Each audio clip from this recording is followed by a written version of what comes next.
Chapter 130. Your acting as justice is quite splendid, if I do say so myself. It would be hard to match the tyrannical and ruthless Realm King of the Darkya Realm with the Snow Song Realm King's direct disciple, Aerion Targaryen. That is the intention, Roshas. Justice and I cannot have any visible connections, so I must act differently and use separate abilities. I must ensure that I can make use of most of my battle power as justice, so that will mean restricting myself in the profound god convention, which I don't mind. The dragon phases, White Tiger's lightning, Sharingan, Heaven Smiting Sword and Ghost Flame would be my weapons of choice while acting as justice. The Snow Song Realm and Flame God Realm, I cannot use the Ice Phoenix, Golden Crow or Phoenix bloodlines, as that would result in clear connections. Roshas, do you know of this sky-piercing realm? You're asking me about an irrelevant middle-rank star realm, but I can dig up some dirt if you really want me to. Why do you think this sky-piercing realm was interested in the Black Feather Merchant Guild? Its usual goods could be found in most other places, even locally. So why would they go so far as to send their young master and a divine king? Could they have been interested in the underground trade? That would be one of the more logical reasons. Yes, precisely. There aren't many places where you can purchase wood spirit orbs. I can look further into it, but doing so would take me some time. I see, so this sky-piercing realm isn't exactly righteous either. The people of the Darkya realm see me as a tyrant for taking what is mine. Common folk have no understanding of how things work. A dragon should not concern himself with the opinions of sheep, Roshas added. If you let the opinions of lesser mortals get to you, your ambitions will never be completed and the primal chaos dimension will forever remain the same. A torn land separated into north and south, devils and gods in a constant, never-ending, war against each other. Only someone who bears the power of light and darkness can unite this torn land back into one. That someone can only be you, Aerion Targaryen. Aerion smiled. Only me, huh? Ancestral gods are neither god or devil, we are composed of both. That is why when Celia sacrificed herself, she was separated into 8 fragments. 4 being god and the other 4 being devil. Technically, your companion, Rob, is also capable of uniting primal chaos, but you and I know who the people would prefer and who would be better suited for the role. He has grown into a capable vassal and at most, he will become your greatest weapon, but you were meant to be the king from the very start. Right, but the people of the Darkya realm do have a point. I've been stealing from my own subjects to further myself. That will end today as it is no longer necessary. My authority over the Darkya realm is supreme and unquestionable. It was a large sacrifice, but the people will come to understand the means when the ends are revealed. Now that the Divine Justice sect is stronger than ever, the Darkya realm will be able to expand further and the people will prosper beyond what they ever thought was possible. Everything that was taken will be returned soon enough. Indeed, peasants are so short-sighted. They simply cannot see the bigger picture. The more centralized the power, the stronger the star realm. The rest of the Darkya realm will rise as the Divine Justice sect rises. It's only a matter of time before they appreciate your efforts. For now, I'll let things settle down before the profound god convention. I, alone, will approach the sky-piercing realm. After I'm done raiding the place, I'll focus on my own cultivation strength. When the profound god convention comes to a close, that will be when the Darkya realm will truly start to expand itself. Aerion coughed up some blood after a training session and it made him feel uneasy. It has only been 5 days since that curse of death, but the state of my body has been getting worse by the day. If it weren't for my regenerative abilities and dragon body, then I might already be a dead man. A month seems like an exaggeration. I might not even last 15 days. Aerion sighed. I have to break through soon or it'll all be over. I won't see either of my sons or daughters again. My wives won't even know what happened. The 7 kingdoms, the Iron Throne specifically, would have no designated heir. I would have completely failed my ancestors if that were the case. Aerion wiped away the blood and turned the pain into a source of determination.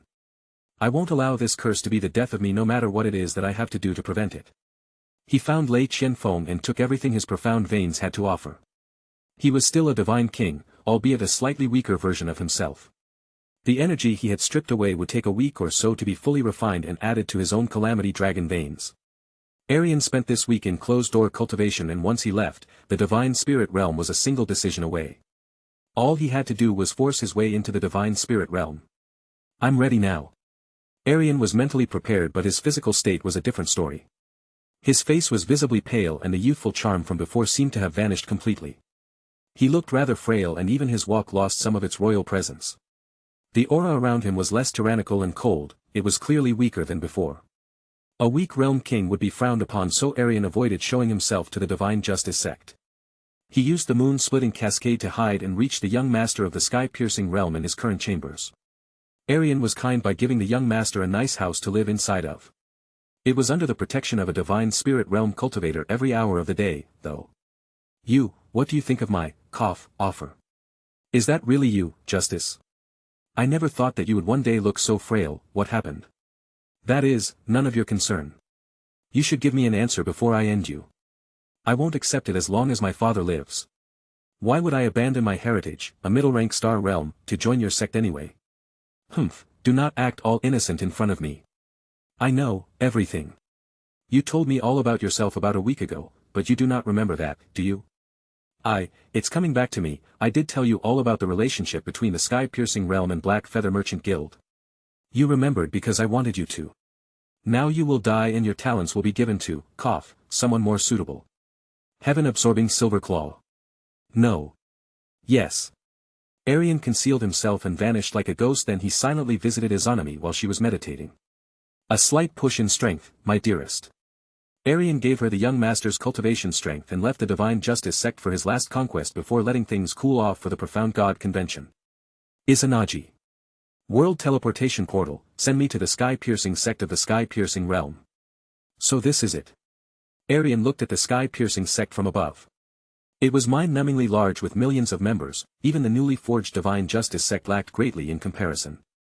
But the Divine Justice sect was only getting started, while the sky-piercing sect will always remain a stagnant middle-rank star realm sect unless they happen upon some heaven-defying genius, of course.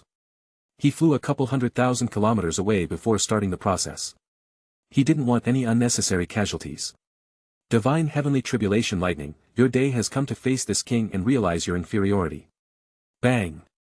So the day has come, at last. You can finally break all your chains and release my fury upon the world. This voice. Aerion smiled. Fifth Gate, Dragon Emperor. Instinctively, Aerion broke open the mighty fifth gate. It was something he wouldn't even dare to do before, but now, under the influence of the fire, he wasn't afraid in the slightest of the consequences. Flames burst from within, burning away his black robes and the rest of his attire. The aura of fire around him seemed to form a dragon as it grew in size. It was a frightening dragon made entirely of ghost flames. Suddenly, the white flames turned blood-red as a roar broke out, a roar which shook the entire sky-piercing realm. It was as if something truly ancient had awakened for the first time in many years and wished to remind the entire primal chaos dimension of its existence. Chapter 131. His tail, wings and horns all grew almost instantly afterwards. Large clouds above the sky continued to grow countless of times, slowly covering the entire divine eastern region, but it did not stop there. These clouds could be seen across the entire primal chaos dimension once they were done forming. It seemed like the primal chaos dimension was now trapped in an abyss of darkness. What the hell is that? A sky-piercing sect disciple looked up. The sky was entirely black and the only sign of light was the crimson flames which burned brightly as if made out of starlight. These clouds, this aura, it feels so familiar, but why? The Dragon Monarch wondered. It's the end of the world. Everyone run. Run where, you damn idiot? I don't know, somewhere. All of the ancestral gods already knew what it was, especially Rayla, who was watching it firsthand. You really managed to surpass my expectations. Maybe you are worthy. Then the lightning started to strike. Despite being the first stage, this stage was unlike any other. Aerion came out of the first stage unfazed, and so, the next stage came straight after. The second round was 2 strikes of lightning. Boom, boom. By now, the ground below was completely crushed by the 3 strikes of lightning. The third round, fourth round, fifth round, sixth round, they all happened consecutively without any breaks in between. The sixth round featured 32 strikes of lightning, yet it did not harm him in the slightest. It did the complete opposite. This is nothing.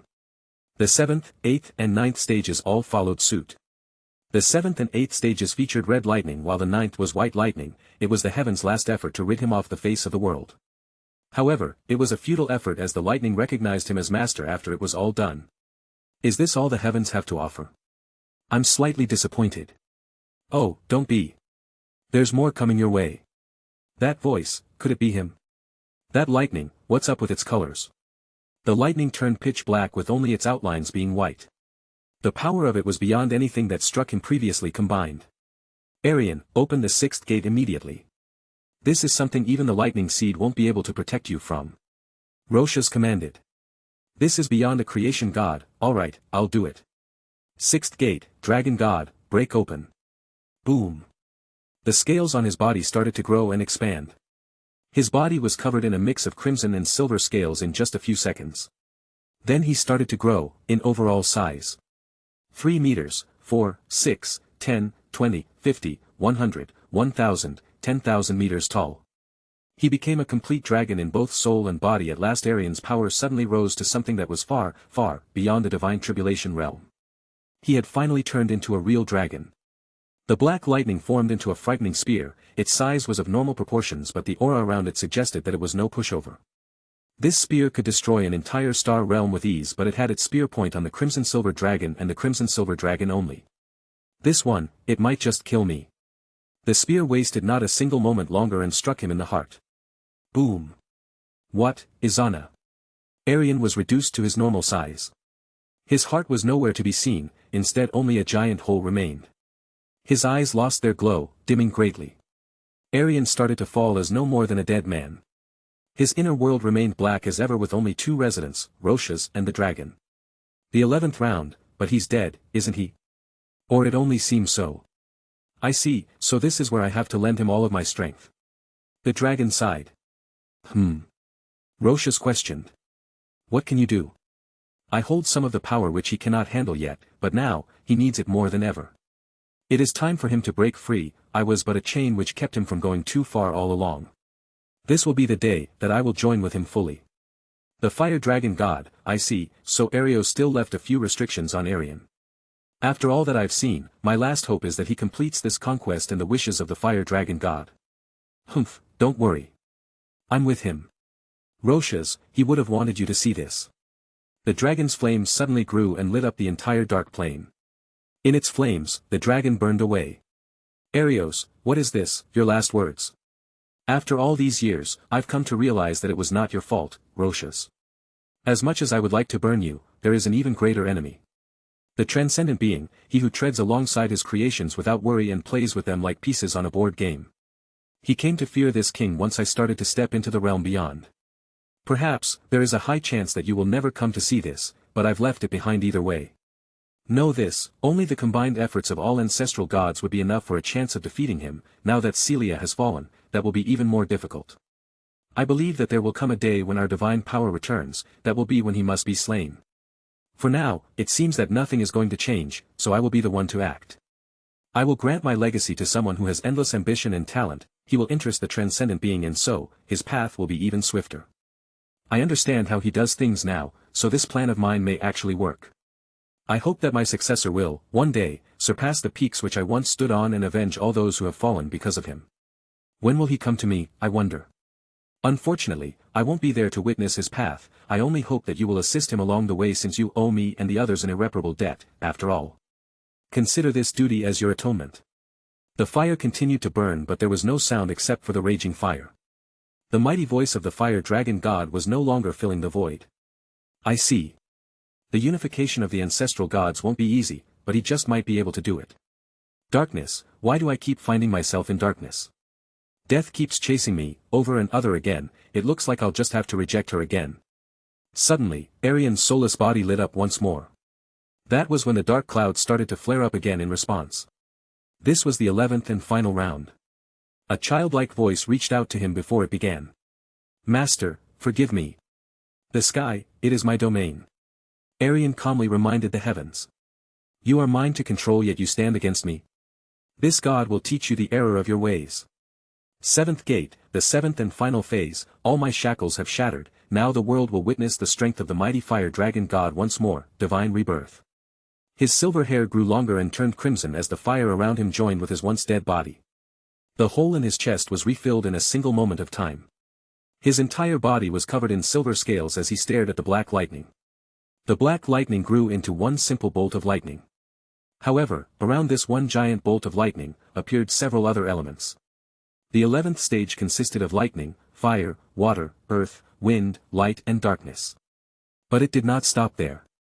The bolt was tampered with by more supreme elemental laws right after: space, time and even the law of nothingness.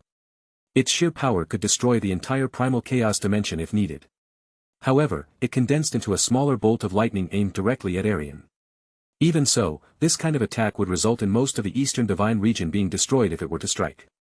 Aerion remained calm and confident as he looked up at the 11 tribulations of absolute destruction. I have gained absolute control in this form. Everything you throw at me, it will only serve to strengthen this god. Heaven-absorbing silver body. Crack. The Snow Song realm was in turmoil. Everywhere, smaller strikes of lightning came and went. They had to place a formation in order to secure the safety of the divine Ice Phoenix sect. Mu Xianyin definitely had a few suspicions on who it was that triggered this kind of divine tribulation lightning. After all, when he left he was in the 9th stage of the divine tribulation realm, it would only make sense. Even from the Snow Song realm, the original source of divine tribulation lightning could be seen. The 11th stage, Mu Xianyin was, in her heart, worried about his well-being. Since he had come so far, there was still a chance that he could come out of it alive. You leave my side for less than a month and this is what happens as a result. Is it my fault for letting you go? No, this would have happened either way. This is something you must face alone. This kind of disturbance must be my lord's doing. He better come out of it alive or I'll be lost again. Perhaps, even more lost than before, Rob laughed. What am I worrying about? My lord can walk through all 7 hells and come out alive. This kind of divine tribulation lightning, Izanami smiled. Humph, what a show-off. It can be no one but him. So it is true, he did not lie. What do you mean by that, Senior Shinshi? He Lin, your master is, indeed, the complete inheritor of the fire dragon god's legacy. Only someone who has the potential to reach the ancestral god realm can trigger this many rounds. In fact, his potential may be even greater than that. The ancestral god realm? Never mind, he might tell you about it later, if he survives, that is. Boom! The entire sky-piercing realm went black. It was completely and utterly destroyed into pure nothingness. At what was meant to be its center, a shell of silver scales remained in space. Crack. Suddenly, some part of the shell cracked. Boom. Then the entire shell broke apart, revealing a god. His hair remained crimson but his eyes had changed. His eyes had expanded fully and gained a ripple-like pattern. Both eyes had 2 layers of 3 tomo, resulting in 6 per eye and 12 in total. The divine crimson aura around him was boundless in strength and it was clear that nothing in the world could match him in this state. Even the dragon monarch would be burned into nothingness the moment he got too close. However, this divine strength was only temporary. He could keep the 7th gate open only for so long. I understand, so much, now. Before creation, comes destruction, isn't that right? Aerion put his hands together. Chapter 132. From the ashes of the sky-piercing realm, I will create the perfect world. The divine energy around him gathered into his clapped hands. Yin and Yang merged together as he was guided by his new understanding of the laws of primal chaos. His hands were slowly spread apart, revealing a vibrant and extremely beautiful round bead. Its interior was 1,000,000,000 times larger than the exterior and this was, in fact, intended. Now to bind this perfect world to my bloodline. Aerion cut his hand and formed a formation onto the bead. He made it so that only those who had his blood could temporarily unseal the bead and he, as its master, could open it at will. Once he was done, Aerion smiled proudly as he inspected the bead closely. Now, what to do with the rest of my strength? A portable world with such dense primordial energy, this bead is akin to a heavenly treasure in its usefulness. If a peak divine master were to stay in there for thousands of years, there is a small chance that he or she would reach the true god realm. Never mind the divine extinction realm, I never expected you to create something like this with your new power. Aerion turned to Rhaegar. You're still here, witch? You are too cold, Rhaegar Targaryen. Without me, you would not have pushed yourself above and beyond. You should thank me at the very least. Is that so? Aerion's flames exploded forth onto Rhaegar and surrounded her spirit form. They restricted her movements and started to slowly burn. Tell me a good reason why I should keep you alive. Well, you can't kill a goddess like me. That would result in many unnecessary consequences. But I could just take your power for myself. Even if it wouldn't join with my fire dragon legacy, I could find a far more fitting host for its power than yourself. You have been acting as my enemy from the very start, so don't you even think of walking away from me with just a slap on the wrist. We can make a compromise, Aerion, I can assist you. And how would you assist me? I'm willing to join with someone close to you. This person must be female, preferably one of your wives. Aerion's calm expression swiftly faded as he couldn't quite understand what Rayla's intention was. What, are you going to kill one of my wives and take her body for yourself? I can't allow you to do that. I'm not quite as evil as you believe I am. Your cautious approach is understandable, though, making you trust this goddess now will be extremely difficult. Her emerald eyes seemed to have more sadness than killing intent, but Aerion wasn't naive enough to trust her so easily. Aerion asked Roshas for advice. What do I do with Rhaegar? You should know her personality and tendencies better than I do. You have no choice but to accept this offer. It will lead you closer to the true goal while also strengthening your wife. I believe that her views on you have drastically changed since then, so you shouldn't worry too much in that regard. The true goal. I'll tell you about it later, when this power of yours fades. All right. You are awfully silent. Burning slowly isn't the most pleasant thing in the world. You can't keep a goddess like myself trapped in this prison of fire forever. It's quite rude. How unchivalrous of you. I thought that you would be better than this. After careful consideration, I've decided to accept your offer. Now stop complaining or I might just end you. When will this fire cool off? I can't even put on any clothes. All I have for cover is the fire. I suppose enhancing my bead even further shouldn't hurt. Aerion focused the rest of his remaining divine strength into the bead. Once this process was complete, his crimson hair lost its tone and returned to silver. His hair, however, remained long and his new eyes stayed the same. The fire around him faded and Aerion swiftly got dressed into a white version of his justice disguise. He was technically the sect master of the divine justice sect, so this was rather fitting. He placed the bead into his sky poison pearl. White and purple, how fitting, if I do say so myself. Now, you can leave since I no longer possess the power to threaten you, Aerion stated. I already know that. But a deal is a deal, is it not? I wouldn't lie to you. I see. Well, in that case, you'll be joining with Izanami. I'm fine with that. Aerion sighed. He couldn't understand why she had undergone such a drastic change. The wildest suspicions he could think of were that he had charmed the ancestral goddess. But, before she wasn't even interested in him, in fact, she wanted to kill him. Logically, things weren't adding up. Maybe she liked my crimson hair. Perhaps, it reminded her of Arios and her old love transferred over to me. No, there's no way that's the case. Whatever it is, I'm almost sure that she is on my side now. Aerion got close and used Izanagi once more. The world teleportation portal recharged and he used it to send himself along with Rhaegar to the Divine Justice sect. Aerion easily walked past everyone with his concealment. Rhaegar didn't even need to conceal herself since she was a spirit. Izanami Uchiha, an intriguing choice on your part. I believe we will get along well, you needn't worry about that. Rhaegar flew past him and into the chambers ahead. Aerion followed at his own pace. Aerion opened the doors and walked inside. He was met with a warm embrace from Izanami which lasted some time. You can't stick yourself to me forever. Then reject reality for me. Aerion chuckled and changed the subject. Have you encountered a certain spirit yet? I have, and it seems that she'll be staying with me for a long time. I wouldn't consider her a nuisance, however. We seem to share the same interests. That is good to hear. Wait, interests? Your divine tribulation lightning must have been hard to get through, but I'm not surprised that you survived it. I did not just survive it, I thrived because of it. Aerion smiled. My cultivation has reached new heights and I've created something extremely special. However, it all did come to a cost. And what may that be? I'd rather not say, but it was something I did not foresee. Aerion took off his mask. I believe some rest would do me well. I'm sure you wouldn't mind. You are right about that, dear husband, it has been some time since I've felt your warmth. I see, perhaps I do still have some energy left over. After a few hours of rigorous exercise, Aerion closed his eyes and rested fully. His inner world seemed even more empty than before. The dragon's flame ceased to burn as he was no longer present.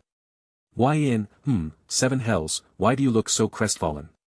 He joined with you and the chains which bind you are no more. He now lives through your own flames. Without his sacrifice, you wouldn't be here. So the least you could do is move on. You're right, but he was with me from the very start. Who will advise me from here on out? What about me? This god may not be as smart as some of the other ancestral gods, but I am still wise. In order to achieve the true goal, you must remain diligent and pierce through every tribulation which stands in your way. What is this true goal you speak of? The defeat of the transcendent being, a rather wild fantasy which no one would really take seriously. But if Arios believes it to be possible, then there is some truth to it. Defeating the transcendent being does sound like the hardest thing one can achieve, if not impossible, but I can imagine myself challenging him when I reach the peak. You shouldn't worry yourself too much about it now since you still lack the strength. But you'll need to get all of the ancestral gods on your side, which is troublesome. It won't be easy from what I've gathered so far. Aerion agreed. But, currently, it isn't an urgent matter. He took out the bead and decided to finally name it. It was created in my vision, what I would consider the most perfect world. It's a mixture of everything one would ever need. From henceforth, it shall be known as the Seventh Heaven Pearl. It's much smaller than the Blue Pole Star, but the size of a world isn't everything. In terms of purity, the Seventh Heaven Realm is on another scale. Aerion created it to benefit himself and those around him, perhaps even some Divine Justice sect members.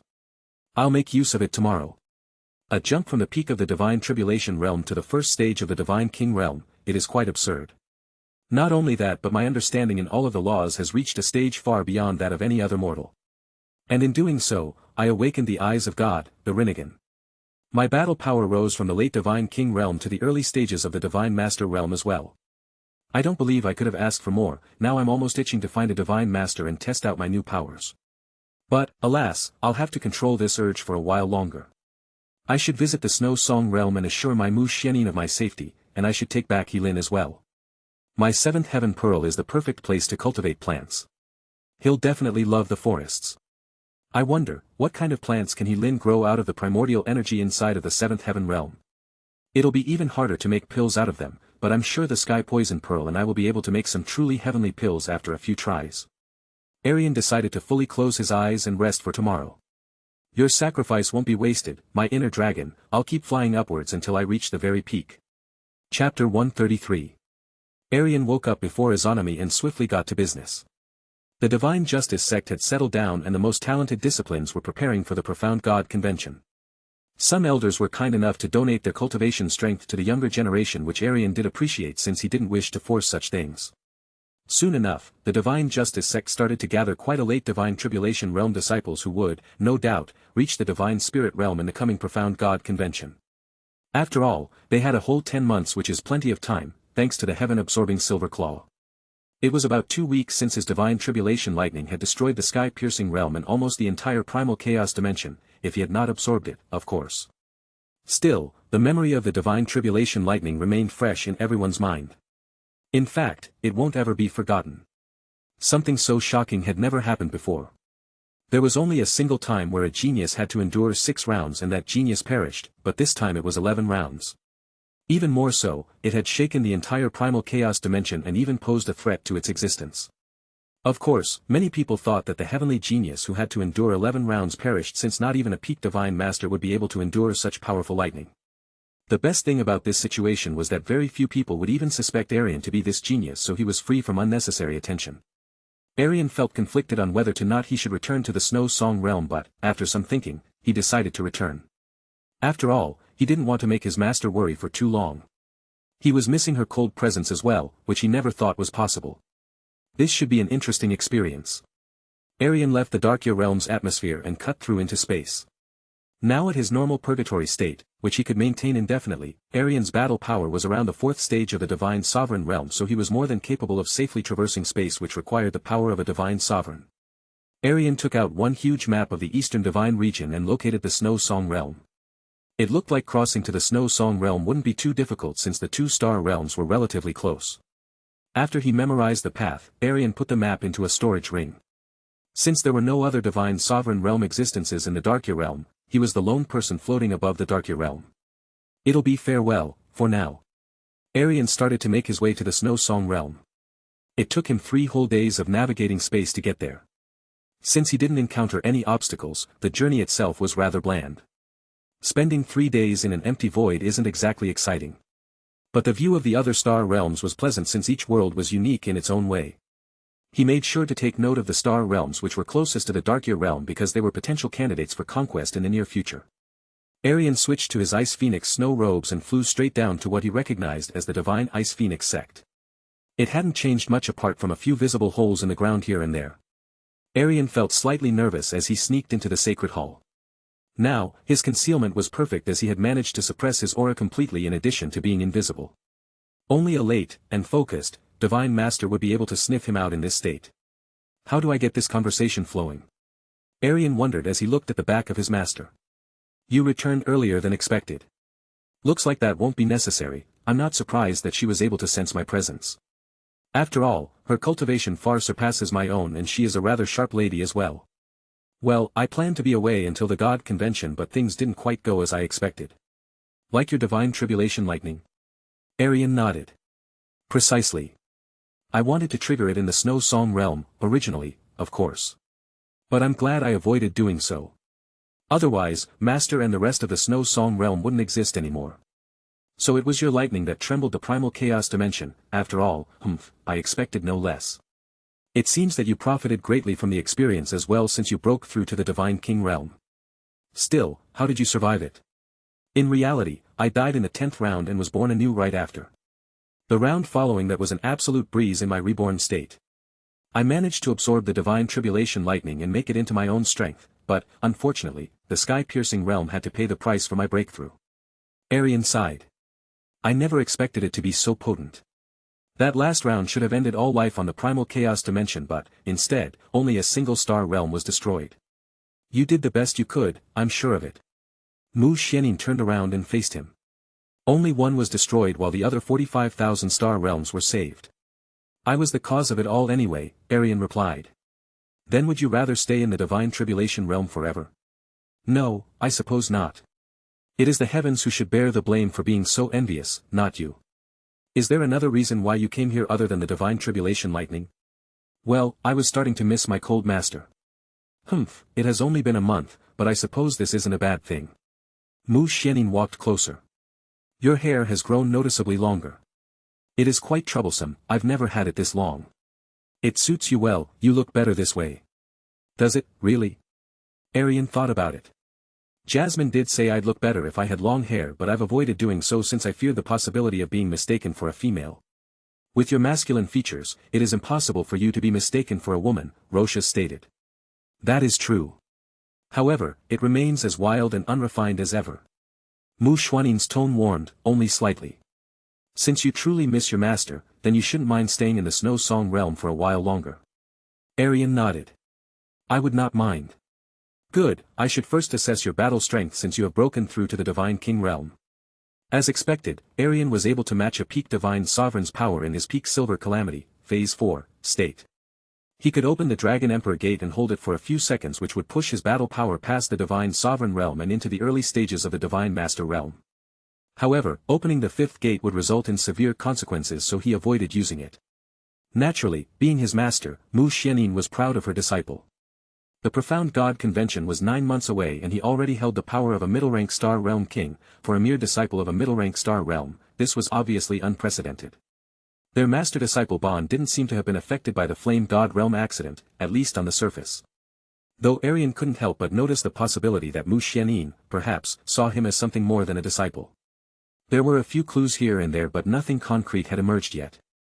After 13 days in the Snow Song realm, Aerion used the world teleportation portal to teleport himself to the forbidden land of Samsara.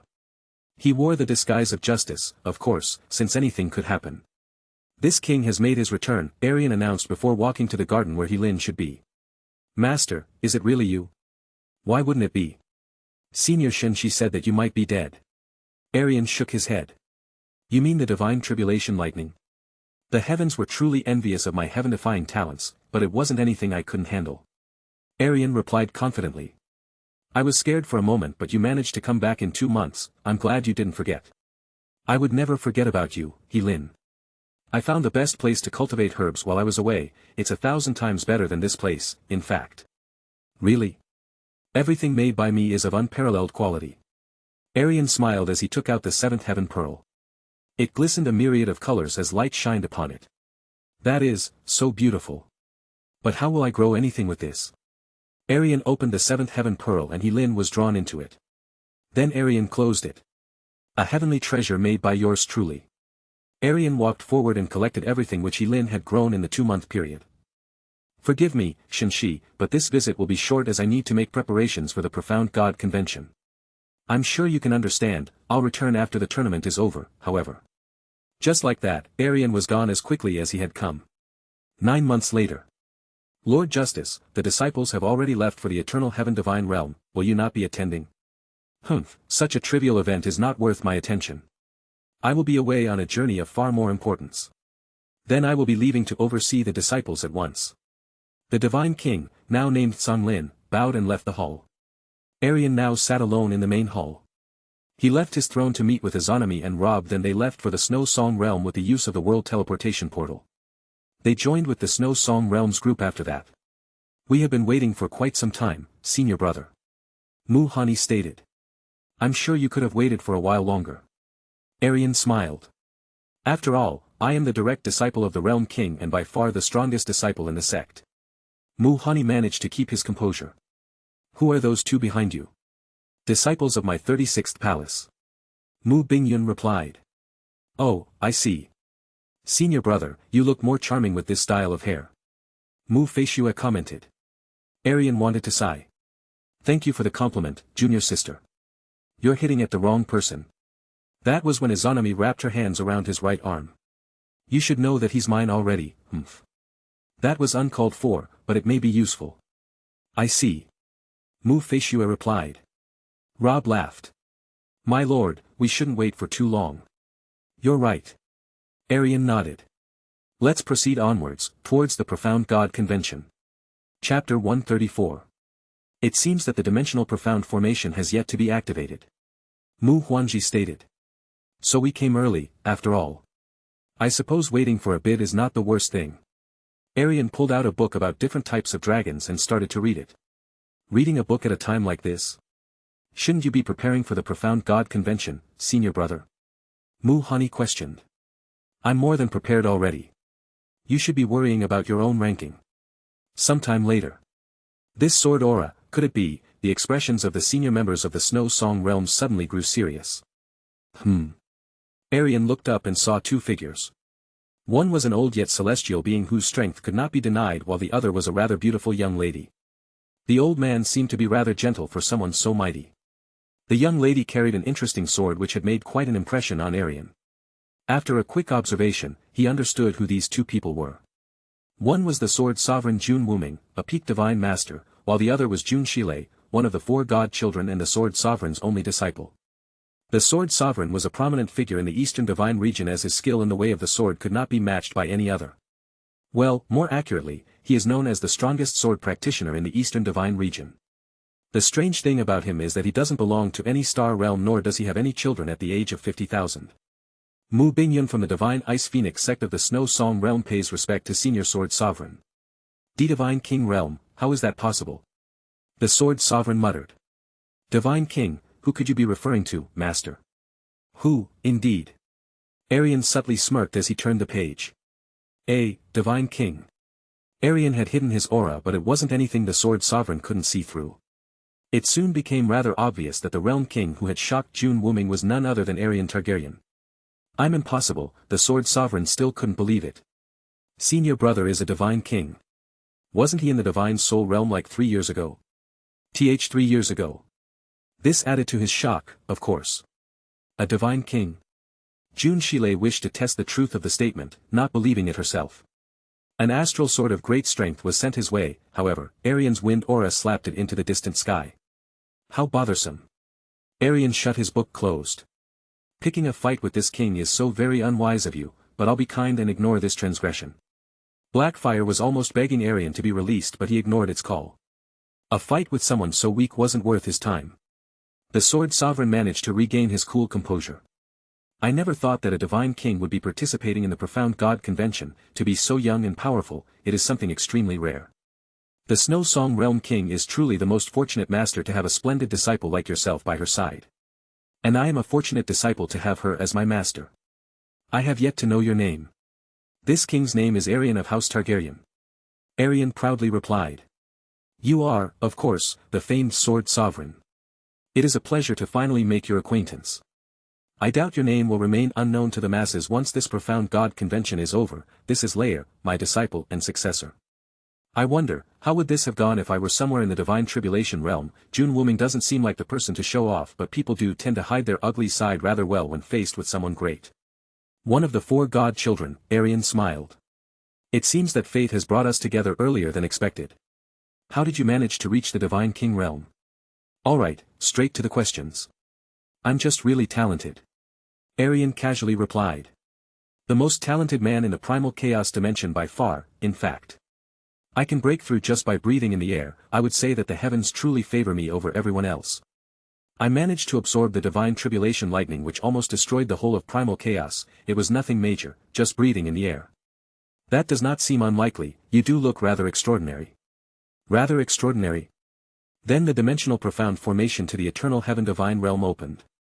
Since this formation is in the snow song realm, it would only be natural for the direct disciple to enter first, June Wooming suggested. He's acting rather respectfully towards a disciple. Aerion nodded. Very well. Aerion entered first, followed by June Wooming and the Snow Song Realms group. The place they had entered wasn't quite the Eternal Heaven God realm, instead, it was the Eternal Heaven Divine realm. The one thing which clearly stood out was the Eternal Heaven Tower. The Eternal Heaven Pearl, the mighty heavenly treasure, was right below this tower. After a few hours of moving about, they reached a certain location of importance. There were countless screens and by the looks of it, this was where the disciples of the many star realms would sign up for participation. By this time, June Wooming and Shile had already gone on their own. Those of the Snow Song realm who weren't participating, namely masters and elders, continued onwards to the Eternal Heaven Tower. Several high-rank star realms came into the Eternal Heaven Divine realm with some absurdly massive profound worships. Aerion felt slightly envious since he, as a realm king, did not have anything nearly as impressive. However, he knew that his day would come soon enough. Put your hand on the screen of light. If you qualify, you'll be able to go inside. I wonder if you can be too strong. Being a divine king, I automatically remove all sense of competition for the first position in this tournament. Aerion raised his arm and touched the light screen with his arm. Blue light then covered his palm and proceeded to grow, covering his entire body. Then the blue light disappeared and the light screen reacted to it. Lifespan, 26 years. Cultivation, second stage of the Divine King realm. A clear soul voice resounded in his mind, please imprint your name and place of origin. Rhaegar Targaryen, Snow Song realm. He turned to Izanami and broke the seal which had hidden most of her cultivation strength. Peak Divine Spirit realm, you aren't far from the Divine King realm, Izanami. Let's go to the competition site, there's nothing else to do here anyway. True, Rob, are you done? Yes, my lord. Then let's proceed. The world around them changed almost immediately after they willed themselves into the competition site. This was where all of the geniuses of the Eastern Divine region had gathered. The competition site looked like an abandoned ancient city which was rather strange. Aerion had expected something more modern. There are still 2 days left until the Profound God Convention really kicks off. What do we do until then? Aerion shrugged. I might have to take a nap, maybe meet with the other geniuses. Ah, making connections, that's exactly what we should do. That sounds like a great idea. Rob nodded. Izanami, what do you think? I'd rather not. Meditation sounds like a better idea. Izanami walked away. Well, it's just you and me then. Let's look for the most promising geniuses of this Profound God Convention and speak to them, in order to pass the time. After some time, Aerion and Rob encountered just that, Shui Mein and Shui Ingyue of the Glazed Light realm. Both were rather promising and belonged to the Glazed Light realm, which was one of the 3 strongest high-rank star realms of the Divine Eastern region. Their father was also the Realm King, a mighty late Divine Master realm existence. Beautiful ladies, may this king have the pleasure of knowing your names. Aerion already knew through a quick observation but he asked anyway. My name is Shui Mein and my big sis is Shui Ingyue. Oh, so you two are the daughters of Shui Qianheng. It is a great honor to make your acquaintance. And who might you be, big brother? Shui Mein asked as her eyes stared deeply in his. You're a little bit too young for me. Aerion Targaryen and this here is my loyal advisor, Rob. Pleased to meet you, Rob stated. You look really strong for someone in the late stages of the Divine Tribulation realm, and you, big brother, seem to be even more outstanding. Oh, you can see such things. Aerion replied since she had piqued his interest. Amen. Can you discover my cultivation strength then? No, unfortunately, I can't see it. Aerion smiled. It was intended that way. Well, the truth will get out eventually. Those ancient late-stage divine masters will catch on to me in due time. Aerion took a sip of his sweet wine. I'd rather not keep you two ladies for too long, so I'll be on my way. What, but we just met them? Rob questioned. They're busy, I'm sure. No, not at all, we're quite bored, in fact. Shui Mein countered. Wah. I suppose the company of two ladies isn't so bad. Aerion gave in since blatantly running away would be quite undignifying. This definitely wasn't part of the plan. However, I may be able to establish a connection with the glazed light realm. This might be a good thing, definitely better than taking a nap for 2 whole days. Chapter 135. Time passed rather swiftly in the eternal heaven divine realm. Before Aerion knew it, the first round of the Profound God Convention was going to start in mere minutes. My lord, you have certainly mastered the profound way of gaining a lady's favor. Aerion chuckled. Perhaps. I have. What do you think of the 2 sisters? You should answer that question first. Very well, I quite like Mayene. She's rather mysterious and even more so, mischievous. They're both beautiful, but to me, Mayene stands out, but she's too young, unfortunately. A difference of 11 years isn't much. The Demon Empress is over 100 years older than you. After all, I don't see her or yourself having a problem with that. I suppose you're right about that. I'm starting to feel like I'm unnecessarily limiting myself. Aerion sighed. I remember you said something about 7 wives, right? An emperor should have as many as he pleases, that is what I believe. This way you'll also be able to expand your influence within the god realm, which will make your goals easier to achieve. One day, you will rule primal chaos. Why limit yourself, the mightest and most desirable, to 7? You have opened my eyes. Aerion smiled. Thank you, Rob. I will never have too many, but I won't restrict myself either. Good. About your question, I honestly prefer Inoue. I could see you 2 being together, but you'll need to gain a high position in this Profound God Convention before thinking of these things. The Realm King of the Glazed Light Realm wouldn't accept a mediocre son-in-law. Rob nodded. I'll try my very best. I'm sure you'll have promising results.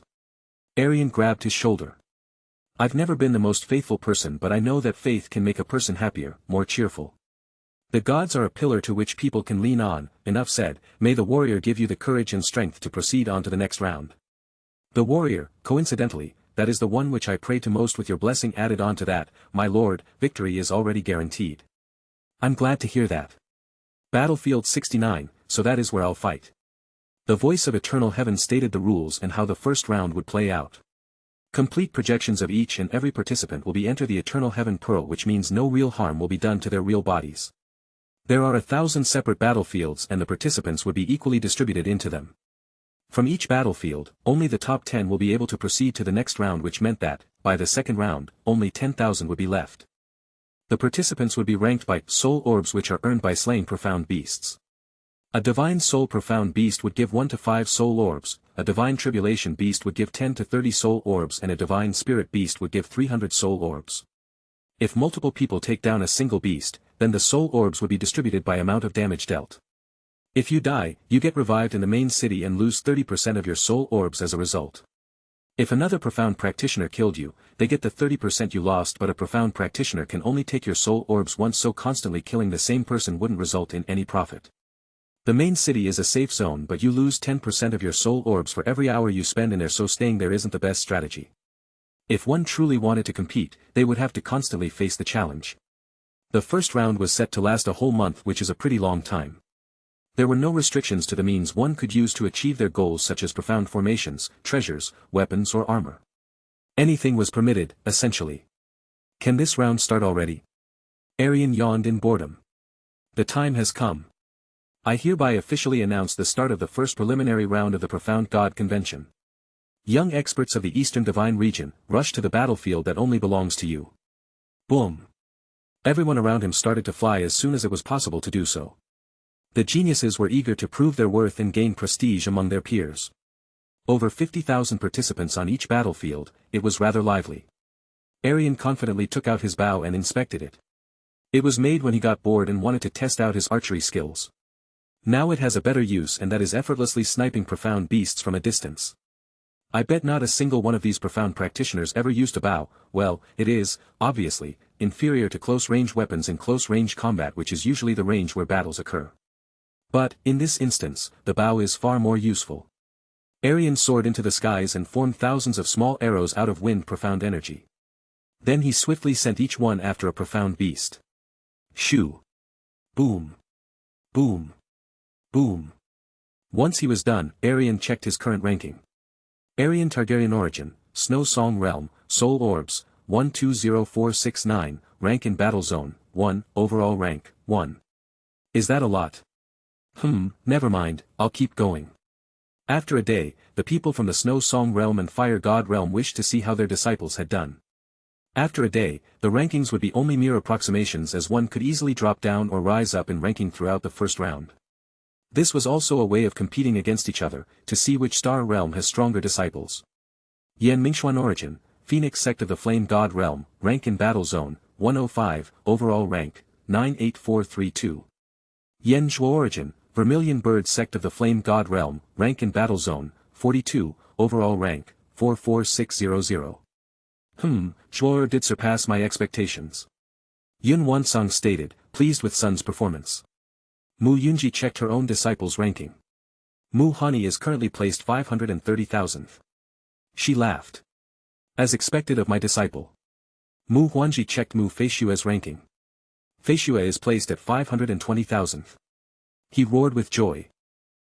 As expected of my granddaughter, she is indeed outstanding. Mu Feishue and Mu Hani certainly have not disappointed us. Ranking this high would mean trampling on many late-stage Divine Tribulation Realm profound practitioners. I wonder, how are my two disciples doing? Izanami Uchiha Origin, Snow Song Realm, rank in Battle Zone, 1, overall rank, 3.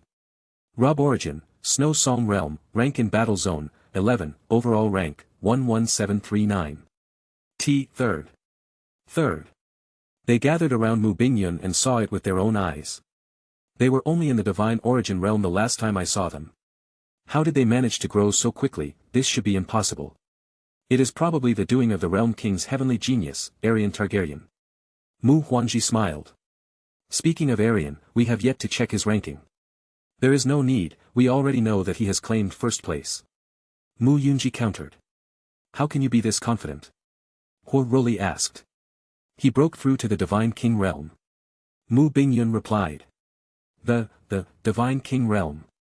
That's a joke, right? Huo Roli laughed. No, not at all.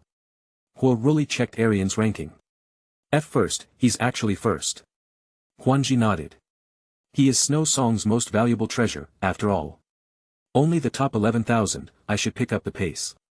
Rob muttered to himself. Roar. A divine spirit realm profound beast charged at him. His golden eyes had already started to burn with fury. He slaughtered the beast with ease as his newly forged spear pierced right through. After every profound beast kill, his bloodlust increased and so did his strength. Slowly, but surely, he was able to use more of his legacy. Strength to kill profound beasts, I need more of it. Kill, I need to kill more.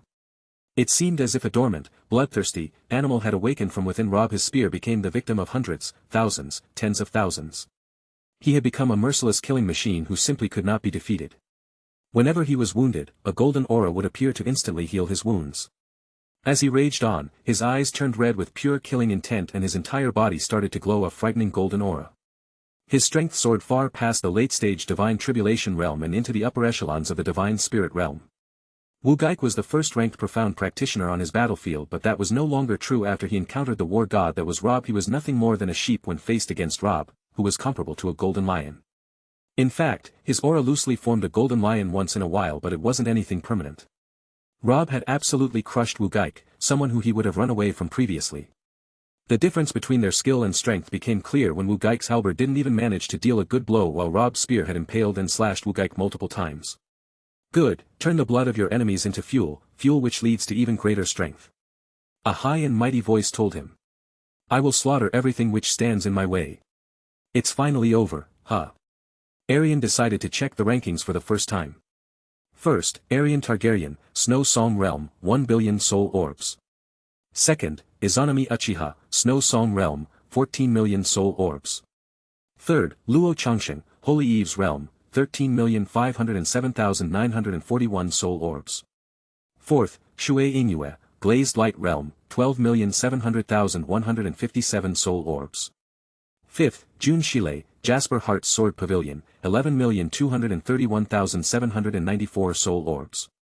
Sixth, Lu Langchan, Sky Shrouding Realm, 9,823,274 soul orbs.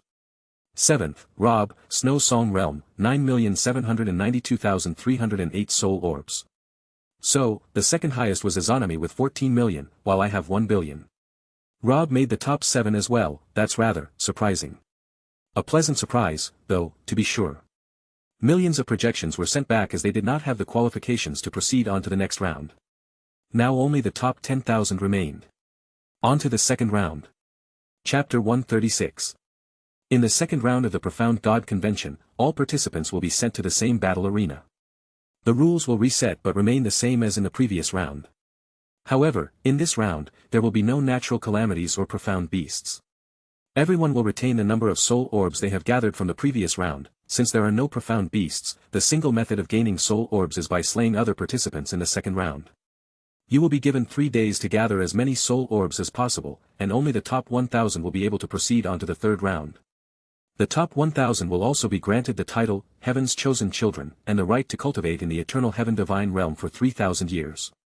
It is something which can change one's fate forever, so do not waste a single breath during this round. This will be your next battlefield, young experts of the Eastern Divine Region. Aerion looked around and realized how boring the battlefield looked. It was extremely large yet empty and dried up, not exactly the most pleasant sight. Now, without further ado, you may advance onwards and decide your fates once and for all. This round should be a little bit more fun. I don't have to do anything and I'll proceed to the next round easily, after all. Maybe I should limit my strength to somewhere in the divine spirit realm to make this more exciting for myself. Actually, I might do that in the later rounds where there's an actual audience. What should I do now? That's the real question. Aerion started to explore the battlefield first, in order to find some interesting people to converse with and kill the time. He searched for the strongest of auras, the 10th stage of the divine spirit realm in particular. Coincidentally, one of the auras was rather close, so he made his way to this person. Luo Changsheng, the man who was meant to place first in this tournament. He must be quite disgruntled by his third place ranking. Would you care for a drink, Changsheng? I have the finest wine in all of Primal Chaos. It would be a shame if you were to miss out on the opportunity of tasting it. Who the hell are you? That's rather cold. Well, that is to be expected. This king's identity is still unknown to you. We are both young and supremely talented geniuses of the Eastern Divine Region. I'm obviously better than you, but you're still above everyone else. You're Rhaegar Targaryen. The one and only. Aerion smiled. Care for a drink? I have no intentions of harming you. Instead, I want to build connections. Perhaps there is a chance that you and I could become friends. Such a bond would be beneficial for both of us, I assure you. A drink, you say? Very well. Luo Changsheng would rather not make an enemy out of the madman who had gathered 1 billion soul orbs. You're as wise as I expected you to be. Good, let me bring out a few chairs. Young masters like ourselves shouldn't sit on the ground. I suppose you're right about that. Aerion took out 2 chairs, a table, food and a jar of wine. Food? Come now, just because we're in the divine realms doesn't mean we can't enjoy some good food once in a while. When was the last time you ate, anyway? A long time ago. You don't even know, how depressing. Food can also be a means of enhancing one's cultivation, depending on what it's made out of. Honestly, you can skip the food as it is not a speciality of mine. The wine, however, cannot be missed out on, if you may sit down. I will try 1 glass. Luo Changsheng sat down and tried out the wine. Amen, this is heavenly. Aerion nodded. The grapes come from a very special place. In fact, you're the first one to try this type of wine other than myself. You can have more if you want. It comes from the 7th heaven realm, of course, it's heavenly. Of course, I'd love to. Is it really that good? Aerion scratched his hair and tried out a glass for himself. I see where you're coming from. Is this jar all you have? No, I have hundreds just like it. Could I buy a few when this Profound God Convention is over? Perhaps, we can meet before that. I never thought about selling it. How much would you pay for one? Luo Changsheng stroked his non-existent beard. Not only does it have a profound and heavenly taste, but the wine itself is beneficial. The profound energy within it is extremely dense and divine.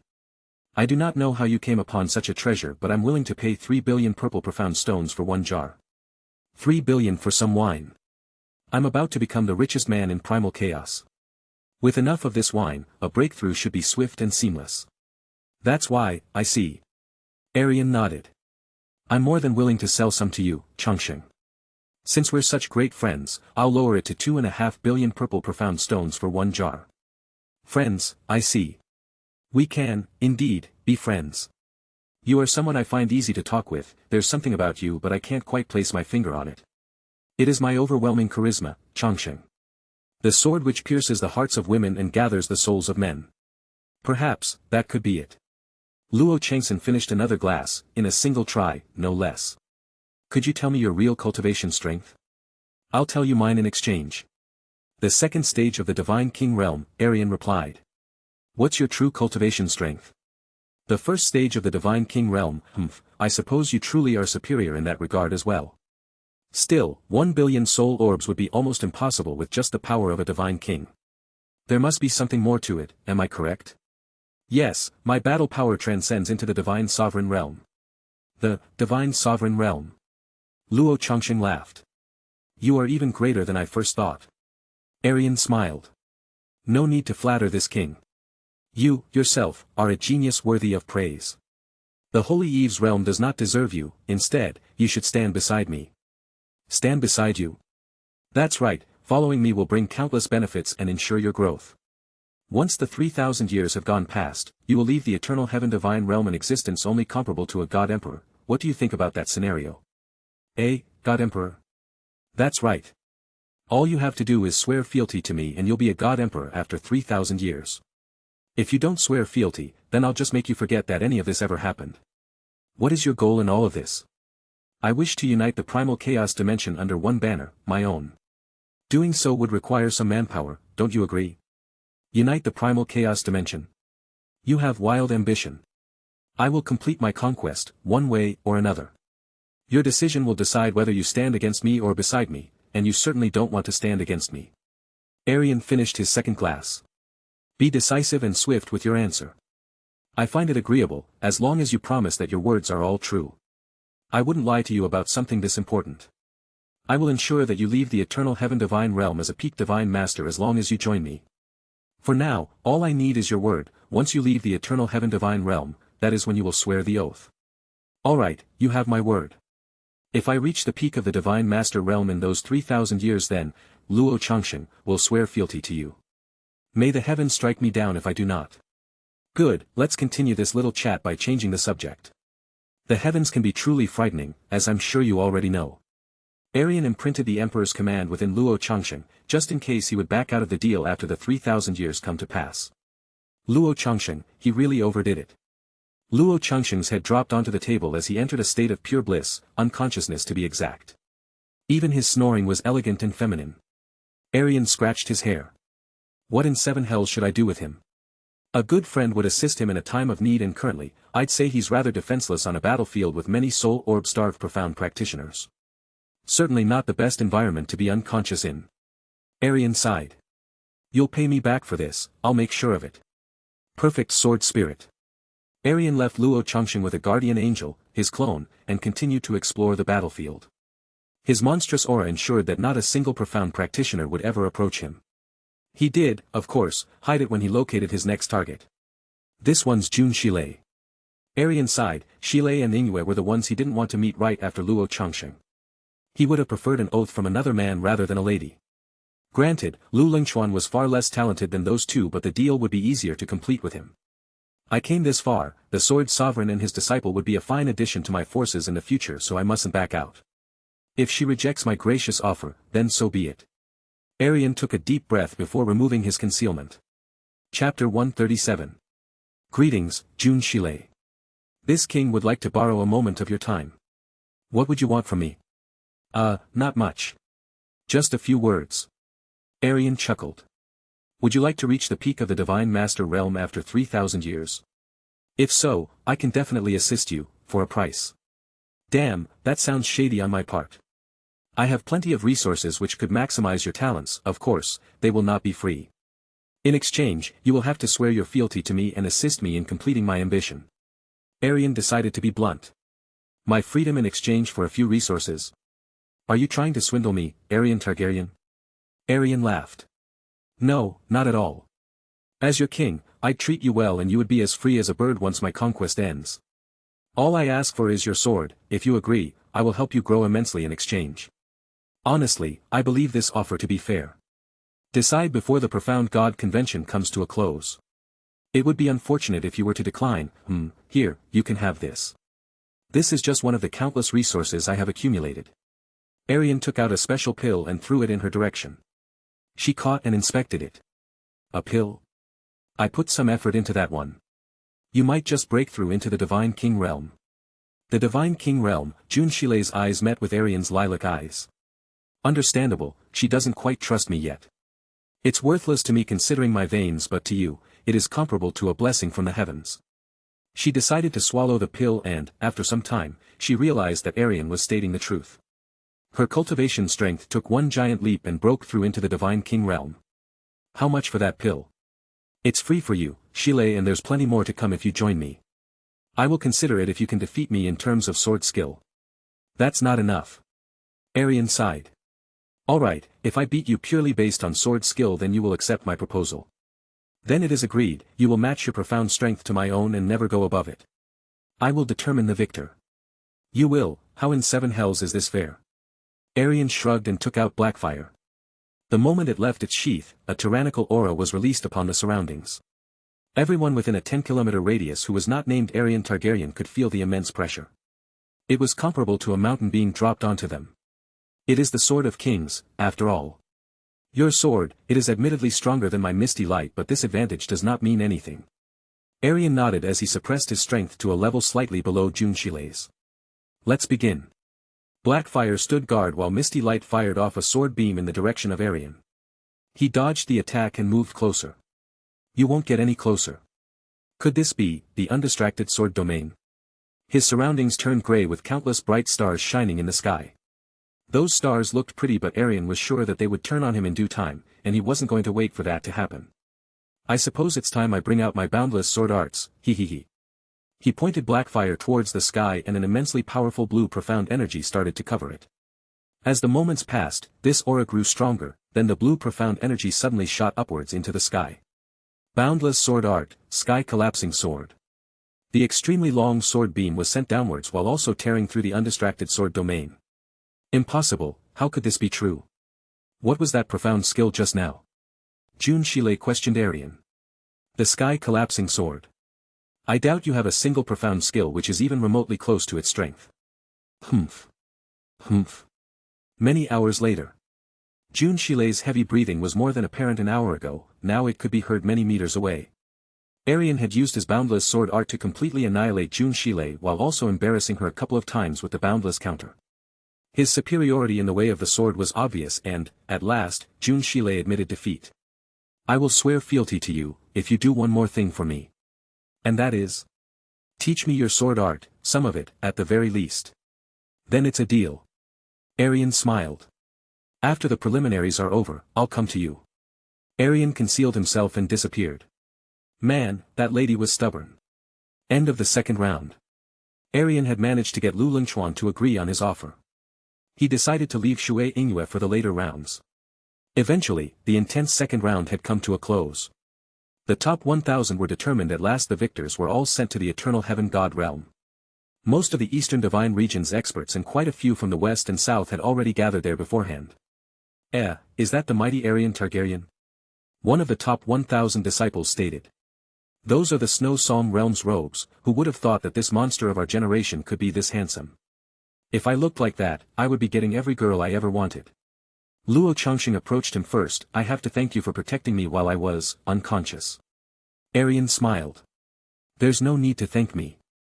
It was the natural thing to do. You not only look like a saint, but you also act like one as well. I have not forgotten what you told me, and neither have I changed my decision, you may rest assured. Luo Chongqing walked away. That's good to know. Wasn't that Luo Chongqing? Rob asked. It was. I knew it, my lord wasn't going to waste those 3 days doing nothing. You haven't been hunting for any women, or have you? Izanami inquired. Well, not especially, but I see some potential. Humph, I couldn't help but think that was the case. You wouldn't mind another sister, would you, Izanami? It would not be the worst thing, as long as I find her acceptable. The mighty Divine Master Realm existences from above scanned through every single one of the disciples to find someone truly extraordinary. Most of their eyes stopped on Junqilei while the stronger Divine Master stopped on Aerion Targaryen. The Dragon Monarch felt some sort of familiarity from his aura. The silver-haired Divine King Realm disciple, what is his name? The Divine King Realm. Many Realm Kings responded to the comment in shock since they couldn't sense Aerion's true cultivation strength. It was empty as a void to them, after all. I would like to know as well, he seems to be leagues above everyone else in many ways. Tgthegood, a god emperor from the southern divine region, added. For someone so young, he gives off an air of supreme authority, that is extremely rare. I believe he is none other than Aerion Targaryen, the disciple who placed first. That would only be natural. The eternal heaven god emperor replied. 3 disciples from the Snow Song realm have made it to the top 1000, that is a shocking surprise. A divine king, peak divine spirit and, the late stages of the divine tribulation realm. How could a late-stage divine tribulation realm profound practitioner make it this far? The star god emperor frowned. The eternal heaven pearl deemed it so. Tgthegood laughed. Indeed, how could a late-stage divine tribulation realm profound practitioner make it this far? Chu Hui. The eternal heaven god emperor called forth. Chu Hui nodded and landed on the conferred god stage, where all 1000 geniuses stood. The heaven-chosen children, in other words. He looked directly towards Rob. You there, come out. The heaven-chosen children swiftly made way for Rob, making him easily distinguishable. Aerion remained beside him, however. It looked like the heaven-chosen children were greatly pressured by Chu Hui's presence, which was to be expected. What's the meaning of this? Aerion confidently questioned. Are you planning on rewarding my dear friend for his brilliant performance? No, he should know for himself. A late-stage divine tribulation realm profound practitioner should not have made it this far. Are you implying that he cheated? Aerion laughed. Those are baseless accusations. However, the truth can easily be proven. Rob, go choose one of those heaven-chosen children and beat them to a pulp. Several of the heaven-chosen children stepped forward. Lu Lingchuan led this group. He did not cheat, I fought him once myself and he is a formidable opponent. Those are some brave disciples, wait, them as well. I believe in Aerion Targaryen's word, he would not lie about a matter of such importance. Jun Shilei added. Although, I have not seen the disciple fight, I trust Aerion Targaryen and what he says.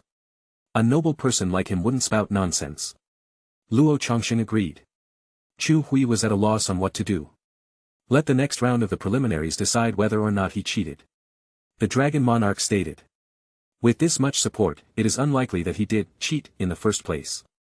The Dragon Monarch's on my side. Oh, what a surprise. Yes, this Aerion Targaryen doesn't look like the type to lie, nor do the god children supporting him. Tgthegood agreed. I suppose my suspicions were misplaced. In that case, this disciple is truly a heavenly talent to defeat so many divine spirit realm profound practitioners. The truth will surely be revealed in the next round. Aerion Targaryen, like a shining star in the dark, empty sky. Qianya Inger focused her eyes on him. She was relatively far away from the other spectators and the closest person to her was Gu Zhu, her underling. Could Miss be interested in the disciple? Gu Zhu asked. Perhaps, even if we do not find the 9 profound exquisite body, I believe that this trip may not be a waste in the end. The 2 people around him seem to be extraordinary as well. I see. Chapter 138. The next preliminary round was the last and probably the most brutal. Only 32 people were due to advance onto the next round out of the 1,000 heaven-chosen children. It was to be set in the Eternal Sky Divine Tower and the 32 finalists would be chosen based on who reaches the top of the 300th floor the fastest. Each floor has its own profound beasts and shadows protecting it. Of course, with each floor, the difficulty increases. All 1,000 participants were separated and death would mean being sent down 10 floors, the shadows and beasts also respawn. Naturally, when the round started, every single profound practitioner rushed into the higher floors. These geniuses could easily handle the first few floors since the enemies were few in number and around the lower stages of the divine spirit realm. Aerion had the easiest time of his life as he simply released his aura which caused all of the profound beasts, and shadows, to stray as far away as possible. In the later floors, this strategy was slightly less effective so he used the Ice Phoenix God Investiture Cannon to freeze everything in his path while speeding away with the Flying Wind God's art. It was a rather graceful and elegant walk. His superiority to the other, heaven-chosen children, and even the 4 god children was blatantly obvious to those watching the third round unfold. There was a teleportation profound formation at the top of the tower which he walked into. Aerion was the lone disciple standing on the conferred god stage. Back at the conferred god stage, I see, no one else has made it before me. This means that I'll have to wait. It took some time for another disciple to appear on the conferred god stage and this was none other than Jun Shilei. Although her divine king realm strength was slightly unstable, she was still head and shoulders above the other 4 god children who had remained at the peak of the divine spirit realm. Izanami came third after some time, swiftly followed by Luo Changsheng. Then it was Shui Yingyue, Lu Lingchuan and many other disciples Aerion didn't recognize well. Where the hell is Rob? Is that, Shui Meiyin? But her cultivation strength lies in the first stage of the divine spirit realm, how could she have come this far? Aerion wondered. 29, 30, 31. The hours passed and Aerion was starting to feel anxious. This isn't funny. The 32nd person to appear on the conferred god stage was, in fact, Rob. His Ice Phoenix snow robe was a total mess and he seemed to resemble a caveman in multiple regards. Why did you drop down so low? Aerion asked. You almost gave me a heart attack. It took me a long time to bring out my true strength, honestly, I just wasn't really feeling it. A minute later and your run would have ended in the 3rd round. Aerion sighed. We'll have to work on that, you must learn to use your power at will. Understood, my lord. After that, they started to call out the 32 finalists starting from the bottom. 32nd place, Rob, using 136 hours. Now, Rob had to stand atop the adjudication profound formation and once he did so, his name along with several other details appeared on the screen of light. Rob origin, Snow Song realm, lifespan, 28, cultivation, 7th level of the divine tribulation realm. This process, of course, continued towards those ranked higher. 28th place, Shui Meiyin. 26th place, Huo Poyan. 16th place, Wu Gaik. 6th place, Lu Lingchuan, using 82 hours. 5th place, Shui Yingyue, using 78 hours. 4th place, Luo Changsheng, using 72 hours. 3rd place, Izanami Uchiha, using 70 hours. 2nd place, Jun Shilei, using 50 hours. 1st place, Rhaegar Targaryen, using 7 hours. Only 7 hours. Did he teleport through the floors? For god children, that doesn't sound quite right. It should be the 4 god children and their daddy. I had to wait for more than 5 days, this king's patience remains unmatched. Aerion Targaryen origin, Snow Song realm, lifespan, 26, cultivation, 2nd stage of the divine king realm. 2 divine kings along with 4 peak divine spirits, the eastern divine region's future is looking rather promising. Tsang Shirtian stated. Especially this Aerion Targaryen, I wonder, what heights will he reach after 3,000 years in the eternal heaven pearl? Only time will tell. The moon god emperor replied. The Snow Song realm will prosper greatly, that is guaranteed. The dragon monarch added. The eastern divine region is fortunate overall to have so many geniuses gathered at such a convenient time. I still remember the day when the heavenly lightning struck, it was somewhere in the eastern divine region, I believe. The heavenly lightning which shook primal chaos, 11 frightening rounds. It was most densely concentrated in the eastern divine region, could it be that this genius is standing on the conferred god stage now? The Brahma heaven god emperor wondered. And if so, who would it be? Are you implying that Aerion Targaryen could be this heavenly genius? The eternal heaven god emperor thought about it. It is far-fetched if I do say so myself, but he would be the only logical candidate.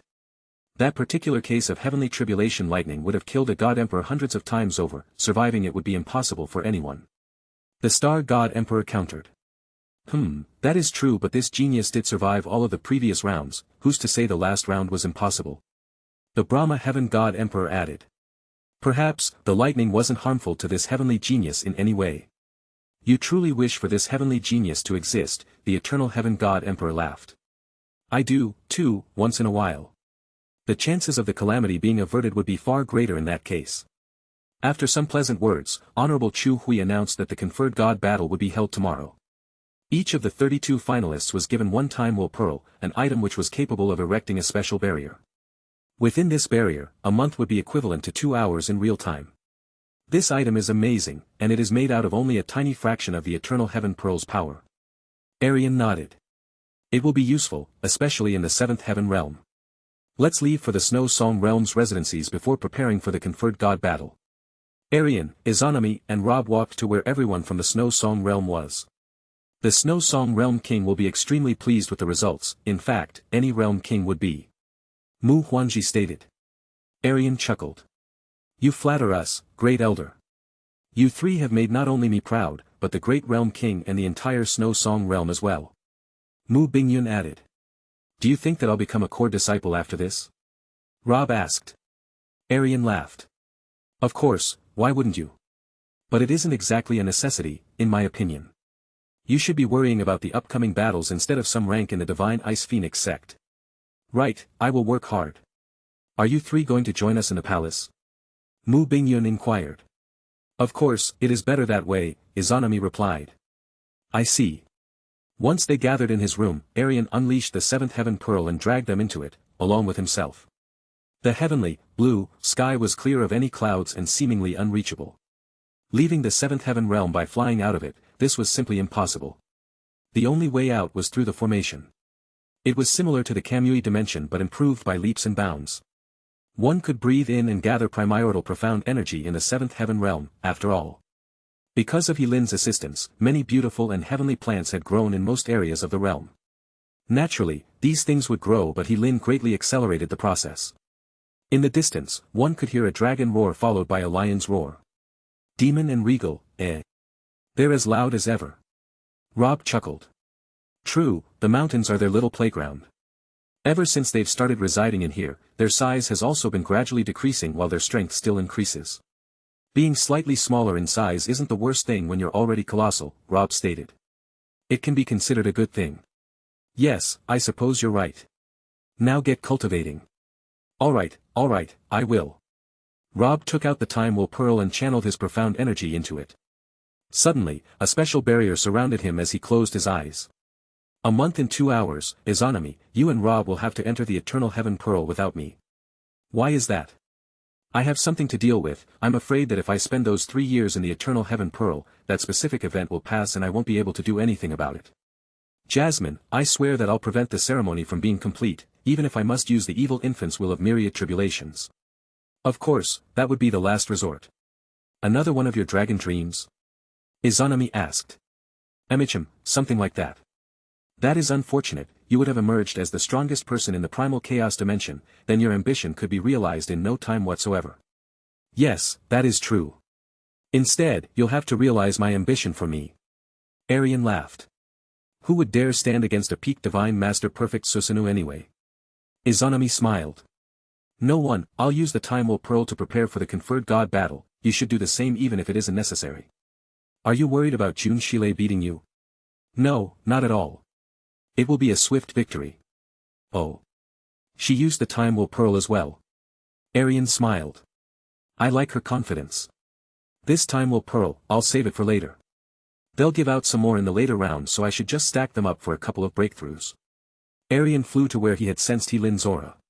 Oh. Master, you've returned? Yes, I have. How are things going? Pretty well. This place is amazing, after all. Good to know. I'll return to you later for some refining. I have to see my 3 profound beasts first. Have they caused you any trouble? No, not at all. I quite like their company. I see. Aerion nodded. He flew to the mountains only to see them all fast asleep apart from Icy. Regal and Demon seemed to have been in another scuffle of theirs. As usual, Demon had a slight upper hand. Little Ray slept on top of Regal's rather smooth back. Icy greeted her master. Master, you've returned. I have, and it seems like you've all reached the peak of the Divine King realm in this time. That was mostly because of the ancient horned dragon, but a breakthrough to the Divine Sovereign realm is imminent simply because of this realm's impressive profound energy. This place was made for swift breakthroughs. Once the conferred god battle is over, I'll be sure to hunt down some Divine Sovereign or even Divine Master profound beasts for even greater progress. You are a kind and caring master. Aerion chuckled. It's only because I want to make use of you in battle. A dragon emperor cannot ride out into battle without a dragon, after all. That's not the exact truth, master, and you know it. Every time one of us makes a breakthrough, it makes you proud at heart. The main reason isn't just to benefit yourself. Aerion smiled. You don't act like an ice dragon at all. I suppose that's a good thing. I'll be going now. Time to refine some resources for my new vassals. Chapter 139. What will you do in those 3 years? Roshas asked. Expand my land, of course, while also keeping an eye on the star god realm. I might even reach the level of a god emperor in those years. The peak of the Divine King realm should be enough and I am only 8 stages away.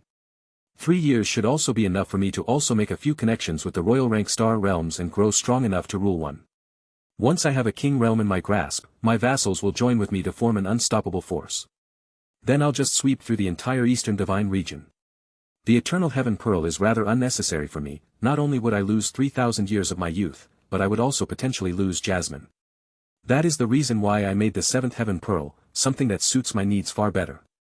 It is more time efficient, I suppose, and you wouldn't reach the true God realm even after 3,000 years in there. Here, perhaps, even 100 years would do. Roshas stated. 100 years, the true God realm, I should use this place more often. In fact, I should use it as often as I can. The next day, Rob made 2 consecutive breakthroughs and reached the very peak of the Divine Tribulation realm while Izanami broke through into the Divine King realm. Aerion didn't make any breakthroughs since he kept his Time Will Pearl. The conferred God battle was due to begin today. You two go ahead. Aerion casually said. Why? Rob inquired. It isn't anything important. Just go ahead. Alright, we will. Aerion watched the doors close. He swiftly changed out of his Ice Phoenix snow robes and into something he much preferred. Emperor-worthy Targaryen robes. Black, red and some truly outstanding gold, it was perfect, in his most humble opinion. This is what a Targaryen king should wear. After this God-conferred battle, I'll have to visit the Blue Pole Star and deal with some things. Aerion should be about 8 years and 6 months old by then, which should be old enough to start cultivating. Maybe he has already started. Perhaps, the God realm would be more suitable to his needs. Blue Pole Star lacks in profound energy, after all. Moving everyone into the God realm, Huan Sai would definitely reject such a thing since her demon empire is so important. Humph, the demon empire wouldn't die with her absence. The heavenly demon and her own subjects would ensure that. I'd also be able to keep everyone closer so that none of my enemies could just swoop into the Blue Pole Star and do as they wish to my loved ones. Killing them, holding them as hostages, there are many possibilities. The Snow Song realm, under my half-step divine extinction master, who would dare to do so? Aerion thought about it and finally decided. Yes, I'll do just that. That would leave me with far fewer weaknesses and make things far more convenient for me overall. Daeron and Aerion will also be able to cultivate at a far greater rate and their potential won't be limited. My wives will also profit greatly in their cultivation and I'll have more time to spend with them. It is a necessary precaution with many benefits. Why wouldn't I go through with it? Aerion left his room in the Snow Song realm's chosen palace and flew towards the God-conferred stage. His expression is as calm as the smoothest of waters, as if nothing in this profound God convention could faze him. He was correct, mostly. He joined with the Snow Song realm's crowd. Targaryen colors, eh? I wish I had a house of my own, Rob sighed. That is definitely possible. Aerion smiled. But it isn't necessary as you do not have any lands or descendants yet. Indeed, I need some lands first. In 3 years you'll have your pick out of many star realms, Aerion promised. It's the least I could do for you. However, for now, you should focus on growing as strong as possible. Suddenly, the adjudication profound formation finally decided the first-round matchups. They were well presented all over the Eastern Divine region through the Star God tablets. Since the tournament follows a double elimination format, no one would be eliminated today. However, the losers will be dropped to the losers bracket while the winners proceed to the next winners round. Aerion stared at the first-round matchup and couldn't help but laugh. This is interesting. Battle 1, Flame God Realms Hwapoyan vs Snow Song Realms Rob.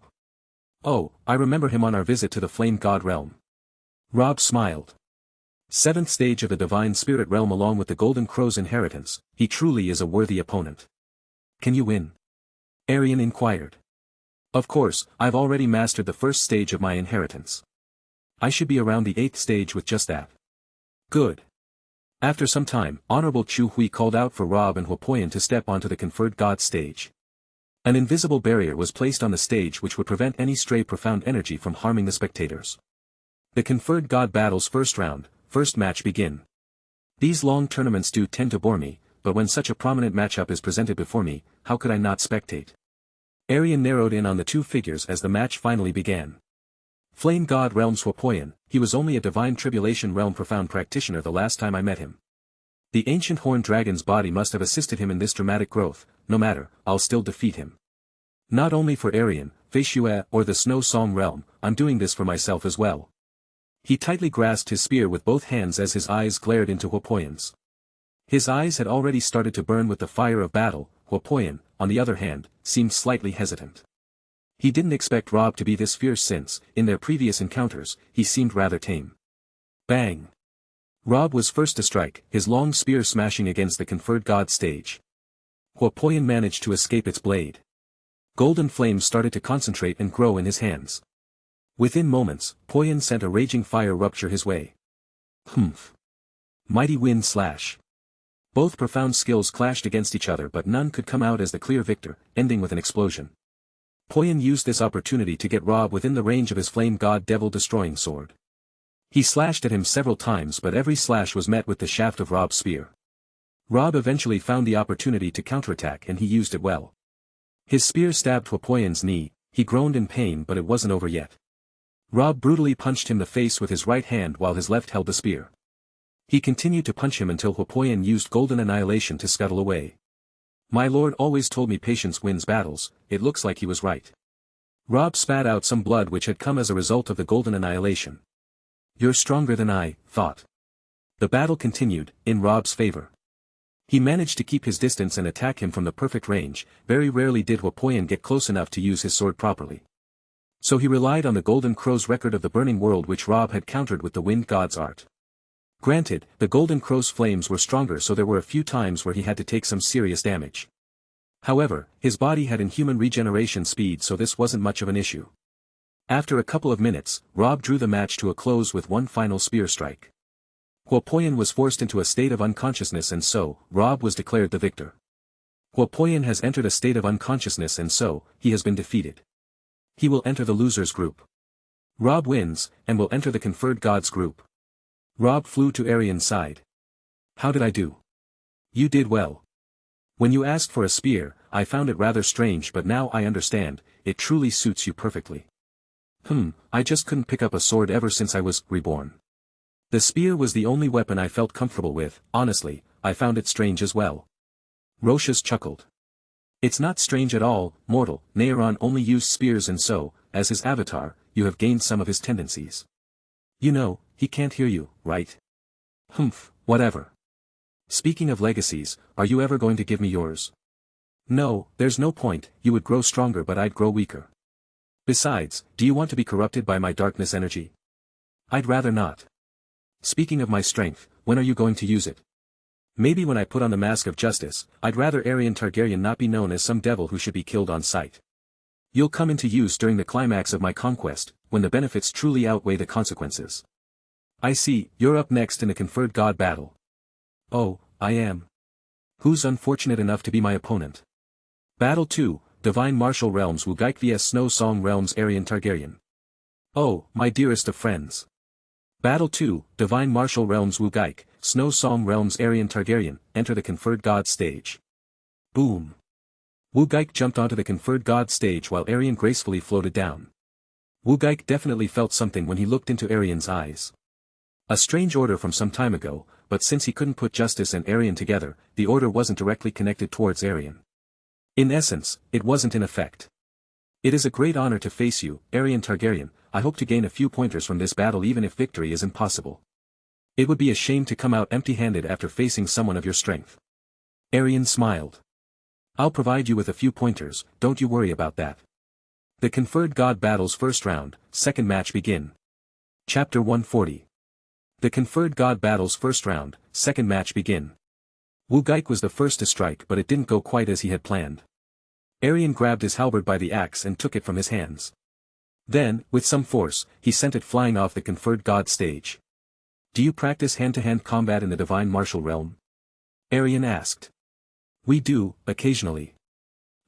You will need all the help you can get. Aerion smiled. Boom. Boom. Boom. Wugaik was sent flying all over the Conferred God stage. He was unable to keep up with Aerion's boundless fists. In fact, he was outmatched in every clash. Aerion had even intentionally weakened himself to Wugaik's level, but even then, Wugaik couldn't do anything. Aerion's defense was impenetrable while his offense was unpredictable. This deadly combination led to his swift and decisive victory. Aerion swept away the dust with his wind-profound energy. I hope you learned something. Wugaik has left the Conferred God stage and has been defeated. He will enter the losers group. Aerion Targaryen wins, and so, he will enter the Conferred Gods group. Honorable Chu Hui announced. Aerion walked off the Conferred God stage and decided to rest in his room for the day. The rest of the first round matchups weren't of any interest. The strong faced the weak, and so, the result was rather predictable. The strong would advance. The battles between the top geniuses of the conferred god battle would come later, it would seem. He entered the seventh heaven pearl to refine some pills. There came a time where he had an intriguing idea, something he had never thought of before. Roshas, is it possible to mix two elements into one? Yes, the heretic god is most known for doing so. Any ancestral god is capable, in fact, but some elements tend to be a bit more difficult than others for some of us. With the heretic god's legacy, you're at a great advantage. Ice and water should be your weakness, but, instead, it's a strength. And the tribulation lightning, it has granted you knowledge of the elements that ascends far beyond what any of us knew. You should be the most qualified person to combine two elements in all of primal chaos except for him. I suppose I have Yunche and the tribulation lightning to thank for that. Rinnegan. Aerion grabbed a mirror and looked at the reflection of his eyes. The eyes of God, Roshas, have you ever seen anything like it? No, it is something foreign to the primal chaos dimension. I see. Aerion felt enlightened the moment he had opened those eyes. The divine knowledge of the elemental laws he had gained temporarily during his tribulation lightning had returned. Water, wind, lightning, fire and earth, these are the basic elements, in both worlds. Both worlds? Yes. Though, both energies work differently, so a cultivator simply cannot access the other. My profound energy, however, seems to have underwent a drastic change. I can mold my own profound energy into different forms with ease ever since I gained these eyes. More so, I have reached the peak in terms of every element, so I can use them all at will.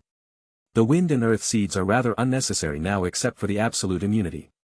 Alright then, show me something. Aerion smiled. Very well. For example, water and earth make.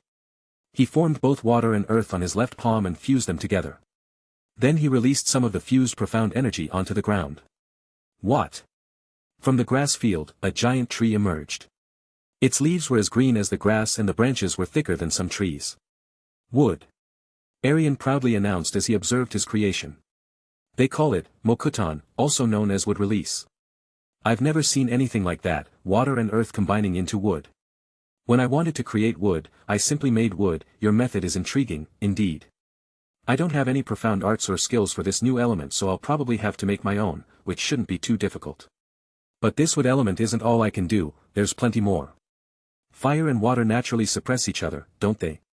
If I transform my profound energy, there's a different result. Boil release. Fire and water fused into his left palm before he sent the result straight into the tree. The tree slowly corroded away under the mist of the corrosive vapor. Both work together perfectly, instead of being suppressed.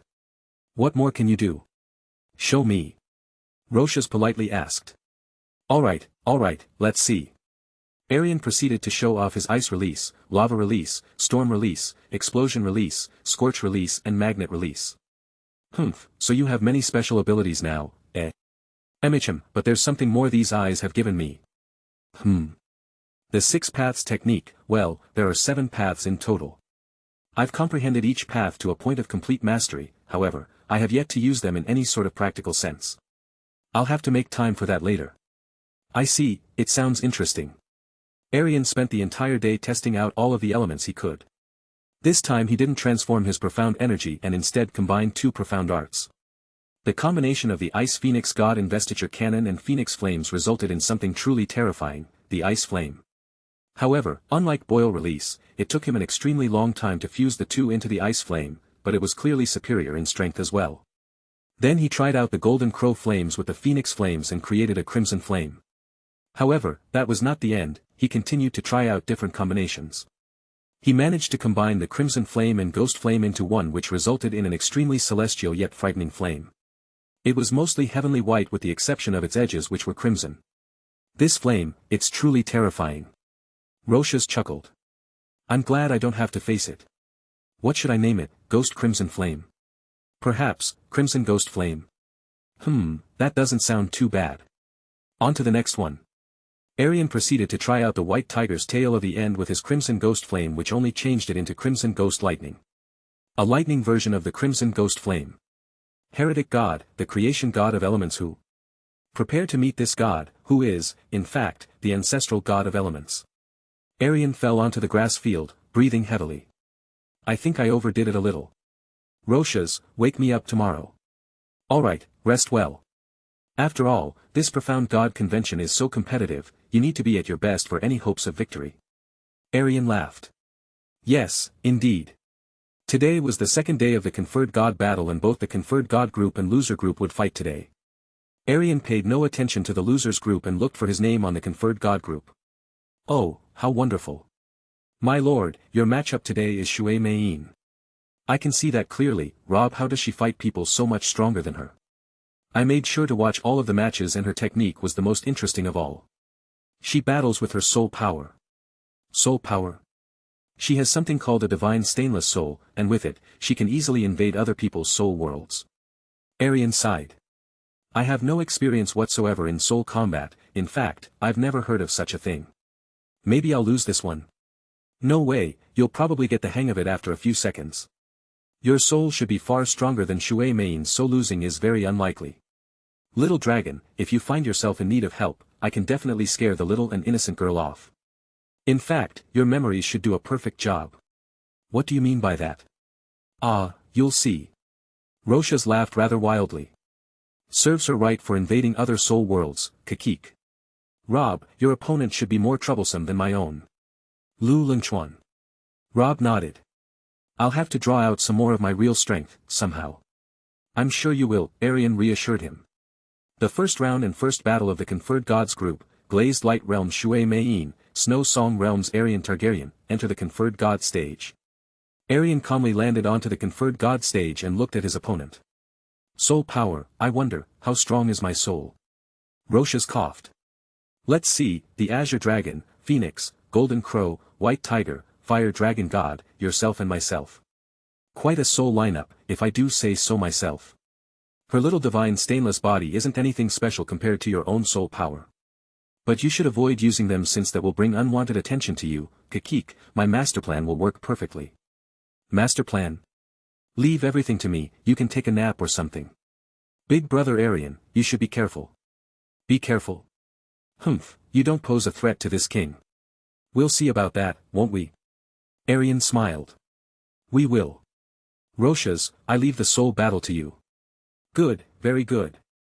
Why do I have a bad feeling about this? It seems as if you're going to try something mischievous. It isn't that bad, you can trust me, right? Yes, of course. The Conferred Gods Group, first round, first match begin. Chapter 141. Since Shui Mein knew that a confrontation with Aerion would only result in certain defeat, she decided to start with a soul battle, her greatest strength. Big brother Aerion's soul is extremely pure, which is why it's so easy to enter. Pure soul. Yes, this king's soul is as pure as they come. Aerion nodded. That isn't the best thing, if only you were more of a devil, this would never happen. But this means that she is running straight into my trap, which leads to the completion of my master plan, Kakik. You need not worry. Aerion closed his eyes and entered his inner world. Are you going to crush her with brute force? Aerion inquired. That's an uncivilized approach, unworthy of a magnanimous god like myself. There are better ways, I'll just send a few memories her way. What memories are we talking about, exactly? After all, there are some I'd rather not share. No, it'll be one of those profound beast slaughters.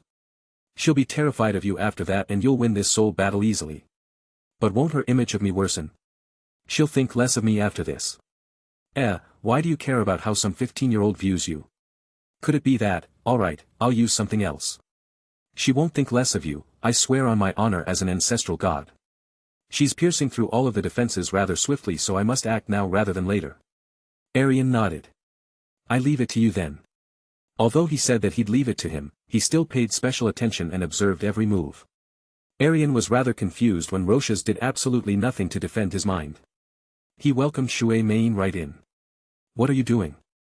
At this point, she'll know everything about me. Aerion frowned. Shoo, little dragon, this is all part of the master plan. Since you left this sacred duty to me, then I won't fail you. Roshas made a few old memories resurface.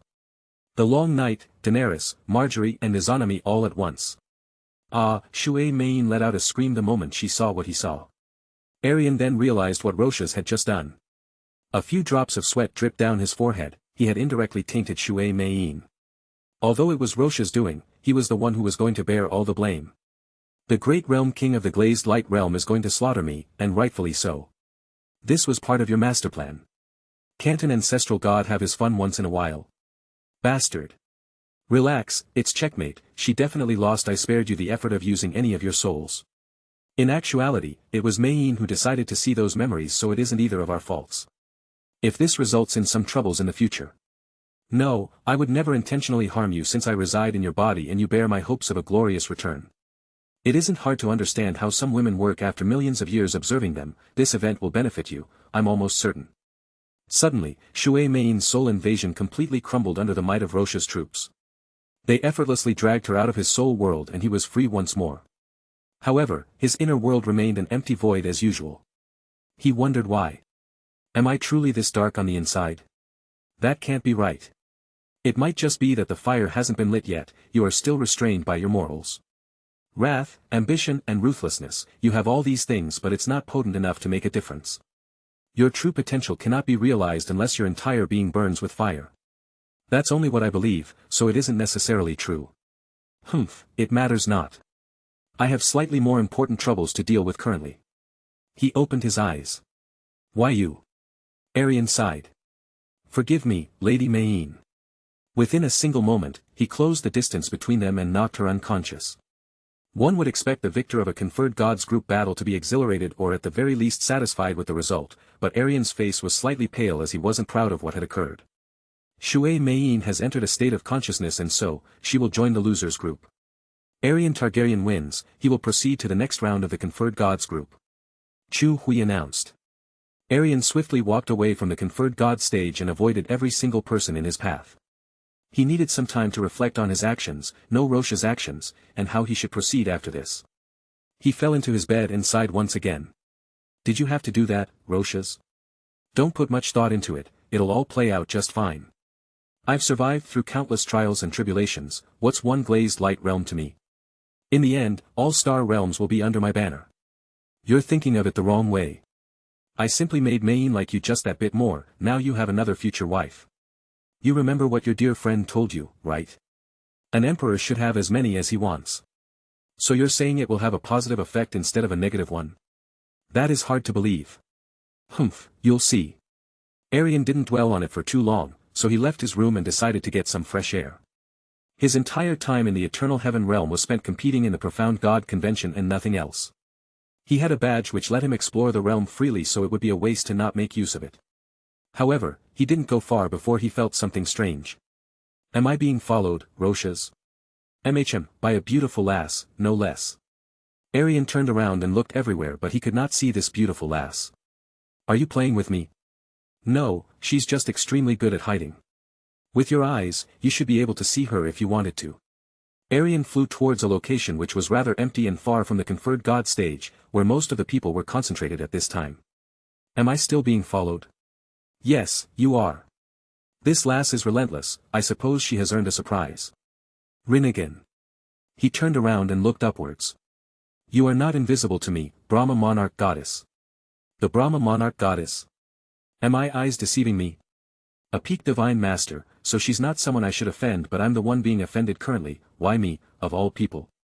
Stalking a Snow Song Realm disciple should be beneath her. But, maybe, I can use this event to my advantage. Even if I intend to kill her father, Chinya Fantian, that doesn't mean I can turn down an opportunity to have a connection with the Brahma Monarch God Realm. It is the strongest king realm in the Eastern Divine region, after all. Conquering it first would make things easier. So you can see me, but only with those eyes, how interesting. May I ask why you're following me? Aerion smiled. It can't be because I charmed you with my most striking appearance, can it? Honestly, I wouldn't mind having the beautiful Brahma Monarch Goddess as my wife. You are not worthy, Are you sure about that? Aerion smiled once more. Perhaps, I am unworthy now. But, after a few years, you might just be unworthy of this emperor. What makes you think that? There isn't a single man who is worthy of me, yet I'll be unworthy of you. I have to get her interested, this is risky, but with great risks, comes a great reward. Besides, would she reveal this secret to the public? Other people would have their eyes on me, after all. And if she decides to do something devious, I have the ultimate teleportation device at my side.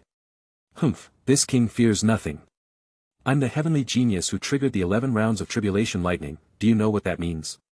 My potential is limitless and far surpasses the ceiling of the true God realm.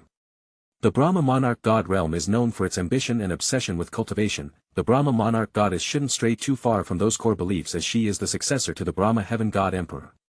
Is that so? Aerion felt her golden eyes narrow in on his own. Both her tone and glare were rather cold and unsettling, but he shrugged it off. Whether you choose to believe me or not is, in the end, your decision. Although, if you fail to make the correct decision, you may find yourself in a pit of deep regret in the future when the people around me reach the higher realms of cultivation alongside with this emperor. In that scenario, you would remain chained to the divine master realm. How unfortunate. At that moment, he felt the pressure of a divine master. Aerion used Kamui to negate the attack. He entered that visible state and so, was unaffected by anything happening in the eternal heaven realm. The Brahma monarch goddess took a closer look at Aerion.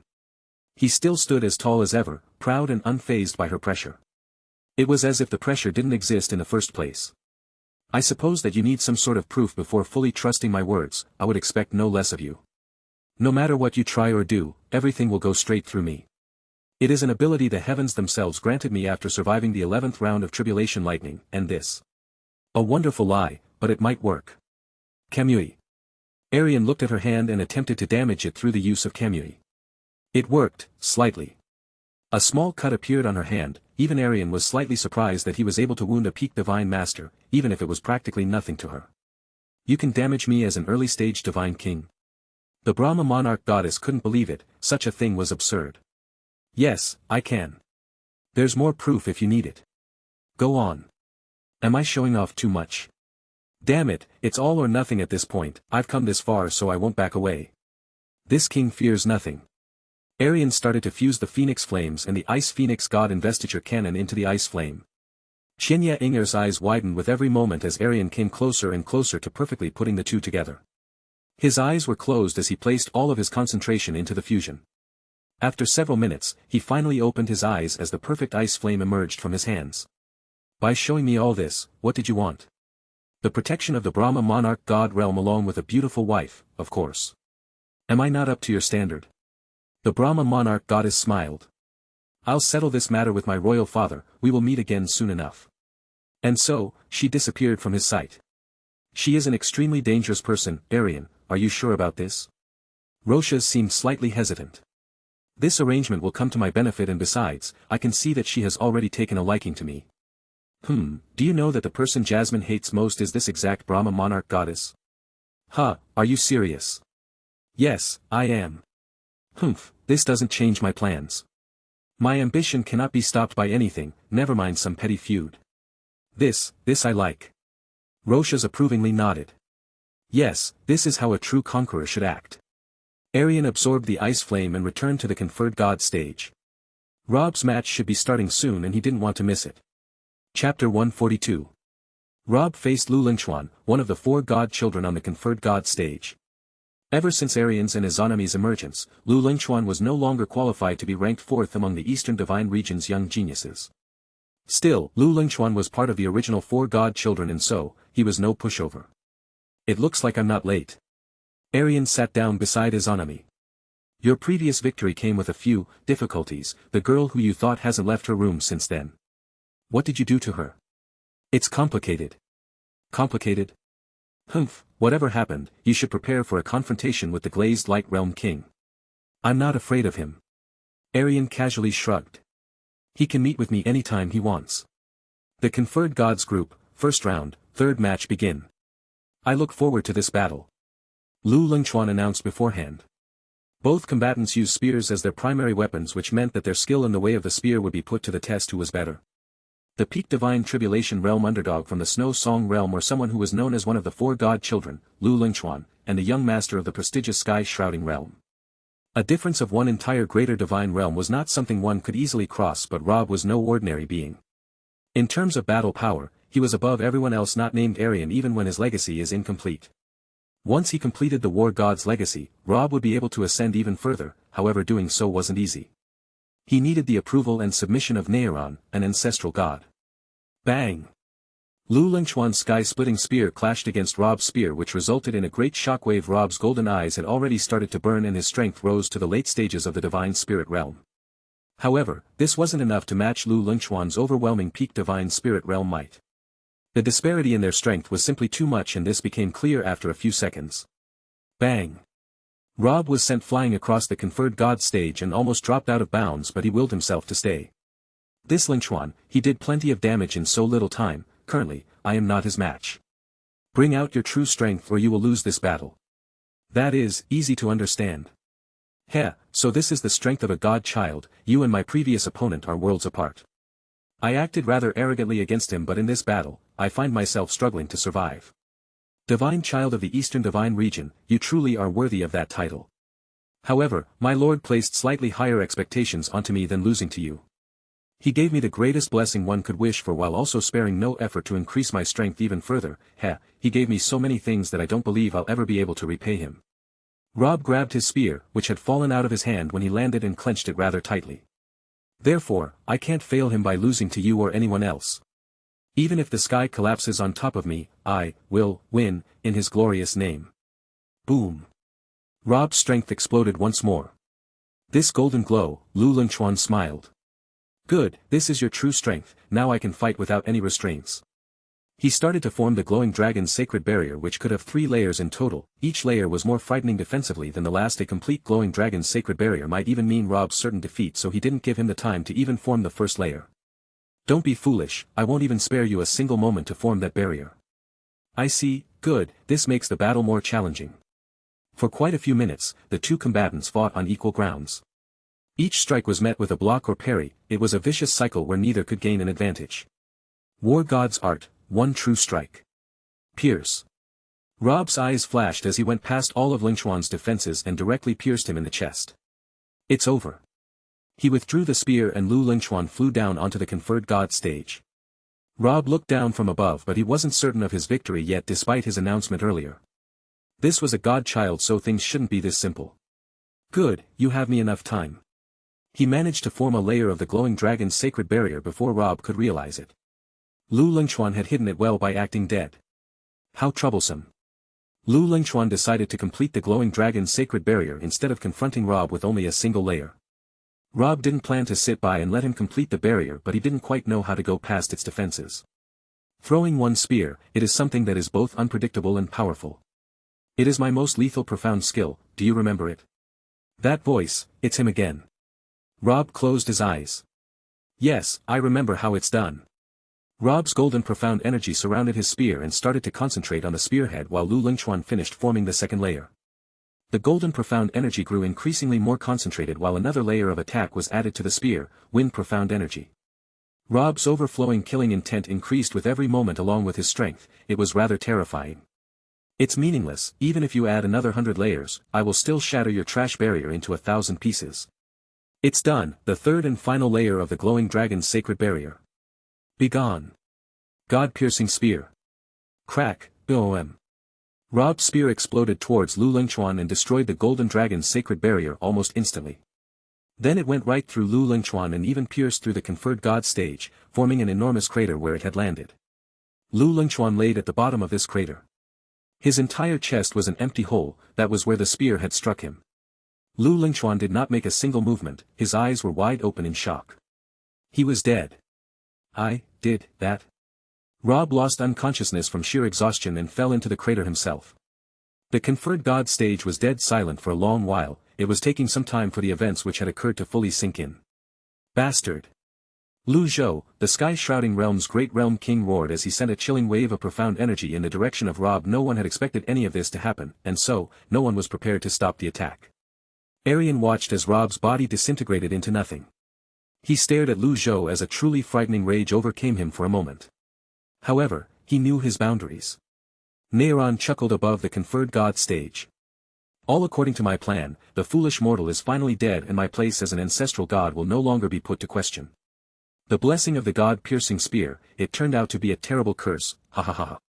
How uncivilized, a great realm king striking a junior, simply disgraceful. Explain yourself, Lu Zhou. Honorable Chu Hui glared at the sky-shrouding realm's great realm king. He killed my son, is that not reason enough? Lu Zhuo flew down to the crater, ignoring Chu Hui completely, and held his son's body in his arms. My Lingchuan. Izanagi. Neither of them died. Suddenly, the hole in Lu Lingchuan's body was filled and he almost jumped out of Lu Zhou's arms. He looked rather energetic for someone who was dead a moment ago. Rob's disintegrated body appeared once more and he opened his eyes in disbelief. I thought, I was dead, my lord, you saved me. Aerion wiped the blood from his left eye. Although it was a simple action, Aerion always had the attention of the surrounding spectators and so, they noticed this simple gesture. His eyes, the blood, the result and Rob's words. It couldn't all be a coincidence, could it? Aerion had plenty of eyes on him as he jumped onto the conferred god stage. Rob, you went too far. I just lost control of myself, forgive me. He bent his knee and looked down, not daring to look him in the eye. Humph, sky-shrouding realm king, if you agree to forget this exchange then so will I. If you don't, then don't expect this king to be merciful to you in the future. Aerion's crimson red eyes glowed with killing intent. Is he crazy? Threatening the sky-shrouding realm's great realm king is suicidal for a person of his status. What are you going to do? Lu Zhuo stood up. In the future, who's to say that you will live long enough? Has this Lu Zhuo gone mad? His son is in perfect condition while I'm requesting that he forget the events which had occurred, albeit, in a rather furious manner. But that can't be helped. Father, please quench your anger, everything is alright now. I'm alive and so is my opponent, it doesn't matter what happened before. Lu Lingchuan stated. Yes, I suppose you are right. Lu Zhuo nodded as he flew away from the conferred god stage and back to his original position. Rob, you deserve victory after that blow.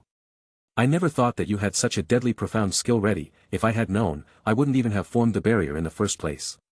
You are a superior warrior, in the end, despite your lower cultivation strength, I'll be on my way. Lu Lingchuan, I didn't mean to. The excitement of the battle got to you, that is all. Lu Lingchuan smiled. We're both safe now, there's no need to bear any grudges. Chu Hui proceeded onwards, despite the strange circumstances. Rob is the victor of this battle and will proceed on to the second round of the conferred gods group. Lu Lingchuan will enter the losers group. Rob remained on the floor, crestfallen. Aerion sighed. Rise, greater and wiser than before, instead of acting like your soul was dragged out of your body. I need some time alone. Rob stood up and flew away from the conferred god stage. Now Izanagi will become public knowledge, but I'd rather it be this way than Rob no longer existing. The Dragon Monarch's eyes did not leave Aerion Targaryen. He had seen the entire event unfold and the suspicions he had soon turned into reality. Most spectators had already come to guess who had resurrected the two from the dead. Justice is none other than Aerion Targaryen. Those unique eyes are the same, after all. The ability to resurrect the dead, this will certainly cause some troubles for him. Chapter 143. You mentioned this Aerion Targaryen to me previously. Xianye Fantian had summoned his daughter to his palace in the Eternal Heaven realm. The room was completely soundproof and all servants were dismissed some time ago, so the chances of their conversation being overheard were extremely low. His eyes have made quite an impression on me and the rest of the god realm. If we don't act soon then another king realm may attain him after the profound god convention comes to a close. No, perhaps even before that. He also has that obedient follower of his who wields heaven-defying battle power. Wherever Aerion goes, he will go as well, that is clear. I don't believe Aerion Targaryen would accept any other king realm other than the Brahma monarch god realm, royal father. Yes, you did tell me of his intentions. The protection of the Brahma monarch god realm and a beautiful wife. He displayed multiple feats which should not be achievable by someone of his cultivation level and some of which should be impossible altogether. Aerion Targaryen might very well be the heavenly genius. Attaining him should be a priority, however, in the end, it is your decision to make. I am willing to do what must be done. Good, I intended to acquire his eyes through force but now I feel like that would be a waste of his talents. It might even backfire on the Brahma monarch god realm. With you as his wife, everything becomes much simpler. What is your first impression of him? He is unique, proud, extremely overconfident and he seems to be ambitious. Brave, too, very few people at his level would be willing to show such killing intent to a great realm king. I do not believe someone like Aerion Targaryen would disgrace the Brahma monarch god realm or myself. He is certainly worthy. I dare say that not even 1,000 South Sea god emperors would compare to him once his true talents fully emerge. Then it is agreed, I will offer your hand in marriage once he is announced as the victor of the conferred god battle. I doubt he would disagree, after all, it is what he wished for in the first place. The Brahma heaven god emperor smiled. You have done a great duty by following him. without that occurrence, he might not have approached you and I would not have known of his special abilities and talent. I am truly proud of you, Inger. If you must meet with him, do not do so in public. This matter will remain private until the day comes. He instructed her. As you wish, royal father. In the seventh heaven realm, Aerion was resting on a field of grass. That spear was quite terrifying. I never knew that Rob had something like that in his arsenal. It's one of Aeron's profound skills, his favorite one, in fact. Countless minor gods were slaughtered by the god-piercing spear. It is unavoidable and an instant kill unless you counter with something of equal strength.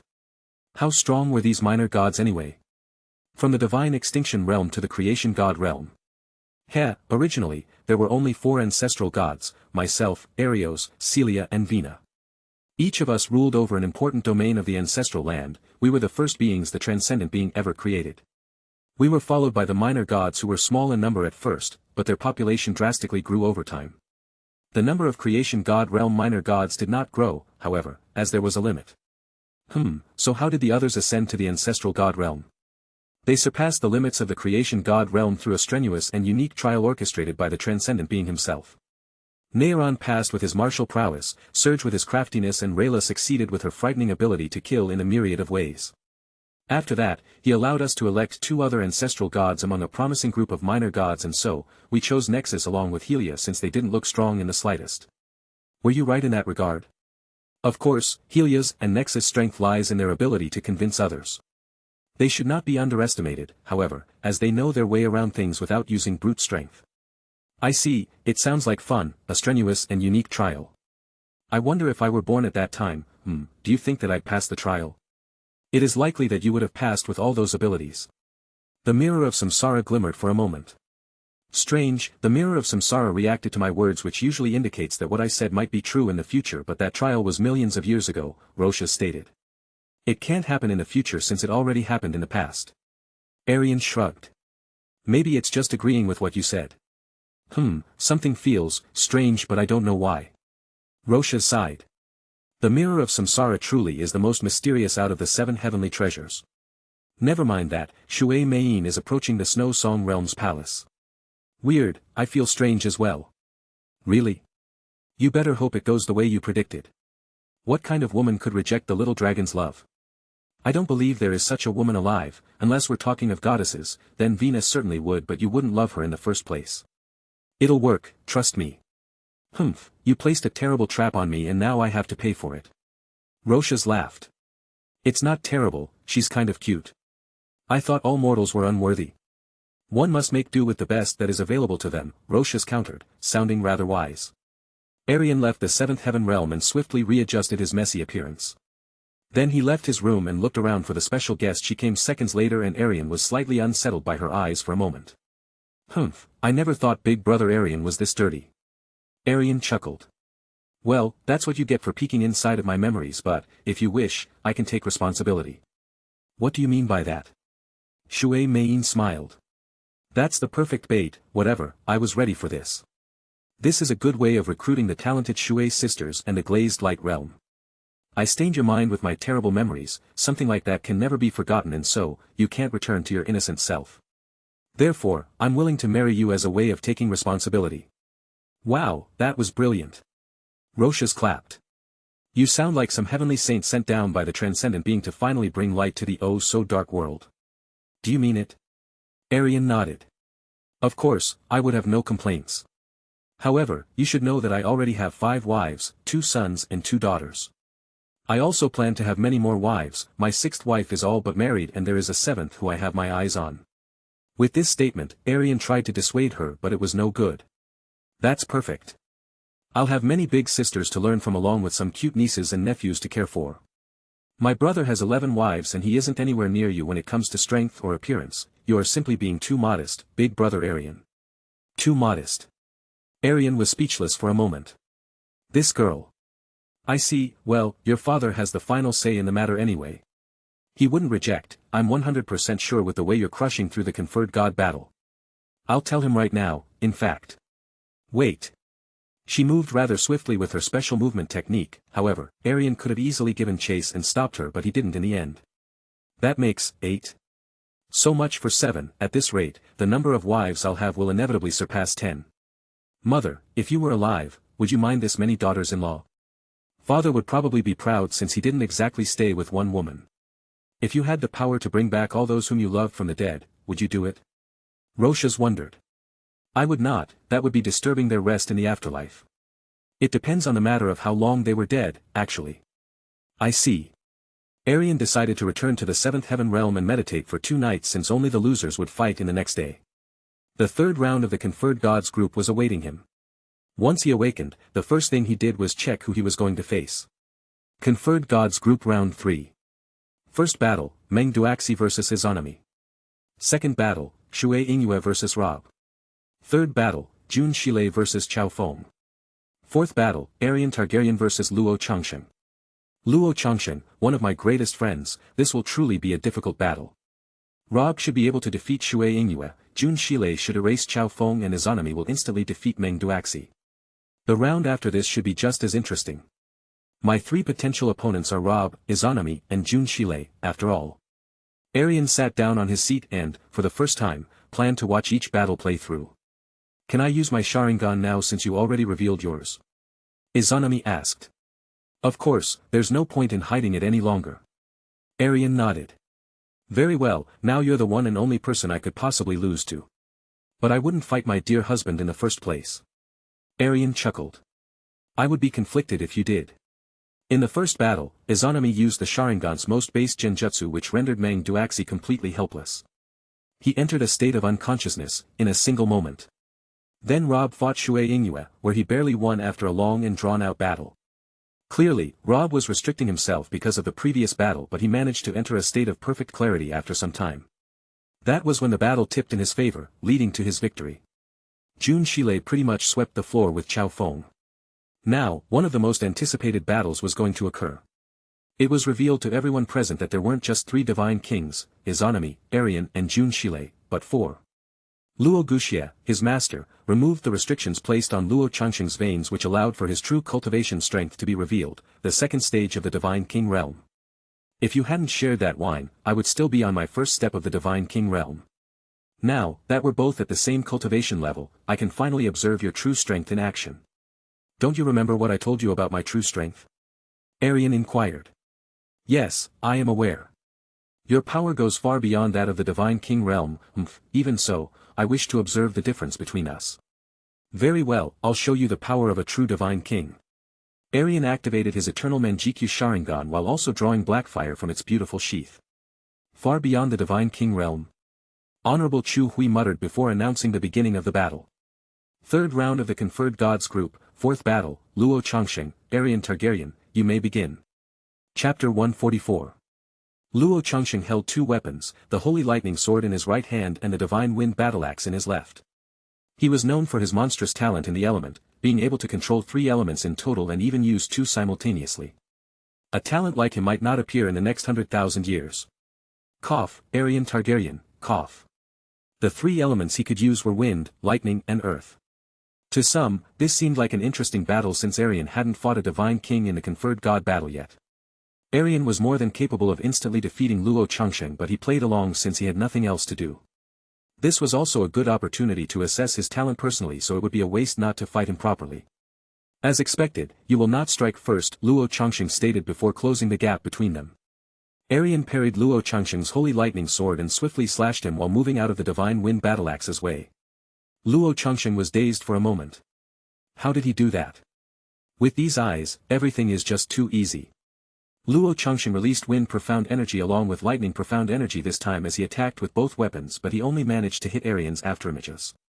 Aerion used the Moon-Splitting Cascade to appear behind him. Boom! Aerion kicked him in the back with an excessive amount of force, sending him flying to the edge of the conferred god stage. Is this the best fight you can put up? Aerion mocked Luo Changsheng. How disappointing, I truly expected more from you, Changsheng. He reminds me of a certain Ling Yun, a great genius, but he was simply born in the wrong era. A couple of thousand years in the future or past would have won him great fame, but now he's no more than a stepping stone for me. No, he's even less than that, he's a target who I can use some of my abilities on. That is the sad truth for now. He will, however, have a far greater purpose after those 3,000 years pass. So this is the disparity in our strength. Luo Chongqing stood up. Even with the heart-burning lightning and dragon compassion blade, I would not be your match and the result of the battle would not change in the slightest. You truly are superior to me. Humph, so you've given up. Indeed, I have. I see, then allow this king to reward you for trying at the very least. A crimson aura surrounded Aerion and started to form a skeleton. This skeleton grew its full armor rather swiftly before erupting in size once more. A set of crimson wings grew from the tall figure's back as well.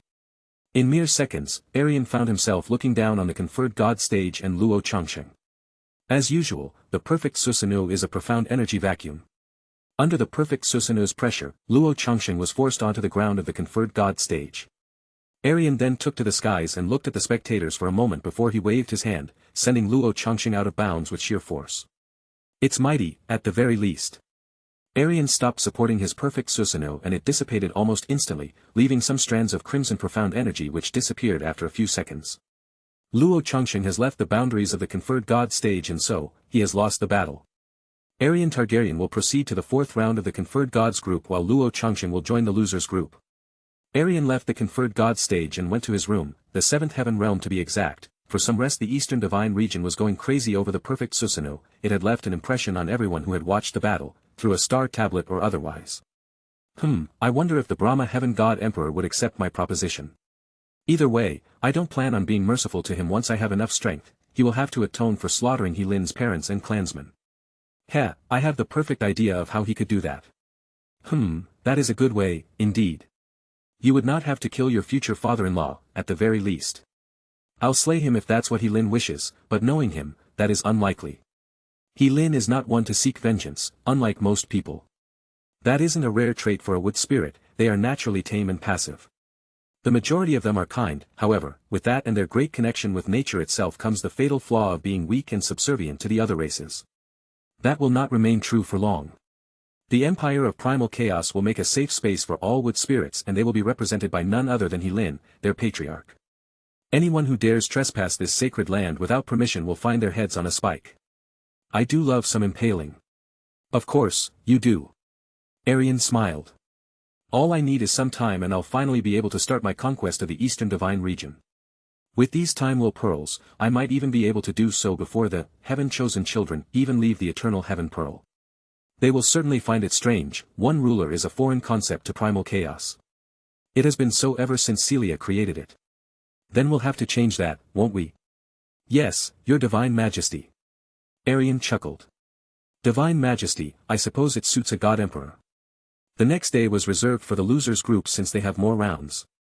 Luo Chongqing, Shui Yingyue, Lu Lingchuan and Shui Meiyin came out victorious from the fourth round of the losers group. Aerion was training for the day and only left to find out if there were any upsets. There weren't any except for Shui Meiyin, who was winning with sheer soul power. The fourth round of the Conferred Gods group and fifth round of the Losers group was revealed in the day after. Conferred Gods group, Round 4. Battle 1, Rob vs Izanami Uchiha. Battle 2, Aerion Targaryen vs Jun Shile. Losers group, Round 5. Battle 1, Shui Yingyue vs Shui Meiyin. Battle 2, Luo Chongqing vs Lu Lingchuan. Aerion chuckled. Right, Jun Shile, I haven't quite gotten to teaching her the boundless sword art. There's a month between the end of the Profound God Convention and the Eternal Heaven Pearl being activated. I'll either have to do it then or now, in between matches. If only the Time Will Pearl can increase in size, giving me enough room. Aerion suddenly got a brilliant idea. Can Izanagi do that for me? Better yet, can I abuse Izanagi to have an infinite Time Will Pearl? No, I don't think that would be possible. The Time Will Pearls are made from the Eternal Heaven Pearl. Can you use Izanagi to fully recover the Sky Poison Pearl's poison? No, I tried that once. The 7 heavenly treasures seem to be beyond your power, for now. Your eyes will grow more heaven-defying as you grow in strength. By rejecting reality, you are also indirectly rewriting it. How long will it be before you can rewrite reality at will? That ability sounds rather terrifying. Rob's and Izanami's battle was the fastest of them all as Rob conceded before it even started. Then Aerion and Jun Shile were called upon by Chu Hui, both entered the Conferred God stage without much delay. Even being 15 breaths late would lead to an automatic loss, so there wasn't much time to waste in the first place. The final battle of the fourth round, Jun Shile, Aerion Targaryen, you may begin. Black fire clashed against misty light for about the 100,000th time and dominated as usual. So, when are you going to teach me your sword art? This king is willing to spare some time in between matches to teach the basics. You'll have 3,000 years to learn the rest, how does that sound? Why can't you do that in the Eternal Heaven Pearl? Great question. I'm not going to cultivate for 3,000 years in the Eternal Heaven Pearl since I have better things to do. Better things to do, and what may those things be? Aerion smiled. That's confidential information I'm not willing to disclose. Anyway, since I've already fought you and won many times over, there's no point in us fighting here. See me after this match and I'll impart some of my knowledge onto you. Aerion froze her using his ice profound energy and walked away once he was declared the victor. He walked to his room and patiently waited. He didn't have to wait long, however. June Shile came rather swiftly. You may enter my humble abode, it probably isn't much different from your own. In reality, yours is likely to be superior because of your master. It is slightly grander. June Shile nodded. But this will do. Perhaps, we may be able to do this in my room next time. Since this is my room, although temporary, I'd rather it not be destroyed in any way, shape, or form. Therefore, we won't be using much profound energy. Aerion stated. That is understandable. Aerion smiled. Then we may begin with the basics. It suits your undistracted sword domain rather well. The user of the boundless sword art must remain calm and focused unless they wish to be unsuccessful. The key is to be decisive, unpredictable and arrogant. Intentionally acting predictably is rather important as well as it leads to many openings, hence making you unpredictable. How is being arrogant a key part? Don't you already know? Aerion chuckled. Think about how I won all those spars. You acted arrogantly too. June Exilii thought about it. To make me lose focus. Precisely. Your anger led to you losing focus and making mistakes while I decisively capitalized on those mistakes. Aerion smiled. As expected of the Sword Sovereign's disciple, it won't take you a long time to learn the basics. The more difficult sword skills, however, may provide you with a decent challenge. Let's continue. June Shile replied. As you wish. Nearby, the Brahma monarch goddess was watching Aerion. Teaching the Sword Sovereign's disciple a sword art, how intriguing. Still, she is unworthy of such attention and praise from my future god emperor. Chapter 145. Aerion did as much as he could in the limited amount of time available, which was enough to see some excellent results. She had grasped the basics in a single day. June Shile was a swift learner, indeed, but she still had much to learn. In the next day, only the losers group fought. The two battles were Shui Ingyue versus June Shile and Rob versus Luo Changsheng. Many already predicted that June Shile and Luo Changsheng would proceed as they were divine kings. June Shile effortlessly dispatched Shui Ingyue while Luo Changsheng ran into some trouble when facing Rob. Don't accidentally kill another genius this time, Aerion stated. I'll try my best, Rob smiled. But, even if I do, you'll just bring them back, right? I might not. Ah, then I'm doomed. I won't use that profound skill in a tournament battle again, so you don't need to worry about it.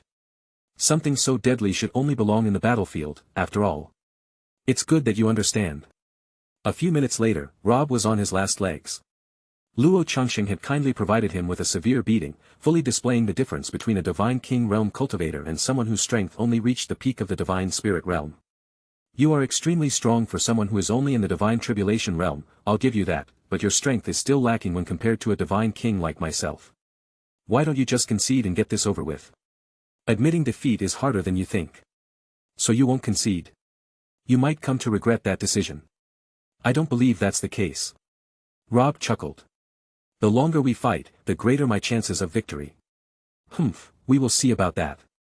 Luo Changsheng continued to beat him down, but he saw no progress as Rob was regenerating his wounds at an absurd rate. Something that seemed so simple as throwing him out of bounds or just knocking him unconscious was proving to be extremely difficult. However, it wasn't just his regeneration which shocked Luo Changsheng, it was his relentless determination and ever-growing strength. How is this possible? Not only do you keep surviving my attacks, but you also emerge stronger than before, every single time. Are you scared of losing to me, Luo Changsheng? If that's the case, I suggest you bring out that dragon compassion blade. Maybe the heart-burning lightning on top of that. I, Luo Changsheng, don't need to use either of those to defeat you. Rob smiled. A shame, I could have benefited greatly from that experience, but I suppose a swift victory is pleasant as well. The golden aura around him started to form an incomplete lion as his strength rose once more. The aura was unstable and all over the place, but the lion's might could not be denied. This aura, it's stronger than my own. Yes, although it's slightly shaky, this should be enough to wipe you off the face of the conferred god stage. Rob confidently announced. Why you, very well, let's see how long this strength of yours lasts. Boom. Luo Chengxing decided to use the heart-burning lightning and the dragon compassion blade to match Rob's new strength. A heavy sword against a spear, Rob observed that his greatest strength and advantage in this battle would be speed, so he utilized the flying wind god's art as much as he could. Slash, slash, slash. Damn, this Luo Chengxing is fast. Keeping Luo Chengxing in the perfect range turned out to be slightly more difficult than he expected. Rob had to use another strategy. Drop. Luo Chengxing looked rather surprised. Did this man just drop his spear in the middle of a battle? Rob got out of the way of the dragon compassion blade and kicked Luo Chengxing in the babymaker. Rob was making the most out of the heavenly fire demon's sacred teachings. After all those years, he did pick up a few tips and tricks. It looked like his learning had paid off well. I got you. Bang. You didn't expect that, did you? Luo Chengxing took a couple of steps back, groaning in pain. You devil. Hee, it's only effective once, but since I got you, it's already over. If I had missed, then you would have kept your guard up and such an opportunity would not have appeared ever again. Gah, I'll still defeat you. Keep dreaming, since an injury like that will limit you greatly for quite some time. Rob retrieved his spear and started to combat the dazed Luo Chengxing. Eventually, Rob managed to throw him out of bounds and win the battle. Rob will proceed to the 7th round of the losers group while Luo Chengxing has been eliminated permanently. Conferred Gods Group Round 4. Aerion Targaryen vs Izanami Uchiha. Losers Group Round 7. Jun Shilei vs Rob. Next day. The first and final battle of the Conferred Gods Group 4th round, Aerion Targaryen and Izanami Uchiha, both from the Snow Song realm. You may step onto the Conferred Gods stage. Izanami said she'll concede, so this should be a simple victory. Humph, you must be thinking this battle is going to a breeze, huh? What do you mean? Aerion inquired. I trust that you've been faithful these past few days, so I won't completely embarrass you. Huh? Aerion scratched his hair. What did I do? The Sword Sovereign's disciple, I believe I saw her visiting you once in a while. Do you not remember? Oh, right. There's nothing serious happening there, I'm just teaching her my sword art for a favor. A favor? Interesting, indeed. Aerion chuckled. Fine, we can fight, but you will lose anyway. As confident as ever, Izanami remarked, smiling mischievously. I have a bad feeling about this. Aerion Targaryen, Izanami Uchiha, may the battle begin. She instantly activated her eternal Manjikyu Sharingan and he did the same. After a few moments of silence, Aerion spoke out. Aren't you going to strike? Izanami smiled as some blood fell from both of her eyes. I've already struck you. I can't move. Instantly, the world around him changed. He didn't stand on the Conferred God stage any longer, at least in his view. It was a white and, mostly, empty world. The only thing which stood out was the red moon looking down at him. The moon started to glow brighter and, from the heavenly white sky, red shards started flying towards him. Once they reached him, the shards extended in length and wrapped themselves around him. He was chained and these chains could not be broken by sheer force. This has to be an illusion, but it's different from the last one she used on me. Ah, that was during the Blue Wind ranking tournament, where I almost lost anyways. This one is much stronger. Much stronger is cutting it loosely. Aerion struggled as best as he could, but it was still no use. Even Izanagi was proven to be worthless in this situation. In actuality, Izanagi was scared and Aerion couldn't use him. Seriously, you let me down during such an important moment? Ha ha ha, it looks like you're going to lose to your beloved wife. Roshas mocked Aerion. It looks like the little dragon's conquests have backfired on him, how embarrassing. Whose side are you on, anyway? I can't help you here, it's all up to you. Meanwhile, Izanami walked closer to Aerion, who was standing still with a confused face. She caressed his hair for a few seconds. My poor emperor, don't worry, all of this will end soon. Grabbing his hand, she started to walk him out of bounds.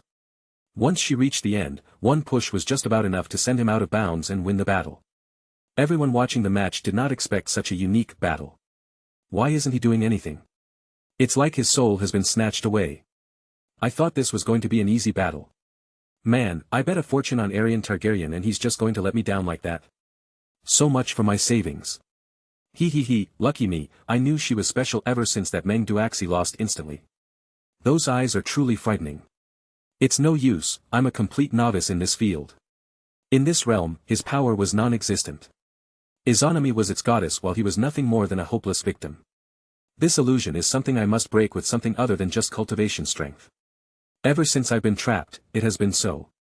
I must combat it with my eyes, but they're proving to be useless in this instance. I suppose Izanagi just isn't the one for this job. The Emperor. Suddenly, the red shackles weakened and he used this opportunity to break free.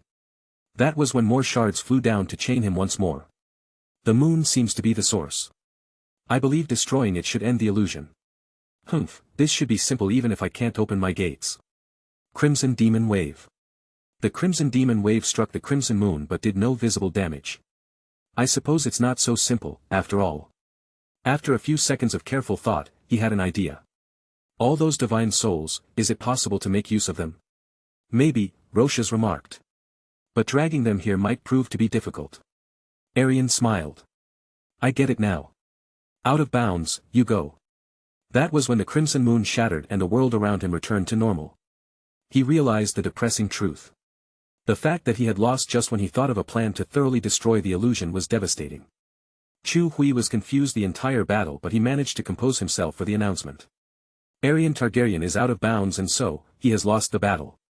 Izanami Uchiha will proceed to the next round of the Conferred Gods group while Aerion Targaryen will fall to the losers group. I lost. Entering the losers group and in such an embarrassing manner on top of that. I didn't even put up a fight. You did better than I expected, but it was not enough, unfortunately. Izanami walked off. Next time, there will be a next time, Izanami, and that will be when I shatter that illusion. Aerion stood up and smiled. Thank you, Izanami. I've learned something important because of this battle. Oh. I see, then I look forward to the next one. She smiled. I'll beat you at your own game. Unbelievable, Aerion Targaryen lost. Aerion Targaryen and fall to the losers group, I thought those things would never go together. I've been proved long, it seems. Chapter 146. Rob barely won against June Shile since she didn't give him much room to breathe after the match started. After the day came to an end, only 3 contestants remained, Izanami, Rob and Aerion. The 2 losers would face each other tomorrow to determine who would face the undefeated Izanami. However, it didn't exactly matter who won in the remaining battles as they were all from the Snow Song realm. 3 out of the 4 conferred god children belonged to the Snow Song realm, a middle-rank star realm. Something like this was unprecedented even when it came to the mightiest of high-rank star realms. Meanwhile, in Blue Pole Star, Aerion was reading an interesting book in the most beautiful garden in Dragon's Heavenly Palace and perhaps the Blue Pole Star. Being the firstborn son of the Celestial Dragon Emperor, the supreme ruler of the entire world, certainly had some benefits. All of the resources one could imagine, profound arts and weapons, along with the best educators. Aerion spent most of his childhood in exile and far from home. Even though this experience strengthened him, he missed out on many things. One of the main reasons as to why he set out to conquer was to provide his children with the best lives possible. It had worked. From some distance, stood Fanjuecheng. He was assigned to Aerion most of the time, acting as his bodyguard. This was one of the main duties of a member of the prestigious Dragon's Guard, after all. Senior Juecheng, can we leave the palace already? Aerion asked. Why would you want to do that, Your Royal Highness? I want to see the outside world, of course. I'm in the Emperor Profound Realm, so it's a good time to gain some experience on my own. You can't do that yet. Why not? With you by my side, no one can pose a threat to me. Unless it's the Heavenly Demon or Aunt Sai. Maybe the Phoenix Goddess as well. None of those people would ever harm me, so what's the real reason? It's your Royal Mother's order. Mother worries too much. As my Dragon's Guard, it is your duty to follow my instructions directly. Aerion smiled. And so, I've decided that we're going on a tour around the Profound Sky Continent starting with the Blue Wind Kingdom. We have the best relations there and I'd like to visit my grandfather, along with a few sections. We can go to the Burning Heaven clan, too. Don't worry, if anything happens, I'll tell Mother it's all my fault. Very well. Fanjuecheng nodded and smiled. It seems that you are developing a golden tongue. That is good. His Imperial Majesty would be proud. One of the main reasons as to why I want to go to the Blue Wind Kingdom in the first place is because that is where my father's cultivation journey started. This book here has detailed every known step of his and, although it is exaggerated, most of the information seems to be accurate with public knowledge. We'll be following from the very start. I believe His Imperial Majesty contributed to its creation. He did. Yes, he did add a few of his touches and approved it personally. The legend of Aerion Targaryen, this small detail makes the book far more valuable than it should be. His Imperial Majesty had left it in the royal library on purpose, so that his children may read it someday. Aerion smiled. Another gift. His last visit was quite some time ago, but I'm sure that father is busy with an important matter in the God realm. He'll be back soon enough, maybe with some ants, too. The God realm is vast, so I doubt that there is any lack of beauties. However, His Imperial Majesty has extremely high standards. Maybe there are still some potential ants on Blue Pole Star. I suppose it is my duty to find them for father since he's busy with growing stronger in the God realm. You'll help me, right, Senior Dragon's Guard? Fen Juechen nodded. It is a service to His Imperial Majesty, so I have no issue in it. It's settled then. Aerion rose to his feet and stored the book in his storage ring. Aerion faced Robb on the conferred god stage. Now, most people knew who would emerge as the victor, but some had their doubts ever since Aerion was defeated so easily by Izanami. It looked like he had started daydreaming during the match. Who knows, that might potentially happen again. Should I concede, my lord? There's no need. Aerion smiled. I order you to fight me at your best, do not even think of holding anything back. As you wish. Aerion Targaryen and Robb, both of whom represent the Snow Song realm, you may begin your battle. Aerion stood still while Robb charged him with his spear. Then a crimson hand made out of profound energy emerged and grabbed the spear at the last second. This hand was a part of his Susanoo, of course. The hand was also accompanied by a ribcage to protect him. Robb used 1,000 cuts to strike the hand and free his spear. After that, he took a step back. Another arm soon emerged, however, this arm held a sword which Aerion had materialized. The other arm was also armed with a sword right after. That isn't fair, Robb sighed. Neither is kicking another man's most sacred part, but both are completely legal. How about you try out that profound skill instead of complaining? I suppose that's the only way. Aerion chuckled. Not that I'd let you. The swords disappeared and were replaced by a bow. Aerion created an arrow made out of wind profound energy. The right arm grabbed the bow and the left loaded the arrow since Aerion preferred using his left eye. That arrow is really strong, but it means nothing if I can dodge it. Who said it was just one arrow? Aerion smiled. Robb's confidence dropped when the arrow split into 100 arrows, but he remained determined because of what Aerion had ordered previously. He flew further away from the Susanoo, giving himself enough distance to dodge. Aerion released the first volley of arrows and, although his aim was perfect, most of the arrows missed the mark except for 3. The second volley was slightly more deadly, and so was the third. Aerion kept increasing the difficulty on purpose, bringing out more of Robb's power. By the 10th volley, Robb had finally brought out the incomplete, golden, lion aura. Burning eyes seems to be the first stage, followed by the slightly red eyes and golden glow in the second stage. Now, this looks to be the third stage, am I correct? Yes, I suppose so. Robb replied, breathing heavily. His entire body was painted in his blood yet, in truth, he was further from death's door than one might think at first glance. All of his wounds had closed almost as quickly as they were made. His regenerative abilities were comparable to Aerion's dragon-scale regeneration, something that seems to be a trend among the ancestral gods. Then let's continue. Perhaps, the 4th stage will emerge in time. Many more volleys later, nothing changed except for the fact that Robb was at the gates of the divine spirit realm. He only required one more push and his tribulation lightning would trigger. So there is no 4th stage, and I might have an idea as to why.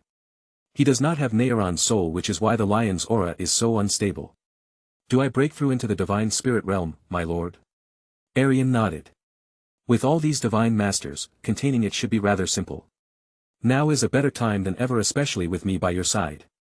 In the eternal heaven pearl, he might die, and in the 7th heaven realm, he would cause unnecessary damage to my perfect world.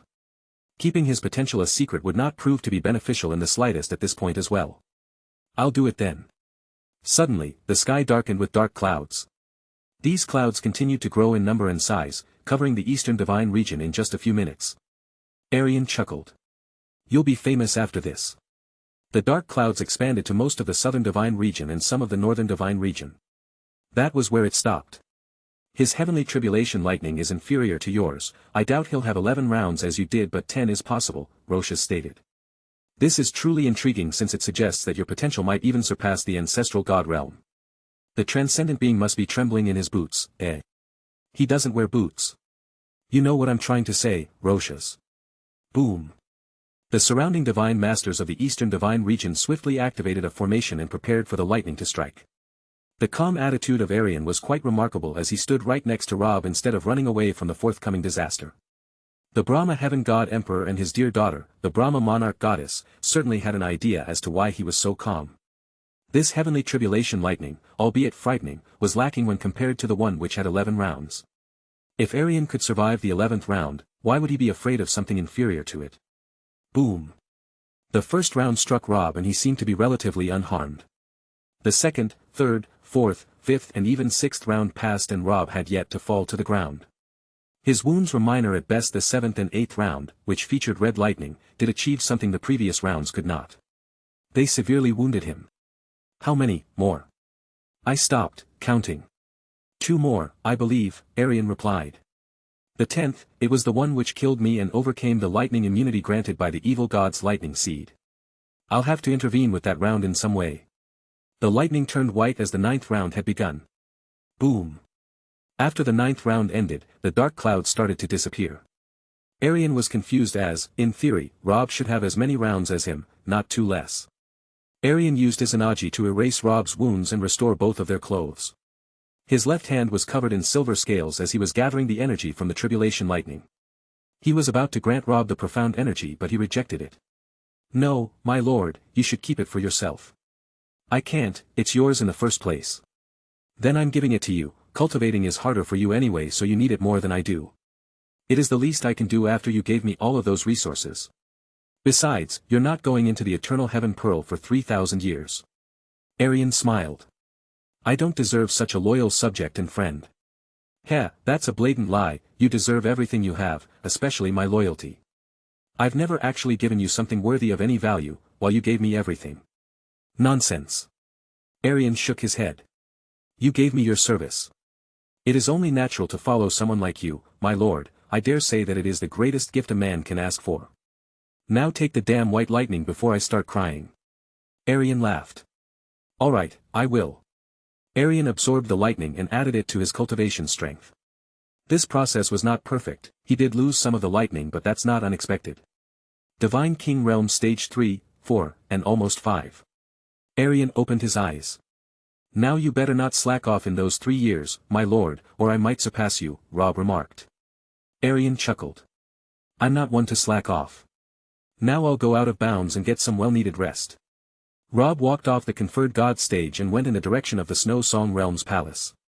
N9 rounds, this is unprecedented. Sang Shirtian stated. No, it is not. There's still the heavenly genius who triggered 11 rounds.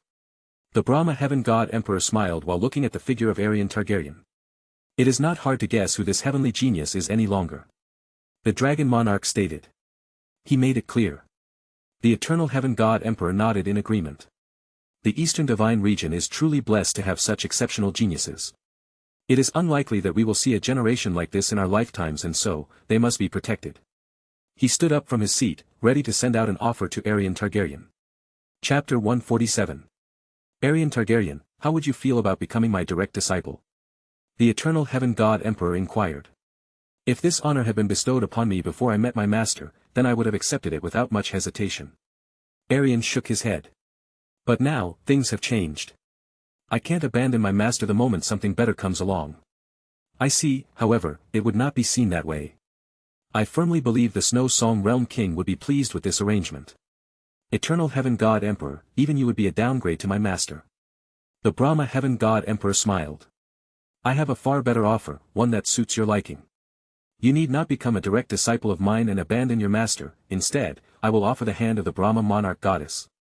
This arrangement would benefit both sides, I'm sure. Aerion nodded.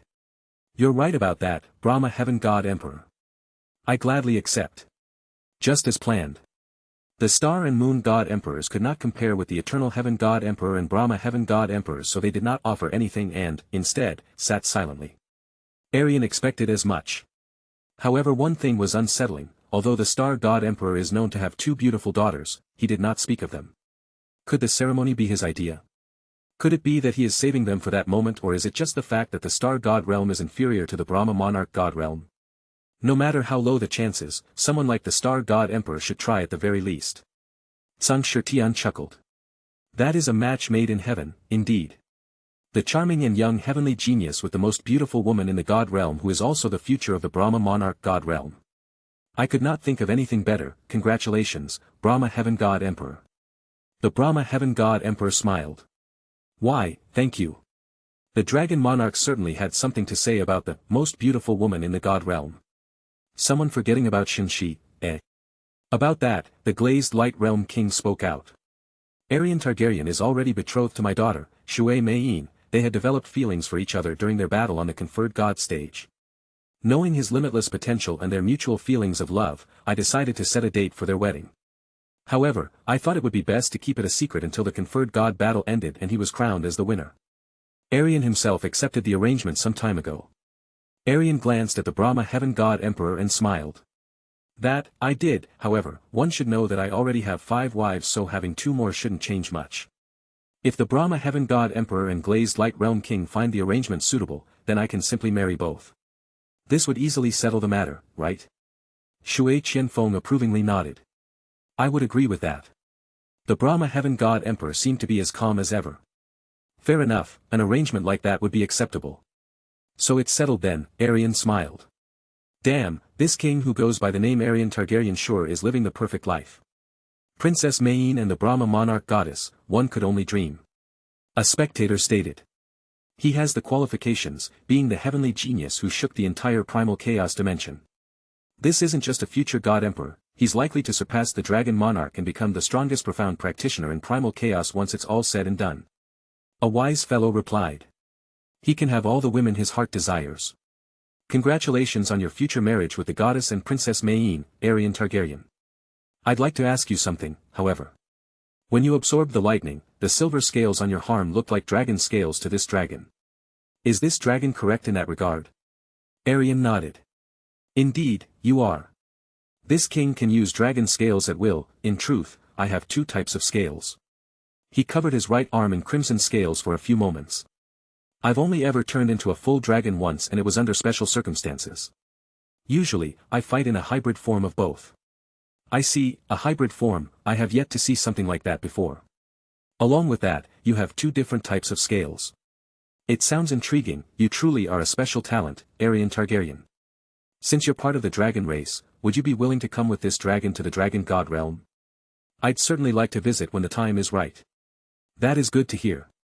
Have this dragon god mark. With it you'll be able to walk freely in the dragon god realm when you do decide to make your way there. Aerion caught the dragon god mark, which had the appearance of shining jade shaped like a dragon. He stored it in his spatial ring. I'm grateful to you for the brilliant gift, dragon monarch. It was the least I could do. There is another thing, however, but I'm unsure if you would accept it. And that is? I've never had a son. This has been a regret of mine for quite some time. It is difficult for those of the dragon race to reproduce. Even after 200,000 years, this dragon has yet to have an offspring. Knowing your connection with the dragon race and heavenly talent, I'd like to adopt you as my son. Do you accept? Am I not getting too much? Shui Meiyin, the Brahma monarch goddess, and now this. Before the eternal heaven god emperor could speak, Aerion stated his opinion on the matter. This king only knows one father, so I'll have to kindly reject this offer. I can understand that. Since you have the protection of the Brahma monarch god realm, this dragon should not worry too much. The news spread like wildfire across the eastern divine region and, eventually, the rest of the god realm. The emergence of a genius who could trigger and withstand 9 rounds of heavenly tribulation lightning, the reveal of the heavenly genius who survived 11 rounds, and how the god emperors present at the conferred god stage tried to recruit him. The peerless beauty and future ruler of the Brahma monarch god realm, the Brahma monarch goddess, along with the glazed light realm king's extremely talented daughter, were announced to be married to Aerion Targaryen, the heavenly genius himself. Aerion prepared himself for the coming battle against his enemy. After becoming the Brahma monarch goddess' fiancé, he naturally didn't want to disappoint and come in second place. More importantly, he felt the need to redeem himself after that humiliating defeat. Aerion's rather prideful nature would not allow that to happen again. Now, he stood on the conferred god stage, facing his enemy. You're doing quite well for yourself, humph. Shui Meiyin and the Brahma monarch goddess are both prized treasures of the eastern divine region, and you just stole them both away. Is that a bad thing, Izanami? I do not mind, it is in your nature to want more than you already have, after all. I cannot change that. However, you must promise me a small favor. And what may this favor be? Izanami smiled. I'll tell you after those 3,000 years come to pass. As long as it's reasonable, I'll see that it is done. I consider it to be something reasonable, I wouldn't ask for it otherwise. Now then, are you ready to lose? No, I stepped on this stage to win. Aerion announced, rather seriously. I expected no less from you. If Izanami Uchiha loses this match, there will be another battle to decide the true champion as she has yet to lose a battle. If Aerion Targaryen loses this match, he will be eliminated and Izanami Uchiha will be crowned champion of the conferred god battle. Honorable Chu Hui announced. May the most worthy profound practitioner win. And with that, the battle started. Aerion activated his eternal Manjikyu Sharingan. I dare you to do the same thing to me again. As you wish, my dear husband. Izanami smiled. The world changed as it had previously. The white sky and the glowing crimson moon remained the same from the last time. Aerion managed to will himself to fly and dodge the shards. Kamui, bring forth my divine souls. One by one, his divine souls emerged and gathered beside him. The fire dragon god, primordial azure dragon, phoenix, golden crow, white tiger and Roshas himself. Roshas no longer had the form of a middle-aged man, however, his appearance was that of a massive pitch-black snake with shining white eyes. What, are you surprised? Roshas remarked. Those eyes of yours look beautiful, I must say. They remind me of the purest of stars from the night sky. Aerion replied. Save that line for the Brahma monarch goddess. Roshas laughed. That sounds like a great idea, except for the fact that her eyes are golden, not white. Let's see, my most beautiful goddess, your golden, enchanting, eyes are more precious than the purest stars from the night sky. Roshas chuckled. How about that? That might work. Anyway, there's something more important on the line right now. Ah yes, your pride. Divine souls, lend me your strength. Aerion gathered the power of every one of them and channeled it into one massive fireball comprised of only crimson ghost fire. He condensed the on-the-fly profound skill as much as he could so that it may explode on impact before releasing it. This should be enough, go forth, world-destroying fireball. The incoming shards were all incinerated the moment they touched the frightening ball of fire. It was sent in the direction of the moon and once the two made contact, a huge explosion occurred. Boom! Aerion saw the crimson moon explode and burn away into nothing. It was one of the most satisfying things he had ever witnessed in his life, the seemingly indestructible crimson moon was destroyed completely. Aerion found himself back on the conferred god stage. Ah, you broke free so soon. Izanami was rather shocked. Don't ever underestimate this king's ability to adapt. Aerion instantly froze Izanami and dropped her out of bounds. Out of bounds, you go, my dear wife. Ha ha ha. Afterwards, he thawed the ice and helped her up. How noble of you, Izanami remarked as she embraced him. Then they kissed for a few seconds before Aerion backed away. Are you forgetting yourself? This is the conferred god stage. It was just a kiss. Chu Hui sighed, he had been put through countless difficult situations because of this young man from the very start. Even the previous match had been warped into a blatant training session. Izanami Uchiha is out of bounds and so, Aerion Targaryen has emerged as the victor. They will be given one time will pearl each, their seventh, in preparation for the next match which will commence tomorrow and decide the true champion. You'll win again, I'm sure. Izanami walked away. I'll see you tomorrow.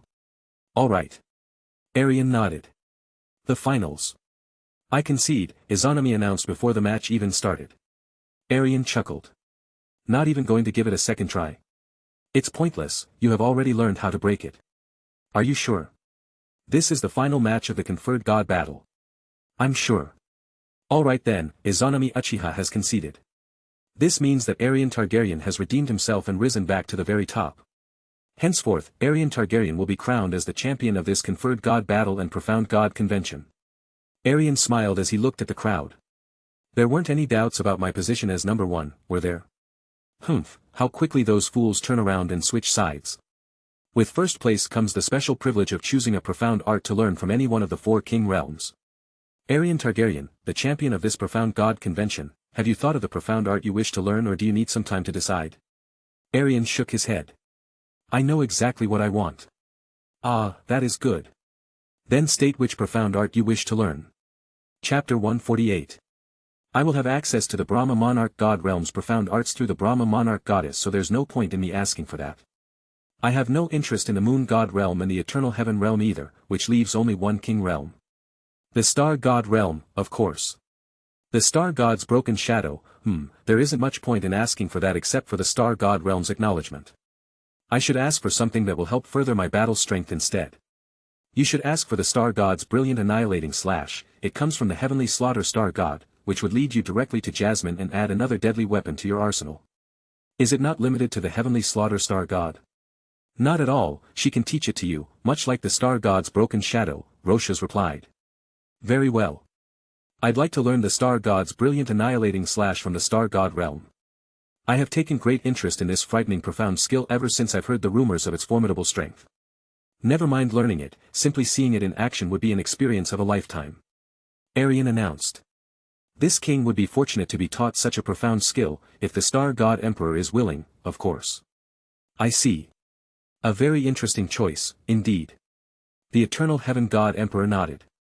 The star god's brilliant annihilating slash is a divine technique from the star god realm which does not require any particular bloodline, and so, it can be taught to others.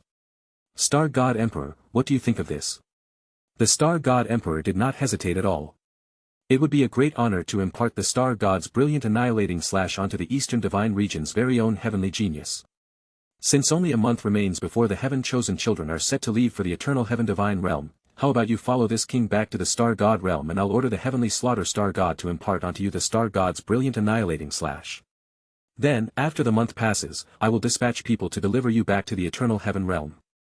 I suppose a month will be more than enough. However, I'd like to say something first. This king will not be leaving for the eternal heaven divine realm to cultivate for 3,000 years. Aerion smiled. I find it rather unnecessary. This simple statement was just as shocking as everything that happened the previous day. Unnecessary. Sun Shirtian laughed. Good, very good, the eternal heaven pearl's power is truly unnecessary to your heavenly genius. The eternal heaven god emperor frowned. What do you mean by that, Aerion Targaryen? It was not just the eternal heaven god emperor, the other 3 god emperors of the eastern divine region seemed to greatly disagree with his words. The dragon monarch was also much of the same. I will not repeat the same words. This king does not need 3,000 years, 3 will do just fine. I've already decided and nothing can change my mind. Besides, Rob will still be going, therefore it isn't necessary for me anymore. The Brahma heaven god emperor remained calm, shockingly enough. Good, this is wonderful. This opportunity will leave quite some time for you to attune yourself to the Brahma monarch god realm. We will simply have to be slightly more patient than before. The eternal heaven god emperor smiled. Perhaps, this is a blessing in disguise. If you are willing, Aerion Targaryen, I will be able to replace you in the eternal heaven divine realm and personally instruct Rob for 3,000 years. Oh. That sounds interesting. My lord, that would mean becoming his direct disciple, right? Aerion chuckled as he glanced at Rob. Of course, it would. Would you be willing? It would be a great opportunity, of course, but would you be fine with that? No matter whose disciple you become, no matter which star realm you join, no matter what happens, in the end, the result will, mostly, remain the same. Do you understand what I mean by that? You will always be on my side in the end. I understand completely. Rob sincerely bowed. I will accept your offer, eternal heaven god emperor. Good, this is wonderful news. Aerion smiled. Now that the matter is settled, may we leave for the star god realm, star god emperor? Very well, we may. This king will make preparations. You should rest. For now, I'll dispatch some people to deliver you later.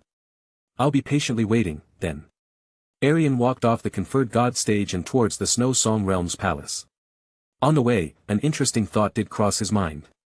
Rob could easily replace the eternal heaven god emperor after 3,000 years. During those 3 years, the eternal heaven realm will be left undefended by a god emperor as well, which would make it slightly more vulnerable. Aerion smirked. This plan is wonderful, indeed.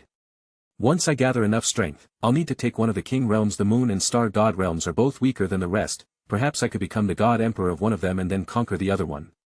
After that, the eternal heaven realm would be next. Would the Brahma monarch god realm side with me in my conquest or become my greatest enemy? Of course, I'd rather have them as my greatest ally. I might have to take out Chinya Fantian before he has the time to do something unsettling.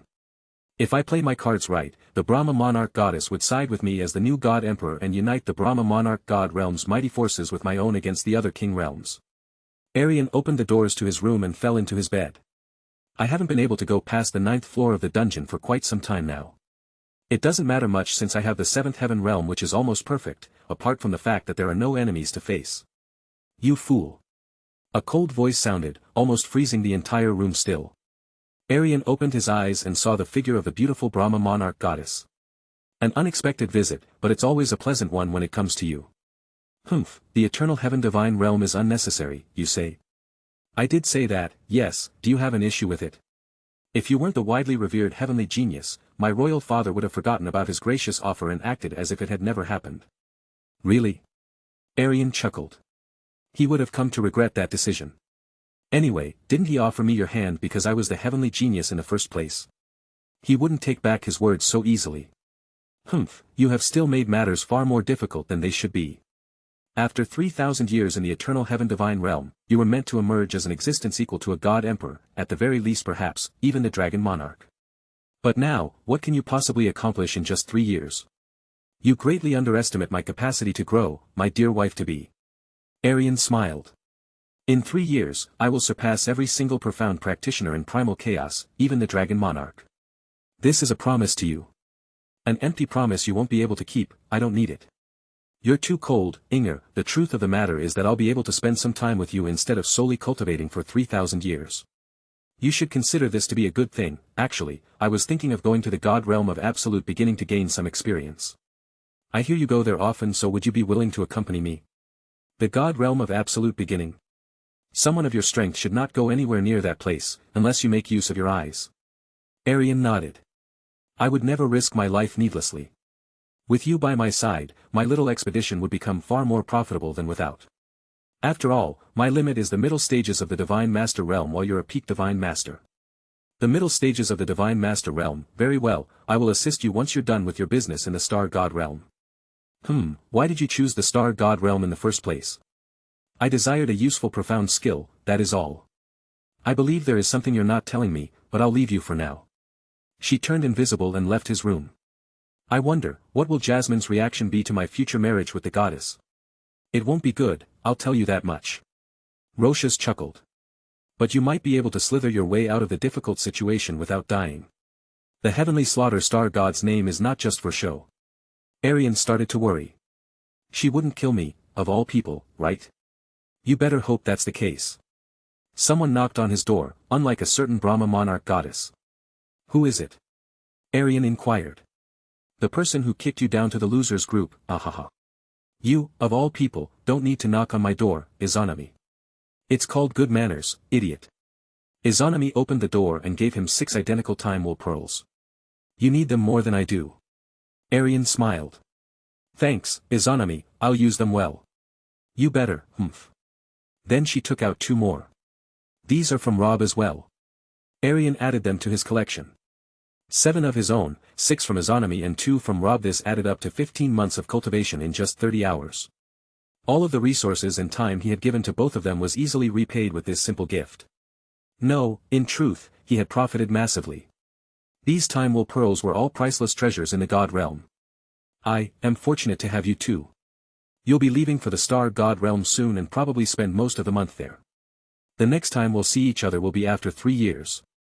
I'll see you off in the eternal heaven divine realm, but yes, this will technically be the last time you'll be able to spend time with me. Then I had better not waste this opportunity. Izanami smiled. For this moment, you are mine and mine alone. Aerion chuckled. All right, as you wish. Some cough, dual cultivation later, Izanami left his room and he waited for the Star God Emperor's people to arrive. He felt slightly nervous as Roshas filled him with stories of how frightening the heavenly slaughter star god was and how much she hated the Brahma monarch goddess. During that time, his opinion of the Brahma monarch goddess certainly did decrease, but he wasn't going to change his plans just because of that. Roshas, people can change, you should know that best of all. You speak the truth, little dragon, you'll be able to handle the situation if you choose your words wisely. Suddenly, a voice rang from the outer courtyard. Star Guard, under Star God Realm's heavenly slaughter star god, requests to meet Sir Rhaegar Targaryen. Sir. It's Sir, you uncivilized Star Guard, wait, under the heavenly slaughter star god? Aerion got up and composed himself before leaving his room. Chapter 149. You may enter, Aerion stated. The courtyard door opened and a rather handsome man emerged. He arrived before Aerion and bowed. I am Xing Lin, the head guard under the command of the Heavenly Slaughter Star God, and I've arrived to personally invite Sir Aerion Targaryen to the Star God realm as a distinguished guest. Looks like this will be farewell. Robb approached Aerion. Aerion turned to him. Yes, it will be. You'll be spending 3,000 years under the tutelage of the Eternal Heaven God Emperor in a month from now, so you had best prepare for that. I'll provide you with some resources which should greatly increase the speed of cultivation just before you leave. I understand, my lord. Good, I'll be on my way now. Aerion returned his gaze onto the Star Guard. Now, without further ado, let's go to the Star God realm. As you command, Sir Aerion Targaryen. Xing Ling swept up a gust of wind and brought Aerion towards the Star God realm. His speed was so awfully slow, Aerion knew exactly why, and that was because Xing Lin thought of him as a middle-stage divine king. Xing Ling, there's no need to go restrain yourself, as I am no ordinary divine king. I do not wish to harm you, Sir Aerion Targaryen. Besides, if we go too fast then we'll have to wait for the God Emperor and the others. Silver Calamity. You do have a point.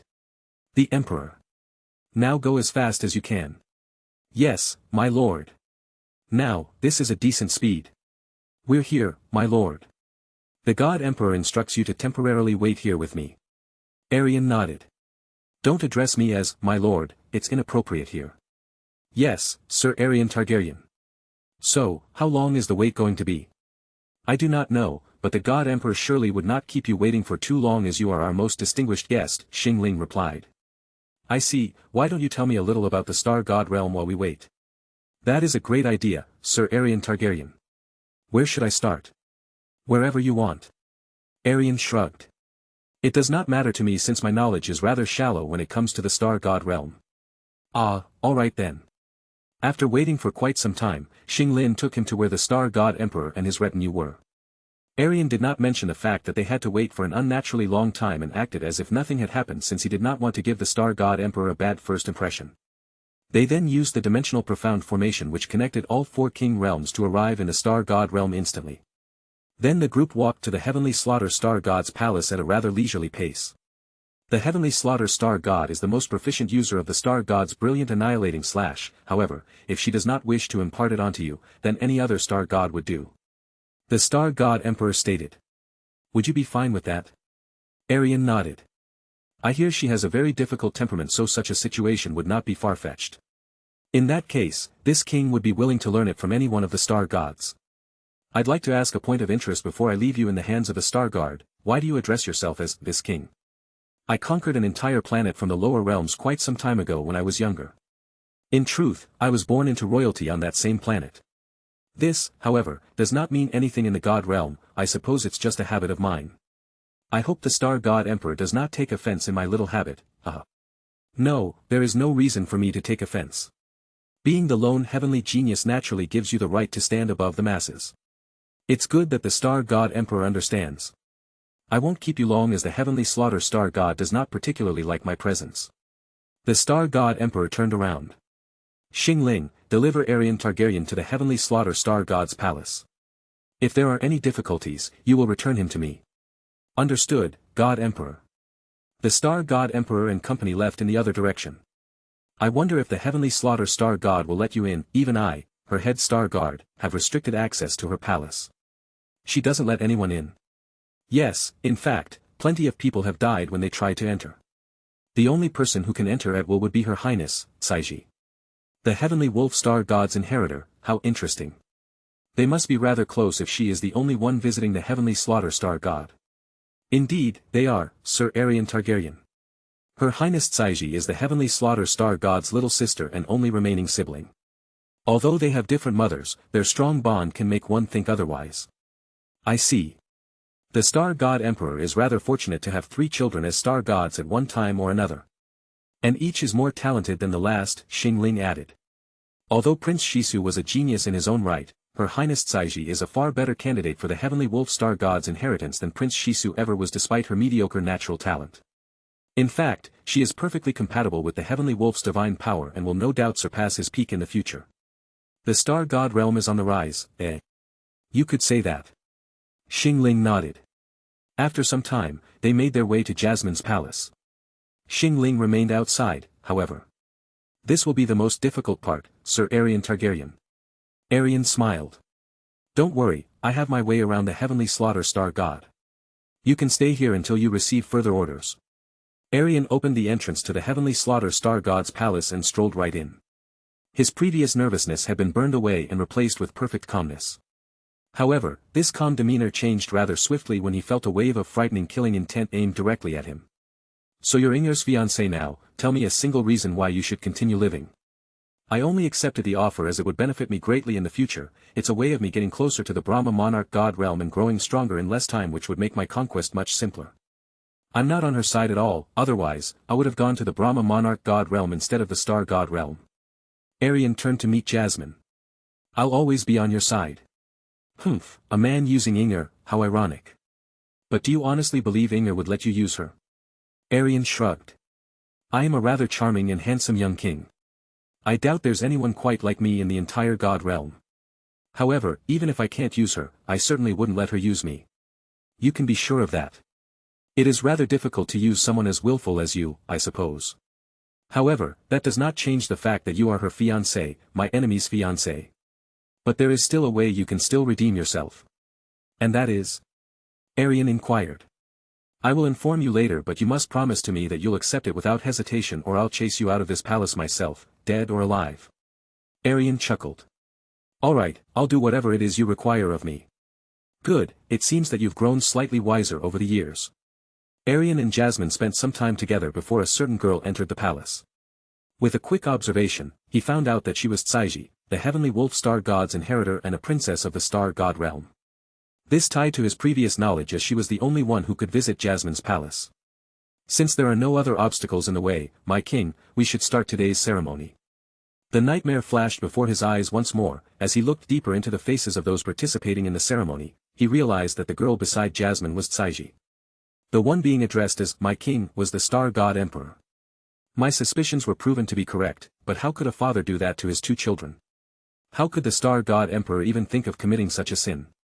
Only a heartless monster would do that. I thought it was someone else, but now that the faces are clearer, it couldn't be anyone else but the star god emperor. That bastard, if my dragon dream is true, then I'll leave him with a life of eternal misery, for such a person does not even deserve the kind luxury of death. Why is brother-in-law so serious? Tsaiji stated. Brother-in-law, what is she talking about? It's good that you came at this time, Tsaiji. You will impart Aerion Targaryen with the heavenly wolf hell god's tome from the second stage to the sixth, as he has already mastered the first stage. Ah. Tsaiji looked rather surprised. But why?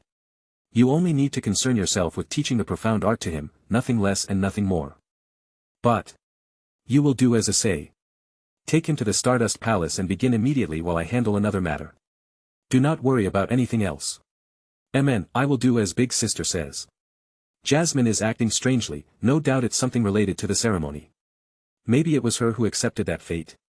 Aerion sighed. Tsaiji grabbed his arm and dragged him out.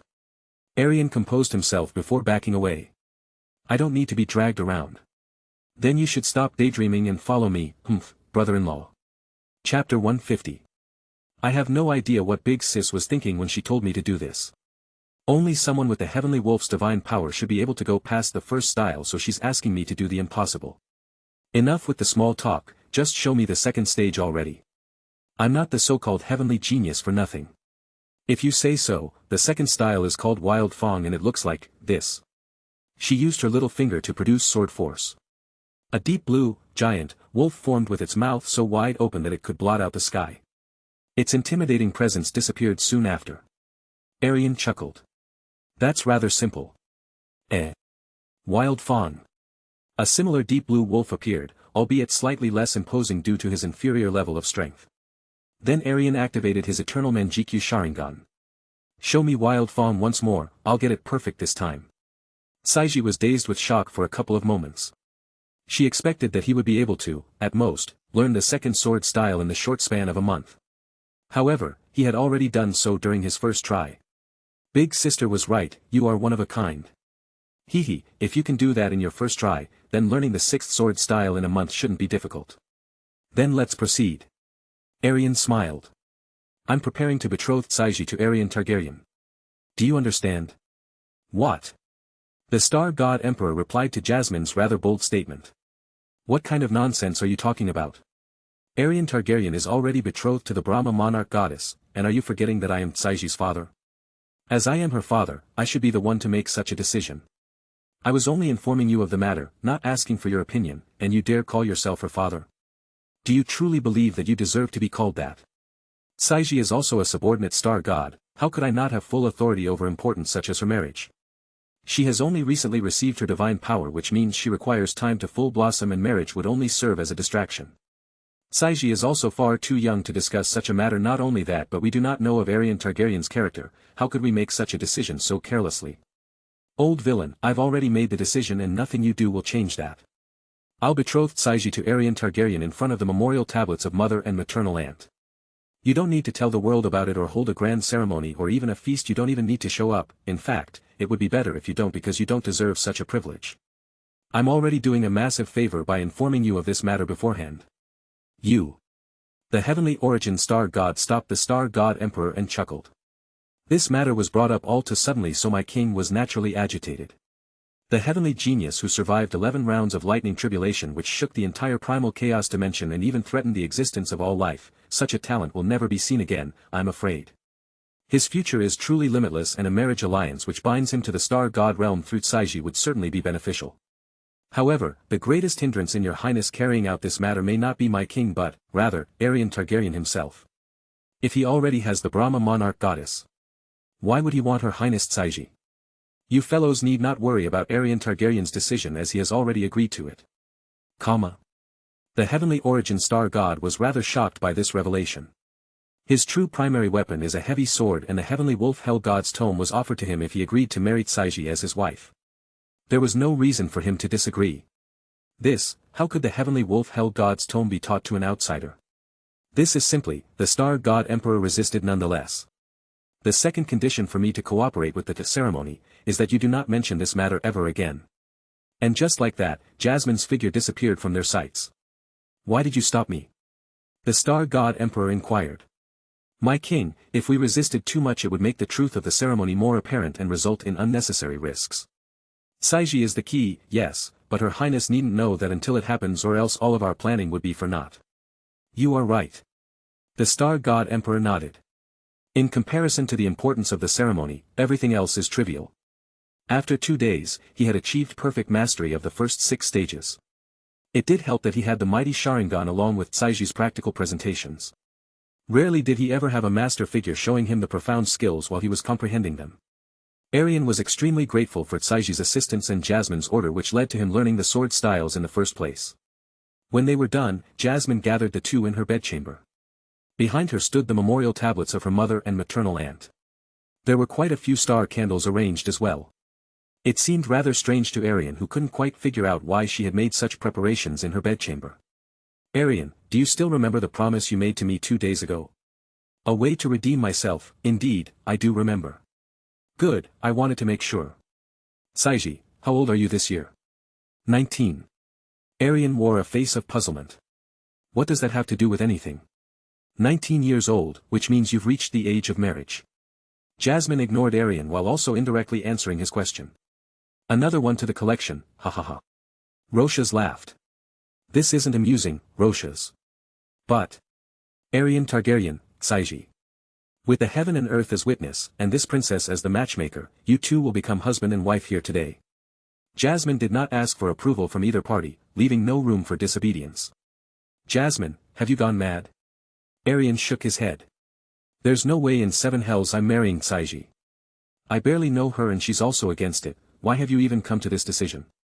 Have you already forgotten your words, Aerion? I did not. Still, this is a terrible match. Besides, there is something else. Aerion's eyes flashed as an image of a silver dragon engulfed in white flames appeared before him. It's not crimson. My fate is my own to control, my path is my own to choose, reality is my will. Who was that? Certainly not Arios, as his scales are crimson. Could it be another dragon? But why am I seeing these things? Could it be that? Roshas chuckled. Those silver scales are rather formidable and equal in their usefulness when compared to Aerion's crimson scales. Interesting, indeed. Aerion sighed. The thing is, I witnessed another dragon dream and this one prophesied that both you and Saiji were involved in some kind of ceremony. All of the star gods were gathered, including the star god emperor, while you and Saiji were trapped in some sort of barrier. Could it be that you don't know of Saiji's involvement in the ceremony? Otherwise, marrying her to me would make no sense. Saiji is part of the ceremony? Jasmine muttered with wide-open eyes. No, the old villain would not dare. You should not know of the ceremony either, yet you do. Ceremony? What ceremony? Saiji inquired. Did he not tell you? No wonder why you tried to marry her to me, it all makes sense now. You didn't want to leave her all alone, did you? But now that you know the truth, all of this is rather unnecessary. Jasmine, I can take you and Saiji away from this sad fate. I don't want to run anymore, more importantly, I don't want Saiji to do so. Jasmine countered. Even a life of running away is better than a swift death. I ran away from my roots, too, and now look where I am. I'll grow strong quickly and then the Star God Emperor will pay for his deceit and heartlessness. Then I can become the God Emperor of the Star God realm and you won't have to worry about a single thing any longer. Aerion embraced Jasmine. 1 year, give me 1 year and you'll be able to return to the Star God realm with my protection. Hell, you won't even have to run away, Planetos is a beautiful planet where you can do as you wish. You would do that for me? The old villain wouldn't let you run anywhere, how could you grow strong in the first place? Ah, but you're forgetting about Inger and the Brahma Monarch God realm. The Star God realm would not dare to even think of offending the Brahma Monarch God realm. The Brahma Heaven God Emperor would not allow his heavenly son-in-law to be threatened by a lesser realm, it would simply be attracting calamity. Not even a desperate Star God Emperor would dare. Saiji was confused the whole time, she did not even speak and instead, listened carefully. I can't. Jasmine, I don't care if you hate me in the future, no, you wouldn't hate me in the future. You would understand everything perfectly. You will. I, Rhaegar Targaryen, won't allow you to die at the hands of the Star God Emperor even if I must anger the entire Star God realm. Aerion grabbed Saiji with his right arm while his left remained with Jasmine. Without hesitating for a single moment, he activated the world teleportation portal. Chapter 151. King's Landing, my bedchambers. As you command, Ser Aerion Targaryen, the Dragon Knight. Aerion smiled. Now that you're here, there's no way out but to accept my proposal. Fool, you have brought calamity upon yourself for me, there's no greater fool than you. You don't mean that, Jasmine. Now that you're free from the old villain's clutches forever and safe in my world, you can live however you wish. Also, the Star God Emperor isn't that big of a threat and it's only a matter of time before his reign ends. You did try to take my life once but you also saved me another time, it's about time I repaid that favor, no? Aerion smiled. This is my way of doing it. Jasmine embraced Aerion and dug her head deep in his chest, can't thank you enough. If you hadn't interfered, then both I and Saiji would have been sacrificed to the old villain. Aerion felt slightly awkward so he tried to back away but Jasmine resisted. You better not back away. Aerion sighed. As you wish.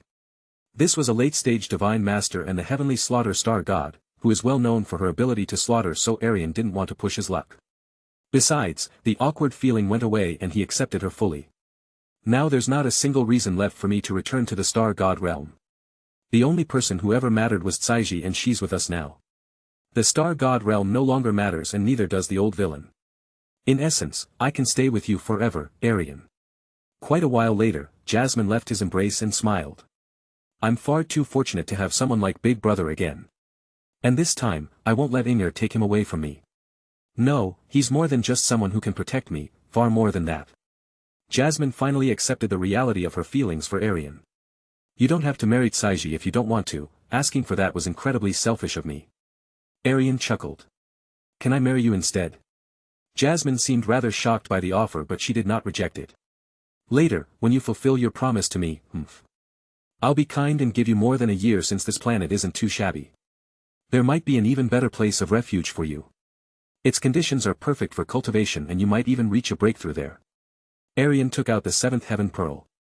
A pearl? It's something you'd call a pocket realm. Enter and see for yourself. Jasmine nodded and entered the 7th heaven realm. Saiji did the same, following her big sister's footsteps. Aerion entered soon after. After I passed the 11 rounds of lightning tribulation, I had gathered most of the lightning's profound energy and used it to create this world. It's beautiful. By now, the fields were covered by a myriad of beautiful and unique flowers, all thanks to Helin's efforts. Not a single plant in this realm was ordinary. Each and every one of them could be compared to a priceless treasure in the primal chaos dimension. The reason why? They all had strong traces of primordial energy which was impossible to find in primal chaos. If you decide to stay here, then I would be able to visit you at will. Little Ray, Helin, Icy, Regal and Demon reside here as well. It's either here or Planitos. The decision is rather simple to make. I'll stay here. Jasmine replied. And so will Tsaiji. Good, I'll give you two some time to get used to the environment. Aerion left the 7th heaven realm and returned it to the sky poison pearl. You feel no regrets for your actions. Hahaha, stealing away both of the Star God Emperor's daughters, he won't take this kindly, I'm sure. Roshas laughed. I do not fear a mere Star God Emperor. However, in time, he will come to fear me. I'll cripple that bastard myself and take his heavenly chief divine power when the time comes. Then I will put the Star God realm in place, under their new Star God Emperor. Aerion left his bedchambers and casually walked into the main hall. He had passed a Kingsguard who bowed deeply to show his respect. Your Grace. Mace Tyrell muttered. The entire hall grew silent as they looked up at the celestial being that was Rhaegar Targaryen. At this point, many revered him to be some kind of god, and this was fair considering his godlike feats.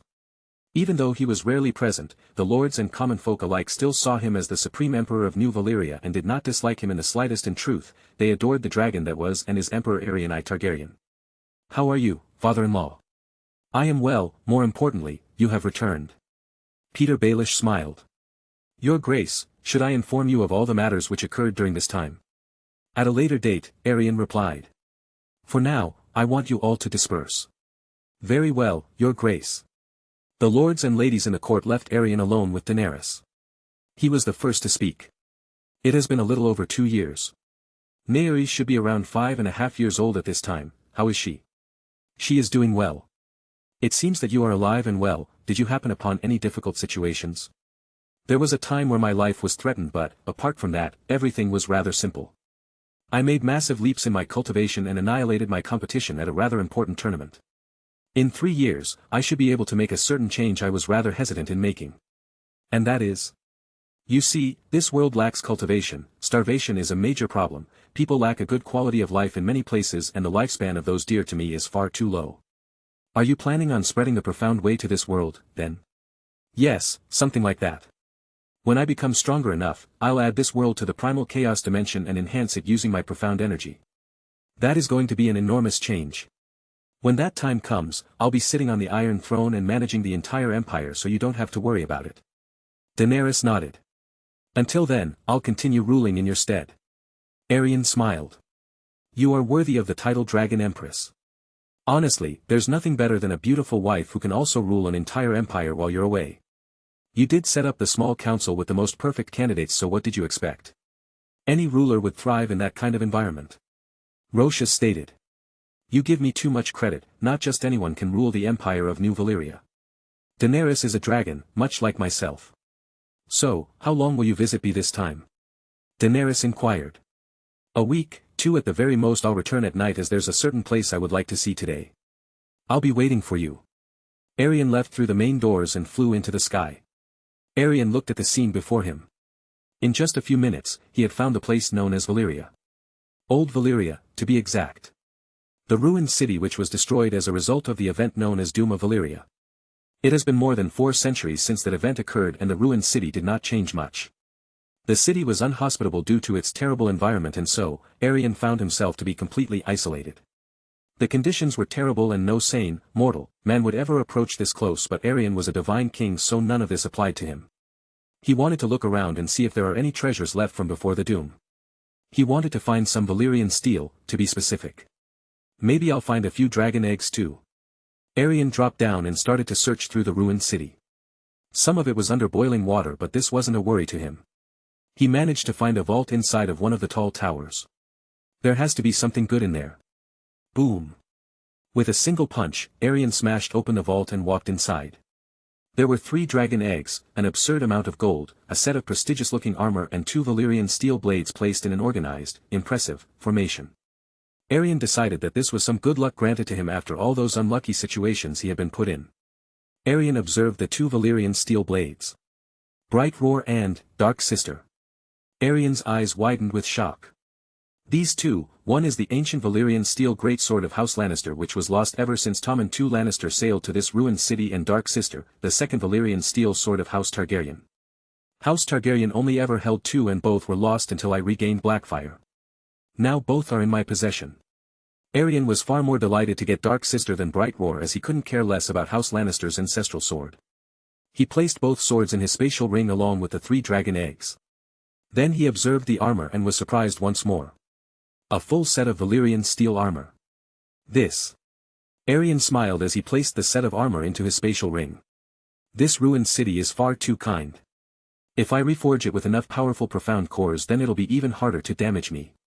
Completing my conquest would also be easier. Roar. Suddenly, a roar resounded across the entire ruined city. Bang. The roof of the vault was completely crushed by a massive claw, while Aerion barely managed to escape into the sky. What in 7 hells, a divine master realm dragon, here of all places? Could this have been a trap? You dare steal my treasures, mortal? You are so small that I doubt you'd even be an appetizer, but this dragon must make do with what is given to him. I have no idea what you're doing here, but this king will put you in your place soon enough, Aerion replied. Aerion took out the heaven-smiting sword, activated Silver Calamity, Phase 4 and even his Rinnegan. I do need some practice with some of my new abilities. This isn't so bad as long as the dragon doesn't accidentally destroy the entire world. Even if he does, I still have Izanagi. Oh, you can turn into a half-dragon? How interesting. This battle might be slightly more entertaining than I first thought.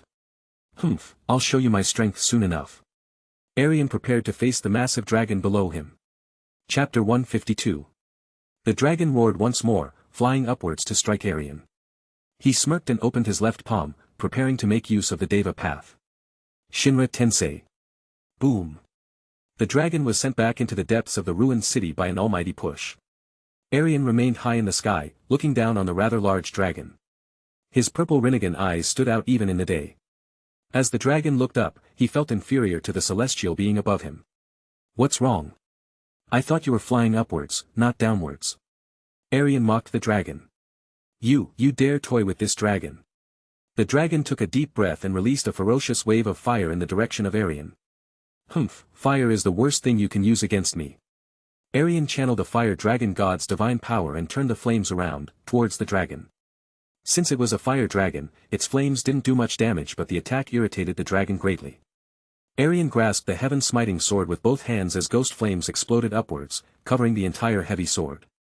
The dragon tried to fly upwards once more and Aerion allowed it to. In fact, he welcomed it. Soul-shattering slash. Although not a single scale of the dragon was damaged from the slash, its soul and mind were temporarily stunned. The dragon stopped flying and started to fall downwards once more. Aerion pointed the heaven-smiting sword at its chest. The 6th sword style of the heavenly wold hell god's tome, Blood Moon Immortal Slaying Sword. Countless beams of blood-red sword light rained down on the dragon. Once it was done raining, Aerion could no longer see the dragon. It had sunk deep into the waters and was waiting for a good moment to attack. Turns out that the dragon is rather fast and cunning. It had flown up to Aerion from behind and managed to grab his entire body with its right hand. I've got you now. The dragon laughed in a delightful tone. You're a dead man now. Aerion's silver scales grew out of his left arm and started to absorb the divine master dragon's profound energy. Is that supposed to be a good thing? Aerion inquired. Aerion channeled the Preta path along with his heaven-absorbing silver claw, rapidly sapping the dragon out of its profound energy so much so that it had no choice but to let go of him. Once the dragon let go, it struck Aerion with its spiked tail and sent him flying into the ruined city. Boom. This dragon is tough. He emerged from the waters with a few wounds. Most of his body was swiftly covered in crimson scales as he released the profound energy he had gathered. A perfect Susanoo emerged soon after as Aerion was planning to defeat the dragon in a single blow. Dragon, Emperor. Roar. A roar far more terrifying than the dragon's roars combined resounded across the entire planet. His perfect Susanoo seemed to resemble more of a dragon after the 5th gate was opened.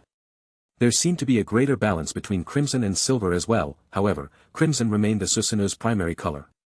He gave the heaven-smiting sword to his perfect Susanu, who enlarged it to fit its size. The sky turned dark as the perfect Susanu's clear, silver, eyes started to shine with fury. Aerion smiled confidently. You won't survive this, little dragon. I don't want to fight that thing. How about we made a deal or something? You can walk away with the treasures and I'll also ignore your transgressions if you don't attack me. The dragon started acting a little hesitant under the towering presence of the mighty and terrifying Susanu. Humph, it's too late for that. The dragon actually tried to run away, which made Aerion chuckle for a moment. Banch 10 in. Aerion used the Deva path once more, this time pulling the dragon back towards him. No, no. The dragon protested, but it was all for naught. Heaven-destroying crimson slash. Slash. Boom. The dragon's head was separated from its shoulders and the shockwave from the slash resulted in catastrophic damage to the environment.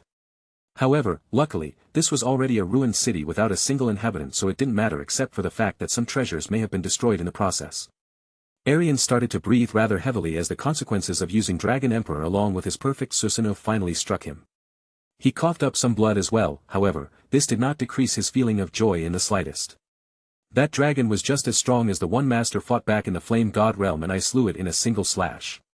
Well, it wasn't just one slash, but most of the damage was attributed to it. The slash was also rather simple and was not coated in any type of element. It was just a merge between the perfect Susanu, heaven-destroying crimson hand, and the heaven-smiting sword. Ha ha ha, this king is almighty, indeed. If you used my strength along with a proper profound skill, then that attack would have been even more potent. Primal Chaos is not ready for a peak Divine King realm version of yourself, you would become something comparable to a god. I look forward to the day you reach such heights, it will be amusing. It will not be long, Roshas. The ruined city was even more ruined than ever before. Barely anything remained, it was not even worthy of the title ruined city. However, it would remain to be known as Old Valyria despite this due to its prominence in history. Such a place would not be forgotten so easily. He flew down and placed the dragon's entire body inside of the seventh heaven pearl.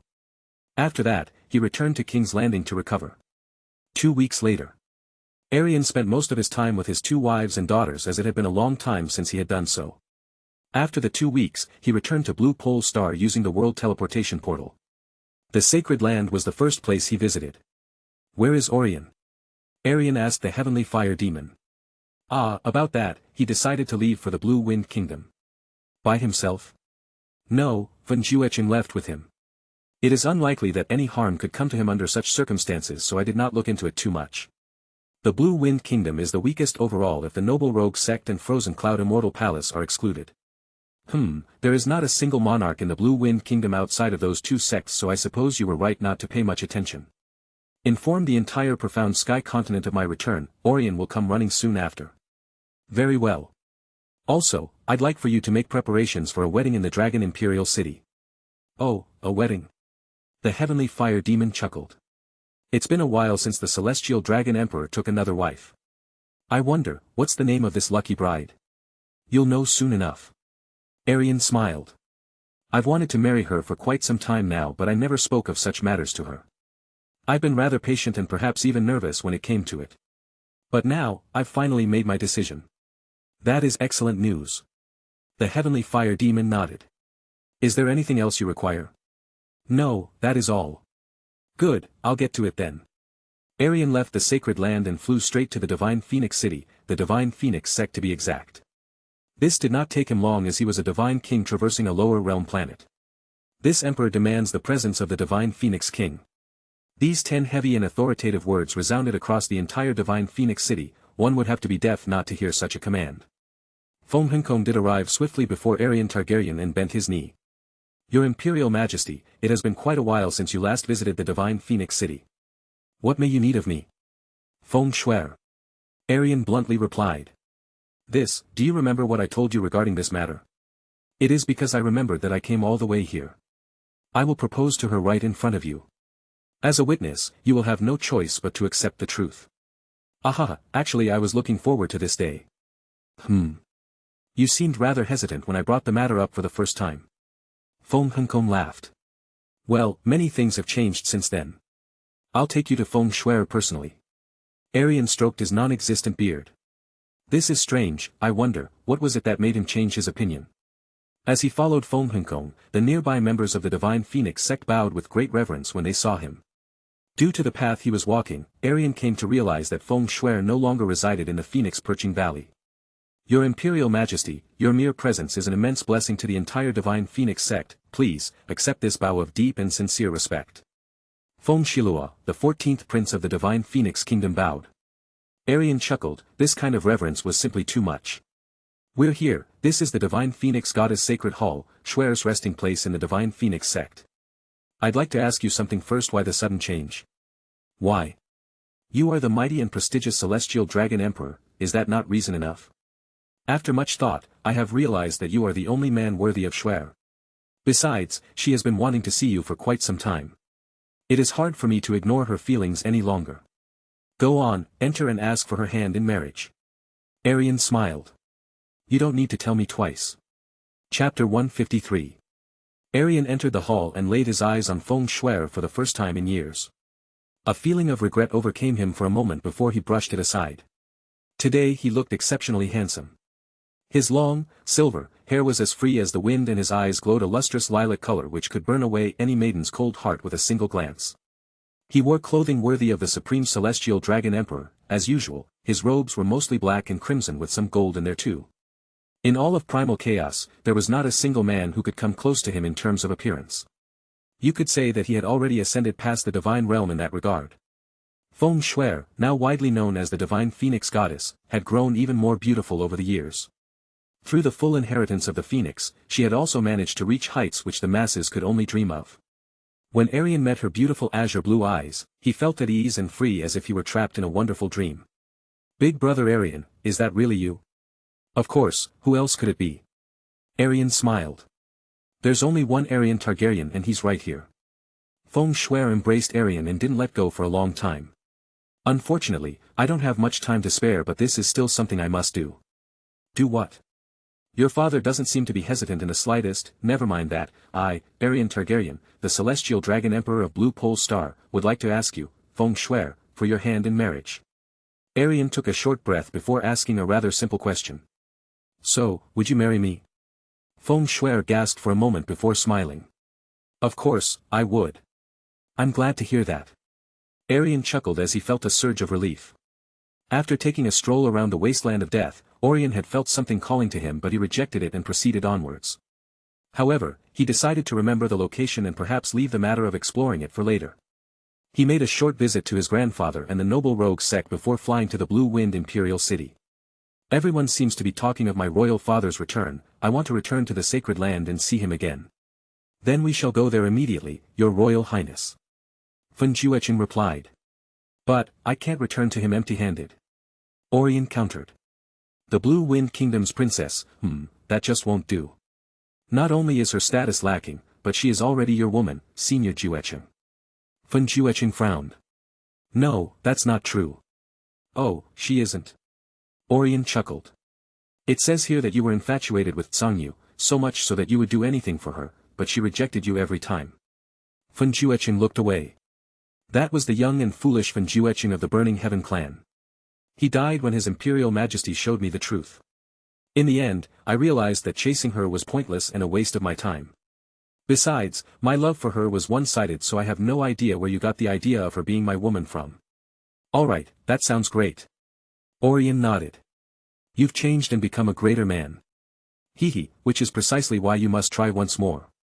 Unless your eyes have gone blind, Tsangyu is still considered one of the top beauties in the Blue Wind Kingdom, and someone like you, an elite member of the Sacred Seven, shouldn't die alone. Die alone? Fen Jueqing laughed. I'll always have my fellow dragon's guard and his Imperial Majesty. Man, you're clueless. I'll go ask the Blue Wind King and Princess myself if a marriage is acceptable. Ever since you won the 7-nation ranking tournament alongside Uncle Shu, there have been some rumors that you caught her eye, so I'll go and see if that's true. No, you won't. Fen Jueqing swiftly stopped Aerion. Then man up and do it yourself. Aerion sighed. Fine, I'll do it. Maybe things will go differently this time, if not, then I'll simply forget about it. Excellent. Aerion smiled. You let me leave the sacred land so you can consider this little rekindling as a favor in exchange. After we're done here, the next stop is the Frozen Cloud Immortal Palace. Why is that? I'd like to know what the Fairy of Frozen Moon thinks of my royal father, of course. Fairy, Xia. Her heart is colder than ice, even his imperial majesty could never attain her. Aerion frowned. That's not true, my royal father can get any woman his heart desires. It's just that he hasn't really tried yet, you know. This book even writes that he was dazed by her beauty but never made a serious move, instead he focused on Aunt Izanami who he already had developed feelings for. Granted, it does say that father has a slight dislike towards cold beauties as they tend to be rather empty on the inside, however, a heavenly beauty is still a heavenly beauty. Fun Juecheng sighed. Alright, we'll go there as well, but I doubt anything will come out of that visit. You doubt my diplomatic capabilities, Senior Juecheng. Aerion chuckled. Even if I am just 8 years old, I'm widely known as an unparalleled prodigy so you can't compare me to an ordinary child. I'm a genius just like my royal father so doing a little convincing shouldn't be too difficult. I knew that ever since I was assigned to you, your royal highness. Now let's pay a visit to the Blue Wind Imperial Palace before it gets dark. Let's do that. After a week in the Divine Phoenix sect, Aerion returned to the Dragon's Heavenly Palace with Feng Shuer and a vast group of people of the Divine Phoenix sect. This group, of course, included his future father-in-law, Feng Henkong. Currently, only 2 out of his 5 wives resided on Blue Pole Star and those 2 were Huan Sai and Tai Xia. The Demon Empress did not waste much time, arriving almost immediately after the news of his return spread to the illusory demon continent. I see that you're taking in another wife. Aerion chuckled. Trust me, there's more on the way. Father, it's really you. Daeron ran to embrace his father. His black hair was rather lengthy for someone of his age. But, more importantly, he had inherited the blood of the dragon as his eyes were clearly violet. With his father's blood coursing through his veins, it was likely that Rhaegar Targaryen would blossom into a genius just like his big brother. Aerion smiled as he bent down and held him tightly. You've grown greatly since the last time I saw you, my son. One day, you'll be as strong as me if you keep growing at this rate. Aerion laughed. No, I'll grow even stronger. Daeron chuckled. I look forward to seeing how you will accomplish that. Father grows strong rather swiftly, after all. But I can't start cultivating yet, mother says I'm too young. Meanwhile, big brother is already in the Emperor Profound Realm. The Emperor Profound Realm? He's only a few months over the age of 8, how is that even possible? Oh, the blood of the dragon is a spectacular thing, indeed. Roshas amusingly stated. Daeron nodded. And it only took him 14 months. He started cultivating at the age of 7 and surprised everyone. Big brother is already considered the greatest genius in the history of all 3 continents. But I won't lose out to him when I start cultivating. Competition is a good thing, I suppose. Aerion smiled. Tsai, I'm sure you miss this king's presence so let's move somewhere more appropriate. This entrance isn't the best place for conversing, after all. The dragon's heavenly palace should do. Huan Sai replied, going inside of the palace. It's so cold around these parts, Aerion stated. But I expected no less from the snow region of extreme ice. Still, I'm glad you got the Princess of Blue Wind in the end. Even though I didn't benefit from it, helping you gave me a good feeling. I don't know, you're my dragon's guard so I couldn't let you walk around with a huge burden on your shoulder. I suppose you are naturally kind, your royal highness. I'm sincerely glad that you helped me with my indecisiveness. If I hadn't settled the matter with Tsangyu, I believe that the shadows of my past would continue to haunt me. I was in the middle ground and you gave me the opportunity to finally decide whether I should embrace my true feelings for Tsangyu or forget about her forever. Now it's time that I assist my royal father. Aerion dropped down, right in front of the entrance which led to the Frozen Cloud Immortal Palace. Senior Juecheng, open the gate for me. Wouldn't this be considered trespassing? We weren't even invited nor did we inform the sect beforehand. Aerion chuckled. I'm the son of the Celestial Dragon Emperor, the man who rules every piece of land on Blue Pole Star. This Frozen Cloud Immortal Palace would be honored to receive me in the first place, never mind seeing it as trespassing. Senior Juecheng, you just don't want to enter, do you? I'd rather return to the Dragon's Heavenly Palace instead of seeing you stain His Imperial Majesty's name. I would never stain my royal father's glorious name. If she doesn't feel anything towards my royal father or even considers joining the Dragon's Guard, then so be it. She can stay at the peak of the sovereign profound realm forever and see her talents wasted. Even if royal father never loves her, he can still make use of her great talent which would lead to her becoming even stronger. Fen Juecheng opened the gate to the frozen cloud immortal palace, which did attract the attention of everyone nearby. It was unusual for males to visit the frozen cloud immortal palace, after all. Ah, look at the silver-haired boy, he is too cute. Isn't that the first prince of the celestial dragon empire? The person beside him must be one of the sacred seven then. Under the gazes of multiple disciples, Aerion hid behind Fen Juecheng. What is it, your royal highness? I feel like they're going to pounce onto me at any moment. Protect me with all your might, Senior Juecheng. Fen Juecheng laughed. Your royal highness, it isn't that bad. They won't do anything to you while I'm here. Huh, how undignifying of me, let's go and see the Fairy of Frozen Moon. After some searching and asking around, they had walked over to Xia Qingyue's cultivation room. She was not to be disturbed under any circumstance, which made Aerion slightly nervous. She's really strong, right? If push comes to shove, would you be able to defeat her? Maybe. Fen Juecheng replied. I see. Still, I trust in your combat prowess, Senior Juecheng. This Xia Qingyue clearly lacks in battle experience. Honestly, what can you gain from sitting in one room every single day? Slowly open the door and let me do the speaking. As you command, your royal highness. Fen Juecheng slowly opened the door for Aerion as he entered. Fen Juecheng followed suit, closing the door behind him. Aerion spoke out, as he had intended. Forgive me for disturbing your session, Fairy of Frozen Moon, but this matter is of great importance. Chapter 154. Xia Qingyue remained in her meditation state. She's making me feel really bad by not waking up. What if she's in some sort of enlightened state and I'm the one to ruin it for her? Aerion sighed. Humph, this must be done. My royal father can make up for it with a pill or something like that later anyway. Juecheng, wake her up. How do you expect me to do that? I don't know, give her a slap on the back of the head or something. Maybe tap her shoulder. How troublesome. Fen Juecheng sighed as he walked closer. Once he got close enough, he felt a cold chill rush up his spine. This made him take a step back. Who are you? Xia Qingyue opened her eyes. The crimson three-headed dragon on a black background, could you be a member of the Celestial Dragon Emperor's famed Dragon's Guard? Indeed, I am. One of the Sacred Seven, to be exact. Fen Juecheng proudly replied. And you remind me of him. Xia Qingyue narrowed her eyes onto Aerion. Could you be Rhaegar Targaryen? Aerion nodded. Why are you here then?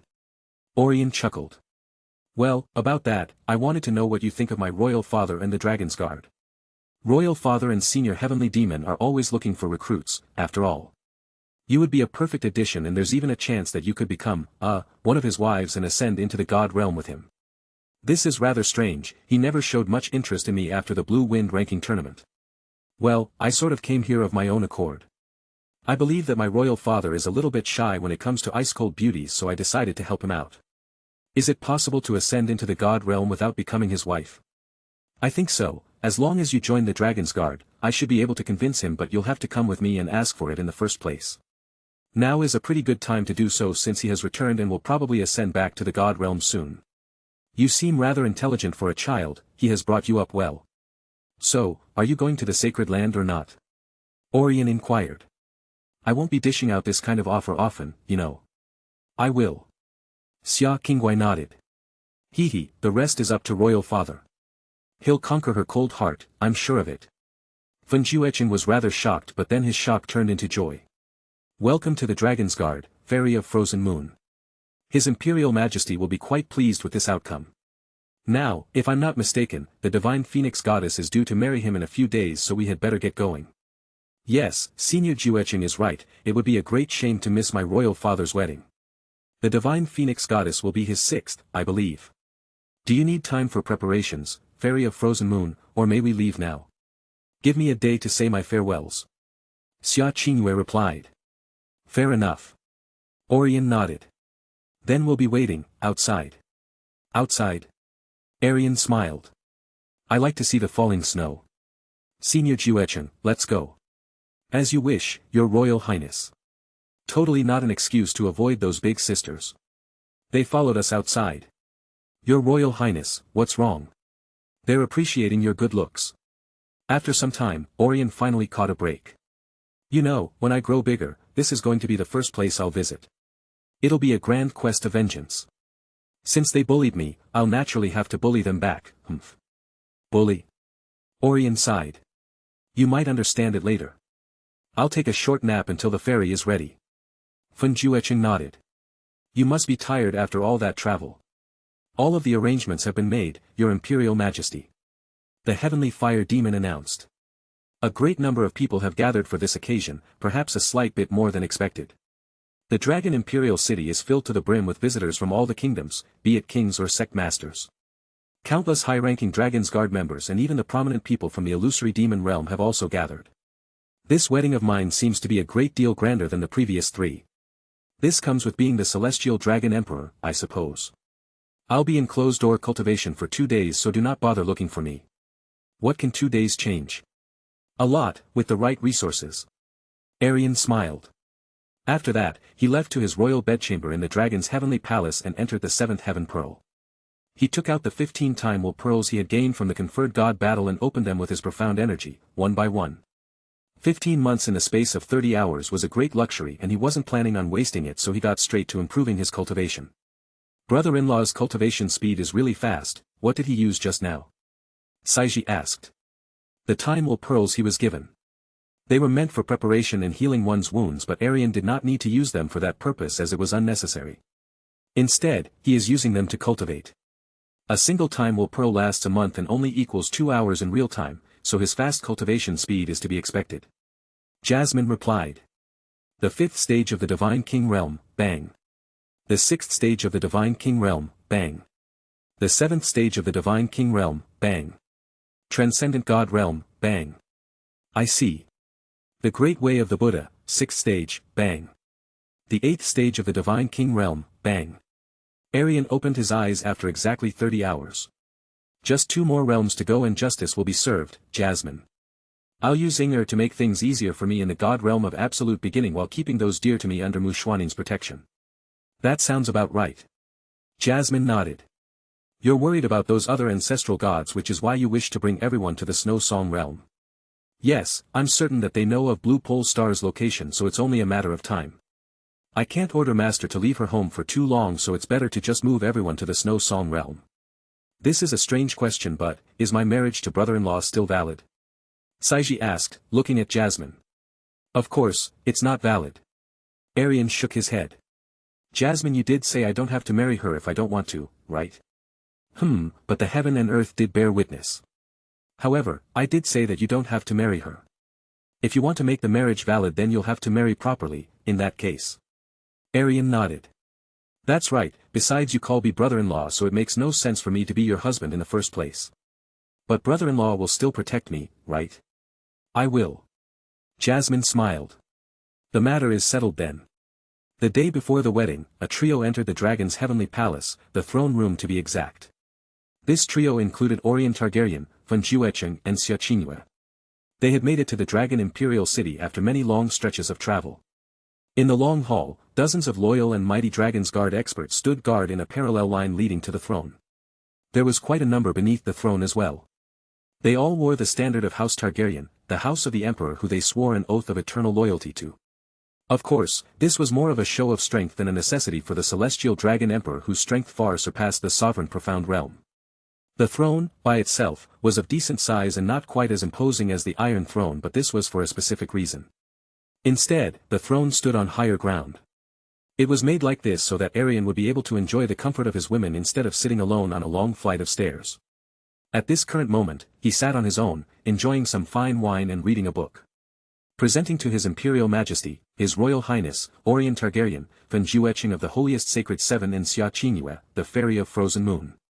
The doors opened as a pair of Dragon's Guard emerged, followed by 3 figures.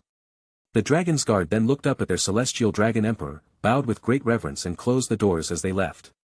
Wow, Royal Father, you look even more handsome than before with the long hair. Aerion stood up and slowly walked down the stairs. He gave Aerion a warm smile. You willful troublemaker, what have you brought to me now? Well, as you can clearly see, I've brought back myself, Senior Tgthegood, and a new member of the Dragon's Guard. A new member of the Dragon's Guard? Aerion's gaze fell on Tgthegood as she was the only one who fit the criteria.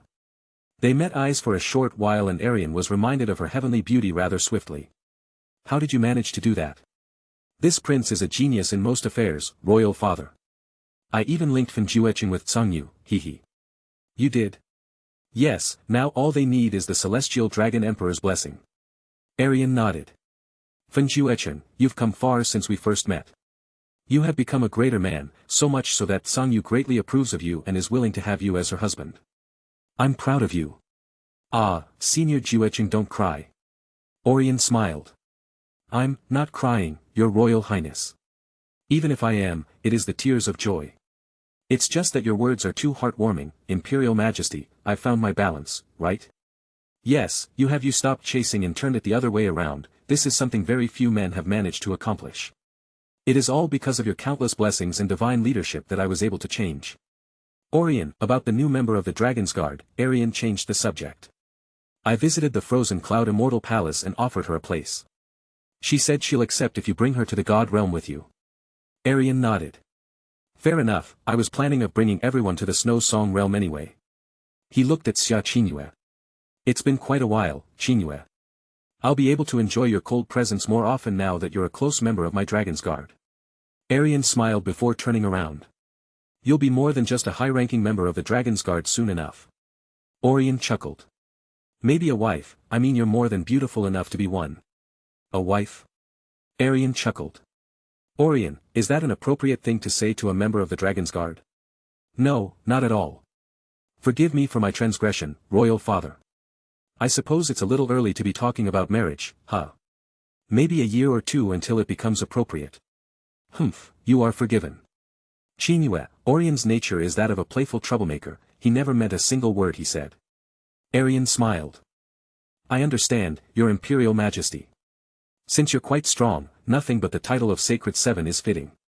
However, there are already 7 members, so that isn't possible. Instead, I'll name you my personal guard, which should be of equal status. Also, since I trust you, there's no need for you to take an oath. And you don't have to wear Targaryen colors either, Aerion added. Blue suits you nicely, Fairy of Frozen Moon. Aerion nodded. My son is right about that. Aerion, I want you to find your mother and start preparing for the Snow Song Realm. Juecheng, you will patrol the Dragon Imperial City to ensure that nothing out of the ordinary happens, and Qingyue, allow me to show you around. This palace is rather vast and it's good to know your surroundings in general. Very well. Xia Qingyue nodded. Wow, Royal Father is a true master in this profound art. Chapter 155. Time swiftly passed and the marriage ritual had already begun. Now Aerion stood beside Feng Shuer as the heavenly fire demon oversaw the ceremony. You have granted me a great honor, my lord. It's my gift of thanks for all your hard work, Aerion smiled. Now that the Celestial Dragon Emperor and Divine Phoenix Goddess, bride and groom, have gathered, we may begin. First, bow to heaven and earth. Aerion and Feng Shuer bowed to heaven and earth. Second, bow to your ancestors. Ah, this king has many great ancestors and a few terrible ones. Aerion Brightflame, what a great ancestor to have, indeed. Eventually, the coin toss has to land on madness. Though, there are a few average ancestors who fit neither greatness nor madness. That coin toss nonsense is a farce, Rosha stated. But, it is true that your bloodline is special. It does tend to birth talented individuals worthy of ruling above the rest. No one is born mad, however, they grow into it. I suppose you're right about that. My grandfather wasn't always the mad king, he slowly turned mad under the circumstances he was put through. Third, bow to your elders. As usual, Aerion didn't exactly have any elders to bow to apart from his brides. Feng Shuer had several elders, most of whom he only knew by name. Lastly, husband and wife, exchange bows. I, Dai Qin, the heavenly demon, pronounce you husband and wife. Now big brother Aerion and I will be together until the very end. Aerion chuckled. There won't be an end, Shuer. We will be together forever. Only the beings in the ancestral god realm and above have a limitless lifespan. In that case, the only being who can grant it freely would be the transcendent being. Meanwhile, the ancestral gods have to give up their lives in exchange. I believe there will come a time where I must face him, probably because of my ambition or his boredom. It is inevitable. For now, I should enjoy my current life without thinking too much about the transcendent being. Now then, distinguished guests, I ask that you gather at the great banquet hall for the celebration to come. The heavenly fire demon announced. Everyone made way for the Celestial Dragon Emperor and Divine Phoenix Goddess, who walked to the upper levels of the dragon's heavenly palace. It wasn't called heavenly for no reason, it was, indeed, heavenly. The great banquet hall was a rather beautiful and open place. There was plenty of nature to observe past the seats and the azure sky was clear of any clouds. At the centermost table sat Aerion Targaryen, Feng Shuer, Tai Xia, Huan Sai, Feng Henkong, Aerion, Daeron and the heavenly fire demon. This table was, of course, the smallest out of all of them but its importance was greater than the rest combined. After the feast came to a close, Aerion and Feng Shuer made their way to his royal bedchambers to consummate their marriage. He had avoided drinking too much, in fact, his mind was as sharp as usual. However, he was slightly hesitant as Feng Shuer looked too pure for the world. I've done this process 5 times already, there's no reason for this to be so difficult. Truly, her pure and slightly shy personality doesn't help so you must take initiative and turn into a dominant dragon, ha ha ha. Roshas laughed. Humph, how far can your knowledge go when you're millions of years old and still a virgin? Ah, well, this god can still observe. Although I don't look at what you do since it's your business, there are still plenty more mortals I can observe when I'm curious. Curious, huh? Who would have thought? Aerion took a deep breath. Since I have more experience, I'll take the lead for tonight, alright? Okay, big brother Aerion. Aerion woke up first after a long night.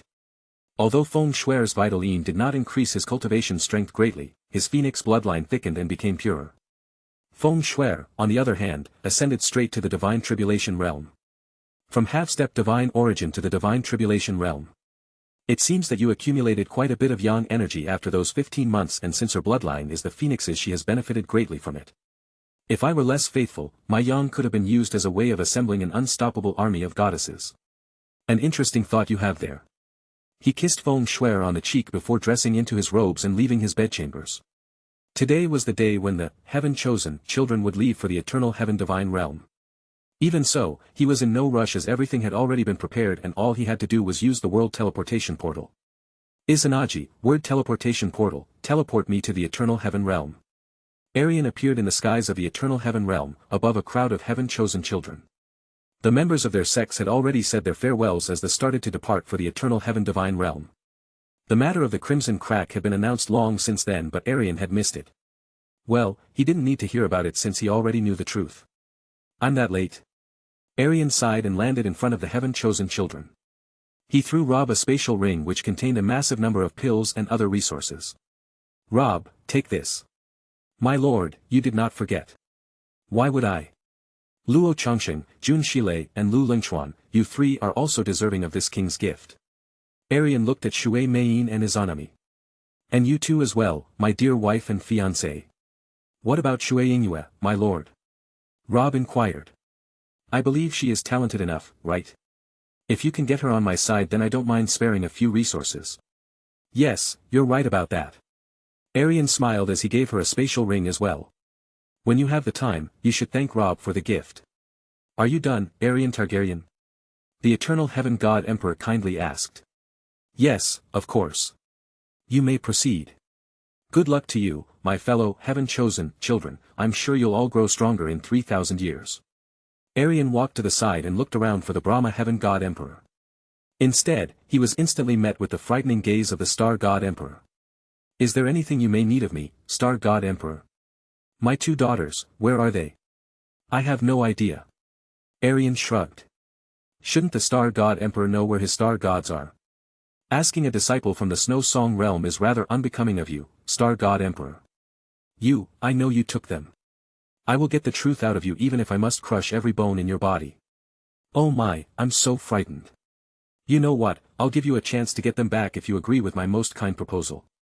If you decide to use violence against me, then I'm afraid that you'll never see them again and you'll also be inciting the Brahma monarch god realm's wrath. What is this proposal? Just before the special event, you and I will have a duel in the star god realm. If I lose, I'll return them to you and if you lose, I'll become the star god emperor. It's rather simple, right? 2 breakthroughs in a year. That shouldn't be too difficult. Me, lose to you? The star god emperor laughed. An amusing thought. You may be the heavenly genius but you still lack experience. Also, how do I know if you'll keep your end of the bargain? You'll just have to trust me. Aerion shrugged. I tend to keep my promises. Humph, you will also have to join the star god realm if you lose. The star god emperor did not even consider the scenario of him losing as it was far too absurd. Fine by me. But that scenario won't come to pass, because this emperor will obliterate you. Aerion coldly walked past the Star God Emperor. This crowd is a witness to this deal, so you won't be able to go back on it without shaming everyone who stands beside you. The Star God Emperor stated. Humph.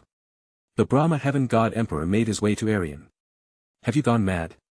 Challenging the Star God Emperor in front of this crowd, what were you thinking? Don't worry, I know what I'm doing. 1 year will be enough, don't even think of stopping me. Inger, if you wish to accompany me to the God realm of absolute beginning, then you should wait in the Snow Song realm. If not, then I can do well enough on my own. Aerion activated the world teleportation portal, this time going back to Blue Pole Star. Aerion did a little convincing to get Huan Sai to agree on going to the Snow Song realm.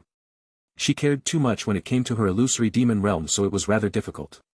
He cut off his arm and summoned a fireblood doppelganger of himself. The clone's only purpose was to oversee the matters on Blue Pole Star while the strongest beings on Blue Pole Star left for the Snow Song realm.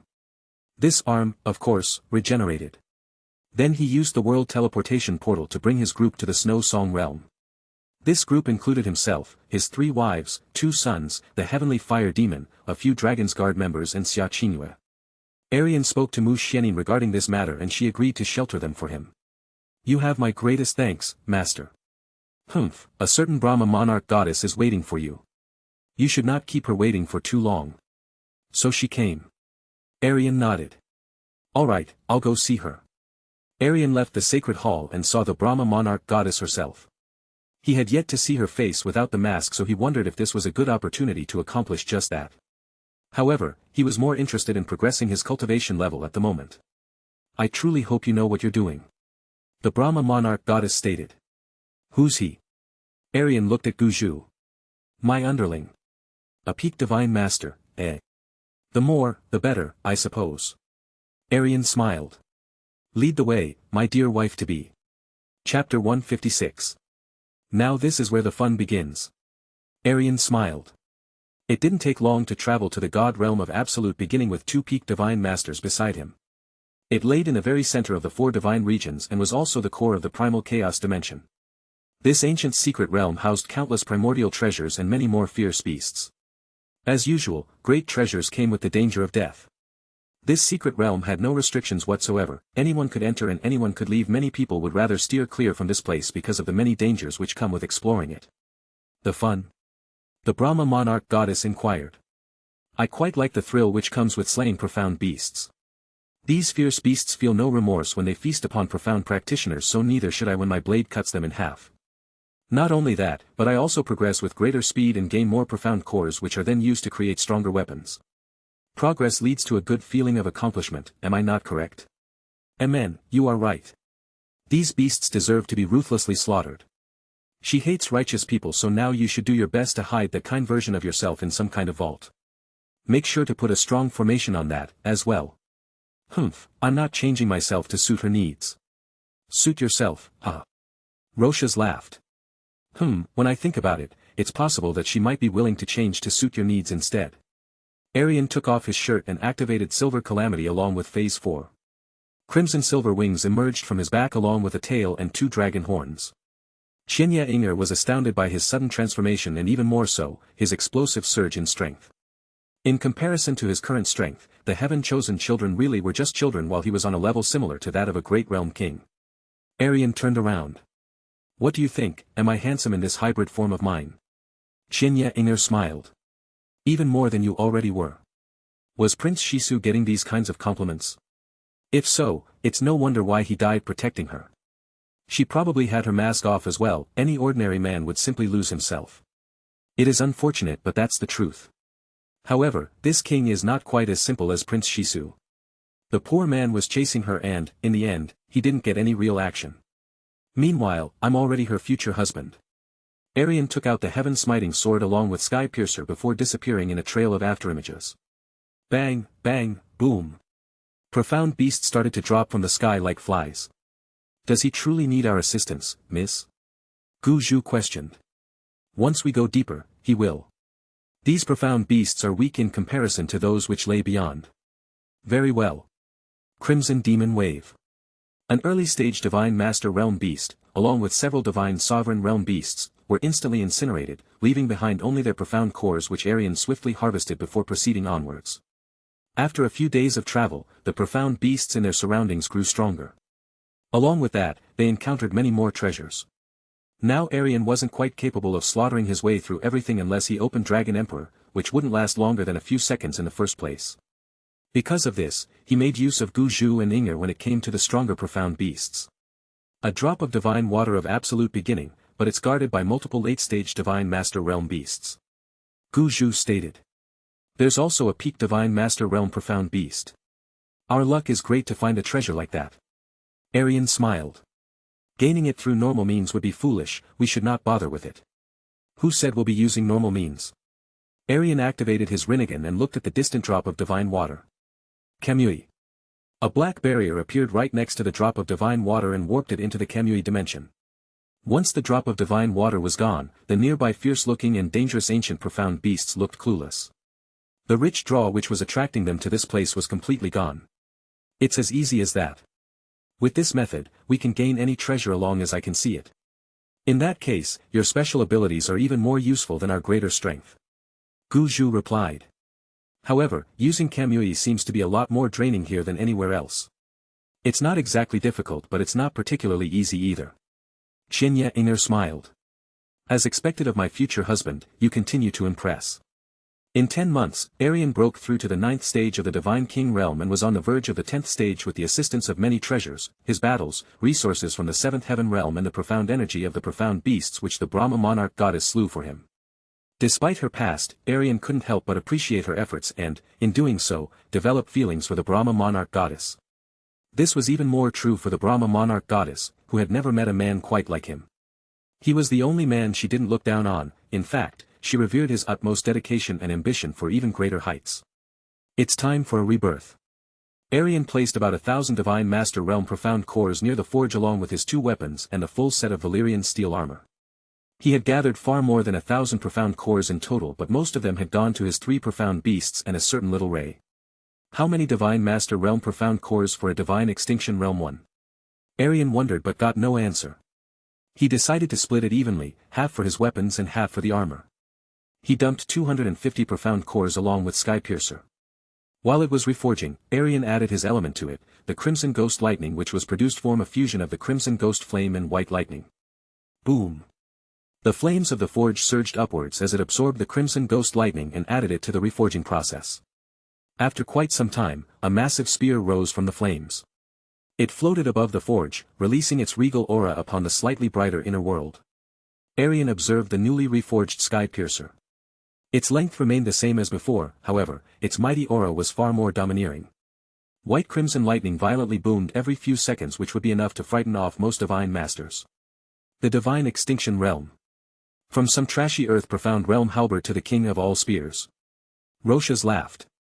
Who would have thought that the little dragon would attach himself to one single weapon for this long? Your efforts have paid off, clearly, this spear has grown with you and even picked up some traits along the way. One day, it will be a heavenly treasure. That's not impossible, I suppose. This forge seems to have no limits, it makes me wonder, where does it come from? How should I know? It doesn't matter where it came from, it matters that I'll make the most out of it. Aerion replied. True, true. Now it's Blackfire's turn. Aerion grasped Skypiercer and placed it inside of his spatial ring. When it came to Blackfire, he used the Crimson Ghost Flame along with another 250 Divine Master Profound Cores to reforge it. Unlike Skypiercer, its aura was much tamer. It wasn't sparking with lightning every few seconds, however, its aura was just as impressive. It bore the authority of an emperor rather than a tyrant. Its blade shined brighter than all of the stars in the sky combined, they seemed rather dull in comparison. The ruby which was at the very bottom of the guard was even more charming than before, it was just as outstanding as the blade itself. The entire sword seemed to have entered a new realm, which it certainly did. 2 Divine Extinction Realm weapons, now for the armor, is 500 enough? He decided to give it a try as he dumped the full set of Valyrian steel armor along with 500 Divine Master Realm Profound Cores. While it was being reforged, he imagined a black and red dragon scale-like set of heavy armor which was suitable for a dragon emperor. It looked like armor a Targaryen conqueror would wear. It should be compatible with my full fighting strength, Silver Calamity in Phase 4, or else it's useless, well, less useful. Aerion opened his eyes and his imagination turned into reality. The divine extinction realm, and it's so beautiful. Aerion instantly fell in love with what he had created. The forge had put his thoughts in mind and forged exactly what he needed. He swiftly put the entire set on, including the helmet and cape. On the chest of the armor laid a proud three-headed crimson dragon, representing House Targaryen. When he grew his wings and tail, the armor made enough space for the parts to emerge. Even the helmet made space for his horns. The set of armor and his dragon transformation were perfectly compatible. It's as if his body and the armor had become one, in a sense. The cape didn't work with the wings, which was the only problem, but the cape wasn't exactly something he'd need for protection. Damn, you look intimidating with the heavy black-red dragon scale armor. This is what a true conqueror looks like, isn't it? Roshas chuckled. The Star God Emperor is not ready. I'm still not a peak divine king with just about 2 months remaining. I can almost feel it, which means I'm not far. All I need is a little push, but with this armor, how could I possibly lose to him? The Heavenly Chief's divine power will be the push I require. I don't know if I should tell you this, but I favor you over some mortal woman, so I'll tell you anyway. When you were on of your naps about 7 months ago, the Brahma monarch goddess hesitated to place a Brahma soul death-wishing mark on you. Even if she placed it, we'd easily be able to shatter that pitiful thing, but she didn't. Just a point of interest, I wonder what do you think of this? She hesitated, you say? Then it wasn't her idea in this first place. Aerion replied. If I were to think of whose idea it was, then it would likely be the Brahma Heaven God Emperor. He would want to acquire the heavenly genius before he grew too strong, of course. The Brahma monarch goddess was probably ordered to do so, but she, in the end, withdrew. Do you know what this might mean? Aerion nodded. I believe her love for me transcends the authority of her royal father, or something to that degree. You're still planning on marrying her despite Jasmine's hatred and her father's sins. How interesting. They'll work it out, but it won't be any time soon. Aerion opened his real eyes and stood up. Inger, I think it's time we leave the god realm of absolute beginning. You wish to fight the Star God Emperor now? It's far too soon for that. No, I'm more than prepared. Aerion smiled. We can return once my business with the Star God Emperor is finished. Maybe get married after that, as well. My status would be enough for it to be counted as a marriage alliance in that case. You wish to marry me so soon? Is there a problem with that? No, not at all. I quite like the sound of that. Inger smiled. You'd be my God Emperor and I would be your God Empress. There's no need to waste time waiting when you and I already know our feelings for each other. Aerion nodded in agreement. I'll leave for the Star God Realm now. World Teleportation Portal, take me to the Star God Realm, Heavenly Slaughter Star God's Palace. Chapter 157. This place hasn't changed much. Aerion entered the 7th Heaven Pearl and looked for Tsaiji and Jasmine. Master, it's been a while. I hope you've been doing well. Aerion smiled. I have not felt better in quite some time. How have you been, Helin? I've been perfectly content with things, though I do miss my sister sometimes. We'll pay her a visit later then, alright? Amen, thank you, Master. Aerion chuckled. No need to thank me, I should thank you for your loyal service. Without you, I'd be much weaker than I am currently. I'd like to ask you something, Helin. What is it, Master? Do you ever think about the people who killed your parents? No, not really. What does that have to do with anything, Master? Helin asked. I just know who ordered the massacre and I'd like to consider your point of view before I take action. Killing the person who did it is definitely possible with my current capabilities if you want me to, that is. I don't know about killing them. Master, you forgave quite a number of people, right? But those who lived didn't do much wrong in the first place. This person killed your family out of their own greed and nothing else. So what would you do in my position? If I were you, I'd want his head on a spike. Aerion bluntly replied. But I'm not you. Even if it isn't death, this person deserves a cruel punishment or, perhaps, a way to atone for his crimes. Who is this person, Master? The Brahma Heaven God Emperor, my future father-in-law. Really? The Brahma Heaven God Emperor, and he is Master's father-in-law. There's no way you can kill him. No, I don't want you to. Wouldn't that be hard for you and your wife? Well, it would definitely complicate things. Which is exactly why I mentioned the third way to punish him. He can still atone for his sins without dying, after all. How would he do that? I was thinking about him becoming your slave for the rest of his life or an eternal guardian for the wood spirits. Why would I need him to be my slave? I have master to protect me and this realm is perfectly safe anyways. Lin shook his head. It's not necessary. Well, then a guardian for the wood spirits would work. No wood spirit would have to worry about being hunted down when the Brahma Heaven God Emperor himself is protecting them. Well, by then, he won't even be the Brahma Heaven God Emperor in the first place. But a peak divine master is still a peak divine master. Lin nodded. That'll be good enough. The Brahma Heaven God Emperor did such a thing? Humph, like father, like daughter, I suppose they're all the same. Jasmine stated. Oh, who's this Brahma Heaven God Emperor, is he tasty? Demon inquired. Don't ever say anything like that again, Demon. Or what? Regal sighed. Or I'll turn you into a living torch. TCH, I'm quite fire resistant, so I doubt you'll be able to do that. I'll just freeze you then. Icy shrugged. Or are you ice resistant too? I'm cold resistant, though I'm not so sure about ice. Maybe a little bit. Anyways, father, I feel like it has been a while since we've been unleashed, you know. Eating profound cores is nice and all but it doesn't feel rewarding, I prefer to hunt down my own food. For once, I agree with Demon. Regal nodded. We've broken through to the Divine Master Realm and have yet to fight since reaching the Divine Spirit Realm. Your time will come soon, I assure you. Jasmine, Saiji, I've already arrived at the Star God Realm to challenge the Star God Emperor. I'm sure you'd like to see him lose to me, Jasmine. I'd love to see that old villain fall, Jasmine replied. Wherever big sister and brother-in-law go, I'll go as well. Saiji nodded. Ah, she's too sweet. Aerion chuckled. Alright, we're going. He opened the seventh heaven pearl and let himself, Saiji and Jasmine out. Jasmine scanned her surroundings and immediately recognized them as this was her palace in the Star God Realm, the place where she had spent most of her time. Jasmine, are there any dressing rooms around here?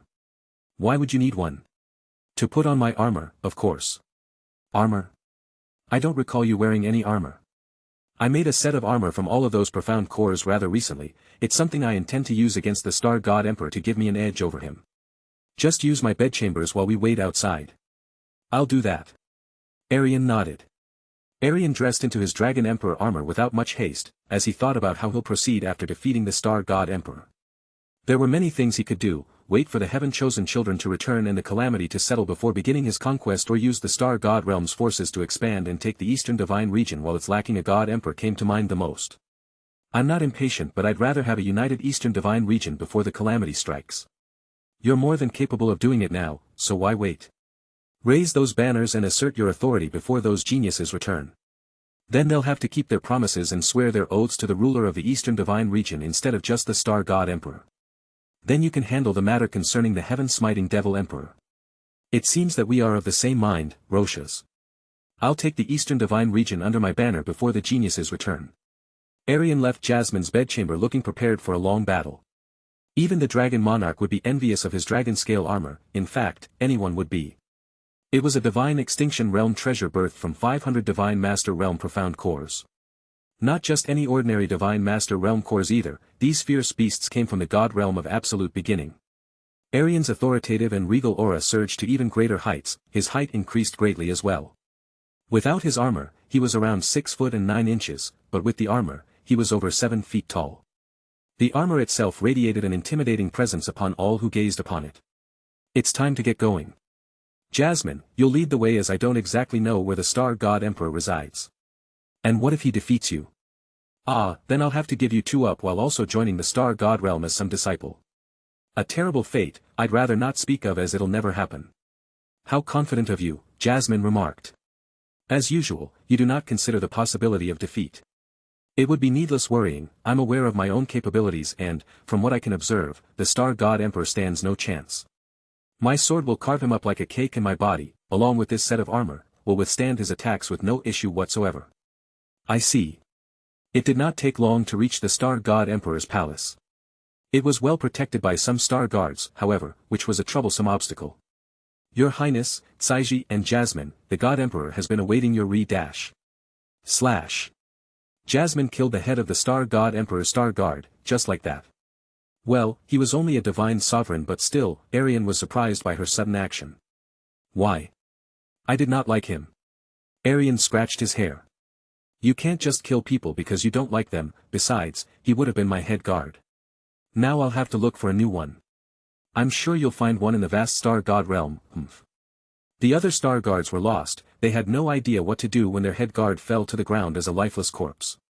Aerion kneeled and used his silver scales to absorb the head guard's cultivation strength before it dispersed. Then he stood up and activated his Rinnegan. The Emperor. Acknowledge me as God Emperor. Yes, God Emperor. Aerion stroked his non-existent beard. No, that just won't do. You must address me as, Your Divine Grace. Yes, Your Divine Grace. That's better. Aerion nodded. Now go and tell the fake star god Emperor to get over here before Aerion of House Targaryen turns his palace into a raging inferno. As you wish, Your Divine Grace. The group of star guards went inside of the palace to inform Xing Juekong of his imminent doom. Divine Grace, a mixture of the two, Roshas remarked. The two will be one in the future anyway. Besides, I quite like being called, Your Grace, but I've become more than just a king, hence the divine. How did brother-in-law do that? They're following his orders like he's truly the God Emperor. It's one of the abilities that come with his eyes, Jasmine replied. It's the power to control the people weaker than himself. Ooh, that's amazing. Aerion Targaryen. A thunderous voice boomed across the palace and even further beyond. In just a few seconds, the star god Emperor exploded towards him. It was 10 months since they had last seen face to face, 10 months since Aerion provided him with his kind proposal. Aerion smirked. As you can see, Jasmine and Saiji are well. Good, very good. Now step aside. I don't think so, you're forgetting about a very important detail. We were going to duel, weren't we? Surely, your memory isn't that bad to have forgotten such an important detail after just 10 months. Oh. Xing Juekong laughed. You still want to duel me, with your lowly cultivation strength? Aerion smiled. That's right. If you don't want to duel me, then I'll simply have to force your hand. Either way, you'll be kneeling before me by the end of today. Aerion drew black fire and its blade glimmered under the light of the sun, blinding all who looked upon it. Chapter 158. Very well, I believe the terms remain the same. Yes, I'll return them if you win and join the Star God realm. If you lose, however, I'll take your place as Star God Emperor. Old villain, are you afraid of losing? Jasmine inquired. Not at all. Heavenly genius or not, your cultivation level is just too slow to pose any threat to me. We'll see about that, Star God Emperor. Aerion smiled. I'd rather not waste time speaking to you, so let's begin as soon as possible. Since this duel decides the fate of the Star God realm, would it not be more appropriate for all of the Star Gods to witness it? Aerion shook his head. They'll become aware of it soon enough. I see, then let's begin. Aerion took off his cape and gave to Jasmine. Hold on to this for a little while. Aerion and the Star God Emperor flew into the sky to begin their duel. Aerion instantly activated Silver Calamity and Phase 4. He knew that this wasn't enough, however, and that he needed slightly greater strength to best the Star God Emperor even with his Divine Extinction Realm weaponry. He needs greater speed, to be exact. Roshas, I'll be making use of you today. At last. We'll slaughter this Star God Emperor like a dragon would do to a lamb. Where did you get your armor? I forged it. I might have to take it for myself once I win. Ah, but you're too small for it. Aerion countered. The armor would reject trash like yourself anyways. Your arrogance will be your downfall. I would not call it arrogance, it's something called confidence in one's abilities. We'll see how long this confidence lasts. The Star God Emperor used the Star God's broken shadow to explode towards Aerion. He left behind 6 afterimages which would have confused any ordinary opponent, but Aerion saw through all of the afterimages with his eyes and easily discerned which one was the real Xing Juekong. He pretended like he had no idea to draw in Xing Juekong for a swift attack. He dodged Xing Juekong at the last second with his own Star God's broken shadow and attempted to pierce his chest with blackfire. Xing Juekong, however, got out of the way and left the exchange with a minor slash at his right side. This sword of yours, it is not ordinary either. My normal battle power should be around the 7th stage of the Divine Master realm, so it's no surprise that he can outpace me. This is not just a 10th stage Divine Master, it's a God Emperor which can be considered a slight realm higher than that. I might not be able to deal a major blow unless I use Dragon Emperor or Roshas if this continues. After a couple more exchanges, the Star God Emperor was sending him flying in all 4 directions with his superior speed. Aerion did not feel much pain, but it was rather irritating. I suppose I have no choice. Roshas, lend me your strength. Don't need to tell me twice. Aerion felt a surge of power as his aura grew much terrifying. Roshas had complete mastery in the darkness law, in fact, it was his law in the first place. This time, Aerion's and Roshas' fusion was far more compatible than last time. They found the perfect balance between fire and darkness. This was because Aerion himself was wiser in the laws of primal chaos since he had last used Roshas. Aerion's silver hair turned into a shiny black color as the darkness' profound energy affected him. His purple Rinnegan remained unaffected and so did the rest of his appearance. The crimson and silver scales both glowed as brightly as ever in truth. His crimson-silver aura was more tyrannical than before, even making the Star God Emperor flinch when he noticed it. Aerion stood up after crashing into a building. He did not speak, instead, he let his actions speak for him. He took out Sky Piercer and left 5 afterimages. Star God's Broken Shadow. Xing Juekong could not dodge Aerion's attack so he tried to block it with his sword. Blackfire mercilessly shattered the sword and went directly for his neck. Slash. Aerion did not go deep enough, however, as he wasn't planning on killing him. Then Xing Juekong was run through by Sky Piercer and kicked down onto the ground. Boom. Crimson Ghost Flames, burn him. Suddenly, the Star God Emperor's previous wounds caused by Blackfire opened up once more and started to explode with frightening Crimson Ghost Flames. Not only did his body burn, but so did his soul. The fire kept burning no matter what he tried to do. Someone, help me, Arg. Blackfire is capable of leaving its mark. How interesting. Aerion flew down to meet the screaming Star God Emperor. Xing Juekong's pride had been completely shattered, all he wanted now was someone to save him from the never-ending flames. All 12 Star Gods, except for Tsaiji and Jasmine, had swiftly gathered to try and save their God Emperor. There were plenty of Divine Master Realm Elders trying to do something as well. Devil Profound Energy, the Heavenly Genius is a devil. Heavenly Origin Star God announced. Slay him at once. A devil, you say? Aerion smirked. The only thing that is devilish about this Dragon Emperor is his charm. Star Gods, you must choose who you will side with. Xing Juekong, the helpless, burning, fool or Dragon Emperor Aerion of House Targaryen. The 9 Star Gods sided with Xing Juekong while Jasmine and Tsaiji sided with Aerion. He smiled at the result. Good, this gives me an excuse to get rid of you all and build my pantheon of Star Gods. His tyrannical and confident words were like swords which had pierced their will to confront him. Even if he was a devil, they weren't too optimistic when it came to facing him. Their God Emperor, the strongest out of them all, was burning and screaming for help on the ground as if he were a fish out of water. Jasmine, Tsaiji, I can handle them all by myself. You would only get in the way. Humph, as you wish. However, they all managed to muster some courage after they realized that it was 9 against 1. Together, they were certainly stronger than Xing Juekong, but that didn't matter as Aerion had his way around fighting large groups. His purple Rinnegan's glow brightened as he waited for them to strike. Kamui. Boom, bang, boom. The Star Gods unleashed a wide barrage of attacks upon Aerion, but it all went straight through him. Then he appeared in front of the Heavenly Strength Star God and deactivated Kamui, now giving him the perfect opportunity to strike. Slash. The Heavenly Strength Star God was instantly decapitated by the mighty axe of Sky Piercer. His head fell onto the ground, swiftly followed by his body. 8 to go, Perfect Susanoo. Boom. A massive Perfect Susanoo emerged from Aerion's profound energy. Aerion flew high into the sky, eventually stopping when he hit the clouds. He looked down on the core of the Star God realm as he clapped his hands. Deva Path, Chibaku Tensei. Witness the power of God. Aerion creates 8 black spheres and sends 1 to each Star God. The spheres then create an almighty gravitational pull which attracts everything in the vicinity to it. Boom. Boom. Boom. Large pieces of the ground are dragged out to join with the black spheres. In the end, the Star Gods were powerless to escape the fate which awaited them. These black spheres soon resulted in 8 large spheres of land which floated in the sky, restraining 1 Star God each. Aerion's Perfect Susanoo landed in the very middle of the 8 spheres as they floated around him. A barrier of crimson ghost flames was sent to each of the 8 spheres, just in case a Star God managed to escape. He opened his left palm as did the Perfect Susanoo. Heaven-absorbing silver claw, Preta Path. Aerion concentrated and slowly dragged the divine power out of each of the Star Gods.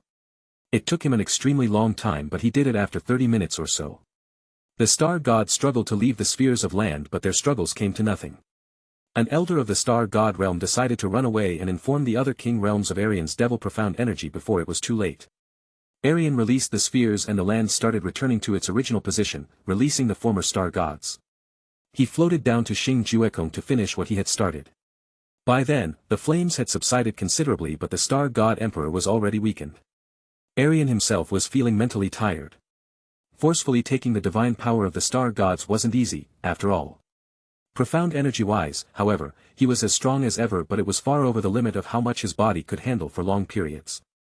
Jasmine got to Tgthegood first and Aerion was perfectly fine with that. Rhaegar Targaryen, what are you? A dragon, the dragon, to be more precise. Any last words, old villain? The dragon, Jasmine, are you planning on killing me? Tgthegood laughed. The true god plan, it was meant to be the rise of the star god realm, yet it was all stopped by some young man in his late 20s. How pathetic, But, I believe, that some good may have come from all of this. If Aerion Targaryen, the heavenly genius, becomes the star god emperor, then, I'm sure that the star god realm will no longer need to bow its head to any other king realm. No, all of the other king realms, they will have to bow their heads to the star god realm. Aerion took off his helmet. Jasmine, are you truly going to kill your father? That's a good question. Jasmine produced a dagger and walked closer to the star god emperor. Would you kill your father if he was just like my father? Aerion shook his head. I could not. I thought so. Jasmine turned to Aerion. Take his divine power and cripple him, leave the old villain a powerless man rather than the star god emperor. All right then. Tgthegoud showed no resistance as Aerion's left palm absorbed his cultivation strength and dragged out the heavenly chief's divine power. Old villain, the star god will, where is it? It is, with me. Tgthegoud took out the star god wheel and gave it to Aerion. The star god emperor is the only one who should hold it. I never thought of an heir, but you are the most perfect candidate present, Aerion Targaryen. It is rather amusing that, you came to me for this exact reason, Aerion returned the heavenly demon, heavenly jade, heavenly flame, heavenly sun, heavenly poison, heavenly origin and heavenly soul, exactly 7, divine powers back to the star god wheel while he kept the 3 most compatible with himself. These were, of course, heavenly chief, heavenly charm and heavenly strength. The 3 orbs of dazzling light danced around his left palm. His silver scales absorbed them all and he attempted to put the 3 divine powers together using his Izanagi. These divine powers are not separate, they are one, it shall be so for I am Izanagi. A blinding light emerged from his silver scales and Aerion had to cover his eyes. Did it work? He opened his eyes to see a crimson silver ball of light floating above his palm. Heavenly Dragon Star God Divine Power created, 100 compatibility. Aerion instantly grasped the light and it joined with his body completely. He felt a massive surge in strength as his cultivation jumped to the peak of the Divine King realm and then, eventually, he managed a breakthrough to the Divine Sovereign realm. Although it was only the Divine Sovereign realm to everyone else, to Aerion it was like entering the Divine Extinction realm. The star gods who had just lost their divine power had already emerged and looked upon Aerion's transformation into a star god, no, the star god emperor. Without their divine power, they were in the early to middle stages of the Divine Master realm, which meant nothing to him. Aerion's hair returned to its natural silver color as he sealed away Rosha's power. His appearance was mostly the same as becoming even more handsome was almost impossible. In fact, he looked mostly the same as before. Aerion laughed as he looked at what remained of the 9 star gods who stood in his way. Ah, you could have lived a glorious life under the service of this dragon emperor, but you just had to throw the opportunity to the wind, didn't you? The emperor. Come closer and let me take whatever is left of you. The 8 star gods nodded, since one is decapitated, and allowed him to take their cultivation strength with his heaven-absorbing silver claw. Good, now go ahead and kill yourselves. They did so obediently, leaving only Tgthegoud as the last enemy among the star gods. Aerion crippled him and used his healing flame to grant him a couple more years of lifespan to ensure his survival. So you won, in the end. Jasmine smiled. You're the star god emperor now, and so, the future of the star god realm is in your hands. Aerion nodded. I know that. But there are only 3 star gods left, Saiji stated. It's good that I already have a couple of candidates for the positions which remain open, Aerion replied. After that matter is settled, the star god realm can begin its rise to the very top of primal chaos. Aerion looked up. Chapter 159. He's right there, the devil Aerion Targaryen. An elder announced. Aerion smiled as he looked at the many figures in the sky. The Moon God Emperor, the Brahma Heaven God Emperor, Brahma Monarch Goddess, 3 Brahma Kings and Honorable Taiyu. 6 10th stage divine masters had gathered, among many more divine masters. The Brahma monarch god realm is truly superior to the rest. I do not sense a single thread of devil profound energy from him. The moon god emperor stated. The devil? Aerion laughed. The emperor. You surely don't mean that, right? I defeated the star god emperor and then the other star gods attacked me, so I had to kill them all in self-defense. I never used devil profound energy, but you already know that. This was just an excuse for you to defend your star god realm by pitting everyone else against me. Am I correct, star god elder? I. The Brahma heaven god emperor frowned at the elder. You dared to lie about such a matter? Well, yes, I did. The star gods were losing so I thought that they needed assistance. The elder replied, looking regretful. I understand that this was not wise now. The moon god emperor shook his head. Disgraceful. The heavenly genius would never taint himself with anything close to that of devil profound energy. It seems that this gathering has been a waste. Honorable Taiyu stroked his beard. So you beat the star god emperor and killed 9 other star gods in the same day? Aerion nodded. I am capable of such things. That is hard to believe, but here we stand. Honorable Taiyu sighed. No wonder why you said that the eternal heaven divine realm was unnecessary. The star god realm only has 3 star gods remaining, but its leader is someone equivalent to 10 star gods. An interesting exchange, if I do say so myself. The moon god emperor smiled. If you need any type of assistance, please do inform me. The star and moon god realms may be able to forge a better relationship with you as god emperor of the star god realm. The Brahma heaven god emperor smiled. Now my son-in-law is a god emperor, how brilliant. Aerion sighed as he looked at the star god wheel. I've been given a broken star god realm, to say the least, but it'll do. I'd like you all to leave as this dragon emperor needs to consolidate his power. I believe you all can understand that. Yes, we will be on our way. Aerion sighed. Never mind, that would be no fun. The people leaving stopped in their tracks. Roshas, give me your strength. Taking out all the big shots all at once, eh? Great idea. Roshas agreed. What do you mean by that, Rhaegar Targaryen? The moon god emperor replied. Aerion put on his helmet and activated phase 4 along with silver calamity. Roshas' power fused with his own once more, which resulted in his hair turning black once more. I do, indeed, possess devil profound energy. What are you all going to do about it, Aerion released his tyrannical aura and confidently smirked. So, it's true. The moon god emperor sighed. Why lie in the first place? I wanted to see if I could get away with it. Turns out, I could have. However, if I kill all of you now, the eastern divine region's greatest pillars will fall and this dragon emperor's conquest will be ever so swift. So, I'll allow all of you to bend the knee and become my bannermen. If you don't, then this dragon emperor will just have to slaughter you. It's as simple as that. The Brahma heaven god emperor was conflicted, but, in the end, he decided to stand against Aerion Targaryen. In the end, the heavenly genius is no more than a devil. A shame. Ah, and I was planning to spare you, what a shame, indeed. Aerion laughed as his Rinnegan glowed with killing intent. TSK, TSK, TSK, not even Inger will be able to save you now. Devil profound energy was pretty much the biggest taboo in the god realm. In all of primal chaos, only the northern divine region accepted it as it was the home of the devils. In the other 3 divine regions, even a possessor of devil profound energy would be killed on sight. Aerion's current form was equivalent to a half-step divine extinction realm cultivator, which meant that this gathering of divine masters was comparable to a group of harmless ants running into his feet, begging to get stomped. Aerion was naturally obliged to fulfill their demands. I see that no one is willing to kneel, that is unfortunate, but do know that your cultivation strength will be put to good use in the end. Star God's broken shadow. Pierce. The moon god emperor's heart was pierced by Blackfire's blade before he could take another breath or even react. Every single person present was left astounded by how swiftly a god emperor of the eastern divine region had fallen. Aerion kicked down the moon god emperor's body and cleaned his sword with crimson ghost flames. Why did you all stop? I thought the devil Aerion Targaryen had to be killed at all costs, yet you all seem to be shaking in your boots, unable to take a single step forward. Aerion mocked the divine masters. No matter, you were all given a chance and you, too, threw it in the wind just like those star gods over there. As son-in-law, surely this is not necessary. We did not understand how strong you truly were. Do not speak again, you piece of trash. Aerion narrowed his eyes at the Brahma heaven god emperor. 1,000 cuts. Boom.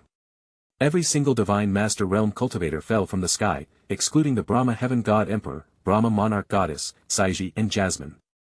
As I said previous, I was thinking of sparing you previously if you stood on my side. But you did not, Jinya Fantion. Aerion flew closer to the Brahma heaven god emperor and pointed his sword to his heart.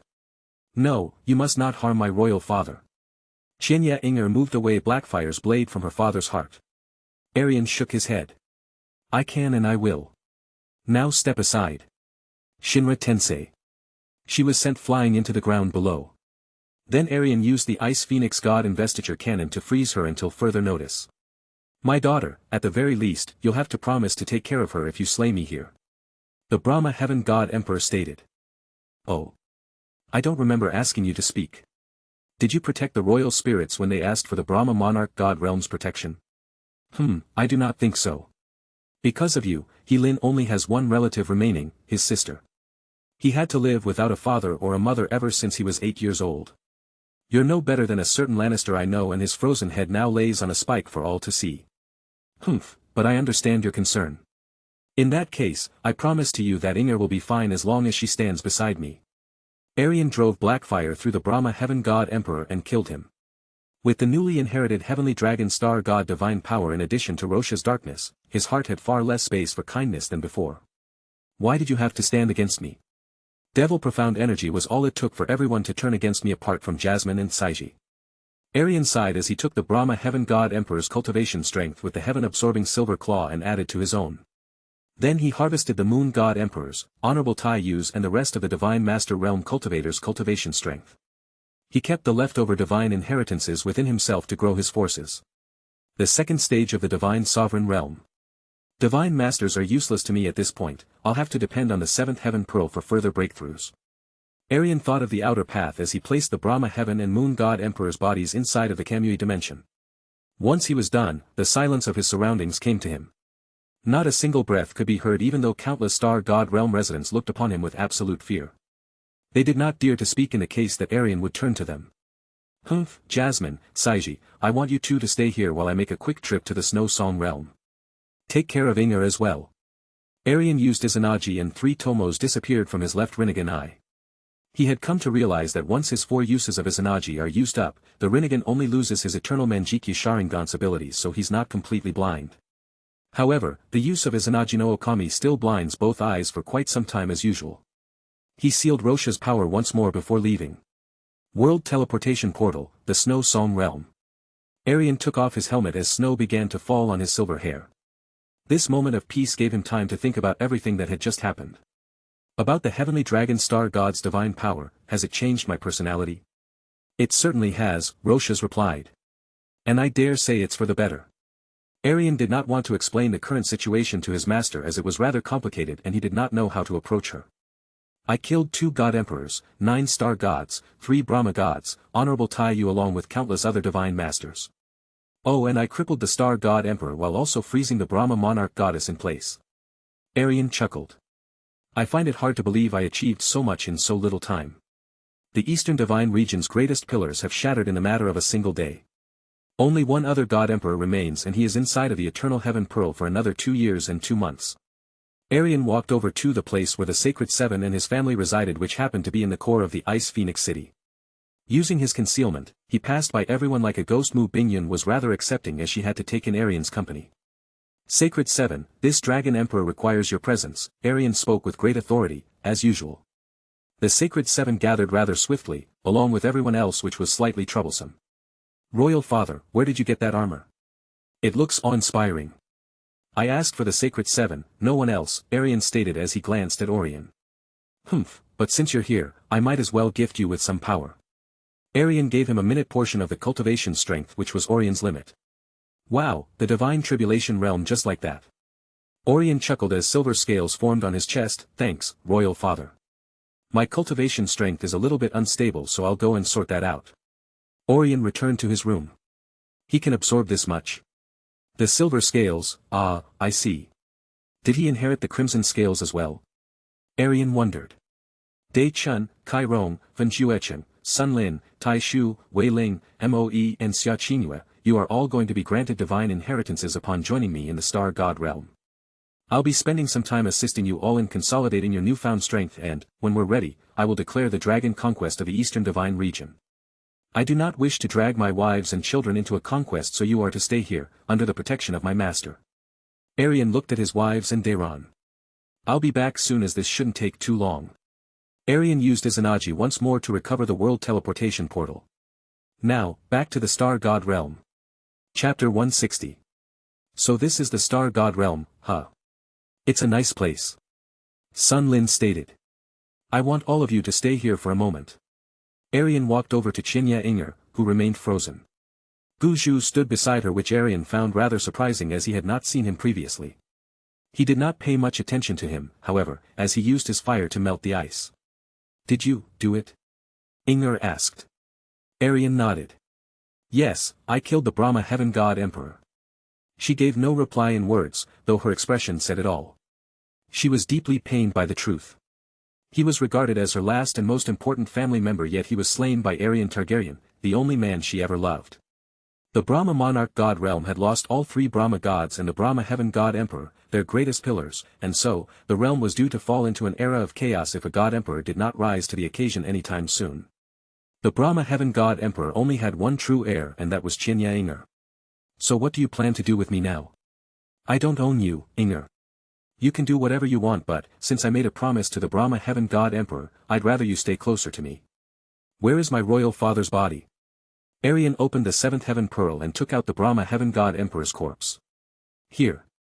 Can you not bring him back to life, just like you had done with your friend? No. Aerion shook his head. He has been dead for quite some time. There is a way, but I would have to lose my life in exchange for his, which I'd rather not do. I see. Qinya Inger took the Brahma Heaven God Emperor's belongings, one being the Brahma Monarch God Realm's greatest divine artifact, the Brahma Soul Bell. With it, one held absolute authority over the Brahma gods and kings. In extension, this would mean ruling the Brahma Monarch God Realm, and so, only the Brahma Heaven God Emperor would wield it. It is yours now. I've desired this divine artifact for a long time, yet I somehow feel so empty when I finally have it as my own. All that remains are the Brahma kings, the mighty Brahma Monarch God Realm is no more, and my royal father is dead. The Eastern Divine Region itself has been broken apart within a single day. What do you expect me to do with this? I want you to be the God Emperor of the Brahma Monarch God Realm. Not all is lost, I'll unify the Eastern Divine Region and make it stronger than it has ever been. New Brahma gods will rise from the ashes of the old, and the Brahma Monarch God Realm will reach even greater heights with my assistance. All that I ask of you is your loyalty. I want you to stand beside me in my path of conquest. Aerion smiled. If you can do that for me, I'll help you reach the way of the true gods. Qinya Inger nodded. I will stand beside you. The offer was too great to reject, and so was Aerion's way of asking for her loyalty. She found it difficult to hate him despite what he did. Her royal father did attempt to take his life, and what he did was simply retaliate. Currently, he was the only star in her world of darkness, so how could she let him disappear? He had offered her a path forward and she willingly accepted it. I'm glad to hear that. We'll leave for the Brahma Monarch God Realm once the star gods are reformed. Aerion returned to the Sacred Seven, technically 6, Heavenly Fire Demon in Xia Qingyue with Qinya Inger and Gu Zhu. Naturally, most of the men present were astounded by her beauty, even though she wore a mask. Wow, she might be just as beautiful as our fairy. Sun Lin stated. No one asked for your opinion. Fen Jueqin replied. Miss, that young woman has the 9 profound exquisite body. Gu Zhu exclaimed. She does. The Brahma Monarch goddess chuckled. When I no longer require it, that is when it appears right before my eyes. I'd like to know, what is she to you, Aerion? A member of my esteemed Dragon's Guard. Humph, a waste. One would think that someone like yourself would have already taken her as a wife. Why does this matter to you? Aerion replied. You are my future husband, that has not changed even after what you did. Therefore, the women around you should be of my concern. Aerion shrugged. Whatever you say. The Heavenly Fire Demon laughed. Although these matters are of some importance, the conquest is slightly more important. Yes, the Heavenly Demon is right in that regard. Xia Qingyue agreed. Aerion nodded and started to fly towards the very core of the Star God Realm, where Caiji and Jasmine had gathered the strongest and most influential members of the Star God Realm. It was a group made up of mostly Star Guardians who range from the Divine King Realm to the Divine Sovereign Realm, along with 36 elders, all of whom are Divine Masters. In about 2 months, the ceremony was due to begin, where the Star God Emperor would rise above the Divine Master realm and bring glory to the Star God realm. In exchange for this glory, he would have given away the lives of his 2 daughters. You all should have an idea of how this ceremony was put to a stop by now. Xing Juekong, the previous Star God Emperor, has already given the Star God will to me along with his heavenly chief divine power. From this power, along with the heavenly strength and heavenly charm Star God divine powers, I forged my very own divine inheritance, the heavenly dragon. This means that there will only be 10 Star Gods from henceforth. With this Star God will in my hand and the heavenly dragon Star God divine inheritance as my own, I will choose the 7 other Star Gods and declare myself the supreme ruler of the Star God realm. I command you all to bend the knee and swear eternal allegiance to me. If you fail to do so, your strength will be sacrificed to those who will. Not a single person resisted or even hesitated this time around. They all bent their knees and bowed, even Saiji and Jasmine. The Sacred 7 joined in along with Xia Qingyue and the Heavenly Fire Demon. Inger bowed as well. That was rather unnecessary. You may all rise, except for the Sacred 7, Xia Qingyue and the Heavenly Fire Demon.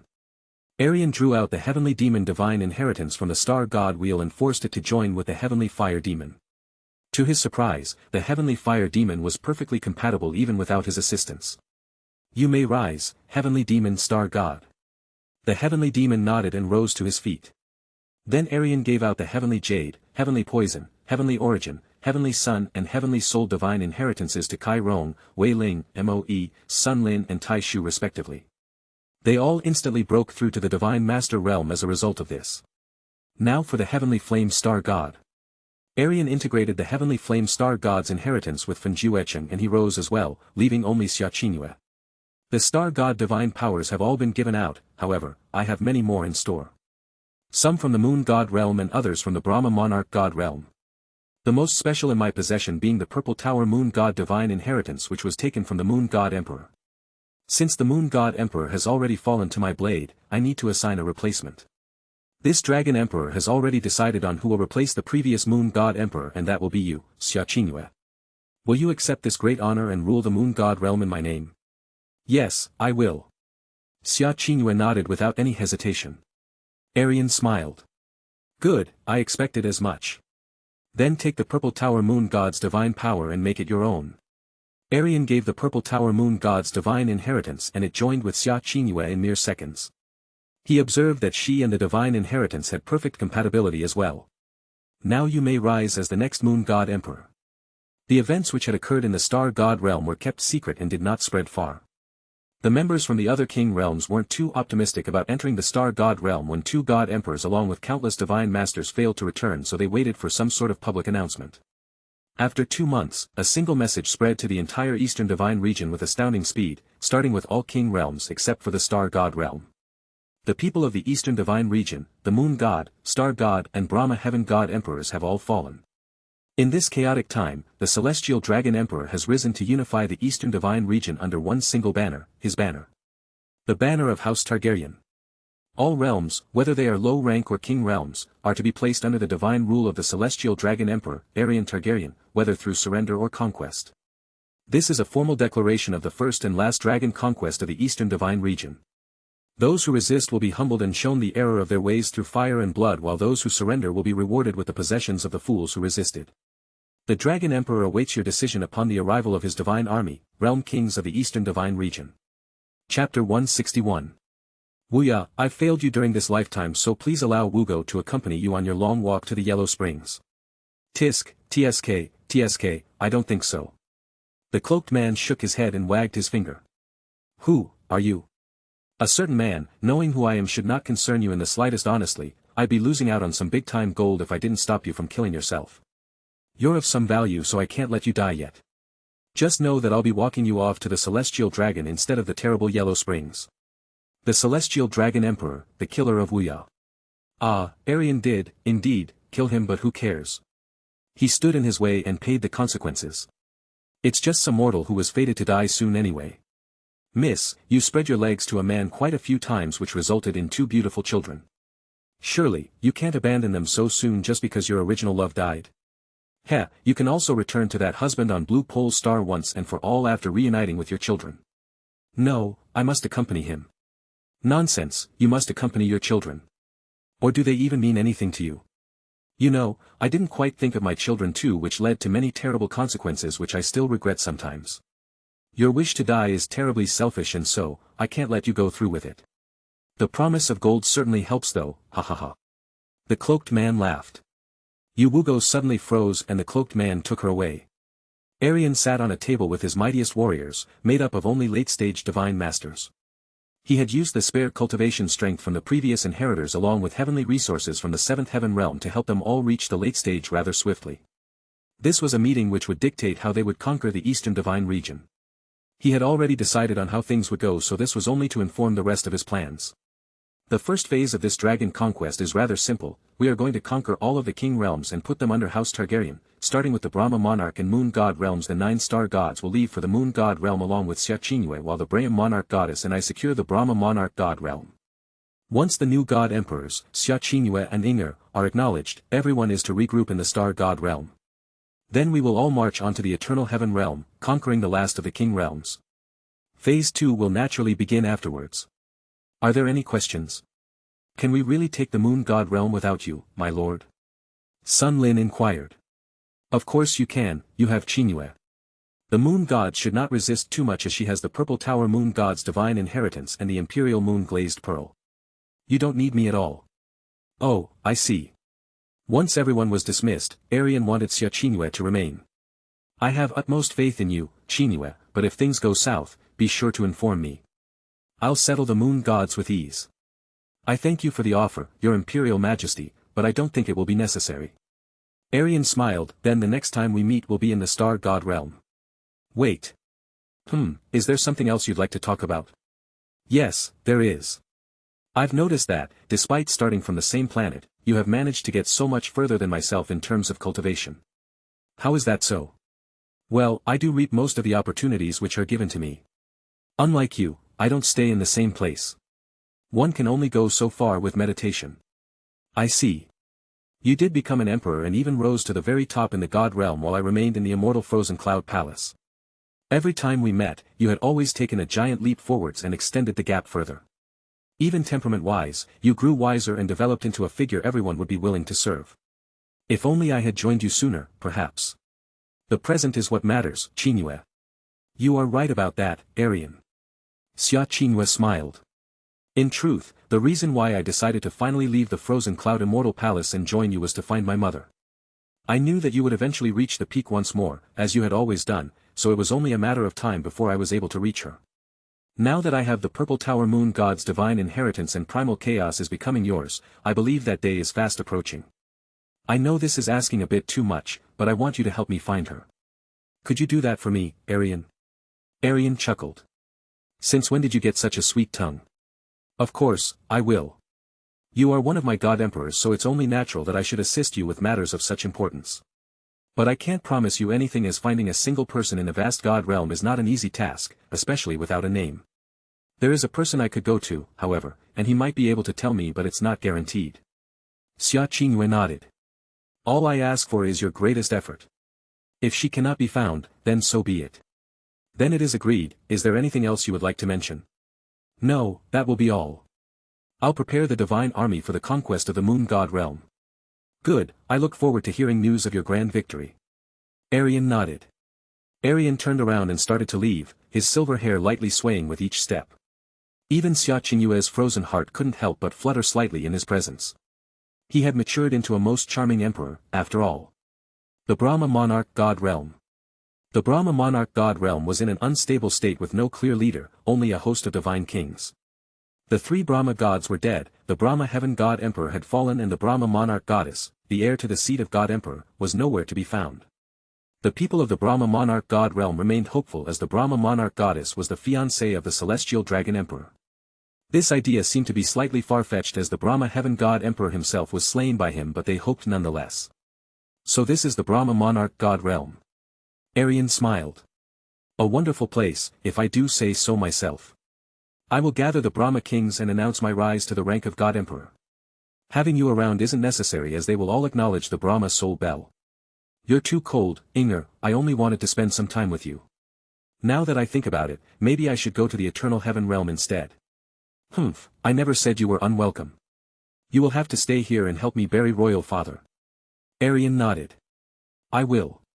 Women can be so strange sometimes. The Brahma monarch goddess floated down onto the Brahma monarch god realm to announce her new position of Brahma heaven god emperor. She was met with absolute obedience under the authority of the Brahma soul bell. It was also stated that the Brahma monarch god realm will serve under the celestial dragon emperor and House Targaryen. Aerion watched from above, his eyes rarely staying on anyone for long but Tgthegood. God Emperor, there is a matter of great importance. The South Sea God Emperor has been waiting for your return for quite some time. Due to the lack of strength, we naturally could not force him to leave. He was resolute in staying until you arrived. One of the Brahma kings stated. Where is he now? I have been waiting for quite some time now, Inger, but I'm glad I did. My patience was running thin but it withstood the test of time. Nan Wansheng did not waste much time revealing himself. This talk of the Celestial Dragon Emperor is rather intriguing and I'm finding it hard to believe. Do you know the truth of the situation, Inger? It is just as the message says. So you're telling me that Aerion Targaryen, some young man who hasn't even hit the age of 30, has killed 3 god emperors? Even if it is true, you are siding with the person who killed your royal father. I find that even more difficult to believe. Oh, how brilliant. Aerion appeared in front of the South Sea God Emperor. Here to bend the knee, I assume.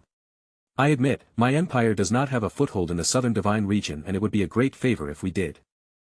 So you were here the whole time? Yes, I was. The Brahma heaven god emperor was a fool who had committed some unforgivable sins and he even stood against me when I thought of forgiving him. Now then, bend the knee and swear loyalty to me before I slaughter you. No, a god emperor like myself will never bow his head to anyone. Pierce. Blackfire stabbed Nan Wansheng, the South Sea god emperor, directly in the heart before being purified by crimson ghost flames and returned to its sheath. He fell to the ground as a corpse. Aerion sighed. What a waste. Aerion placed his corpse in the Kamui dimension. Although you cannot serve me in life, you will serve me well in death. Now let's bury your royal father before anything else. Yes, that would be a wise thing to deal with first, Tgthegood agreed. Chapter 162. Why not bury him with his god empress, your mother? He is not worthy. Tgthegood coldly replied. Why is that? He failed to protect my mother. Aerion scratched his hair. The Brahma heaven god emperor of the Brahma monarch god realm failed to protect his wife. Something doesn't sound right about that. Who was it that murdered her in the first place? The crown prince and his mother were the ones responsible. Ambition led to envy and, eventually, they wanted to get rid of me. Royal father's growing interest in my talent led to the fear of crown prince being replaced, so they took action. In the end, it was my mother who paid the price. Aerion sighed. The competition for a throne, in any kind of world, will always be bloody in one way or another unless absolutely forbidden by the current monarch. The Brahma heaven god emperor is at fault for not seeing this coming and making an effort to protect your mother. By the way, what happened to this crown prince? I did not even know of his existence. The crown prince and his mother were sent to their deaths and erased from all records. That was when royal father took my mother as his god empress and named me the heir. Aerion drew Blackfire and cut off the entirety of his crimson-scaled right arm. What are you doing? Tgthegood questioned, her expression was that of shock and worry. I'm not sure if this will work but it's worth a try. From his left palm, ghost flames erupted and lit the separated arm. While that was happening, Aerion let the blood from the wound drip down. The crimson-scaled arm started to expand, forming a human shape. What is that?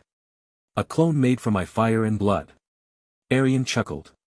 It's the magical words of my house which have led me to countless wondrous discoveries and this is one of them. Tgthegood watched attentively as the crimson scales started to crack. Crack. Crack. Boom. From his fire and blood, rose a perfect clone. It was weaker and had a far more obedient nature, as intended, than the real thing, but it was as close as a clone would ever get. What is your bidding, my creator? Now, since this clone was a living thing and could use the Rinnegan, Aerion had thought of another use for it.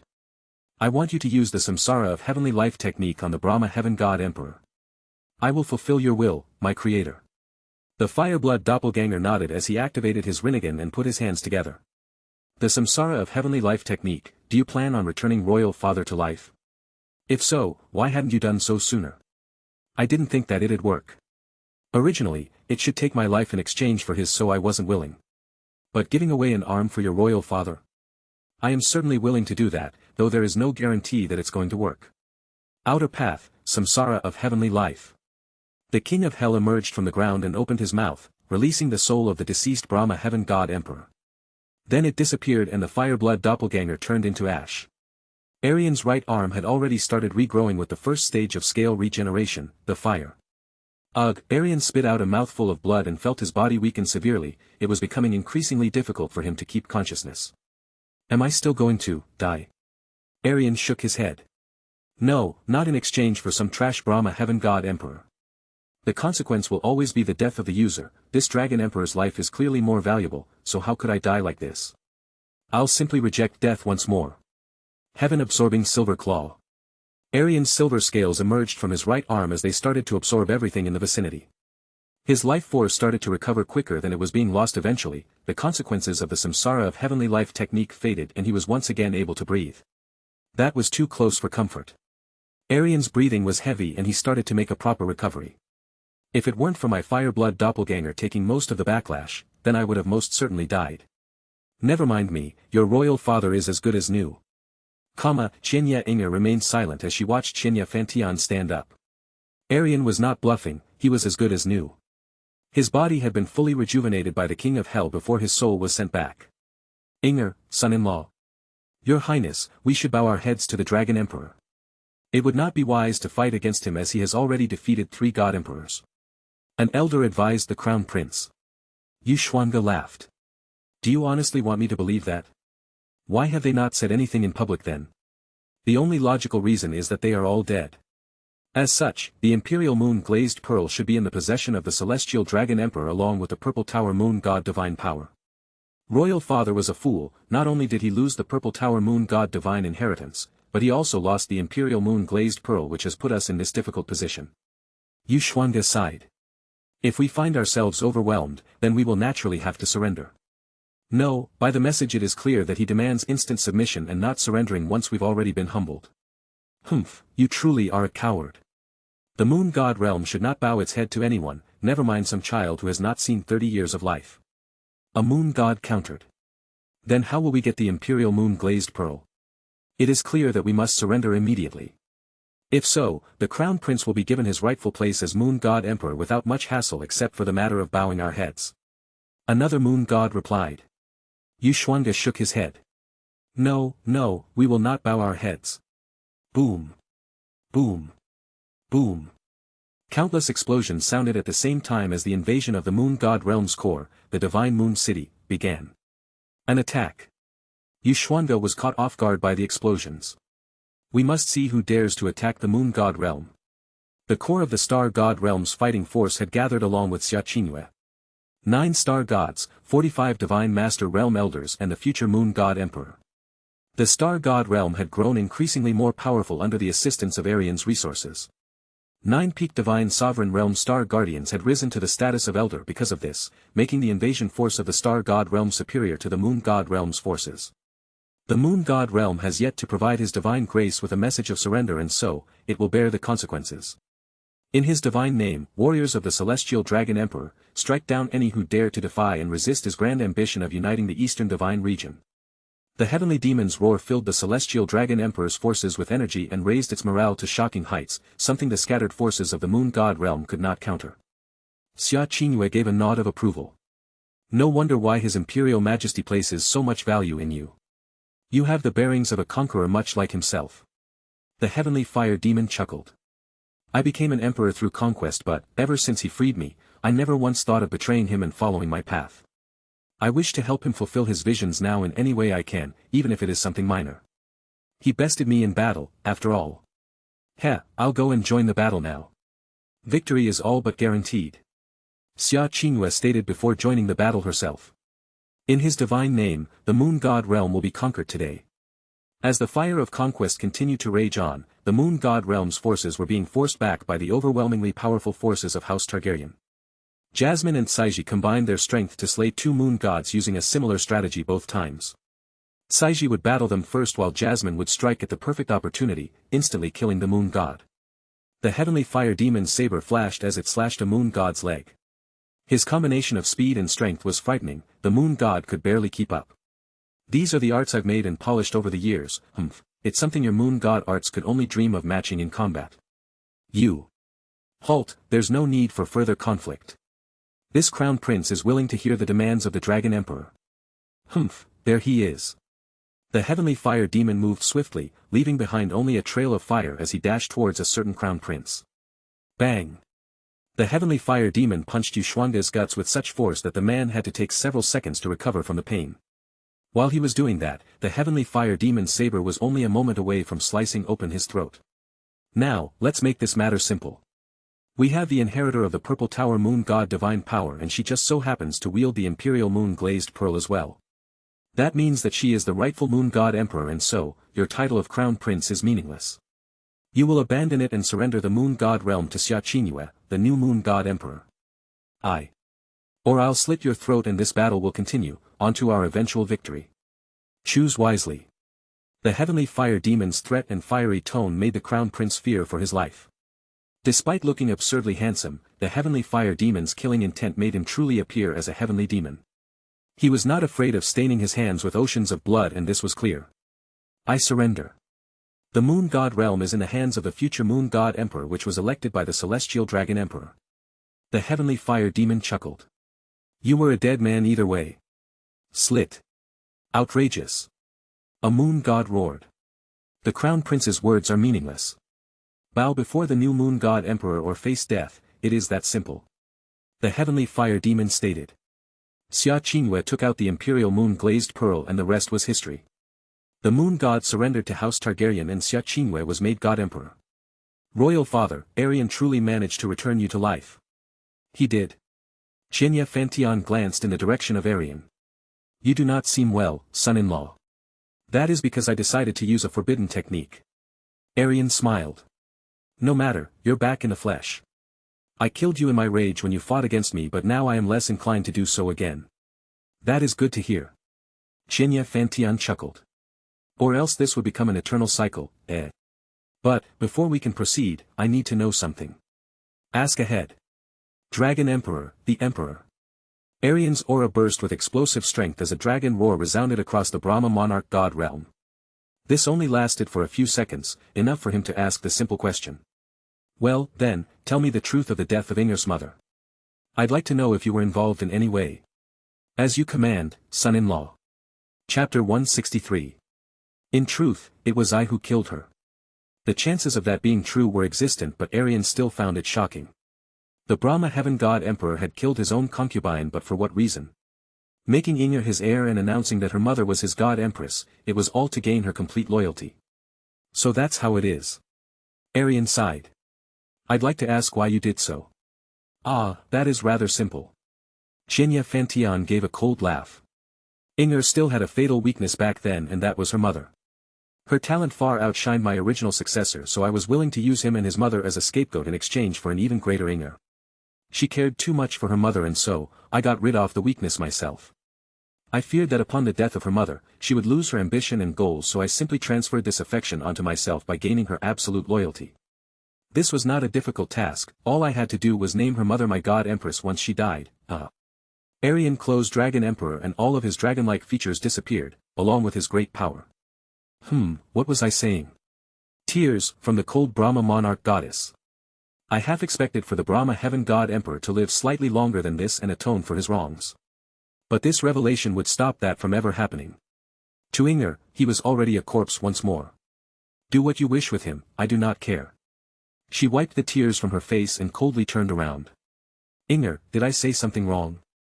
The Brahma Heaven God Emperor did not remember. Aerion touched the Brahma Heaven God Emperor and sent him straight to the Kamui dimension for later. His right arm had already reformed with crimson scales, but it wasn't serviceable quite yet, so he decided to rest in the Brahma Monarch God realm and make a full recovery. Using the Outer Path's most forbidden technique along with Dragon Emperor had also taken a great toll on him. After a day, Aerion entered the Kamui dimension to reunite with the Brahma Heaven God Emperor. What is this place? Why are the South Sea and Moon God Emperors here? For the same purpose as you, to serve me. Unfortunately, you'll have to die again to accomplish that.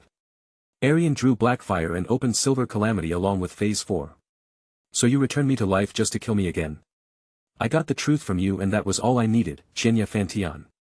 Aerion stabbed the Brahma Heaven God Emperor once more.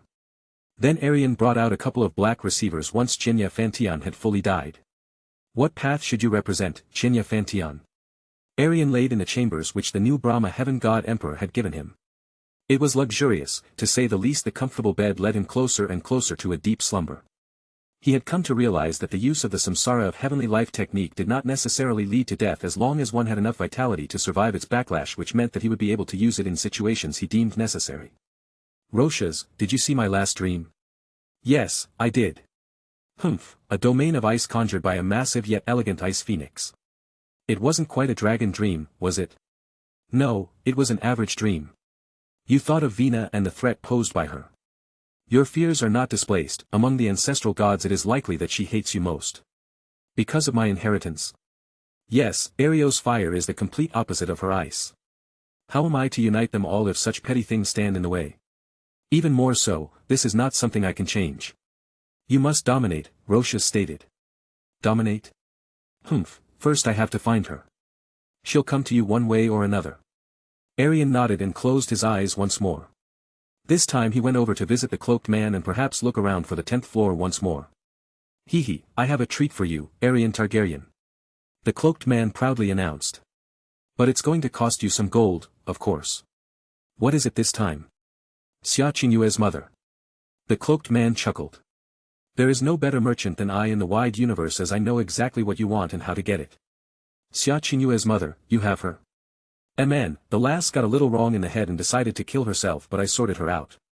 Now she wants to live on and see her children. Surely, the kind dragon is willing to buy her freedom and fulfill her wish. If you don't pay up, I might have to send her to the Yellow Springs or whatever they call it. Aerion sighed. I haven't been gathering much gold recently, so I'm not sure if it's enough. The cloaked man inspected his ring and nodded. Of course, it's not enough. My services aren't cheap, you know. I need this gold or very terrible consequences will come my way. You need her as well, so you had better start farming for gold. Aerion nodded. I'll be back after a while. Aerion entered the 9th floor and started to slay the elemental warriors. After several rounds, they started to grow in strength rather swiftly until the peak of the Divine Master realm. Aerion had never come this far, so he was caught off guard. So much gold. The final enemy was a massive elemental warrior with a two-handed axe, a peak Divine Master realm entity on the level of the Dragon Monarch. Aerion defeated it after a tough battle where he used most of his strength, excluding the Dragon Emperor Gate and Roshas. From the frightening mess that was the sky of floor 9, appeared a massive glistening golden gate. Aerion looked up at its inviting light and flew towards it. Upon reach it, he realized that the gate required a certain key for it to open. The key to the Divine Palace and cultivation strength of the Creation God realm required. The key to the Divine Palace, 7 hells, where am I supposed to find such a thing?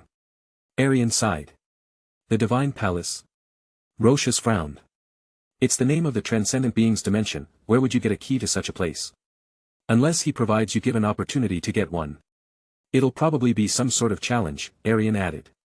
The Creation God realm will take me around 100 years or so to reach anyway. How troublesome. The gold from the peak Divine Master Elemental Warrior should do for now. Is this enough? Sure, that's enough. Here you go. Yuwugo appeared before him. Aerion had no doubts that this was Xia Qingyue's mother after a quick observation. So you must be my son-in-law, a very charming young man, indeed. Ha! Aerion looked at the cloaked man. What did you do this time? Nothing much. The cloaked man shrugged. What do you mean by nothing much? Aerion shook his head. Everything this mysterious man told you is false, well, most of it anyway. I see, that is unfortunate. He told me that you'd lead me straight to Qingyue. Is that true, at the very least? Aerion nodded. I can do that, it's one of her greatest wishes, after all. However, you'll have to wait for a little while. I am willing to wait as long as it takes. Good to hear. Come, I'll lead you to your temporary home. Aerion led her to his inner world of slightly brighter darkness. It wasn't pitch black anymore, and Aerion wondered if it will ever become bright to the point of being white. You'll have Roshas for company. Not the best person, certainly, but he's better than no one. Pleased to meet you, Yuwugo. It is unfortunate that the little dragon got out of hand and started killing god emperors left and right, including your dear lover. Roshas sighed. You're meant to be on my side, Roshas. But, then again, your true form is that of a snake, so I shouldn't expect much from you, heh. It was just a jest.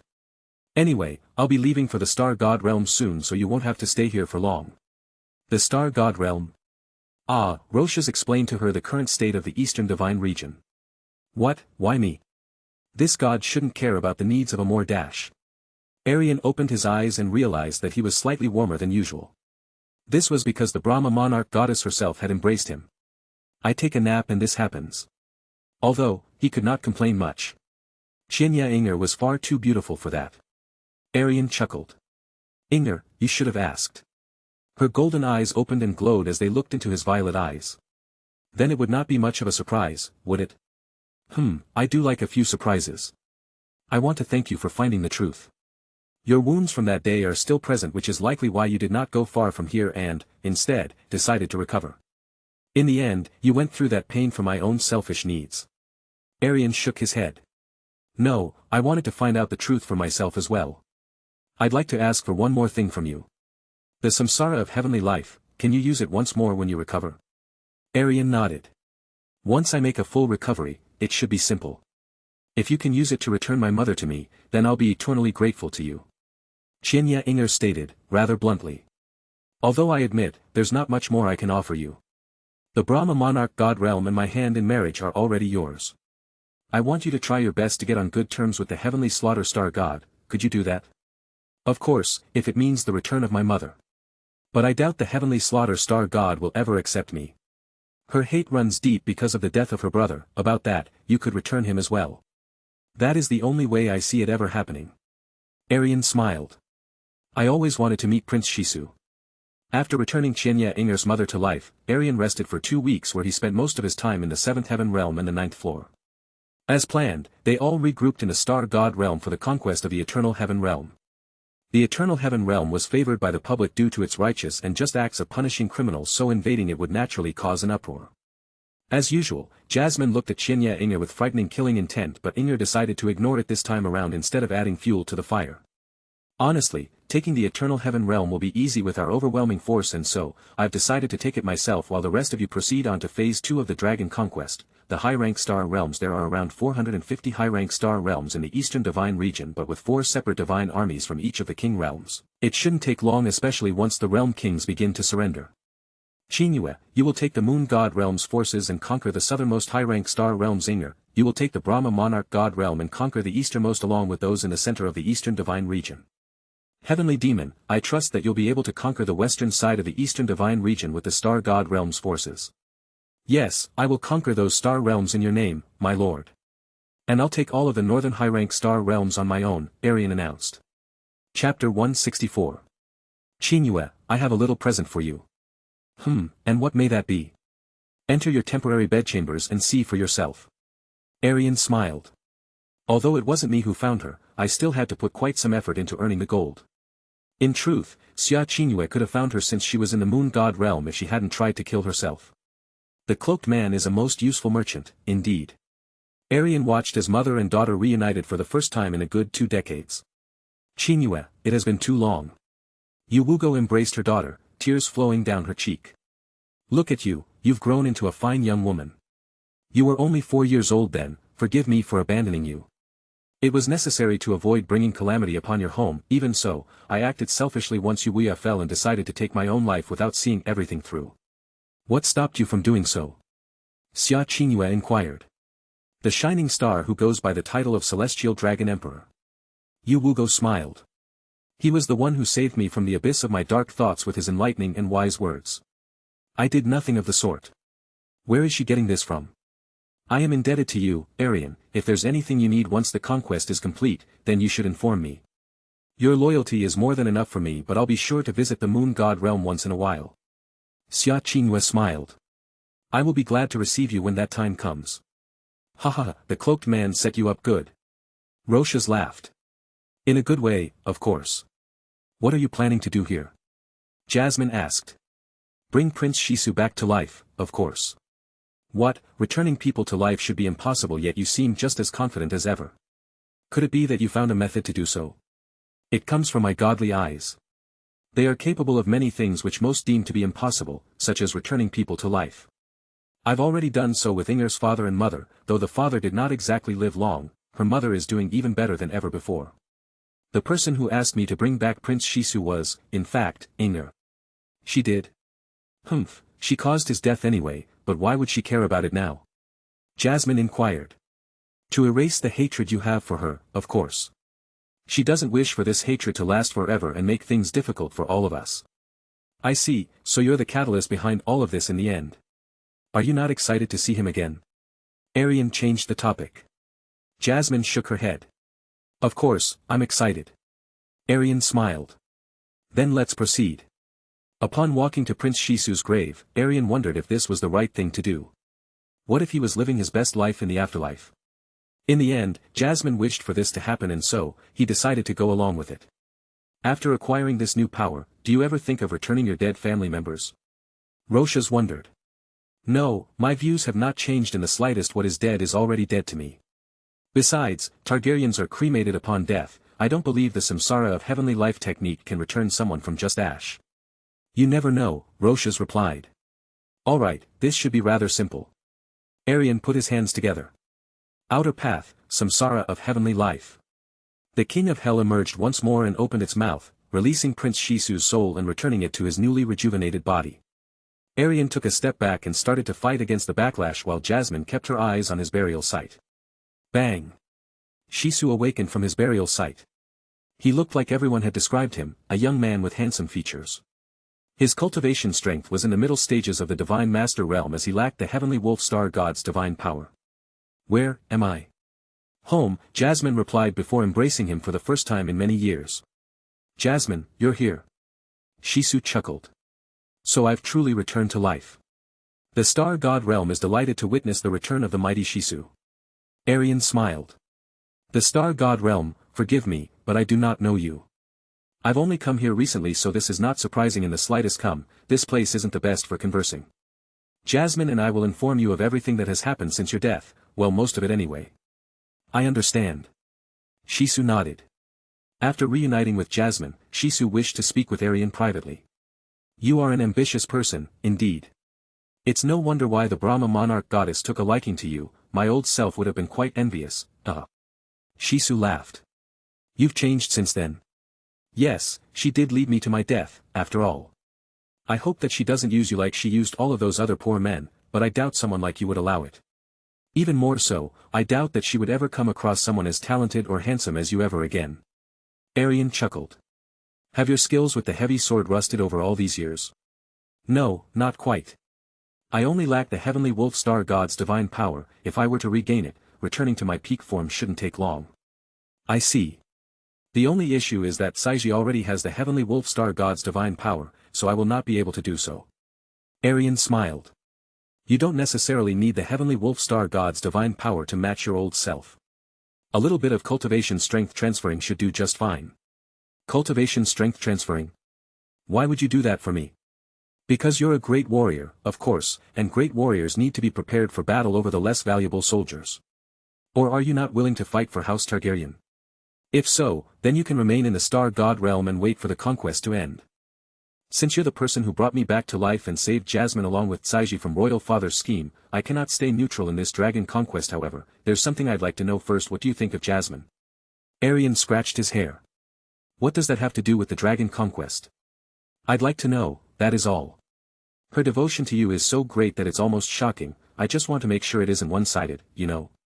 Though, this might be a rather pointless question since actions speak louder than words. You did risk everything when you escaped the star god realm, after all. Aerion nodded.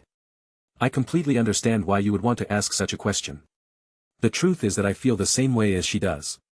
Ah, so it is mutual. I am glad that she was able to find someone like you after I died. This has made me realize that she might not even need me anymore. Shisu sighed. Anyway, my sword is yours as long as Jasmine stands beside you. I doubt there will ever come a time where she decides to leave you anyway, so it might as well be until the day I die again. Aerion smiled. I'm glad to have you, Shisu. You can choose between joining Jasmine and the Star God Realm's forces or my own, which will be formed in the Eternal Heaven Realm. Jasmine is much stronger than I am currently, so it would be a little bit embarrassing for me to depend on her strength. I'd rather join you until I am capable of protecting her again. It is decided then. A new member of the Dragon's Guard? He would make a far better knight than a guard. Maybe I should form the Dragon Knights of Primal Chaos. Aerion gave some thought to it before preparing to leave for the Eternal Heaven Realm. Eternal Heaven Realm. After 2 weeks, Aerion was ready to leave for the Eternal Heaven Realm. He had chosen 3 of his paths already and enhanced their bodies with his blood. Jinya Fantian became his Naraka path, Yuya became his Azura path and Nan Wanqing became his human path.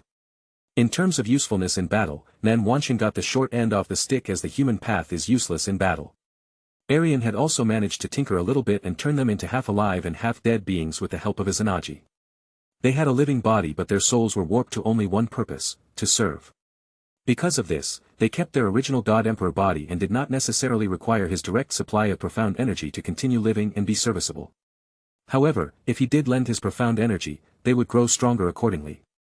The limit to their strength was heavily tied to his own as they could no longer cultivate further while their undead veins could still make the most out of his profound energy and use it to enhance themselves.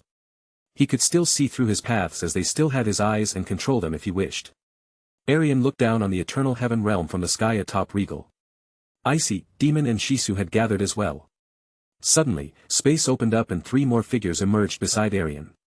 The Brahma Heaven God Emperor. Shisu couldn't believe his eyes. What happened to him? I thought you said he was dead.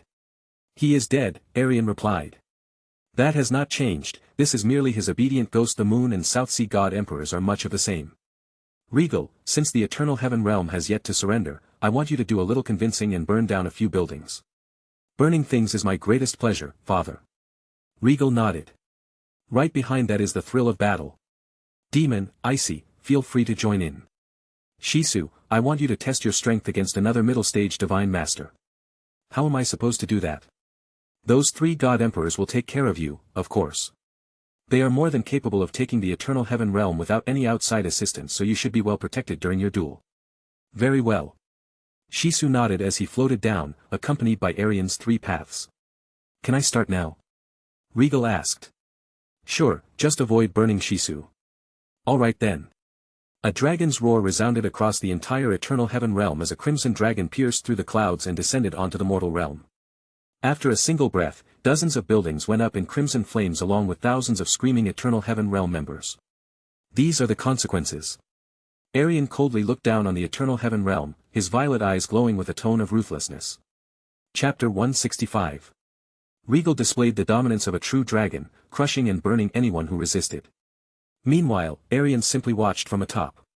Unfortunately, the Samsara of Heavenly Life technique is limited to only 3 uses. Ever since Prince Shisu was resurrected, the King of Hell no longer releases any souls. I did plan on bringing back several other people but that was swiftly halted. The backlash was also growing at an absurd rate when it came to my lifespan. I wonder who the real King of Hell is. Roshas chuckled. Could it be you? If I remember correctly, the book did say that you were the god of the underworld. Well, I was until someone else took my place. It seems that the person who replaced me is being rather cheap, If it's not my replacement, then perhaps it's someone of an even higher status. Someone higher than an ancestral god. I know where this is going.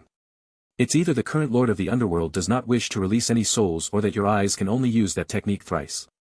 There's plenty of souls in the afterlife, so it's unlikely that this lord is unwilling. Therefore, it's more than likely to be your eyes being limited to 3 uses of that technique.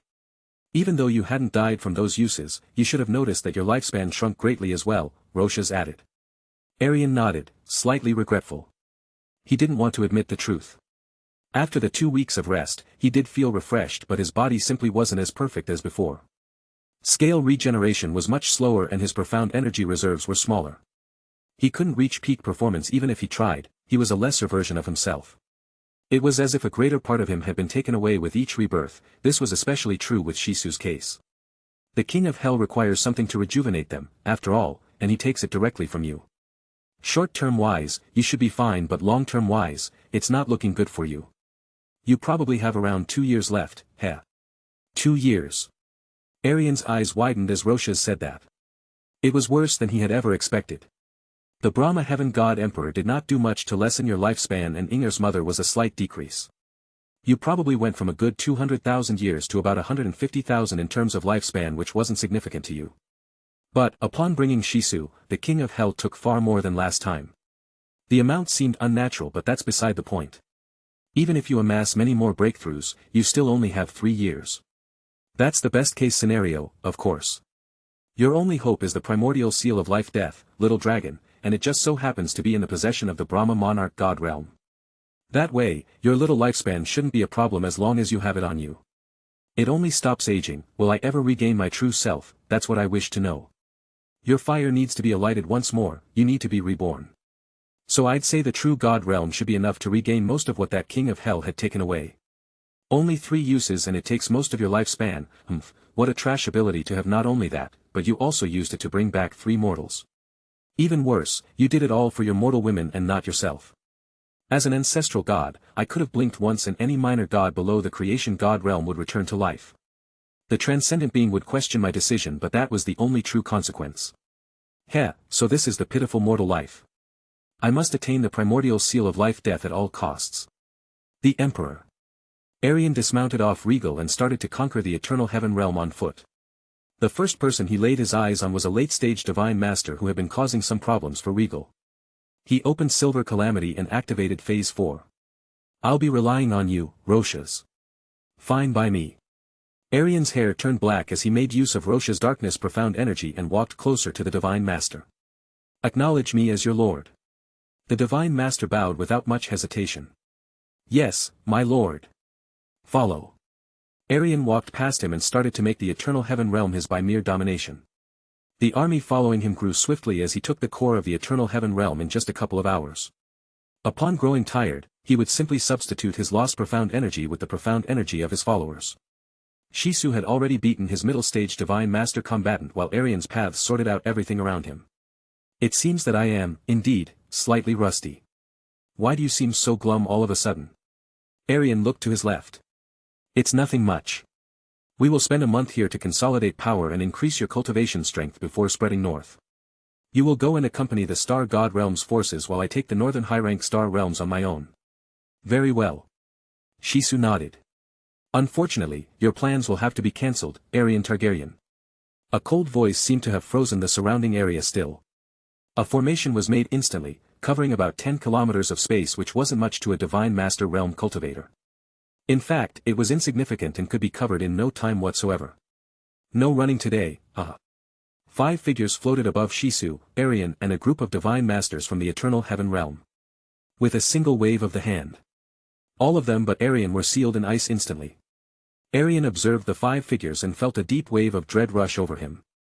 These 5, they are all ancestral gods. They have already remade their bodies and regained an even greater portion of their divine power, even more than I have, Roshas sighed. We are outmatched here while Surge and Aerion have created a formation from their divine power which forbids any type of dimensional tears. Your world teleportation portal will not be able to activate unless this formation is destroyed. In essence, you cannot escape from this battle. Surge and his formations, damn him. They probably predicted that I'd go to the eternal heaven realm at one point and simply waited. Being ancestral gods, it should not be hard to hide their aura. They all ranged in the second and third stages of the divine extinction. Aerion landed in front of Aerion, his medium-length golden hair swaying wildly as he approached him. His red eyes gazed at Aerion, not leaving his figure for quite a while. What happened to his lifespan? It seems so thin that even a second of life might just be enough to kill him. Surge shrugged. Probably some forbidden techniques which he should have not used. Mortals do strive to do the impossible and must be punished once they accomplish such feats. Nexus smiled. No matter, we will replace him with a reborn Arios soon enough. It's better not to waste time with his dying avatar and proceed to the real thing. The transcendent being does keep his promises time and time again, so it is unlikely that he would lie about such a matter. We are all agreed on this, yes. Helia, Surge, Aerion and Vina, especially Vina, had no complaints at all. Aerion seemed a little bit unsure about the transcendent being a trustworthy person. I'm still here, Aerion announced, rather grandly. Unless you've forgotten. You lack the strength to oppose us, Avatar. Vina froze him still. He could not move a single muscle. I don't believe in bullying the weak. He should be given a fair chance to win his freedom and live on. Aerion stated. Arios is the one who gave him the inheritance in the first place, so he shouldn't be written off so easily. He chose him for a reason. A fair chance. Helia chuckled. And what could that be? A duel, perhaps. Surge smiled. Isn't that what you love most, Aerion? Yes, a duel to decide his fate should be good enough. Aerion nodded. A duel against the god of war, ahaha. Vina coldly laughed. A brilliant idea. Suddenly, Aerion could move once more. The ice had disappeared and he was free as a bird in a cage, because of the formation, of course. He gnashed his teeth in anger as it had been a very long time since he had been humiliated to such a degree. His entire body had been lit by a fire of pure rage and the only way it could be appeased was by absolute victory. A duel, you say? Aerion laughed. Very well, allow this dragon emperor to put you in your place. Nexus gave a cold laugh in return. Aerion will shatter whatever is left of your confidence, I'm afraid. He has never lost a duel based on pure martial skill ever since he became an ancestral god. Aerion ignored Nexus and gazed in the eyes of Aerion as he tried to suppress his rage to a certain extent. Excessive anger only leads to mistakes and impatience, I must use it to draw out more of my strength without those consequences. Aerion stabbed his golden spear into the ground as everything was covered in a golden light. This is my domain, the arena. The formation extended to 100,000 kilometers and it looked like a whole new world had been formed inside of it. The fighting stage was rather grand yet small while the arena itself was massive. All of the ancestral gods had taken a seat along with the frozen divine masters. This domain of mine is rather special as the combatants are all limited to the same battle strength. This is a test of pure skill, after all. There will be no outside sources of power and our weapons will be equal in strength. All legacies are sealed here along with profound energy. Blackfire disappeared from his sight. If you lose, you will die and we will resurrect Aerios through the transcendent being. If you win, we'll let you go and you can continue your path as Aerios' avatar without the rest of us as obstacles. We'll even acknowledge you as the next fire dragon god. Aerion smiled. Does that sound fair? What if I don't accept this duel? Then you die anyway. I forgot to mention that your forces will also be spared if you succeed in defeating this god of war. Very well, let's begin. Aerion nodded. This is the only way of survival, after all. There's another which I'd rather not resort to. A normal-looking spear appeared in Aerion's hand while a bastard sword appeared in Aerion's left hand and a shield in his right. Aerion, Aerion will absolutely annihilate you, Roshas warned him. You must resort to your heavenly treasures unless you want to die early, forget about this duel. Is he truly that formidable? Yes, he isn't the god of war just for show. He earned that title through countless battles and hills of fallen warriors. So this is the type of weapons you use when you are restricted to the strength of a mortal. How interesting. Aerion remarked.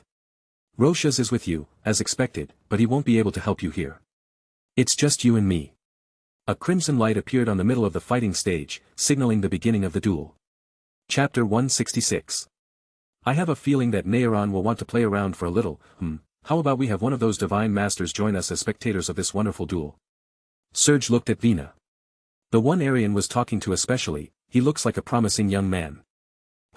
How childish. Isn't that Prince Shisu of the Star God realm? Nexus wondered.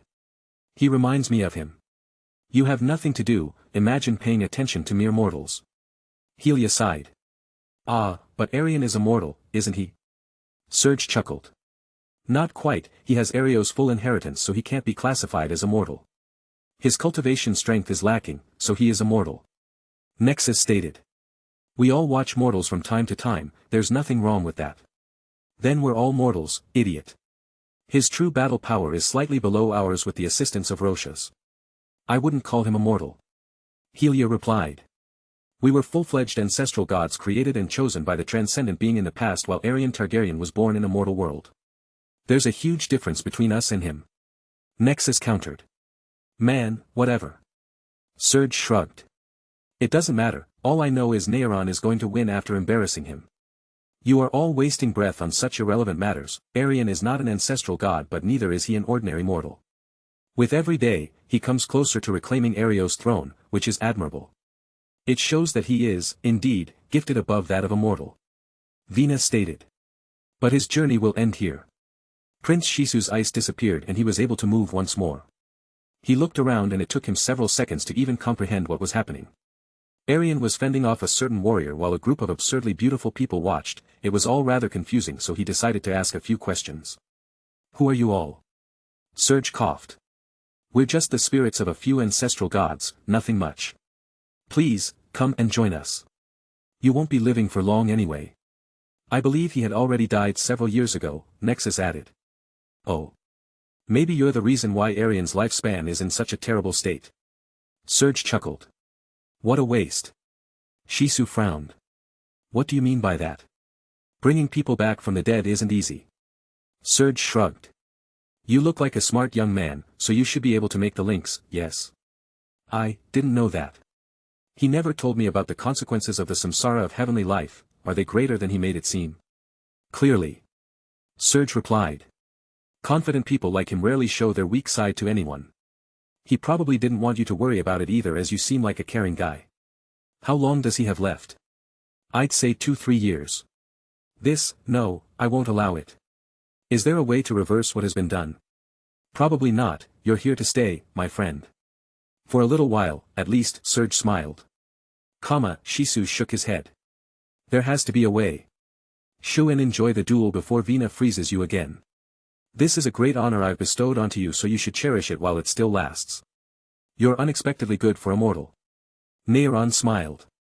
Most of the minor gods I've fought do not even compare to you. It is a great pity that my divine legacy was given away to some trash when it could have gone to you instead. How flattering, such deep praise coming from the ancestral god of war himself. But I'm already the avatar of the fire god dragon, and that will never change. Ah, yes, Aerios found you first. Besides, would you be willing to give your whole inheritance to me? I think not. Only Aerios was willing to make such a sacrifice. True, that is so very true. We ancestral gods are rather stingy and dislike the thought of death. It has been so since the very start. Losing our eternal life, that is not something most of us are willing to do. Due to the special formation in this arena, those fools cannot hear us, nor can they discern what we are saying due to the laws here and the distance between us and them. It is a duel between two warriors, and so, their words should not be shared to mere spectators. A small rule you should know before we proceed. Fools. Aerion aimed for his cheek, but he blocked it with his shield. Amen, fools. They trust the transcendent being blindly time and time again, yet he's the reason why we have fallen so low. He created us to be the strongest beings, and look at where we are now, barely comparable to the weakest of minor gods. Before you had attained Aerios' power, we were even less than that. The return of our divine power was simply to put all of us against you, in the end. The transcendent being granted you many blessings along with many curses. It is a sad twist of fate which you might never break free from. Aerion swung his bastard sword at the side of Aerion, who then blocked it with his spear. It is why I wanted to give you a chance in the first place. I want to see him destroyed, once and for all. Aerios was strong, yes, but you are something even greater.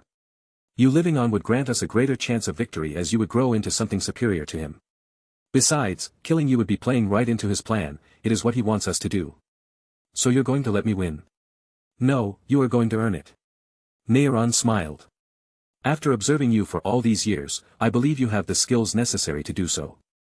I just need to force them out of you, that is all. Aerion's finally heating up, but Aerion is doing just as well. Serge frowned. Is he really that good? Even Rayla and I were only a decent match in the arena against Aerion. He's doing better than most gods, that is for sure.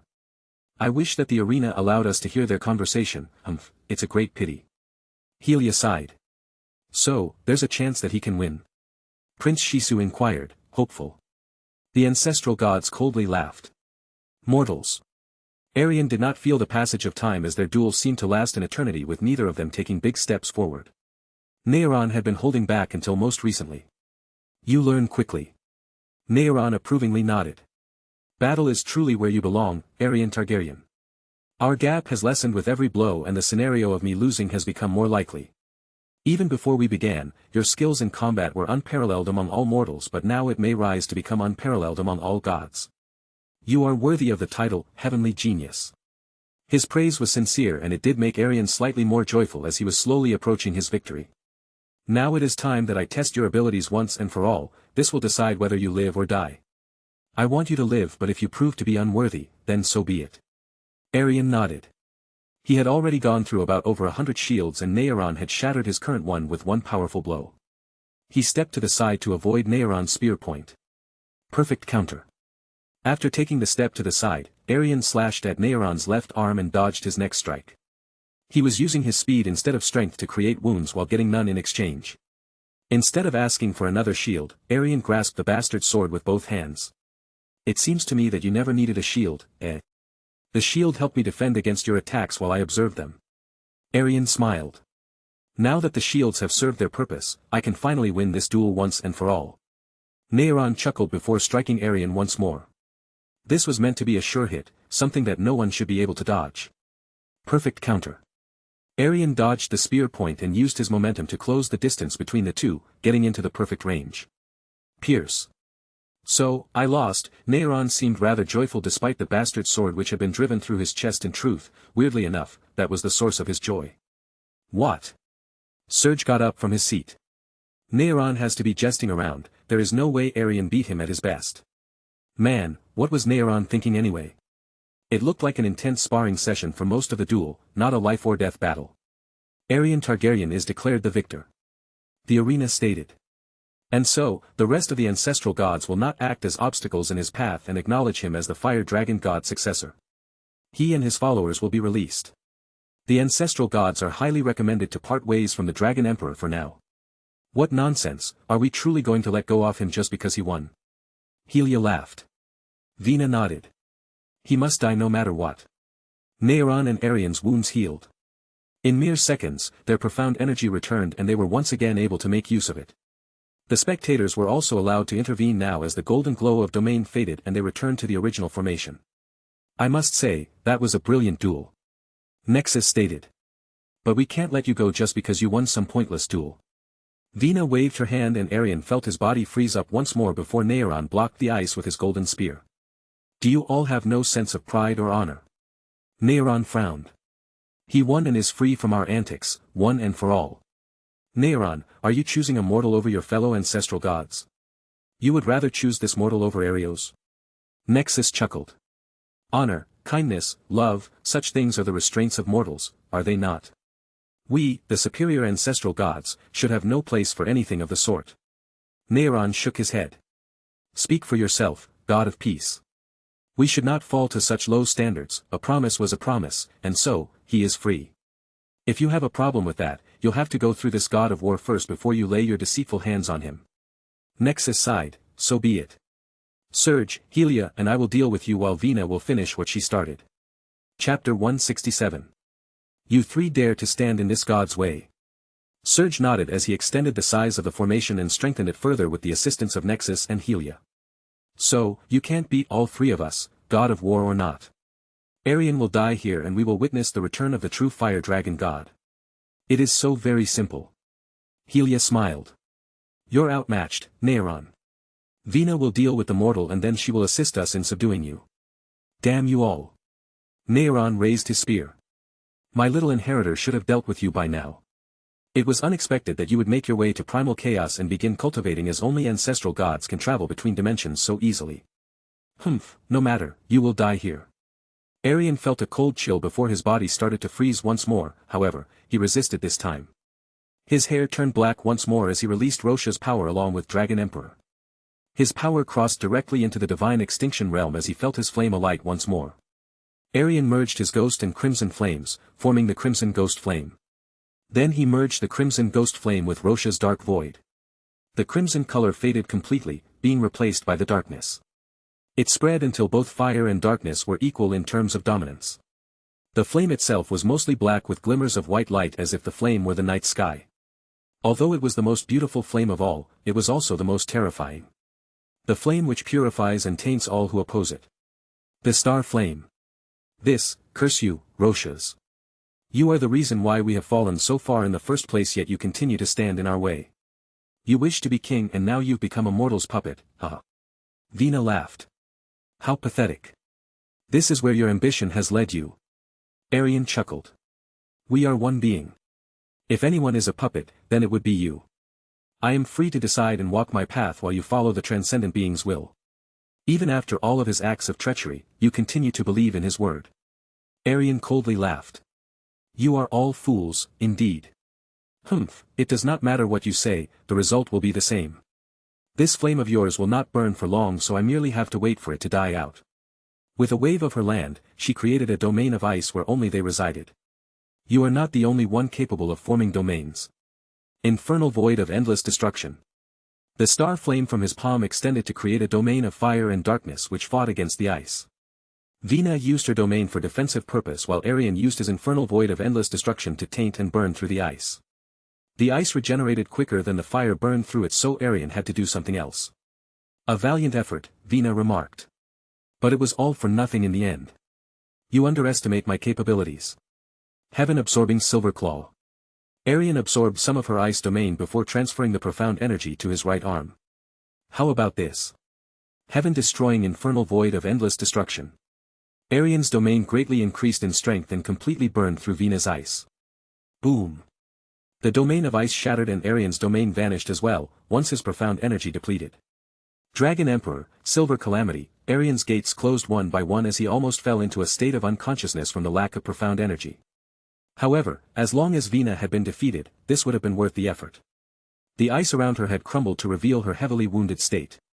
However, she was still superior to Aerion despite her wounds, as he had no profound energy left and lacked the stamina to open his gates. Such shocking strength. Vina laughed. You are even greater than I first thought. Aerion chuckled as he managed to stand up straight. Aerion, you can use Izanagi to recover, but fighting Vina again with the same strategy would be a waste. You would gain nothing from killing her, as her current body would die off and her soul would leave somewhere else. The formation around you isn't something you could break even if you tried your best as Dragon Emperor. You must unleash the evil infant's wheel of myriad tribulations and capture them all in one go. This was the very last thing he wanted to do. Izanagi. It seems that this loss has weighed so heavily on you that you've lost your mind. Humph, how sad. Ha ha ha, Aerion laughed. You will ever regret crossing me, ancestral goddess. Aerion took out the evil infant's wheel of myriad tribulations from the seventh heaven realm. The wheel. Vina tried to seal off the evil infant's wheel, but it was no use as Aerion had already unleashed it. Ah yes, the wheel. As I said previously, you will regret offending this Dragon Emperor. Instead of an infant's cry, a terrifying dragon's roar resounded across the entire primal chaos dimension as the darkness profound energy of the evil infant's will was released. Its strength was that of the true god realm, and it has been ever so slightly increasing due to the primordial energy of the seventh heaven realm. A dark shadow loomed over the primal chaos dimension. The darkness energy formed a black dragon who coiled itself around Vina and drained her with its superior strength. Then, once no profound energy remained, she was crippled. Aerion's violet Rinnegan glowed as he looked down at the ancestral goddess. The Emperor. You will serve. Vina weakly nodded before losing consciousness. Aerion placed her in the seventh heaven realm before and proceeding towards the other ancestral gods. Aerion, how about we remove this formation? Serge frowned. Things aren't looking good around here. What's wrong? Aerion smiled. I asked you to do the same thing before, but you didn't want to. I wonder, what made you change your mind? You know what made me change my mind, look at that thing. Aerion's footsteps were heavy and seemed to be louder than earthquakes to the ancestral gods. You three will bend to my will. Aerion coldly stated. The evil infant's will's darkness energy split into three, all of which spared no effort when it came to draining and crippling the ancestral gods before they could manage another blink. The three joined their fellow ancestral goddess soon enough. Well, Aerion, you remember our deal, right? I was on your side the whole time, so you don't have to do the same thing to me. A cold light flashed in his eyes as he smiled menacingly. I don't think so. You think my memory is short enough to forget what you tried to do? Well, I admit, the trash who got my blood had to die, but now I'm willing to let go off the matter and even acknowledge him. Trash. You ancestral gods and your dislike towards mortals. I don't need an ancestral god's generosity or permission. A true Dragon Emperor will take everything he desires and more. There is no longer a need for kindness or mercy, only fire and blood, Aerion. I see. Aerion nodded. Very well, do the same thing to me as long as you promise that the transcendent being will be slain one day. That is unnecessary, Aerion stated. I will slaughter him, promise or no. Aerion chuckled. I see, the fire in your eyes has truly become terrifying. It seems that you've broken your last chain. Yes, you must be ruthless and selfish to overthrow the transcendent being. You finally see primal chaos and everything in it as your own. This is wonderful news. Aerion drained and crippled Aerion before making him a loyal servant and sending him to the seventh heaven realm. Aerion looked at the formation around him. Disappear. The darkness energy from the evil infants will exploded and shattered the entire formation within a single moment. He looked at Shisu and his divine masters, all of whom were frozen. He used the wheel to shatter the ice and free his men. Are you truly an inheritor of an ancestral god? Shisu inquired. Yes, I'll be seeing you later, in many more years. Aerion sighed. Forgive me, Shisu. He put his hands together as the king of hell returned. Izanagi. Return this man to the dead and, with it, return my lifespan to me. The king of hell opened his mouth and returned Shisu's soul to where it originally was. His body also returned to its previous state. Aerion felt his body burn with vigor and vitality once more. Ah, your lifespan is back to a healthy 150,000 years. Roshas chuckled. Wonderful, wonderful, indeed. What Aerion says is true, ha ha ha. Aerion wasn't quite as excited since he knew what he had just done. Giving life to a person and then taking it right back. It's a cruel thing to do but, in the end, he thought it was necessary. Return to your stations. Aerion looked at the divine masters before entering the seventh heaven realm. All of you, scatter while I deal with them. Icy, Regal, Demon and Helin naturally scattered without saying anything else. Aerion seemed to lack the patience for any type of disobedience at this current moment, after all. He then fully absorbed the divine power of the ancestral gods and used it to strengthen his fire dragon god divine powers. Not only did his cultivation strength rise, so did his battle power. Divine Sovereign 3, 4, and 5. Nexus, Surge, Helia, Aerion and Vina. 5 ancestral gods, all in my possession. Aerion coldly laughed. I sacrificed my light in exchange for greater strength and survival. Whatever remains of you all is a shadow, much like when Arios gave me his inheritance. Therefore, I've decided that you all will be replaced by those who I deem worthy as I can only have one ancestral god's legacy. Aerion, you will complete Rob's legacy. Vina, you will give Xia Qingyue your full inheritance and Helia you will do the same to Inger.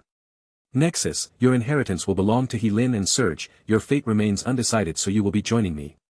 I might have some use for your formations. It is an honor to serve you, my lord. Surge smiled. It is. Aerion agreed. Now that your fates have been decided, I ask that you wait for me to dispose of you all. Helin, get over here. Master, what is it? The Emperor. Nexus, surrender your legacy to Helin. As you command, my lord. Don't be afraid, this will benefit you greatly in the future, Aerion assured Helin. It will be a little painful, though.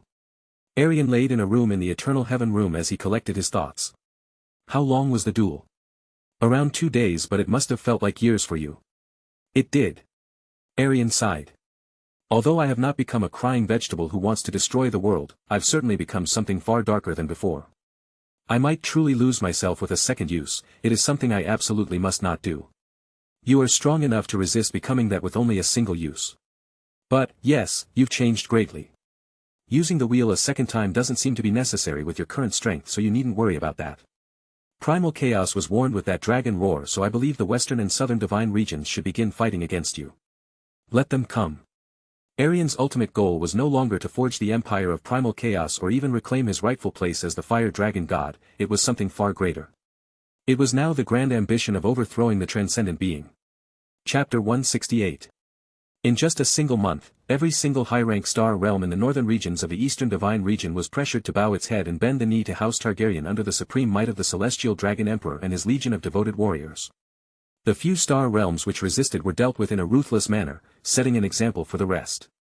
The third phase began, where all of the star realms which are still neutral or against House Targaryen were to be conquered.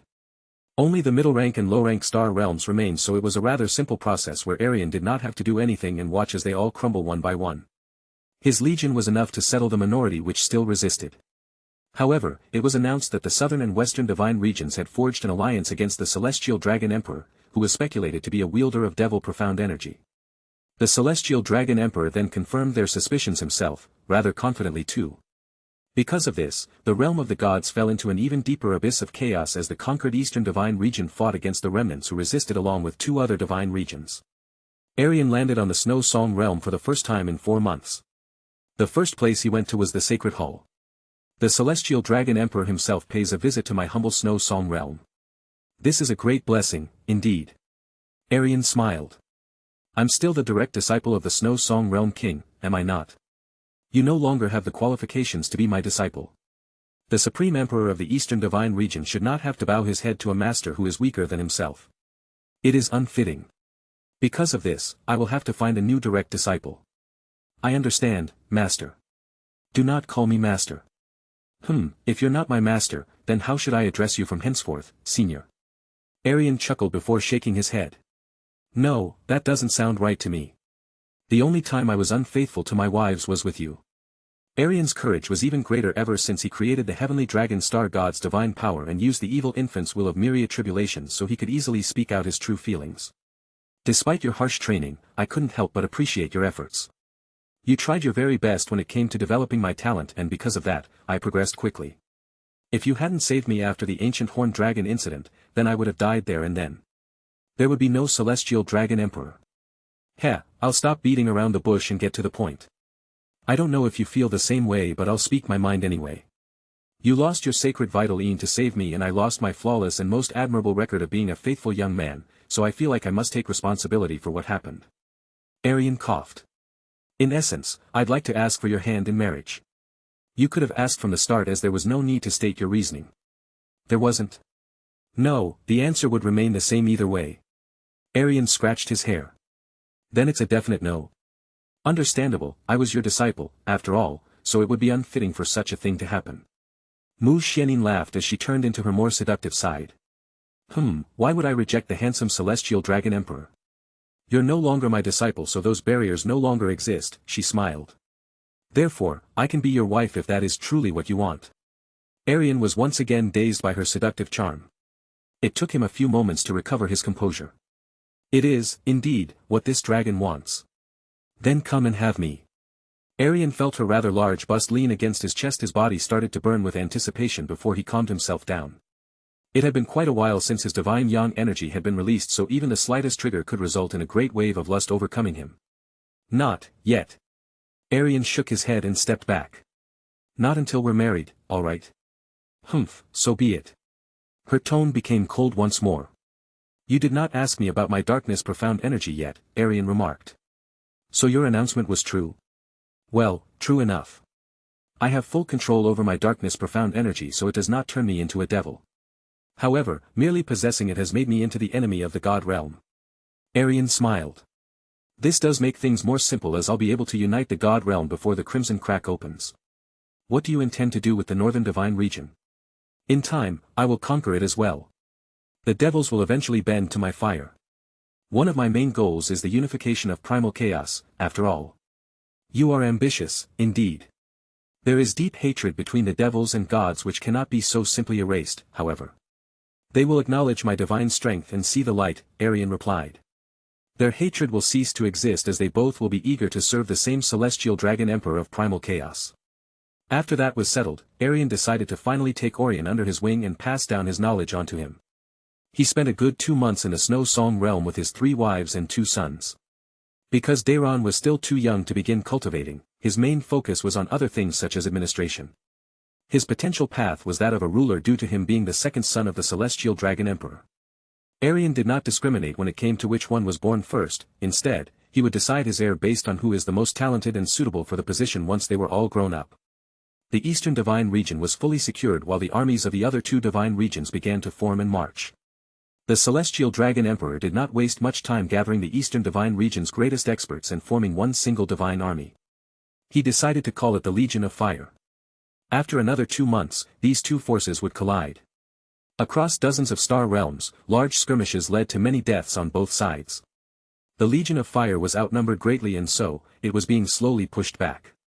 Without the presence of the celestial dragon emperor, it was clear which side would win. After all, it was 2 god emperors against 9, should be 10, but a certain Nan Wanxing is dead. Surrounded by 4 other god emperors, Xia Qingwei was at a great disadvantage and was fated to lose if the odds were not evened out anytime soon.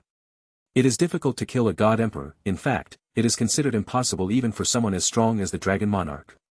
If a god emperor wishes to live, the god emperor will live on as long as there is a path of escape. The banners of House Targaryen could be seen across the entire battlefield. Most were torn and stood above countless dead profound practitioners. You're outnumbered and there is no way you can escape. It is best if you surrender and join the alliance in destroying the false devil emperor who goes by the name Celestial Dragon. Sun Shirtian suggested. I could never do that. Stupid lass, he's not coming to save you or his army. He probably ran away the moment he saw the alliances, our great strength. A god emperor replied. Oh, I wouldn't be so sure about that.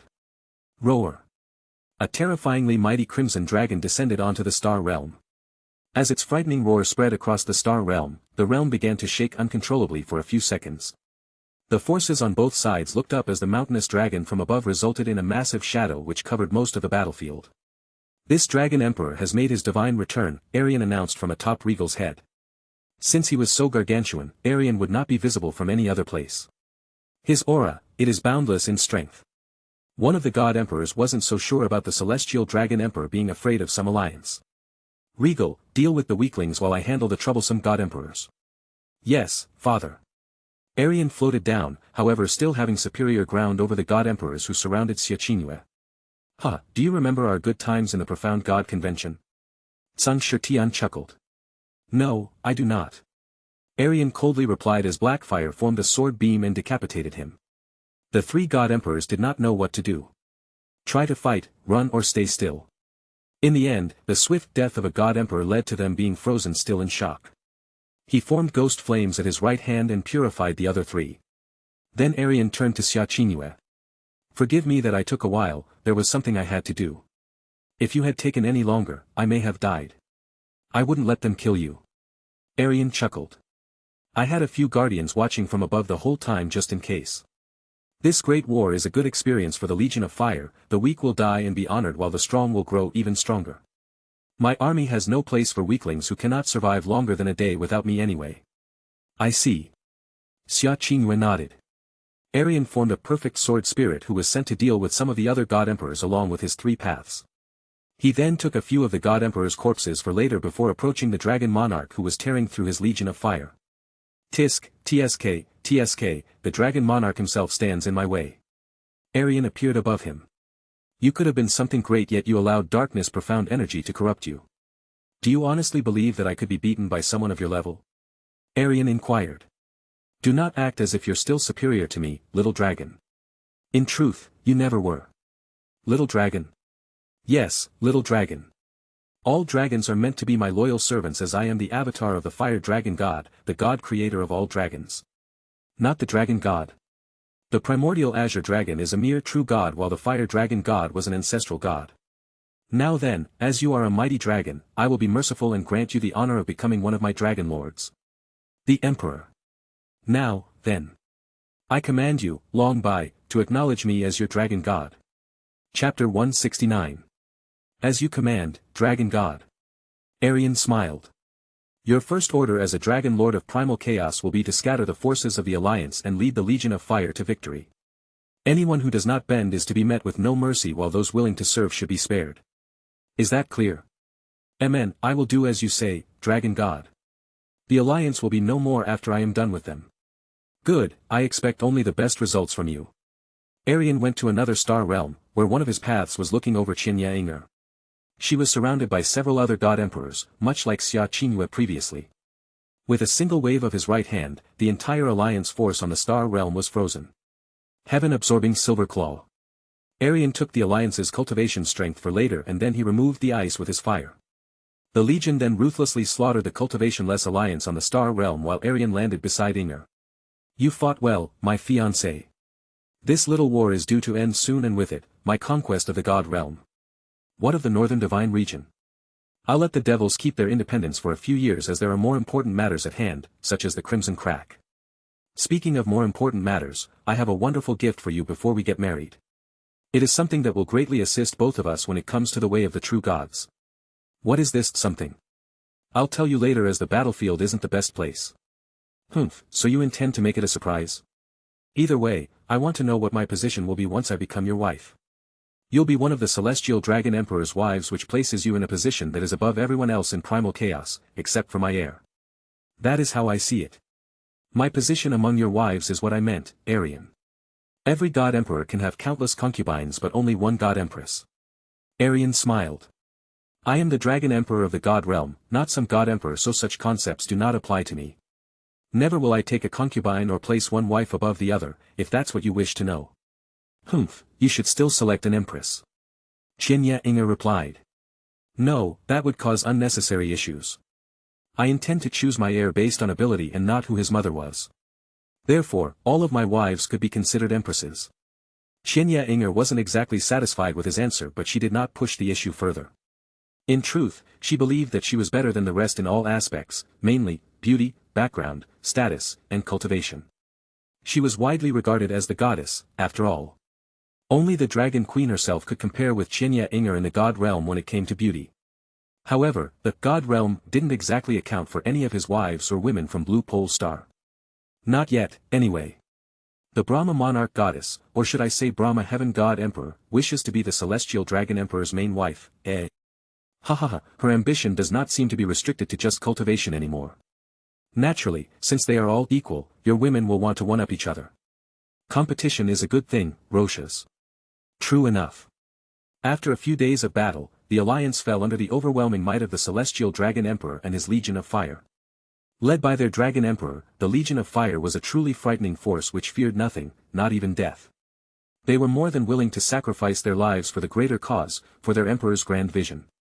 The first Dragon Lord of Primal Chaos, Long Bai, proved his worth by defeating the last two God Emperors of the Alliance and routing the rest of the rebels. Upon shattering the Alliance's forces, the Legion of Fire rallied on a single star realm in the easternmost side of the southern divine region. It could be considered as a border between the two divine regions. Why this place? Because Aerion intended to finish what he had started. As you all know, the Alliance has fallen, Aerion announced. But the southern and western divine regions have yet to be conquered, which means the God Realm has yet to be conquered. Even more so, the entirety of Primal Chaos has yet to be conquered. It is this Dragon Emperor's ambition to unite Primal Chaos once and for all, under the banner of House Targaryen. Devils and gods, such petty feuds are not worth my time. In the end, every person, no matter their race, will be given the option to bend the knee or burn. If the northern divine region must be purified and shown the light, then so be it, I will be more than willing to purify every last one of them.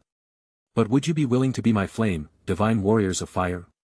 Every soldier present bowed and displayed their resolve through 4 simple yet heavy words which shook both heaven and earth. Yes, your divine grace. Aerion smiled. Excellent, I expected no less from my legion. Long Bai, come here. Dragon Lord Long Bai approached Aerion and bent the knee before him. What does his divine grace wish of me? I will grant you a blessing which will ensure a swift and decisive victory. Aerion's silver scales emerged on his index finger as he bestowed a large amount of cultivation strength onto Long Bai. It was that of 4 other God Emperors, which was enough to push him past the Divine Master realm. This. In my divine name, you will lead the Legion of Fire and conquer the rest of the God realm. Long Bai nodded. With your blessing, victory is all but guaranteed. This Dragon Lord will put the rebels in place and ensure absolute stability in your divine name. I promise that the whole God realm will be under House Targaryen in less than a year. Aerion nodded. You may rise and begin immediately. Long Bai did not waste much time, and neither did the Legion of Fire as they all flew into space. The only people who remained were Jasmine, Saiji, Xiaqinhua, Qianya Inger, since they weren't direct members of the Legion of Fire. Aerion was glad that Jasmine was understanding and did not hate him for returning Shisu to the dead after he properly explained his reasoning. This had happened when the divine army of the Eastern Divine Region was being gathered. I suppose we're not joining the conquest. Jasmine stated. MN, the Eastern Divine Region needs to be stabilized and prepared for the return of its, heaven-chosen, children. Aerion turned to the Moon God Emperor. Qinhua, is the Vanishing Moon Celestial Palace ready for use? Yes, it was recently supplied with quite a few valuable profound crystals. Then we will be leaving for the Snow Song Realm first. Aerion made the walk to the Ice Phoenix City after leaving the Vanishing Moon Celestial Palace to settle a matter of great importance. Did you succeed in your battle against the Alliance? Feng Shuer asked. Well, I wouldn't be here otherwise. The people of the God Realm are fools to believe that my dear husband could ever be corrupted by something as lowly as some darkness profound energy. Tai Xia stated. I was affected by it, Xia, Aerion replied. But it wasn't enough to turn me into a devil. Never mind that, the Eastern Divine Region and its borders are secured, so you no longer have to stay in the Snow Song Realm. I've decided to make the Star God Realm my personal star realm, so it's one of the options, along with Blue Pole Star, of course. I will be returning to the illusory demon realm then. Hound Sai responded just as Aerion had predicted. That is fine, but Daeron stays with me. Daeron shook his head. I want to go with Mother. Aerion felt betrayed for a moment. Don't ask me why you're not my heir in the future. The profound energy in Blue Pole Star is extremely thin, so you'll fall behind Aerion. Are you sure about this decision, Aerion? Of course, I'll just catch up later. Big brother can hog all the glory for now. Aerion chuckled. Alright then. He truly is his mother's boy. Hound Sai laughed. I can't win every battle. Aerion looked at Foam Schwer. Schwer, do you wish to return to Blue Pole Star as well? Amen, but only temporarily. I'd like to visit my father, so I'll be going as well. Tai Xia added.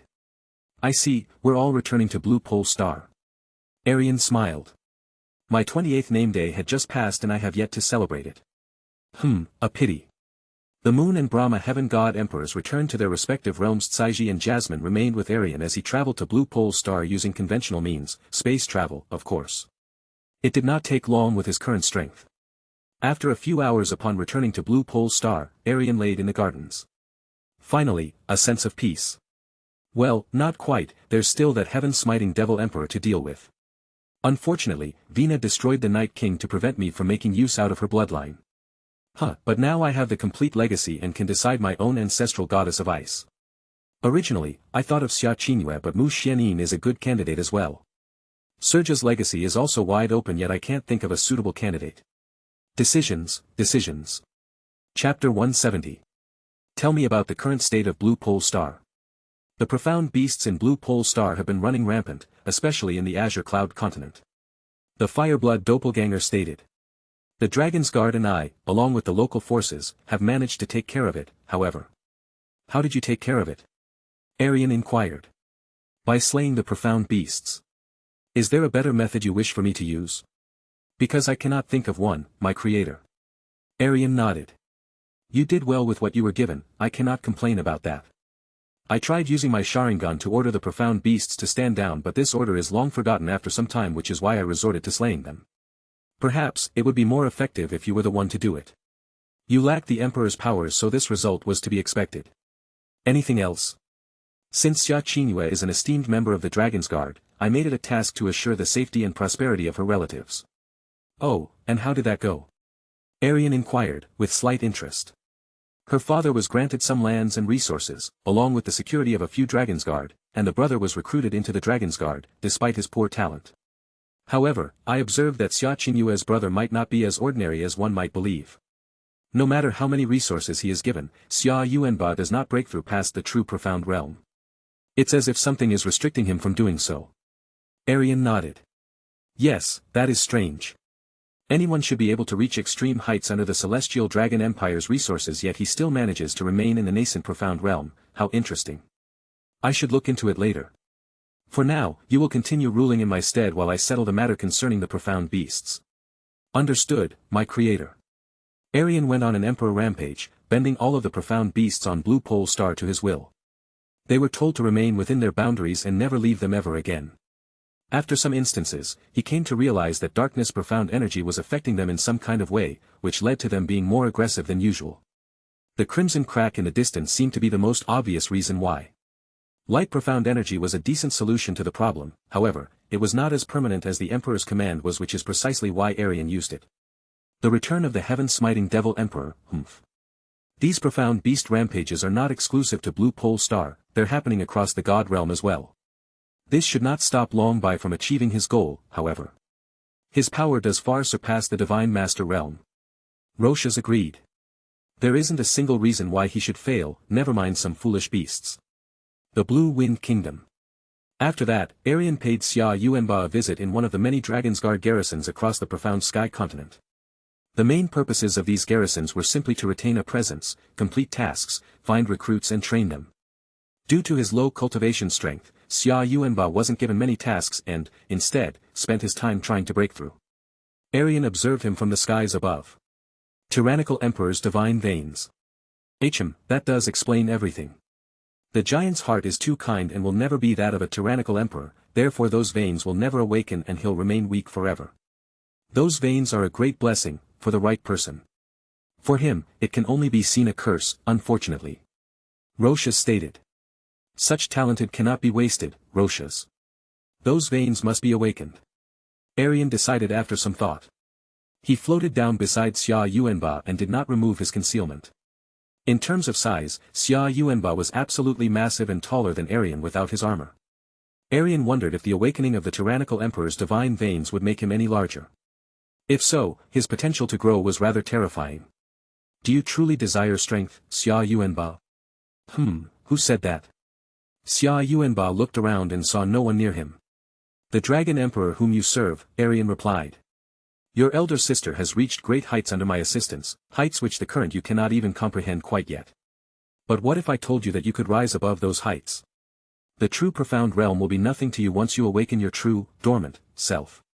Your Imperial Majesty, how am I to accomplish that? Aerion removed his concealment and smiled. Although you are a member of the Dragon's Guard, you have yet to step inside of my heavenly palace. You are part of the outermost circle, but I am willing to grant you the blessing of becoming a core member who stands beside me at all times. You might even branch further ahead and become a Dragon Lord. A Dragon Lord? I doubt you'll be seeing this place ever again. Aerion opened the seventh heaven pearl and forced Xia Yuanba inside. Regal, Demon and Icy had all been released into the wild primal chaos dimension to do as they pleased while Helin was in the forbidden land of Samsara.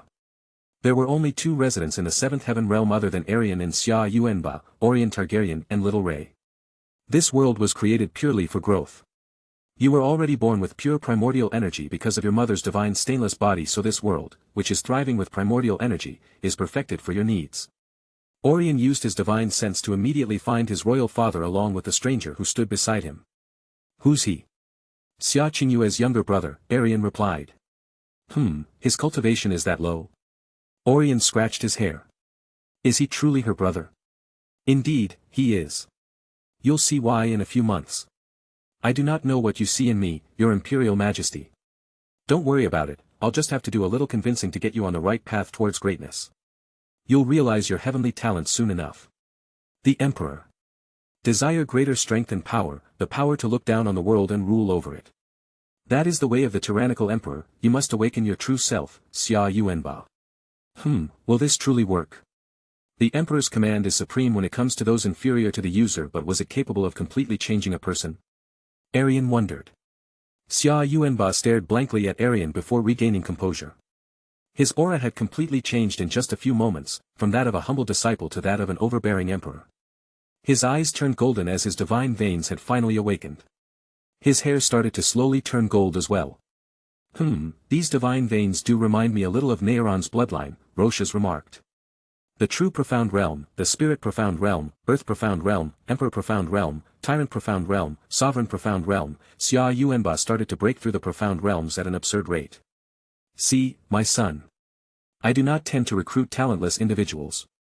This person is truly a frightening talent. But with his newly attained temperament, is he still willing to serve you, royal father? Aerion chuckled as he already knew the answer to that. Are you still loyal to me, Yuanba? Yes, your Imperial Majesty. You are the only person I will ever be willing to serve. The eternal oath that I swore to you, the Celestial Dragon Emperor, and the Empire will remain unbroken until death, that has not changed, especially after you gave me your divine blessing. Excellent. Aerion smiled. Now go and spar with Aerion. Isn't he too weak for that? Aerion questioned. I can breathe wind in his direction and he'll fold like paper. Then you should learn to control your strength, Aerion replied. Fighting isn't all about strength, skill is vital as well. Skill is best attained through battles against a myriad of opponents. Besides, I won't be here all the time, so having a good sparring partner while I'm away is rather beneficial. I understand, Royal Father. Let's see where you're at in terms of skill, member of the Dragon's Guard. My name is Xia Yuanba, your Royal Highness. You have yet to prove your worth, Dragon's Guard. Aerion countered. I will not call you by your name until you do. I see. So you're leaving once more. Aerion nodded. Yes, but I'll be sure to pay frequent visits. The storm has settled and I've emerged as the strongest being in primal chaos, so there is no longer a reason for me to dedicate myself solely towards cultivation. I will use more of my time on other matters, such as relations. Perhaps this time of peace will lead to another child. Aerion smiled. Knowing you, it probably will. Huan Tsai replied. The seventh heaven pearl is not affected by its surroundings, so I could cultivate anywhere. Other than the heaven-smiting devil emperor, what opponent is there left for me to face? Aerion sighed, this was a matter of some concern. Rising with pressure is far more beneficial than without. Being the strongest person meant that there was not a single shred of pressure placed on him, and so, his progress is fated to be slower. The ultimate opponent, Aerion, Roshas replied. The transcendent being. There still has to be something between him and I, no? Perhaps he has already considered that. Only time will tell. After a month in Blue Pole Star, Aerion decided to take his leave since once Sai wanted to remain on the planet, he naturally spent the most time with her. This did lead to some envy, and so, after some time, Tai Xia and Feng Shuer decided to join them. Aerion was quite experienced when it came to handling multiple women, so this was no issue for him. Safe travels, Your Imperial Majesty. Yun Sanghai bowed. Don't trip on your sword, Royal Father. Daeron chuckled. I heard that Blackfire has grown sharper over the years. It has, Daeron. Aerion nodded. I have a little present for you. It should ensure that your elder brother doesn't gain too much of an edge in the future. Oh. Aerion released Surge's divine power and complete inheritance along with it, using his silver and crimson scales to condense it into a single drop of blood. Be sure to consume this right before you begin your cultivation journey. Amen, Royal Father, I will do just that. Good. Aerion patted his head and smiled. I look forward to seeing your progress, my son. Aerion then turned around, his crimson cloak lightly swaying with the wind as he ascended into space along with Tai Xia, Feng Shuer, Jasmine and Saiji. Chapter 171. Upon returning to the Eastern Divine Region, Aerion paid a visit to the Brahma Monarch God Realm after a short stay in the Star God Realm. The King Realm was beginning to return to its previous strength, slowly but surely. The loss of 3 Brahma gods was still a dark cloud which had yet to be dispelled, however. Still, as all of the King Realm served the same Dragon Emperor, the Brahma Monarch God Realm did not have to worry about outside interference while recovering. Aerion was greeted by 3 Brahma Kings upon his arrival through a formation. Your Divine Grace, we have been expecting your arrival. It is a great honor to finally greet you. A Brahma King bowed. How is the Brahma Heaven God Emperor doing? Aerion smiled. The God Emperor is well, Your Divine Grace. The Brahma King replied. In truth, the God Emperor has been awaiting your return the most, another added. If you wish, we will escort you to her. I see. Aerion chuckled. Although your protection and guidance are quite unnecessary to this Dragon Emperor, it would be rude of me not to accept the kind offer. You may lead the way. As you command, Your Divine Grace. The Brahma Kings nodded. On his walk, he was reminded of the dedication every profound practitioner in the Brahma Monarch God Realm had towards cultivation. Dedication is an understatement, in truth, it was more of an extreme obsession. This extreme obsession towards cultivation and strength is precisely why the Brahma Monarch God Realm stood over the other King Realms in the Eastern Divine Region. We're here, Your Divine Grace. Aerion nodded, proceeding onwards.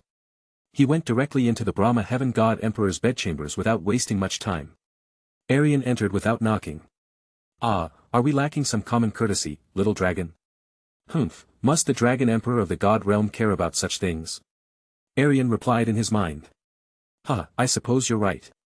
Imagine the Dragon Emperor himself knocking on doors and patiently waiting for a response. I highly doubt Inger minds whether I knock or not.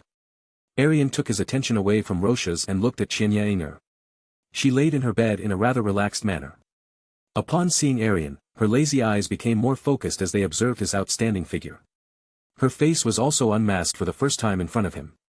Aerion had finally witnessed her supreme beauty firsthand. He was curious before but had never outright asked her to remove the mask. Her usual cold appearance which she showed to everyone else was replaced with unusual warmth. This was something that could only be witnessed in the presence of her mother and Aerion himself.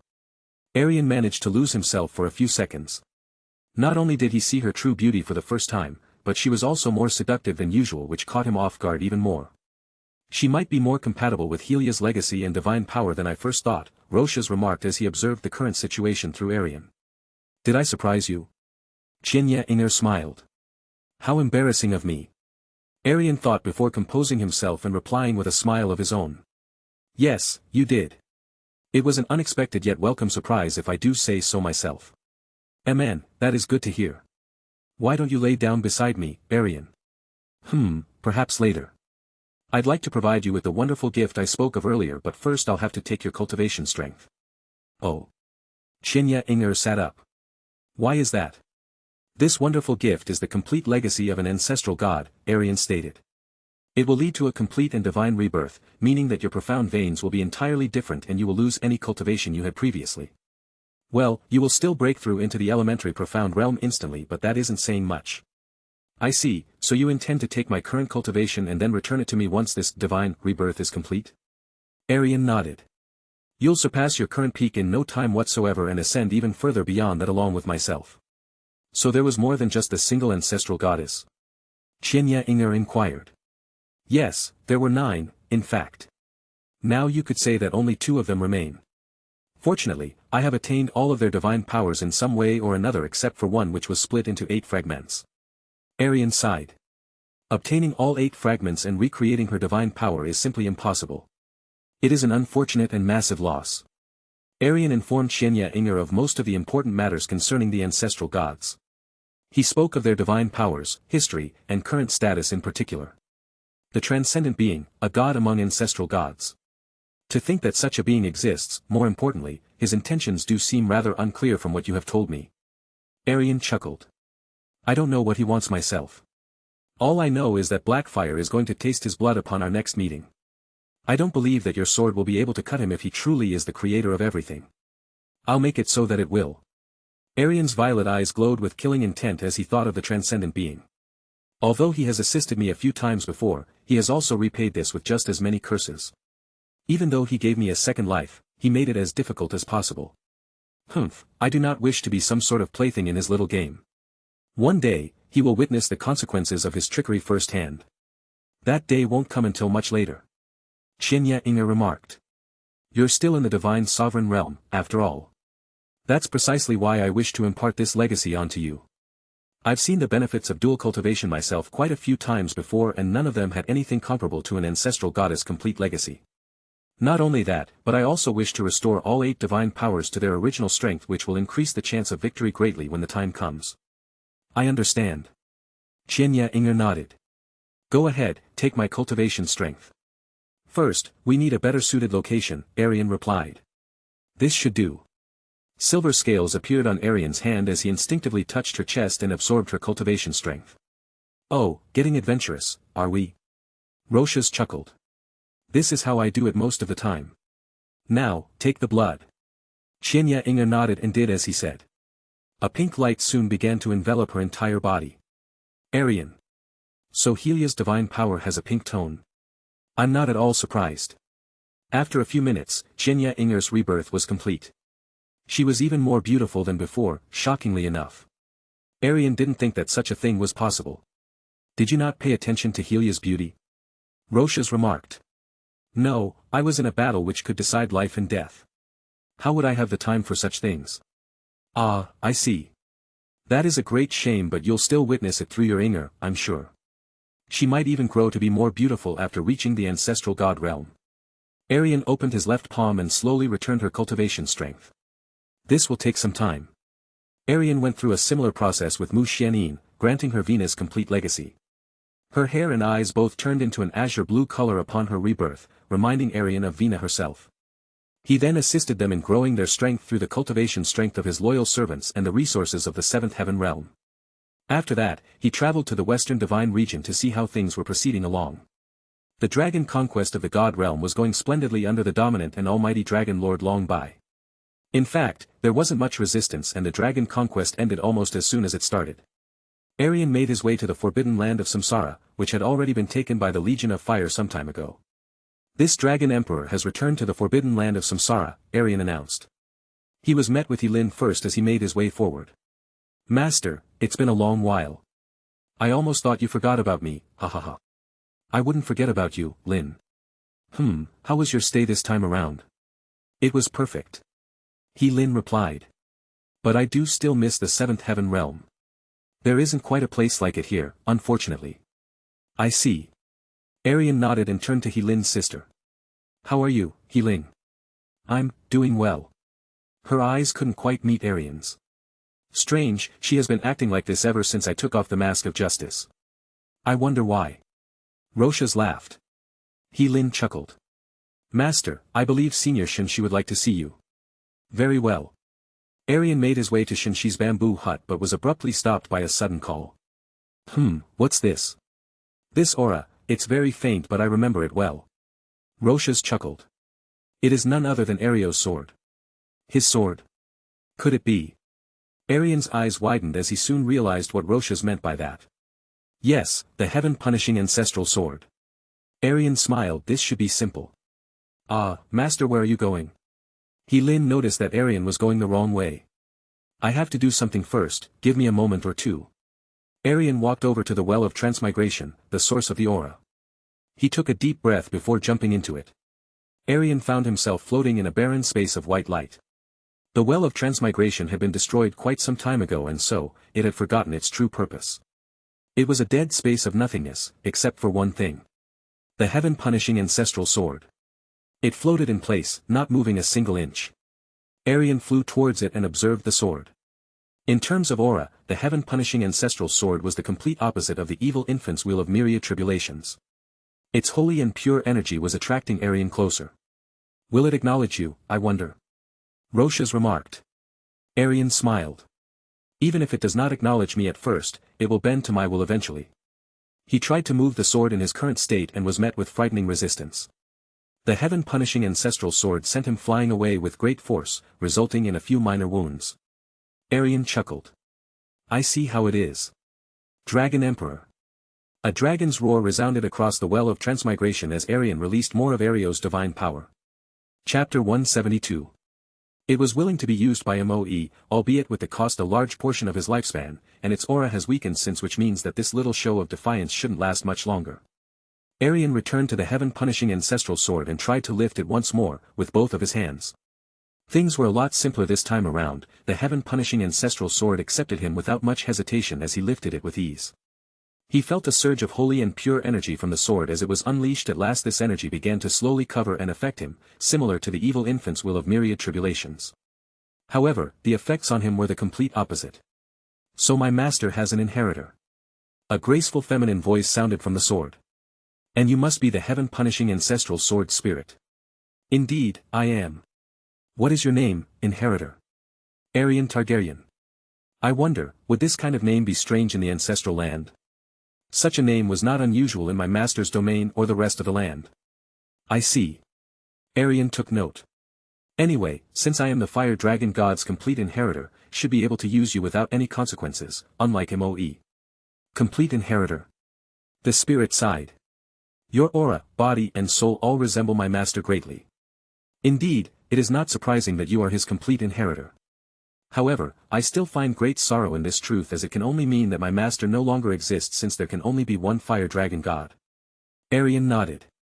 It is unfortunate, but I'd rather not dwell on the past for too long. I intend on breaking through to the ancestral god realm and taking my rightful place as the fire dragon god. This means that everything which belonged to him should eventually be in my possession. This, of course, includes you as well.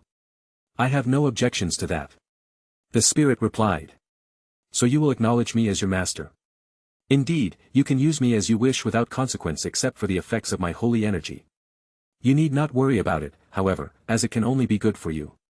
To unleash my full strength you must have a strong sense of righteousness, and my holy energy certainly helps with that. Very well. Aerion nodded. Does this holy energy counter the negative effects of the evil infant's wheel? That is a strange question to ask. Has Master been affected by the sinful wheel? I have used the evil infant's will before, but only once. In that case, the effects of the sinful will can be neutralized rather swiftly and purified in time. Master does not have to fret about it too much. However, is the sinful will still in your possession? Yes, it is. Then Master must seal it away so that it may never be released again. The spirit stated. Since you have me, there is no longer a need for you to use or keep the sinful wheel. I assure you, it is well placed. It would be a waste to just seal it away, but, as I lack the strength to overcome its darkness, I promise not to use it again until I'm strong enough. Why, do you intend to use both of us at the same time? In time, that should be possible. Roshas and I should be able to control our respective heavenly treasures, no? Roshas, that name sickens me, and so does the thought of working alongside the sinful wheel. What does Roshas have to do with you in the first place? Oh, she does have a special hatred for me. Roshas laughed. It is understandable, though. Well, he joined me around 6 years ago and has been a loyal companion ever since. Joined? The spirit seemed rather shocked. So he lives within your body. Something of that nature. I see. Such a situation is not out of the realm of possibility. Where do you keep the sinful will then? Within my seventh heaven pearl, which is stored inside of the sky poison pearl. 3 of the 7 heavenly treasures are in your possession. Unbelievable. Well, 4. I have the mirror of samsara as well. Perhaps 6 if I ever think of taking the primordial seal of life-death away from the Brahma monarch god realm and the eternal heaven pearl from the eternal heaven realm. Only world piercer would remain, which is in the possession of the heaven-smiting devil emperor. The spirit chuckled. My master is a most fortunate individual, indeed. Having more than a single heavenly treasure is unheard of, in any era. Not even the fire dragon god. No, the ancestral gods each had their own. There are 9 ancestral gods and only 7 heavenly treasures, which is not enough for one each. The seal of life and death were once separate and perfectly compatible with the divine powers of Celia and Rayla, enhancing them further. One was able to give life to the dead while the other was capable of instantly killing anyone that was not an ancestral god. Although the seal of death could not kill an ancestral god, it was capable of weakening one greatly in the hands of Rayla. The 2 fused once Celia was no more, after the fall. The spirit explained. That still only makes 8, what was the other one? Although it was not born a heavenly treasure, the god-piercing spear gained the reputation of one overtime. It was forged mostly through the efforts of Aerion and the assistance of the other ancestral gods, making it the most valuable treasure outside of the heavenly treasures. The transcendent being later enhanced it further and made it a part of Aerion, so that he may be able to call it at will. So it was the 9 heavenly treasures all along. If that's the case, then shouldn't the rankings should be slightly different? Aerion inquired. The god-piercing spear was considered the 9th-ranked heavenly treasure since it came much later than the rest, but, in terms of true strength, it was comparable to me. The seal of life and death were both considered equal, with life ranking 3rd and death ranking 4th. So everything is much of the same. Indeed. Aerion started to make his way out of the well of transmigration as there was no longer a reason for him to stay there. He had attained the heaven-punishing ancestral sword, after all. There is something you should know before leaving the well of transmigration, master. And that is? A certain dragon was sealed within me during the fall of the true gods. I believe you know her well as you've visited this place several times already. She cannot go too far from me and the seal is not something I can break myself. It can only be broken by her or someone strong enough to do so. Even Master's strongest strike would not be enough, however, so she has to do it herself. Aerion chuckled. Is that so? Izanagi. This seal does not exist. The spirit was silent for a few seconds. The seal has disappeared into thin air as if it never existed in the first place. What did Master use to achieve this? Oh, it's just a special ability of mine. Aerion finally left the well of transmigration. Aerion emerged with the heaven-punishing ancestral sword in his right hand, laying on his shoulder. He expected it to be a long sword of sorts, but it ended up being a heavy sword which was just as good. The seal has broken, at last. Shenshi was delighted by this truth. So you were sealed to the heaven-punishing ancestral sword all along. Now that you're free, I wonder, what are you going to do? I am not used to this sudden freedom, it will take me quite some time to adjust to the current god realm. I do not intend to stay here for long, however. Aerion nodded. I see. Well, you can always visit this Dragon Emperor's star god realm. I'd gladly accommodate the Dragon Queen. That is no longer a suitable title. You already know the reasons why. Shenshi stated. A visit wouldn't do much. Would you be willing to join my side? Your light profound energy is one of a kind in the vast god realm and the company of another beauty is never a bad thing. Aerion offered. And what am I to gain from this offer? A place to belong. Aerion smiled. Of course, I will not force it on you as your healing's benefactor. However, you should know that this freedom of yours was given to you by me. The decision is yours to make in the end. The Dragon Emperor of the god realm does not take what he wants, how unusual. Shenshi remarked. I would be a fool to object this kind offer. I see, there's no longer a need for us to stay here any longer then. So we're going back to the Eastern Divine Region with Senior Shenshi and Elder Sister? He-Lin asked. Yes, we are, Aerion replied. Though, I'd like to visit Long Bai first. Chapter 173. The heaven-punishing ancestral sword was placed inside of the 7th heaven realm so that it may slowly recover its true strength. Naturally, the spirit's sudden appearance and aura did lead to the awakening of another spirit. The spirit of the evil infant's wheel of myriad tribulations, to be exact. Not bad, you're getting slightly stronger every day. It will not be long before you surpass me. Aerion sighed. I am quite envious of your progress. Wouldn't a stronger version of myself lead to swifter progress for you, your Royal Highness? In truth, you are more talented than me since your father is none other than the Dragon Emperor himself. Your peak is much higher than my own. I thank you for your words of comfort, Yuenba, but they are unnecessary in the end. I will simply use this envy to fuel my fire to grow stronger, that is what Royal Father would do. My master has no place for such feelings in the first place, for he is the one who stands above everyone else. The spirit of the heaven-punishing ancestral sword stated. Who in 7 hells, is that a sword? A heavy sword, it seems. Yuenba looked at the floating heavy sword which had appeared before them. A celestial figure emerged from the heaven-punishing ancestral sword and landed onto the ground of the 7th heaven realm. The aura here is reminiscent of the aura in the land, although inferior by a sizable amount. It is most definitely superior to the primal chaos dimension at its peak, however. Who are you? Yuenba inquired. There are other residents here as well, how intriguing. So, beautiful, Aerion turned around. Ahem. We're still here, you know. Now answer Yuenba's question, as I wish to know as well. I am the heaven-punishing ancestral sword. The heaven-punishing ancestral sword? So Royal Father has finally attained it, where so many others failed. Did someone say the heaven-punishing ancest, you? The evil infant spirit confronted the heaven-punishing ancestral sword. The sinful infant himself. The ancestral sword spirit looked down on the evil infant. My master has already informed me of your existence in this sacred land which he created. Your master? The evil infant chuckled. I believe he's my master, if not then our master. I refuse to acknowledge you as my equal. Humph, and so do I. You should know that I've grown stronger from my weakened state while you still have yet to custom yourself to the 7th heaven realm. Acting as if you're still superior to me is rather insulting when I'm clearly stronger than you. The evil infant released his aura to prove his point. However, I'd rather be a good boy and let you reflect on your mistakes. We share the same master and fighting each other would bring no benefit to him. I'd probably get sealed forever if I took action against you, which is something I don't want to experience ever again. I suppose you have a point. The sword and wheel, is it possible to dual wield both of you? Aerion wondered. Such a combination would be truly frightening. Our master should be capable of such a feat eventually, once he can use me without much consequence, to be exact. The evil infant replied. She's a true god. Aerion observed Shen-Shi and managed to hide his shock on the outside, somehow. Since Shen-Shi had hidden her aura, he decided to leave the question of her origins for later. Her current power is only in the divine extinction realm, but her true strength is in the true god realm. All she needs to do is spend some time in the 7th heaven realm to recover completely. Aerion left the forbidden land of Samsara, which was considered the dragon god realm's most sacred ground due to Shen-Shi and the dragon monarch's devotion to her. A few things had changed since then, such as Longbai's devotion moving on to someone else, but the forbidden land of Samsara remained as forbidden as before out of respect for Shen-Shi. This someone else was, of course, the person he viewed as the dragon god.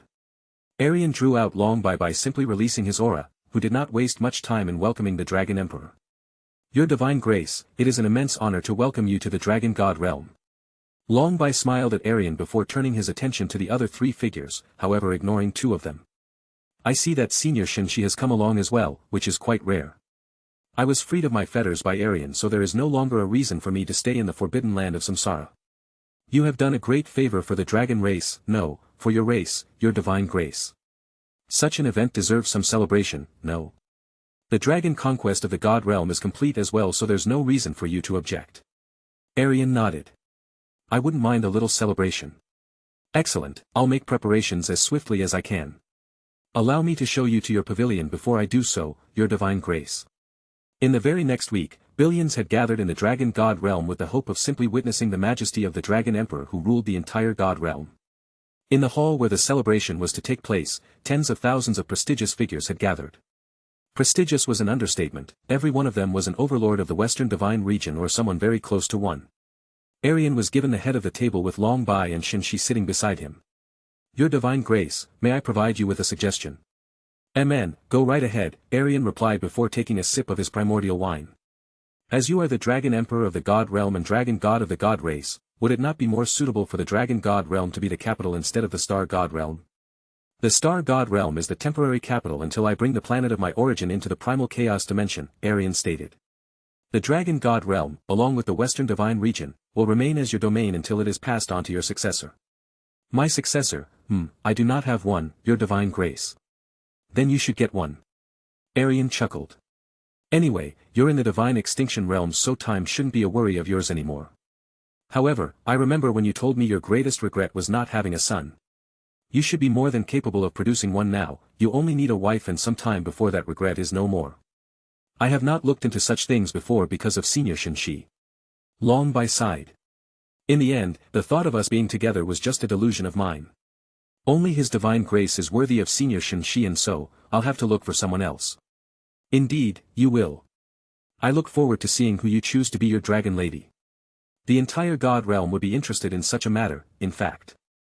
I'm afraid it will take some time. Long Bai laughed. Something as important as marriage should not be rushed, after all. Aerion nodded. That would be wise of you. I am glad that you have finally moved on, Long Bai. Shenshi sincerely stated. I am glad as well. Long Bai nodded. His only duty in life is serving the dragon god now, who happens to be you, so Shenshi is less important to him than yourself, Roshas observed. It does not take a genius to figure that one out, Roshas. This god is merely stating facts, you don't have to listen, little dragon. After the feast ended, Aerion made his way to the pavilion which was given to him by Long Bai. It was a most majestic pavilion, indeed, worthy of a god-emperor. Aerion couldn't ask for more unless he wanted Long Bai to construct something fitting of a celestial dragon emperor, which would take weeks at the very least. What an evening that was. It took quite a lot of restraint to reject the many ladies who had thrown themselves at him for the hopes of even being his concubine. The fact that none of his wives were present at the feast was the main reason why they could approach him so easily. His dragon bloodlines did not make rejecting them any easier, but he managed to control the desire for later despite being drunk to a degree. He has done so plenty of times before, and this case wasn't any different. He opened the doors to his pavilion and entered the chambers without wasting much time. Then he fell into his bed for some rest. In his dreams, he dreamt of a sword style which was made for dual-wielding. Dual-wielding two heavy swords, to be exact. It was a frightening yet amusing dream which inspired him to try dual-wielding heavy swords himself. Aerion decided that it was time to leave the dragon god realm and return to the eastern divine region after 2 weeks. One thing had made him increasingly curious, and that was none other than Shinshi's true identity. After making a stop in the southern divine region, he decided it was a good time to ask. In truth, who are you, Shinshi? No ordinary dragon would be sealed inside the heaven-punishing ancestral sword. Do you truly wish to know? Of course, that is why I asked. Very well, as you are the fire dragon god's complete inheritor, it would only be right that you knew. Shinshi smiled before shocking Aerion. I am the primordial azure dragon's daughter.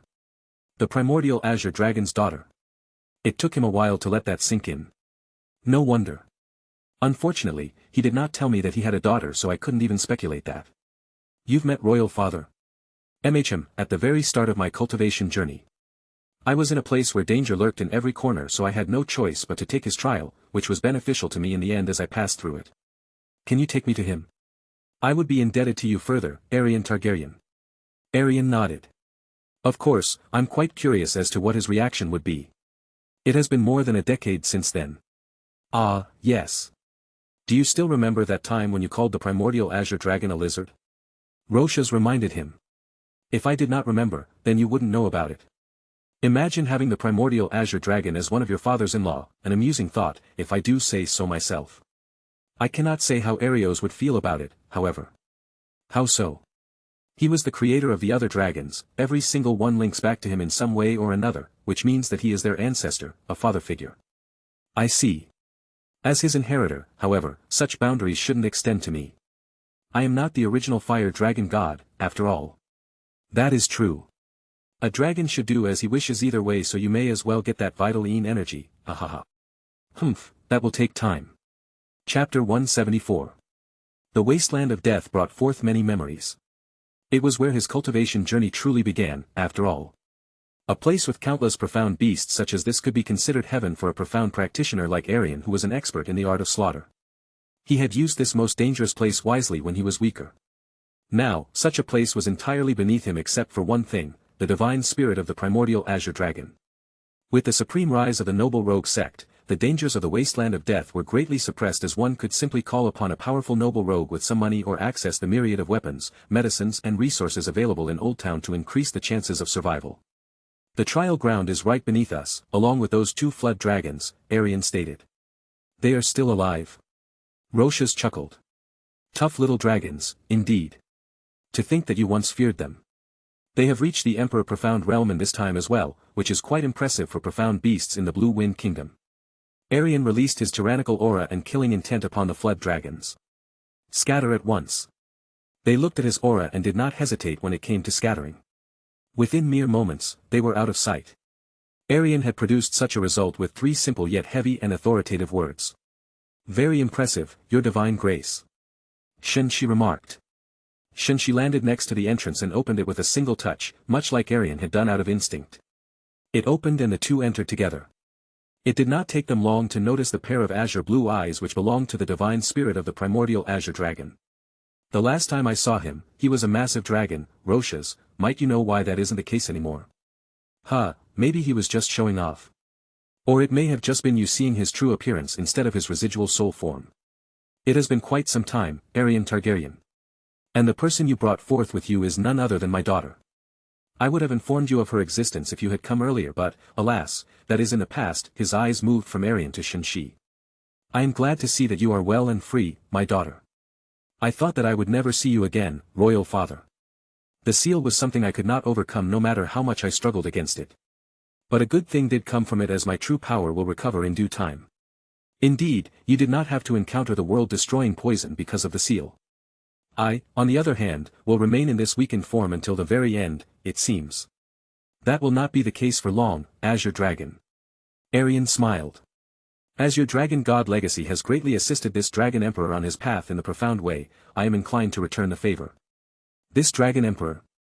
Indeed, you have grown in all of these years. The resemblance between the fire dragon god and yourself is quite frightening. You met him before. Only once. Although his power had dwindled greatly, he still bore supreme authority over every other dragon. His existence, along with the other ancestral gods, was only known to a select few true gods and devils. All of the creation gods and devil emperors were already aware of the ancestral gods but were commanded to keep it a secret. They followed this command wholeheartedly as the ancestral gods had great control over those that were considered minor gods. I see. The ancestral gods have been on the rise recently, so their existence will become apparent in due time. Speaking of repaying the favor, I should be able to return you to your true form upon reaching the creation god realm, which will not take me any longer than 100 years. No longer than 100 years. Such confidence, ha ha ha. Truly, I cannot help but believe such an absurd statement when it comes from you. I should have vanished quite some time ago if it were not for the return of some of my power. I should be able to live on for another 10,000 years, in truth. So the return of divine power was not exclusive to the ancestral gods. Before we proceed, I wish to know of your travels, Aerion Targaryen, and how they led you to finding my daughter. Very well, but I'll try to keep it short, Aerion replied. After quite some time in the primordial azure dragon's trial grounds, Aerion had gone over most of his story as swiftly as he could without missing out on the important details except for some which were intentional. This world teleportation portal of yours is reminiscent of the world piercer. Shen-Shi stated. Indeed, except for the time limit which you had erased with your reality-defying eyes many times before. The primordial azure dragon added. How did you attain it? It was given to me under a rather strange circumstance which I'd rather not speak of. I see, it is a secret of yours. No matter, you two should get going now. You have the heaven-smiting devil emperor to worry about, after all. Aerion chuckled. I'm not at all worried about some heaven-smiting devil emperor, not after she has spent such a long period of time outside of primal chaos. Nevertheless, it would be wise to prepare for her return. The primordial azure dragon countered. Either way, I will not be going anywhere. Royal Father, I will be sure to inform you once the matter with the heaven-smiting devil emperor is settled. Shen-Shi replied as she moved Aerion along with a gentle push. Aerion nodded. In my next visit, I will be in the creation god realm. I look forward to it. After briefly returning to the star god realm, Aerion used the world teleportation portal to settle a certain matter in Planitos. Well, not quite settle, as doing so would take more than one visit. He decided to take it slow with a letter to the Lord Commander of the Night's Watch. What the point of the Night's Watch anymore, to suppress the wildlings? Aerion thought as he wrote the letter, one day, I'll have to open that wall and spread my banner towards the entirety of Westeros. Perhaps such a task can be assigned to one of my sons or daughters. After all, the wildlings are not worth my time. This should do. Aerion sealed the letter with the stamp of House Targaryen. It wasn't too long or too short, just enough to get his point across.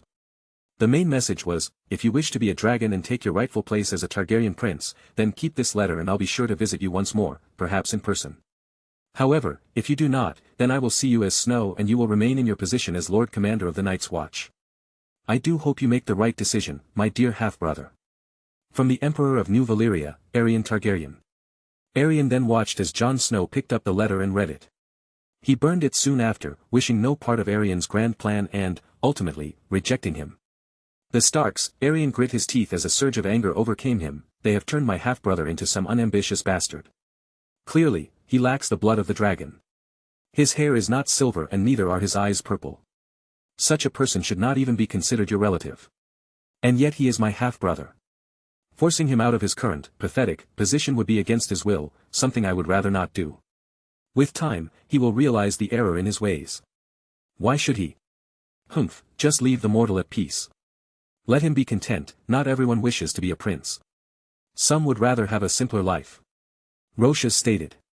But the life he has been living was a lie. No, he won't be living the rest of his life in this cold place. I will show him the light, he deserves better after all of the hardships he went through, after all. He is my last sibling, how could I allow him to continue living this kind of life? Whatever, imagine caring so much for a half-brother you never knew. Blood is a deep bond which will never fade away. He may not look like one, but he is a Targaryen. The blood of the dragon runs through his veins and nothing will change that truth. I will ease him into this truth, year by year. Aerion decided. Aerion sat on the throne of the Star God realm after an extensively long cultivation session. Atop his silver head laid a silver crown, the crown which he had forged. The crimson dragon which stood above the 7 gems looked down at everything beneath him. He had cut some of his long hair, believing it to be rather troublesome to maintain. Now it went below his shoulders but only slightly. His chin lacked any type of hair, as usual, and so, he did not look any older. He certainly felt older, however. 6 months until my 30th name day, 3 decades, Roshas, I will be 3 decades old. That's the mortal within you speaking, 30 is just a single breath for me and it should be the same for you. I was not born as a major god, however. No matter, my lifespan will be eternal soon enough.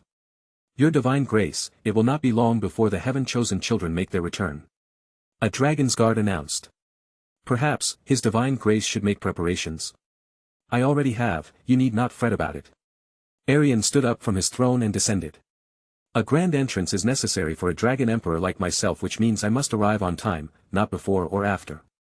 Aerion then made his way to the teleportation formation and arrived in the eternal heaven realm instantly. The strongest experts of the god realm had all gathered, not just those from the eastern divine region. This was because Aerion intended to march upon the northern divine region once the calamity was dealt with. He had broken through to the 7th stage of the sovereign profound realm a short while ago without any dual cultivation. He decided to increase the cultivation strength of Shenxi, Mu Xianin and Xianya Inger before dual cultivating with them, as the benefits would be greater. After spending most of her time in the 7th heaven realm, Shenxi had recovered most of her true god profound strength while the other two reached the divine master realm. Aerion watched from the sky as a few geniuses started to leave the eternal heaven divine realm. Once they had all returned, he opened the 7th heaven pearl and Rhaegar emerged. I still can't believe that I'm more than 3,000 years old, Robb stated as he appeared in the eternal heaven realm. What a gathering. House Targaryen banners everywhere, my lord is a most diligent conqueror, indeed. The eternal heaven god emperor frowned. Conqueror. Roar. Geniuses of the eastern divine region, I am your dragon emperor. Within these 3 years, the entire eastern, southern and western divine regions have all been conquered by none other than myself, Aerion Targaryen. Everyone you know in the god realm is either dead or under the banner of my royal house. You will all be given the choice to submit and swear your eternal loyalty or be humbled. I prefer if you do the latter. Chapter 175. I believe now is a better time than ever. Without delay, bend the knee if you are willing to serve and stay standing if you are not. After unleashing his tyrannical aura upon the heaven-chosen children, they couldn't help but bend. That was true, except for one, the eternal heaven god emperor himself. Aerion's violet gaze narrowed in on him but did not unleash any form of killing intent. It is unfortunate that someone as great as the eternal heaven god emperor must stand against me. He exhausted the eternal heaven pearl's power on the geniuses of the eastern divine region to face the upcoming calamity, something he didn't have to do. He could have kept it exclusively for the eternal heaven realm. Aerion sighed. I can still try to convince him otherwise, since someone as noble and honorable as the eternal heaven god emperor deserves a second chance. This unification is for the good of the god realm and primal chaos as a whole. The primal chaos dimension requires a single ruler to lead it to greatness. Being separated, greedy and hateful of each other hasn't led primal chaos anywhere in millions of years. This is the only way forward. How many have you slaughtered to attain this position? It was a necessary sacrifice, Aerion replied. Some fools need to be made an example of. Humph, bloodshed was needed, but, in the long term, I have saved far more people than I have slaughtered. Under my divine rule, star realms will no longer be able to wage wars against each other and will work for the greater of the empire instead. The northern divine region will be put in its place once and for all, as well, but the poor fools who stood against me. Through my fire and their blood, I will bring an eternal era of peace, prosperity and justice. What are their small numbers in comparison to that? Let me tell you, they mean absolutely nothing. And this is why he is king, Robb muttered as he looked up at Aerion. Master, you must not anger him further, or I will have to take action against you myself. You should bend the knee while you still can. The eternal heaven god emperor nodded, having been convinced by Aerion's grand speech, and bent the knee. If this is for the good of the eastern divine region, then I have no issue with it. You convinced him to bend the knee with just your words. The emperor might even be unnecessary at this point. Roshas stated. It still has its use against truly foolish individuals. You may all rise. There are a couple of matters which must be settled immediately. Zhou Shuzi, I want you to present the eternal heaven pearl to me. This, what would be the point of that? The eternal heaven god emperor replied. All 7 heavenly treasures have been declared to be Targaryen property by this dragon emperor. Although the eternal heaven pearl has been completely exhausted, it is still a heavenly treasure and this dragon emperor intends to acquire it. Consider this as your first task under me. Our great ancestor would not agree to leave the eternal heaven realm, your divine grace. Taiyu stated as he saw the eternal heaven god emperor's hesitation. Then we will have to humble her. Aerion dismounted from Regal and floated in the air. Lead the way, eternal heaven god emperor. As you wish. The rest of you will wait. Aerion entered the eternal heaven divine realm with the Zhou Shuzi and flew to the lowest point of the eternal heaven tower. The eternal heaven pearl floated in the air and looked rather dull for a heavenly treasure. Aerion grasped it with his left hand and a spirit emerged. The eternal heaven realm is not enough for you. It seems the eternal heaven pearl will remain in the eternal heaven realm. Although I do not have the strength to oppose you, I can assure that you won't attain the powers of the eternal heaven pearl. Is that so? Aerion chuckled. You overestimate yourself. Silver calamity. Ghost flames emerged from his palm and burned away the spirit of the eternal heaven realm's great ancestor completely.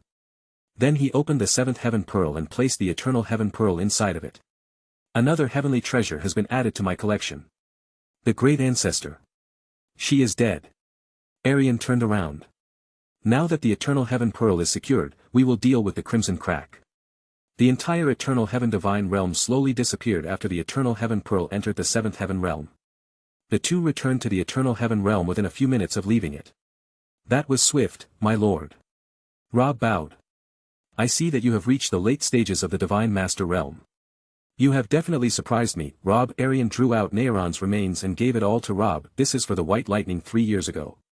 Do not fret, I had no use for it anyway. Thank you, my lord. Robb's golden aura emerged and it was no longer unstable. It formed a rather fierce golden lion which was far beyond that of the divine master realm. Robb suppressed his aura and it returned to him. His cultivation strength shot upwards into the peak of the divine master realm soon after. 3 years without me, I wonder how you managed to cope with that. Izanami inquired. Aerion chuckled. I would say the same thing to you, except for the fact that it was 3,000 years. It was difficult at first but, eventually, I managed to focus my mind solely on cultivation. As you have so many wives, my absence must have been rather easy for you to deal with. No, not at all. There's only one Izanami in the world, after all. Although I wouldn't say it was extremely difficult, life just wasn't the same. Something was clearly missing and that was no one else but you, my dear wife. Such sweet words, you should prove them once the matters of the northern divine region and the crimson crack are settled. It would be my pleasure. Aerion smiled and then turned his attention to the rest, observing their cultivation. 5 peak divine masters and 1 divine extinction realm profound practitioner. The eternal heaven pearl is worthy of its position as a heavenly treasure, indeed. Izanami broke through into the divine extinction realm. Rayla is an ancestral goddess, so she knows exactly how to break through past the Divine Master realm.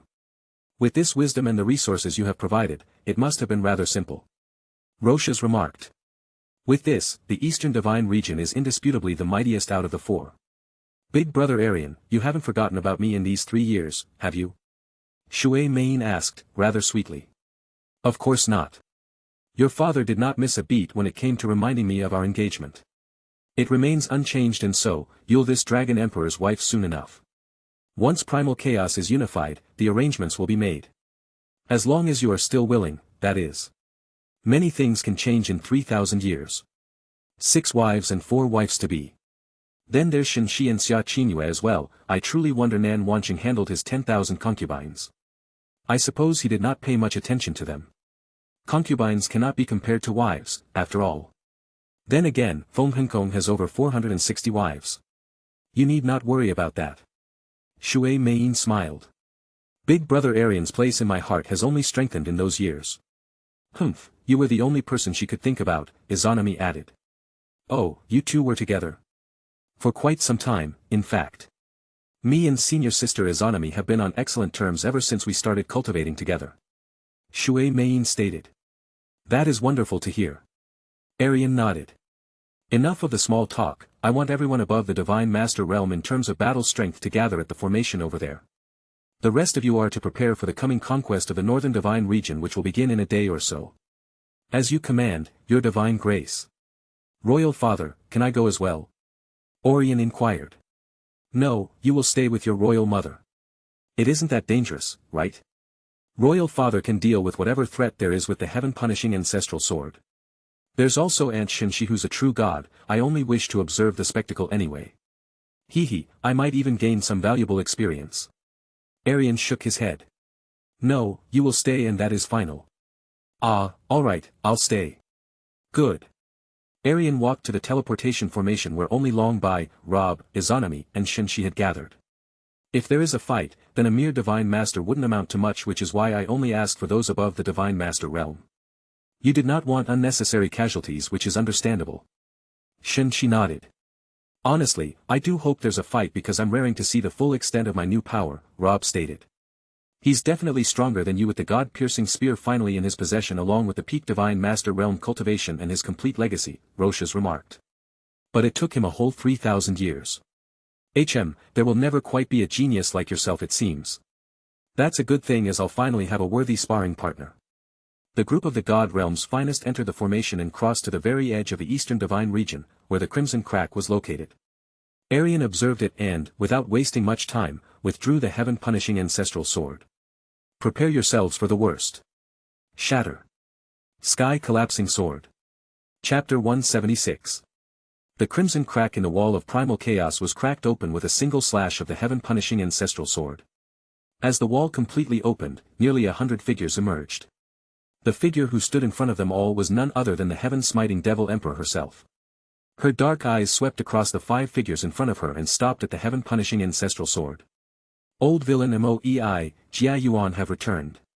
Boom. Aerion felt a blast of dark profound energy strike him almost instantly. The heaven-punishing ancestral sword's holy aura protected him for the most part, except for several shards which managed to get past its defenses. The force of the attack sent him flying several hundred kilometers. What in 7 hells did I do wrong? Aerion looked at his broken body, which had been scarred in every inch with a slash of some sort. His dragon armor was all but broken. His eyelids started growing heavier by the moment, and eventual death was all but certain until he activated his Rinnegan. Izanagi. All of his wounds recovered instantly, and he made sure to wear his dragon armor to avoid another death. He didn't think that a weakened heaven-smiting Devil Emperor would be able to break through the heaven-punishing ancestral sword's protective barrier and his divine extinction realm armor. That witch. Master, you must suppress your fury unless you wish to face the heaven-smiting Devil Emperor. The sword spirit suggested. She already started the conflict to come. Aerion replied, his violet eyes glowing. By the time I return, the battle would have already begun. You dare. Izanami's eyes glowed an emerald tone as darkness profound energy surrounded her entire being. The appearance of the heaven-punishing ancestral sword did release her hatred to the extreme, as she had killed someone who wasn't even Moi. The hatred she had gathered for all of those millions of years had been released within a single moment, blinding her completely. After realizing this truth, Jia Yuan's fury ceased. Striking my lord like that, the only suitable punishment is death. A golden spear emerged from Aerion's divine power. Rob's crimson eyes glared at the heaven-smiting Devil Emperor with killing intent as the golden aura emerged once more, pushing his strength to the limit. This aura. Rob's figure vanished as he exploded towards Jia Yuan. His speed had surprised her as his spear stabbed her side. Rob intended to follow up with another attack but Jia Yuan backed away. However, he was relentless and attacked once more. I should heal Aerion as the wounds he received from that attack could result in death.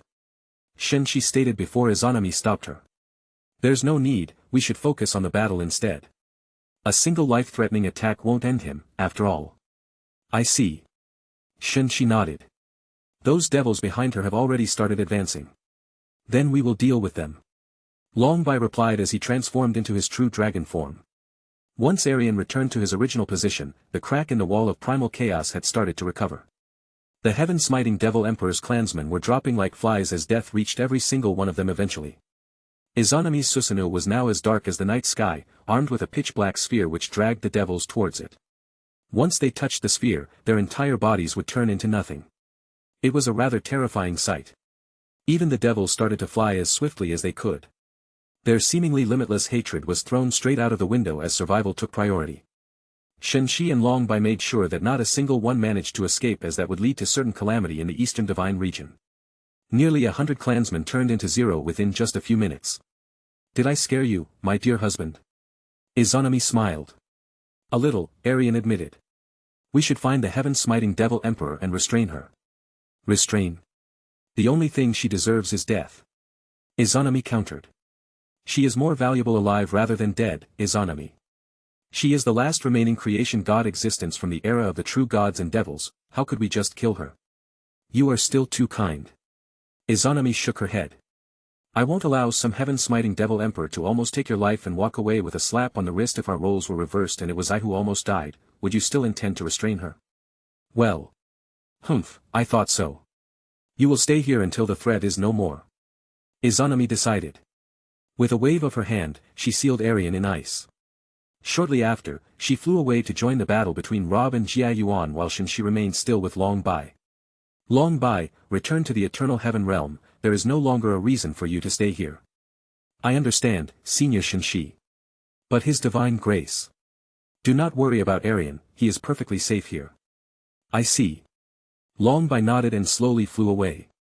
Shenshi, could you break this barrier of ice for me? I can't let the heaven-smiting Devil Emperor die. Her attack on me was only a one-time thing, I'm sure she wouldn't do that again. All of those years spent outside of primal chaos, it must have been quite rough. Besides, I have fully recovered. No, the primal chaos that you intend to build has no place for a Devil Emperor. Her mere existence is a threat to your peace, all of those profound beast rampages, where do you think the negative energy which triggered them originated from? More importantly, now that she has returned, it will be far worse than ever before. Handling some rampant profound beasts and losing a Devil Emperor, how can these two things be comparable? I would choose the former in a heartbeat. Aerion sighed. Please, you must break this barrier or convince Izanami and Rob not to take her life. I will do neither. Shenshi flew away, leaving Aerion in the middle of space. Why do I feel so helpless? Do my words mean nothing without the strength to back it up? Your words certainly mean something. Roshas laughed. They're doing this for you, anyway. Why are you so uptight about it? It is not the result that I desire. Tisk, tsk. Unfortunately, their strength lies in the true God realm, something you cannot reach quite yet. Roshas replied. Just sit and wait for now. Sit and wait for what? Someone else to decide for me. I hate feeling helpless, in truth, it is the feeling I hate most. Aerion grit his teeth. I didn't want to be a beggar so I became the pirate king, I didn't want to be a weakling so I strove for greater heights, I didn't want to die to you and make the dragon dream a reality so I went mad to grow even stronger, I didn't want Jasmine to die so I took her away from her father's clutches, there were so many instances where I denied death. In this situation, there is nothing that you can do, Roshas replied. I couldn't save my father, sister, brother, mother, grandfather and grandmother, I feel just as helpless as I did then. Why is that so? I should be strong enough to decide everything by now, I have the power to deny reality and yet I still feel so helpless, even worse, it is my own people who are going against my wishes. Does Master truly wish to save the heaven-smiting Devil Emperor? The sword spirit inquired. Of course. As the darkness of the sinful will slowly fades, I can finally sense Master's true nature. You are prideful, ambitious, vengeful and selfish to a degree as you aim to reach the very peak. Yet, at the same time, you manage to be kind and considerate despite this. Indeed, the dragon's nature is strange. Just as your predecessor, however, you are worthy of my full strength. Aerion Targaryen, receive me and bend fate to your will. Boom. Dragon Emperor. The image of the crimson dragon appeared. Henceforth, I shall be the king of all gods. My sky has overcome the sea, underworld and earth while my fire has settled the rest. If there are still any doubts about my sovereignty, it would be my greatest pleasure to address them immediately.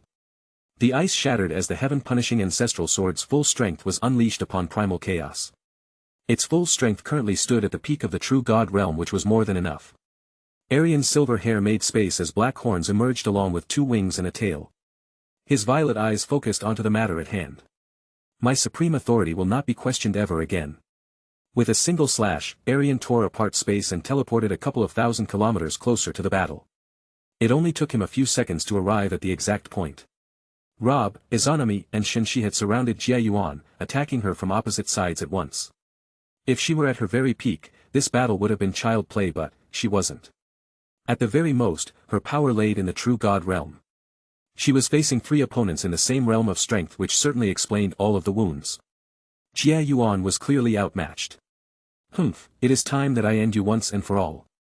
The golden aura from Rob's spear materialized something far more frightening, the god-piercing spear itself. While he was defended by Izanami Susanoo, Rob prepared the god-piercing spear, profound skill which would certainly end Jia Yuan in her current state. Izanami and Shinshi kept Jia Yuan from escaping the surrounding area while Rob strengthens the god-piercing spear further. There is no escaping this spear. In my lord's name, I will be the one to end you. Rob threw the god-piercing spear at its full strength. Clang. As if it were a shooting star, a silver aura exploded downwards and intercepted the god-piercing spear. Boom. Chapter 177. The entire eastern divine region shook once the 2 forces clashed against each other. In the end, the silver light overcame the god-piercing spear and sent it spinning back to its owner. Aerion emerged from the explosion with a broken left arm, the heaven-absorbing silver claw. However, the arm started to recover almost immediately by absorbing the profound energy around it. My lord, Your attempt on the heaven-smiting Devil Emperor's life was against my wishes, Aerion stated. Izanami, you sealed me in a barrier of ice and you, Shinshi, did not break it when I asked you to. I do feel slightly betrayed. Perhaps, you 3 need to be disciplined and reminded of who the Dragon Emperor is. My lord, there is no need. I did not know of your wishes, I was foolish by letting my rage take control of me. Aerion shook his head. In truth, I want you to test my strength, Rob. Treat me as if I am your greatest enemy. My lord, I can't do that. What if I? You have no choice in the matter. Aerion coldly countered. But, before we do that. Aerion appeared before the heavily weakened Jia Yuan and used the heaven-absorbing silver claw on her chest, absorbing the cultivation strength in her profound veins. The heaven-punishing ancestral sword's pressure had completely suppressed her. You dare. Your punishment for almost killing me. Remember that it was I, Aerion Targaryen, who saved your life in the first place. He used the healing flame to ensure that her lifespan doesn't completely vanish before he opened the 7th heaven pearl and forced her inside.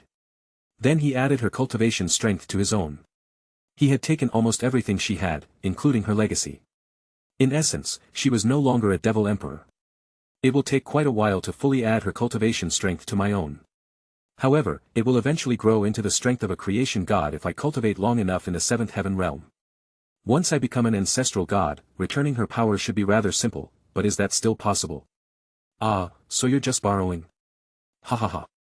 Roshas laughed. Indeed, I am.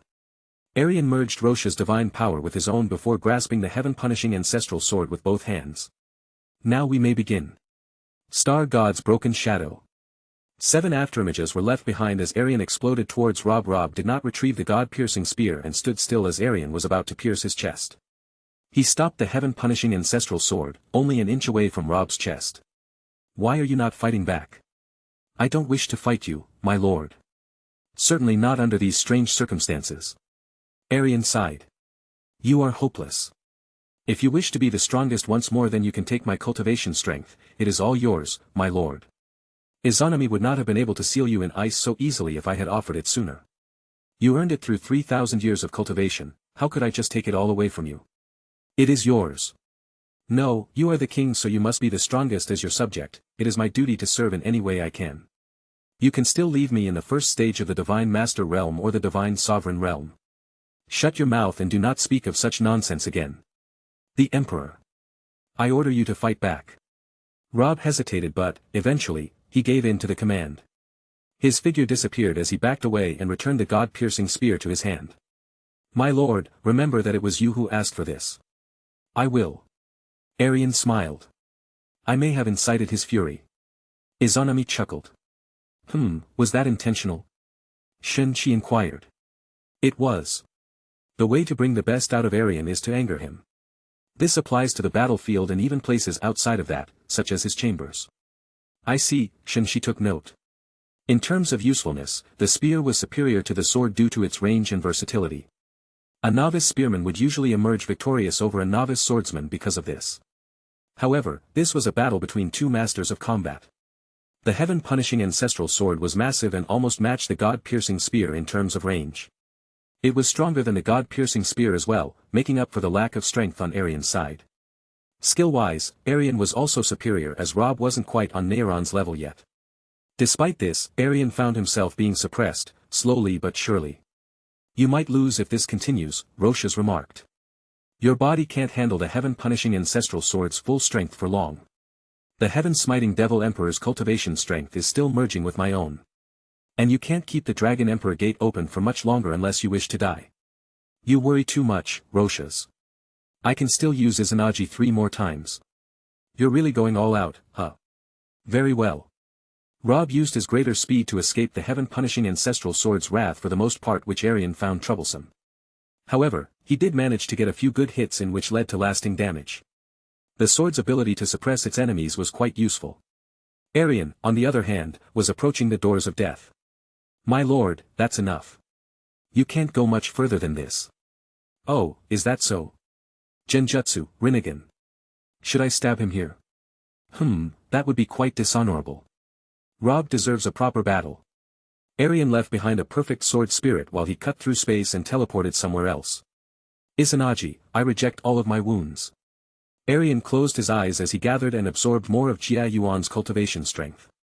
He had broken through to the 8th and 9th stages in the middle of battle. Now that he had some time, the process was much quicker. After breaking out of the Genjutsu within a few seconds, Aerion's perfect sword spirit was the first thing Robb saw. They engaged in a battle, one in which Robb slaughtered the sword spirit within a minute or so.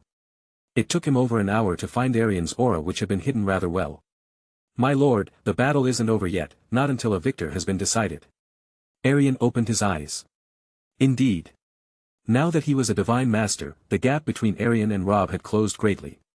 Aerion put both of his hands together and formed the star flame. Dragon Emperor.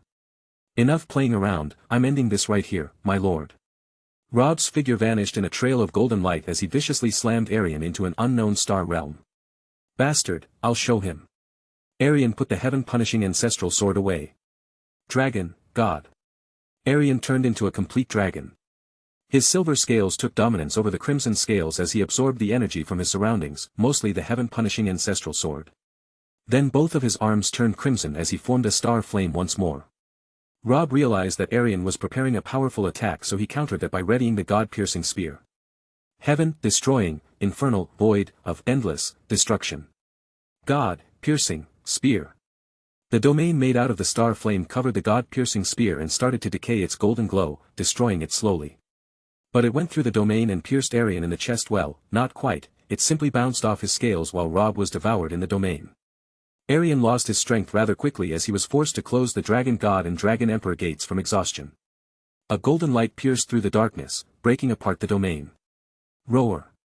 Boom. Robb emerged from the darkness, reborn. He broke through to the divine extinction realm. A wonderful turn of events, indeed, Roshas stated in a sarcastic manner. Aerion was glad and frustrated at the same time. He had used a large portion of the heaven-punishing ancestral sword's energy to create such an attack, and it was used as a way for his opponent to break through into a whole new greater realm. The backlash of using the Dragon God Gate came with great fury, almost forcing him into a long rest. Izanagi. Only one use of Izanagi remains before both of my eyes will be lacking the Sharingan's abilities for days. Use that attack on me again, my lord, I dare you, ha ha ha. Sure, Azura, no, I can't. Indeed, I doubt even Izanagi would be able to reject such a frightening backlash. What to do with my last Izanagi? Rob, you should try throwing another god-piercing spear. Oh, I should. My pleasure. Not only will I reject reality, I will bend it to favor me even more. Aerion's right eye was devoid of any tomos while his left still had 3 left. His left eye started to glow brightly as he prepared to use Izanagi for one last time. Rob threw the god-piercing spear at full strength once more and it went straight through Aerion, until it did not. Izanagi, Rob was the victim of the god-piercing spear. What? Rob looked at his chest. Aerion laughed as he raised the heaven-punishing ancestral sword. That's where your arrogance led you. Izanagi no Okami. A moment is all I need. His 6 tomos returned and seemed to be even more powerful than before. Rob took out the god-piercing spear from his chest. Now he was the one in a terrible state. His vast reserves of profound energy were all used up after throwing all those god-piercing spears, and his chest had a noticeable hole which was being covered by his golden aura. Roshas, give me all of your divine power. All of it? I'll have to nap for a bit if you do that. Just do it. Alright. Aerion formed his perfect Susanoo and went directly into the Dragon Emperor Gate. The heaven-punishing ancestral sword grew even larger under his Susanoo's profound energy. This is how you throw your weapons, Rob. His Susanoo threw the heaven-punishing ancestral sword. Rob tried to dodge, but the space around him was warped, preventing him from doing so. He tried to cut through it, but it was a wasted effort as the heaven-punishing ancestral sword pierced him in the end. Kamui, body-separating sword. His arms and legs were all taken to the Kamui dimension within a single instant before the heaven-punishing ancestral sword returned to Aerion. I'd rather not spend too many months with blinded eyes. Aerion returned Rob's limbs to the real world. He closed his eyes as Rob's separated body fell beside him on the nameless star realm. You won in the end, my lord, Rob smiled. So this is what you call a true spar. Izanami floated down. You were watching. I suppose there was nothing else to do. Rob, I want you to lead the conquest on the Northern Divine Region. I wish for Aerion to play a part to gain valuable experience. There's something else as well, Rob, we once spoke of lands, didn't we? Yes, my lord, what of it? I'll let you choose between the Southern and Northern Divine Regions. That should be enough. It's more than enough, my lord, perhaps a bit too much. I merely thought of a good star realm or something of that regard, not a whole divine region. You are too modest, my friend. Which will it be, south or north? The Northern Divine Region will be less stable than the Southern Divine Region, so I will be the one to rule it in your name. You won't have to worry about the devils going against your wishes, as I'll be the one in command. Rob's limbs started to return to his body under the golden aura. Good, I knew that I could rely on you. And Izanami, I want you to stay beside me in the 7th Heaven Realm. You are the primary reason why I felt the need to show that I am still the strongest. If you didn't seal me, I would have been able to stop Rob from throwing the spear with a single word, and none of this would have happened. Oh, then how are you going to punish me? I'll think about it in the 7th Heaven Realm. Aerion opened the 7th Heaven Pearl and Izanami willingly entered with him. I would be grateful if you could assist me in healing these wounds. Rob looked up at Shinshi. She had observed the entire battle from afar along with Izanami. You will recover on your own. Shinshi flew away. But that'll take forever. Rob sighed. Chapter 178. It has been quite some time since I last entered this realm. Not much has changed in those 3 years except for the number of inhabitants, Aerion stated. Before we proceed further, I need you to bring the heaven-smiting Devil Emperor to me.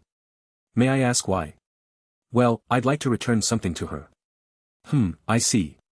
Wait here, I'll return soon. Aerion observed his surroundings, using his hands to find a suitable place where he could lay down. It did not take him long, as the center of the 7th Heaven Realm was mostly a field of grass. Maybe you should be more productive this time around instead of just going to sleep until your eyes recover, Rosha suggested. Your divine sense will certainly become much sharper as well. Amusingly enough, Serge once told me that, seeing with only your eyes is not seeing at all. I've realized that quite some time ago. Aerion replied. Sensation. Indeed, you should use this valuable time to strengthen your other senses. It wouldn't hurt to try. Within a few seconds, Izanami returned. The seventh heaven realm wasn't exactly the biggest realm, after all. In truth, it was considerably smaller than Blue Pole Star, which meant that Izanami could fly circles around it without much effort. Taking your power away from you was necessary then. Now, however, it is better suited in your hands. Aerion used the heaven-absorbing silver claw to bring out the heaven-smiting Devil Emperor's legacy. There is just a single condition before I return this to you. And this condition is: you will not use your power against me or my empire. Originally, I desired the World Piercer as well, but you may keep it as I have something far superior. Now then, is this condition acceptable to you? Humph, it is understandable that you would fear a Devil Emperor.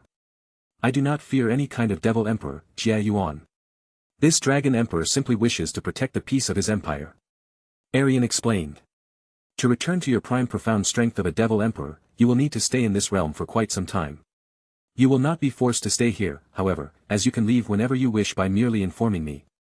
I see, this realm is much greater than the current primal chaos and perhaps even the primal chaos of the past. Indeed, this would be the best place for me to reside and recover my strength. One thing does trouble me, and that is her effect on primal chaos. The profound beast rampages will continue the moment she returns unless her presence is countered with the presence of a creation god. Only then will the balance be restored. Now that you understand, I will return this to you. Aerion used his divine sense to find Jia Yuan and send Celia's fragment her way. It would be best if you meditate for a while. Jia Yuan nodded and walked away. I suppose a Devil Emperor's legacy is useless to an ancestral god. Not quite, as the heretic god's legacy has proven to be extremely useful. Aerion chuckled. It's just that I have no use for the heaven-smiting Devil Emperor's abilities, and my progress would be much slower compared to her own. I see. On to the matter of punishment. I don't believe that I'll be able to complete it in my current state, which is quite unfortunate. Indeed. Until I recover my eyes, however, I want you to spar me. Spar? Do you intend to learn how to fight without your eyes? Eventually. If you can spar without your eyes, then you should be capable of many more things without your eyes, Izanami remarked. They might even become unnecessary. Unnecessary? I can't see you if I'm blind forever. This is a solution for a temporary state and nothing more. Very well. Then you should stand and we can begin immediately. Aerion stood up and drew Blackfire from its sheath. My unparalleled skill in battle will not translate well while I'm blinded.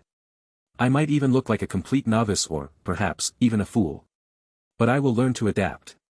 That's the right mindset. Roshas nodded in approval. Now I can't wait to watch the unparalleled Celestial Dragon Emperor trip in the middle of a spar, hahaha. Rob returned to the Eternal Heaven Realm after a few hours of recovering from the battle. The core was just as crowded as before, since all of the experts were preparing for the war to come. There were no doubts as to who would come out as the victors.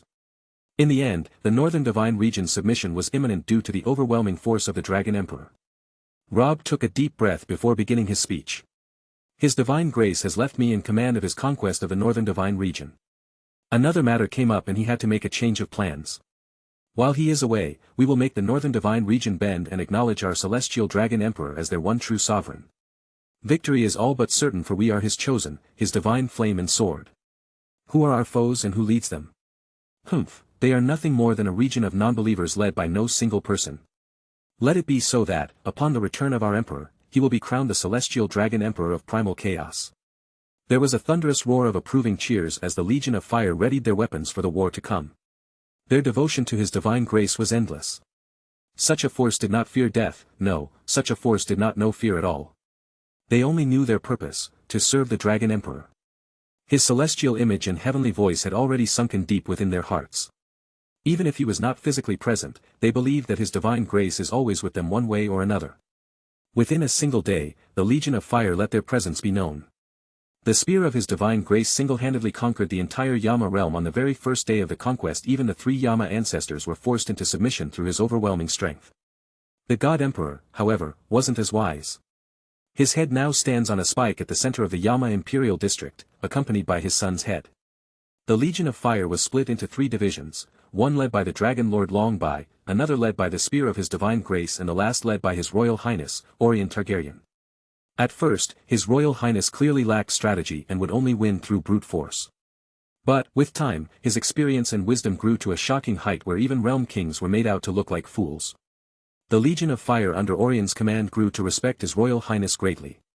Despite his youth, no one dared to question his authority after several seemingly impossible victories.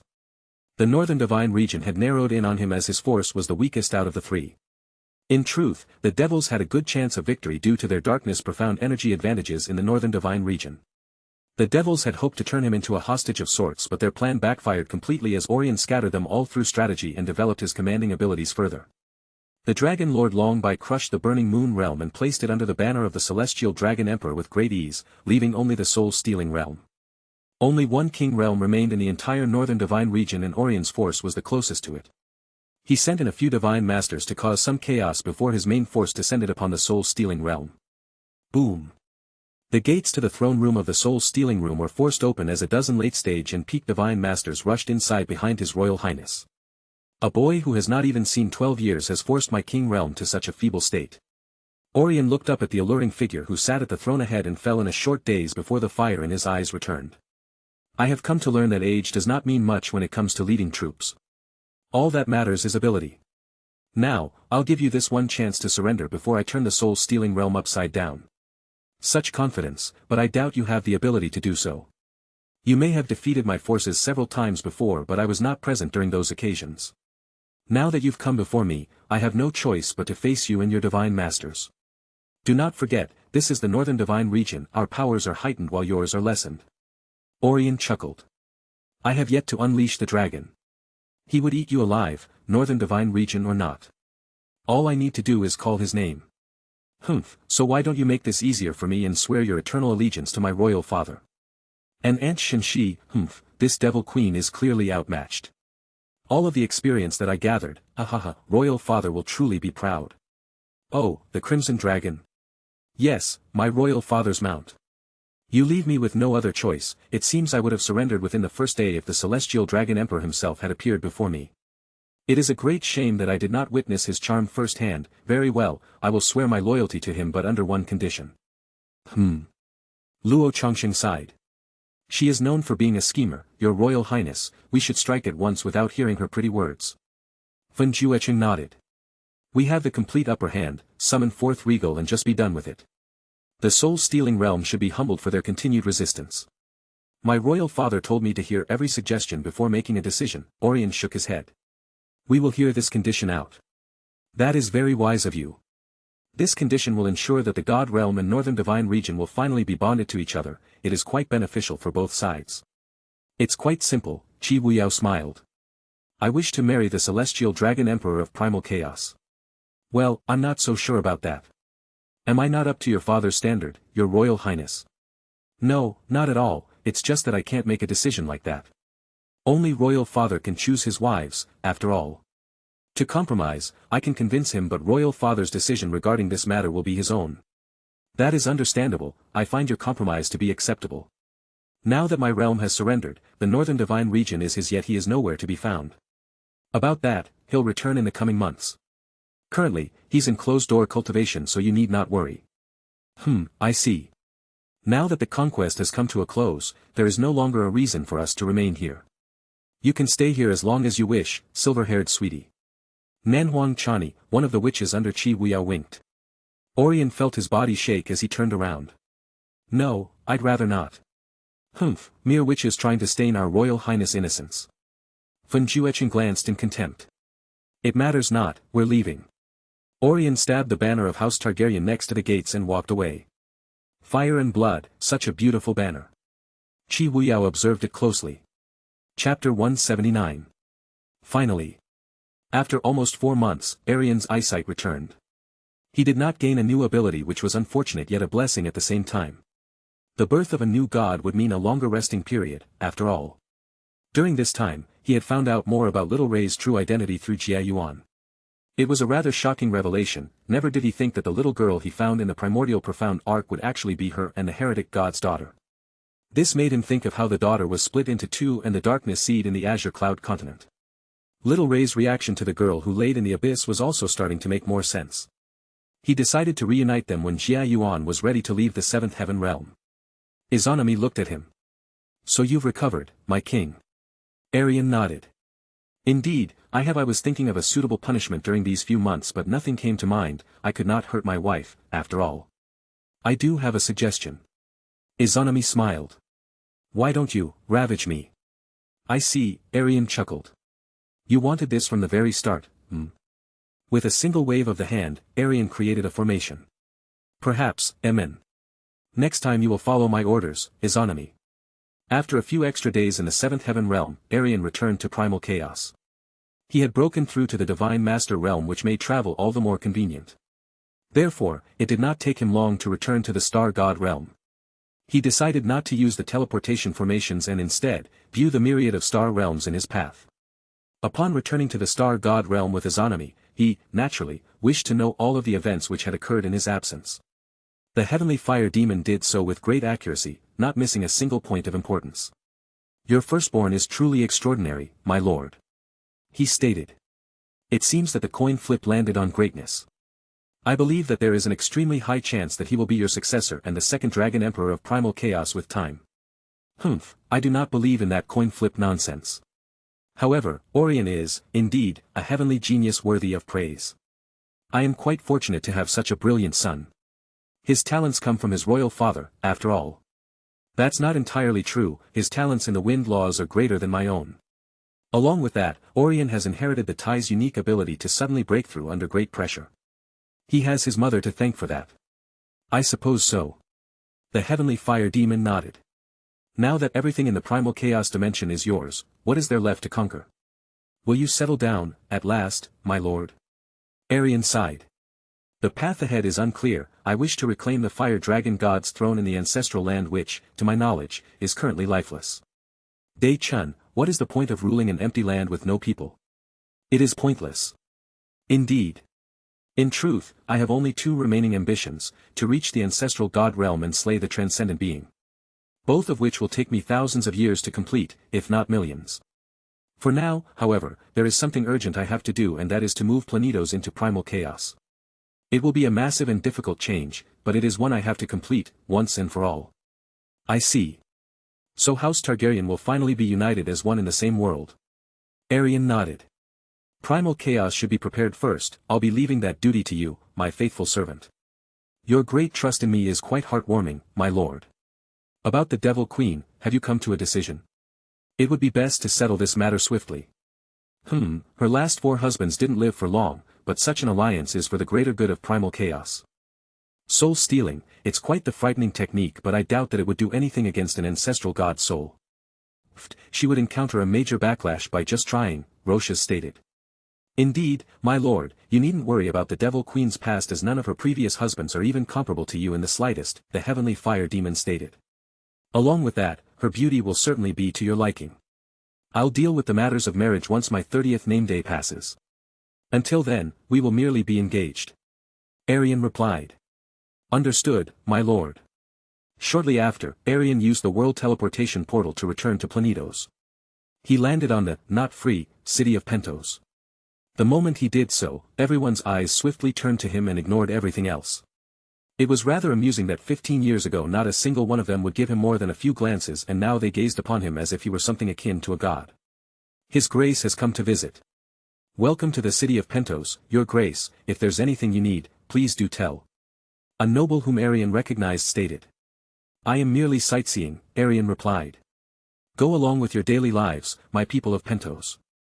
Aerion walked past the crowd and towards the port. The vessels which floated in the port ahead of him were mostly large merchant galleys made for trading cargo. He sat down on the very edge of the wooden bridge and watched the waves as they rose and withered away. He had always found comfort in nature itself from the very beginning. It was something that could ease his mind from reality. We, the last remaining Targaryens, should stand together if we truly want to return home. How do we expect to come back home, if we can't stand together? Don't worry, when I return we will no longer have to beg, everyone will be begging to us. This, I promise. Aerion chuckled as he thought of his life as an exile, Viserys, myself, Daenerys, Aerion, Naerys, Daeron and Rhaenyra. There are 7 Targaryens in the world now, all of whom live the lives of royalty. Aerion decided not to linger in Pentos for much longer, flying to Bloodstone and his little hill. The tree stood till this day. In truth, it was even taller and greater than before. Now, this was a place where he could rest without much worry. The port of Bloodstone along with the castle was much further ahead, after all. There wasn't much reason for anyone to walk here as it was an empty land. Aerion's body started to give in to the comfort of his surroundings as his eyes slowly lost focus and began to close. So this is the Celestial Dragon Emperor's favorite resting place. Aerios preferred the sky and mountains. I suppose you two aren't the same, after all. Aerion's eyes regained focus as he scanned his surroundings, immediately finding the old man. You know about Aerios' habits?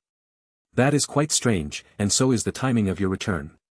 I merely came here to grant you something that will come in use much later, 100 years or so, to be exact. He smiled. When you become a creation god. He opened his right palm as a blinding silver light emerged, slowly vanishing and displaying an extraordinary key. Aerion observed it. The key to the divine palace. Truly, who in seven hells are you? Isn't that becoming clear, my dear Dragon Emperor? He chuckled. Only I can provide such a key. I believe you said something about slaying me earlier. Such ambition, such hatred, but you lack the strength. In this world, all that matters is strength. With strength, you can attain anything. In truth, everything will come to you almost naturally. Women, money, lands, respect, authority, it becomes effortless once you gain absolute strength. You stand at the very peak of primal chaos now, however. I have transcended past that, Aerion Targaryen. If I desire anything, I simply create it or warp reality to suit my needs. So you were the transcendent being all along. Aerion stood up. This is one of my favorite vessels, yes. It has brought me close to you without much hassle. About Izanami, I suppose you could say that I am her father, one way or another. After all, I was the one to create her. Aerion felt conflicted but his hand instinctively moved to Blackfire's handle. Aerion, don't do that, Rosha suggested. It's not that time yet. Oh, don't draw Blackfire against me quite yet. It's too soon for that, unless you wish to be humbled, that is. Once he saw Aerion move his hand away from Blackfire, the transcendent being smiled. I will be granting you my final set of blessings today. Firstly, there is an invisible barrier of ice surrounding Planetos. It absorbs all profound energy in the air and destroys it after some time. You can reject it but I'll kindly do it for you, and with a simple blink, it is no more. And now, we're in the primal chaos dimension. I may have destroyed a few continents, but they do not matter in the grand scheme of things. Such dense profound energy, Aerion remarked. I don't like to leave things half-baked. He threw the key to the divine palace into Aerion and slowly started to vanish into a trail of silver light. I will be waiting for your arrival, Aerion Targaryen. Be sure to bring along the other ancestral god inheritors or you might not come out alive. After he completely vanished, Aerion's thoughts were a mess but he decided to move on from that. The two worlds have finally united, a bit sooner than I wished. Nevertheless, it is time that I return to the Iron Throne and reform the Empire of New Valyria. Chapter 180. First, we start with faith. Aerion created a teleportation formation which connected all 9 city-states of Essos and main holds of Westeros to King's Landing. This was to swiftly gather the most influential of his nobles in one place. After the nobles entered the formation, Aerion would close it. After the nobles had gathered in King's Landing, Aerion instructed them to move into the Great September of Baelor. The Emperor stood behind the father, his black Targaryen robes contrasting with the bright surroundings. It was not the silver crown atop his head which gave him absolute authority, no, it was the tyrannical yet breathtaking aura around him. His ruthlessness and decisiveness certainly played a factor in that as well. More importantly, under his rule, the 7 kingdoms had seen more than 11 years of prosperity. Your Grace, why the Grand September, of all places? The High Septon inquired. Aerion did not even glance in his direction. Gods, the new empire of Valyria has quite a few of them. Most of these gods are false idols while the others are feeble and unreliable. The faith of 7, this so-called god is false and does not exist. There was a wave of gasps among the nobles of the 7 kingdoms. I, on the other hand, stand before you. Not only do I stand before you, but I have surpassed each and every one of these gods. Tell me, who do you have greater faith in? I, Aerion Targaryen, the Emperor of New Valyria, or some gods, who you've never truly seen or heard from before? The old gods, what power do they have compared to my own? Aerion glanced at the Starks and Northern houses. They are powerless. With a single wave of my hand, I can burn every single weirwood tree in existence. Of course, I wouldn't do such a thing, but I am certainly capable. Soon enough, most of you will have power far beyond your imagination. The gods of old will become a topic of amusement. Aerion smiled. I will do my very best to swiftly transition this empire forwards into this new era, and it begins with this simple declaration. From henceforth, I shall be the emperor and god of this world. As your faith in these gods diminishes, your faith in this dragon emperor will only strengthen. I can already see it, but I will not force this change as it will come naturally. Aerion chuckled as he sent several books at each prominent noble. For now, you are to return to your holds and comprehend these guides. They should get you all up to date with the profound way. Please do send a raven to the Red Keep if you have any further questions. That concludes my speech. Everyone who is not a Targaryen may now leave. All of the nobles left without much hesitation, observing the manuals which Aerion had given them. Most were copied not too long ago in the Star God realm as he had commanded for a few. The High Septon remained due to a few uncertainties, mainly regarding his position as High Septon. Your Grace, what of my position as High Septon? Aerion smiled. The Faith of Seven won't be immediately disbanded, so you still have a year or two left. Naturally, all who believe in the Seven will eventually be converted, so you may still have your luxurious rank. Though, Varys does tell me of your unholy actions at night, perhaps, I should strip you of your rank now and find a more suitable replacement. Ha ha ha, Your Grace, I can still change for the better. My faith in you is absolute, so I would never go against your wishes. I will become the most virtuous man in Westeros if that is what you truly wish, never again will I. Humph, indeed, I require a replacement for the position of High Septon, or High Priest, as you would only embarrass me further. I require someone more virtuous and stronger. Simply put, you are unworthy. Aerion drew Blackfire. Yo, Your Grace, you can't kill me. I can't. Aerion pointed Blackfire at his chest, one slight push and you are a dead man. The High Septon gulped. But, Justice, there has to be a trial. I am the law. Aerion bluntly stated. I am justice. My judgment is final and no one can say anything against it, unless they wish to be humbled, of course. My dear, it would be best if you do not take his life. He might not be the most virtuous man, but he still deserves to live. Furthermore, your daughters are present, it would not be wise to kill a man here. Marjorie spoke out, who, technically, counted as a Targaryen due to marrying into the great house. Gentle, as usual, Daenerys remarked. He is unworthy of even staining my hands. Aerion glanced at Marjorie before returning his gaze onto the High Septon. You are fortunate that I am a fair man, however. I wouldn't stain the great September of Baelor with your sickening corpse, nor would I stain my hands with your unworthy blood. Aerion lowered Blackfire. Thank you, Your Grace. Give me your little crown. The High Septon nodded and took off his crown, almost dropping it out of nervousness. He presented it to Aerion, bending his knee while doing so. Aerion took it from his hands and observed the crown. It's quite grand, Aerion remarked as he placed it in the seventh heaven realm for future use. You are no longer the High Septon. A greater purpose awaits you now. And, that is, Your Grace. The Night's Watch. As you wish, Your Grace. Aerion smiled. Rise and serve my half-brother well. He'll need you to, in truth, I don't know if you have any use. A dummy in practice, perhaps. Never mind that, go and join the Starks before the teleportation formation closes. If you don't make it, I'll have to fly you to the wall, which won't be pleasant, to say the least. The High Septon did not speak for the fear of angering the dragon, nodding and moving along. Royal Father, for how long will you be staying this time? Naerys asked, rather sweetly. Like the rest of his children, she was extremely beautiful for her age. She was only 9, with her 10th name day coming right before Aerion's 30th. I believe that in 6 years she will be quite the beauty and capable ruler. She has such sharp violet eyes, which comes from both yourself and Daenerys, along with the beautiful silver hair. You won't be giving away this jewel to anyone outside of House Targaryen, right? Roshas chuckled. You already know the answer to that. So you will continue the Targaryen traditions. Indeed, the traditions will continue. The blood of the dragon must remain pure. I will not be leaving anymore. Aerion smiled and pat her silver head of long hair. My conquests have all ended, Naerys. What does a conqueror do after his conquests have ended? They settle and stabilize their lands, I believe. Amen, Naerys, you are correct. Everything is already stable, however, so it is time to build an even greater land. With change, comes instability once more, but, over time, this change will result in something far greater. We should not stay here for long, the Red Keep is a far more suitable place to converse, Daenerys stated. Aerion nodded. Indeed, it has been quite some time since I sat on the Iron Throne. No one has sat on it, not even your hand or myself, in your absence. Oh, Stannis hasn't. He firmly believes that only the Emperor of New Valyria is worthy.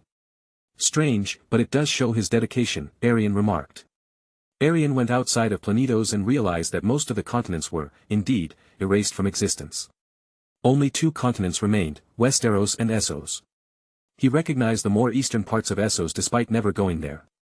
The Golden Empire of ET, along with the northmost of Westeros, amusingly enough, these are the only lands I do not rule in all of primal chaos. He observed the surrounding star realms. The star god realm is right there. The transcendent being has made things more convenient, it seems you don't have to construct a teleportation formation. I will need to restrict Planetos from most of my subjects, slowly integrating the two. That would be wise. Roshas agreed. 2 months later. Aerion allowed his greatest subjects and those he considered worthy to enter Planetos to celebrate his 30th name day. King's Landing was completely crowded despite its expansion, it was the most prominent event in recent memory. Even his previous wedding was completely overshadowed. This was because Aerion was the celestial dragon emperor of primal chaos and newly declared god, of course. There was a grand tourney which had a set of amusing victors. Daeron won the archery competition after a little bit of practice which certainly surprised Aerion.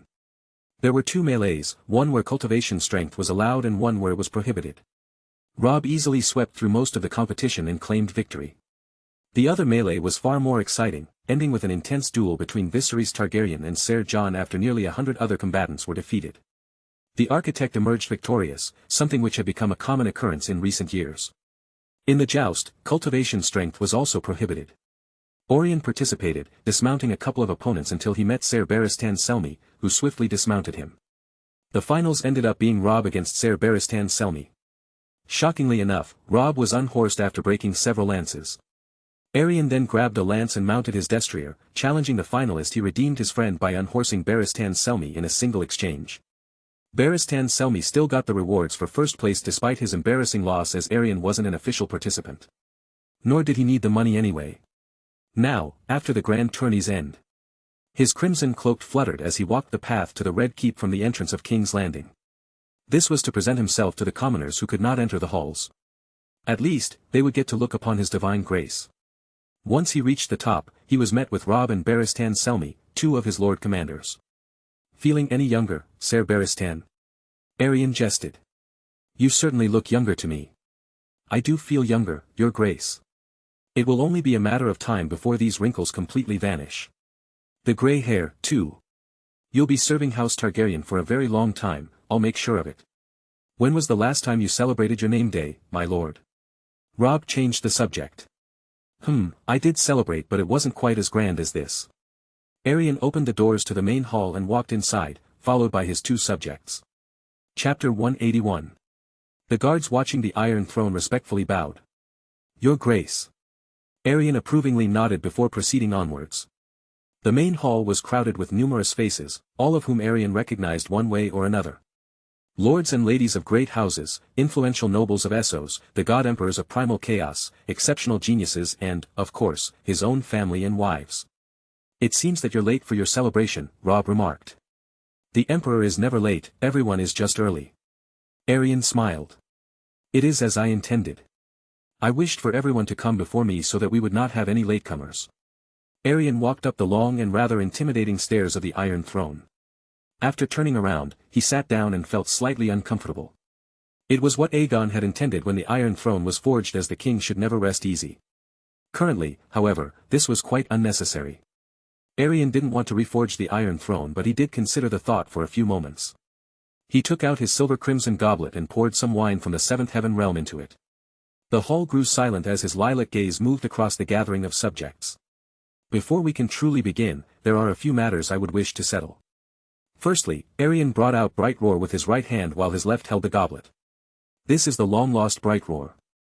I found it when I was exploring the depths of old Valyria. It was more exciting than I thought it would be, to say the least. Never mind that, this wonderful Valyrian steel greatsword once belonged to House Lannister until Tommen II Lannister lost it. Now that it is House Targaryen property, I thought of reforging it into a Targaryen greatsword, unless House Lannister has a worthy wielder. Aerion observed it. An impressive blade, but, I wonder, are any Lannisters willing to duel for it? My brother may be willing, your grace, Tyrion replied.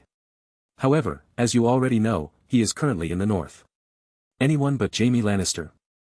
Aerion's gaze focused on Tommen Baratheon. What about you? I can try, your grace. Very well. Aerion threw Bright Roar so that it would land beside Tommen. Aerion, face him. Him. Aerion chuckled. I'd embarrass him completely. Why don't you face him, Daeron? I'm only 8 years old, you fool, and he's a whole decade older than me. How in 7 hells did that suggestion come to your mind? Humph, excuses. Aerion drew his sword. I'll face him as royal father wished. After a little dance, Aerion convincingly defeated Tommen. Tommen fell onto the ground and Aerion's blade drew closer to his neck.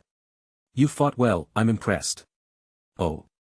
Tommen's gaze did not meet his, unsure if he was jesting or not. Really? I can see that you practice frequently. Aerion smiled and offered him his hand. Tommen took his hand and was lifted back to his feet. Thank you for the compliment, your royal highness. What is your judgment, royal father? Even though he lost to me, that does not mean that he is unworthy. The victor will decide the fate of Bright Roar, Aerion stated. Humph, I see. Aerion chuckled.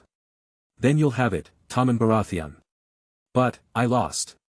You fought better than most besides, it rightfully belongs to House Lannister. Just be sure to remember my father's efforts when you wield it. Yes, I will do that. Tommen nodded.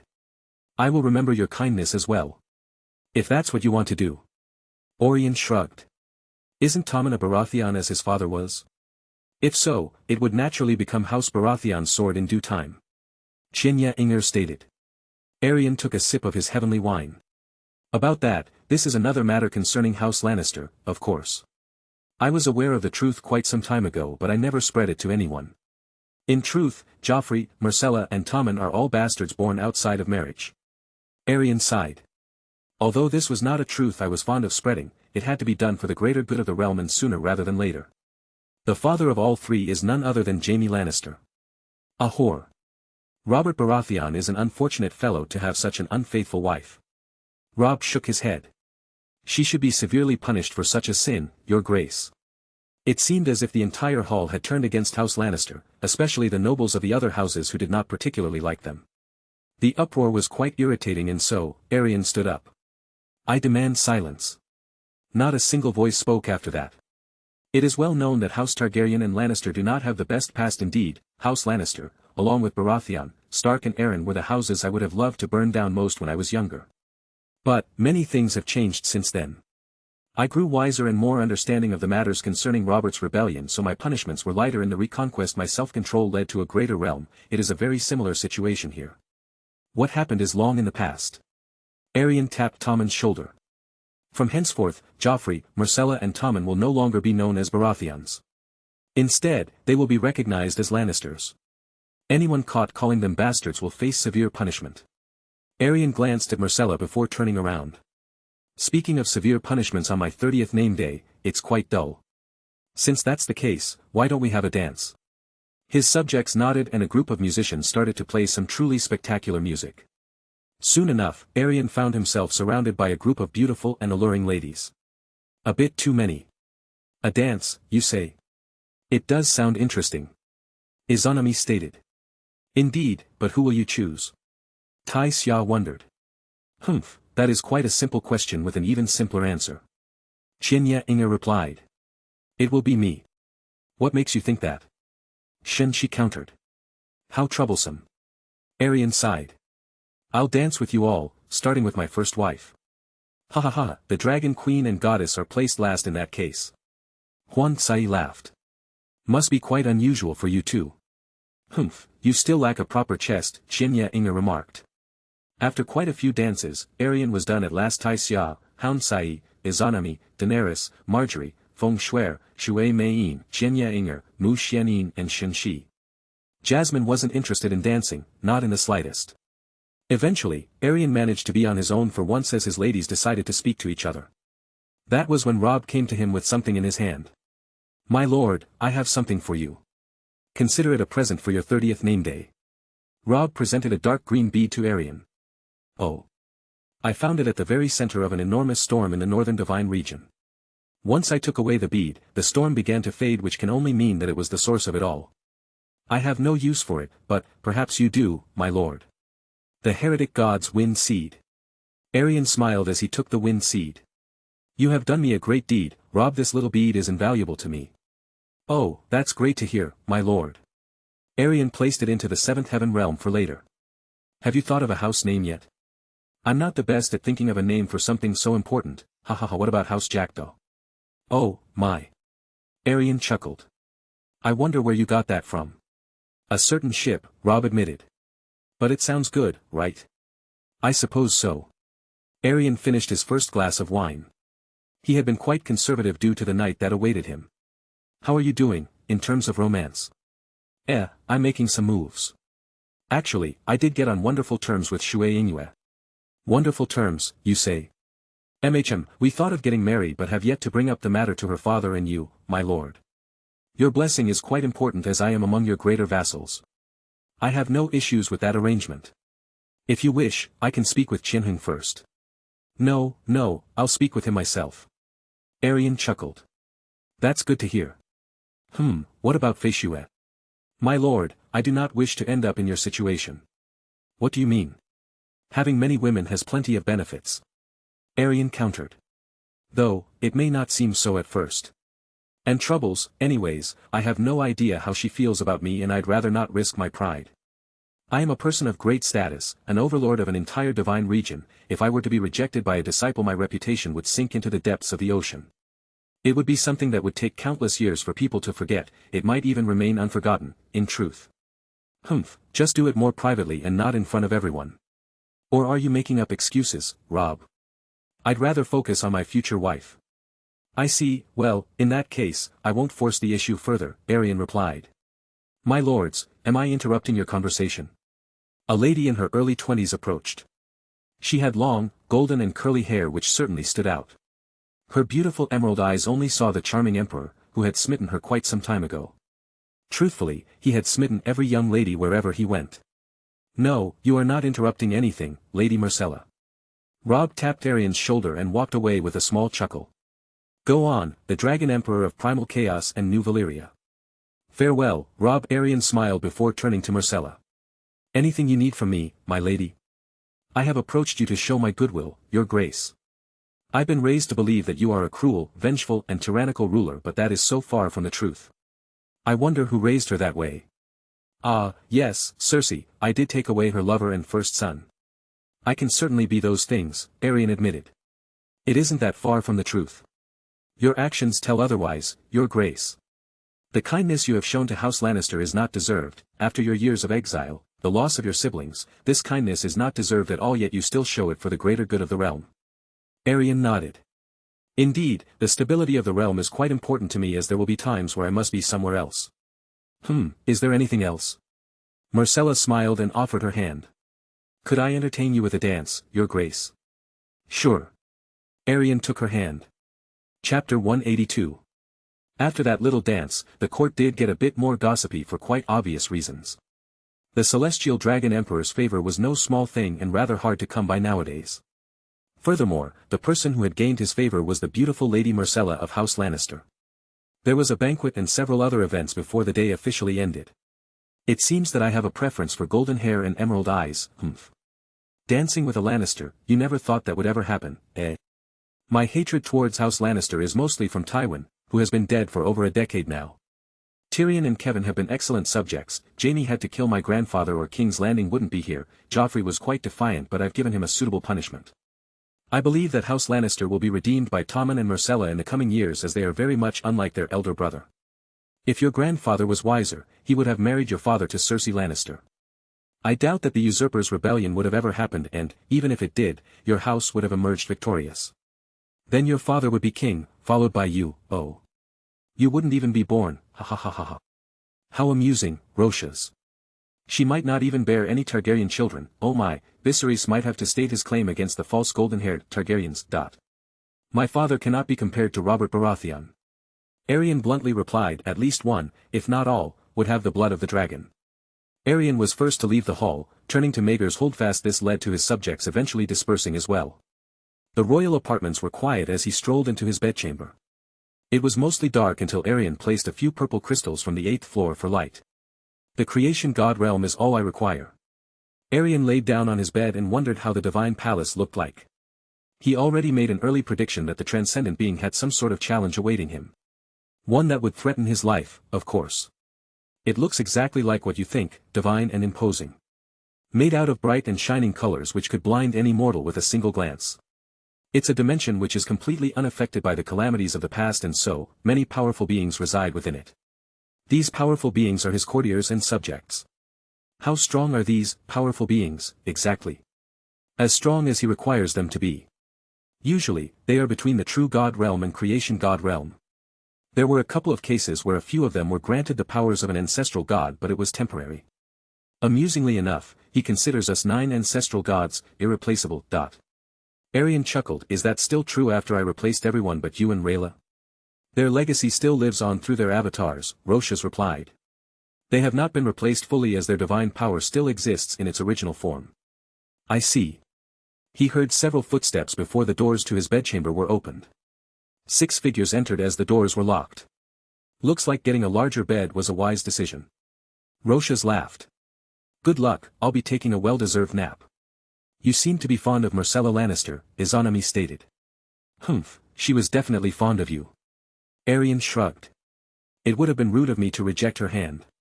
You could have kindly rejected her, Aerion. It seems to me that you are unable to reject any beauty that comes your way. Daenerys stated. However, she does seem quite pleasant, unlike most Lannisters. Do you plan on marrying her as well? Marjorie inquired. It was just a dance. Aerion shook his head. But I do find her quite charming. Perhaps, in the future. I expected no less. Huan Tsai replied. You are all focusing on an irrelevant topic at this time. Tai Zai stated before laying down beside Aerion.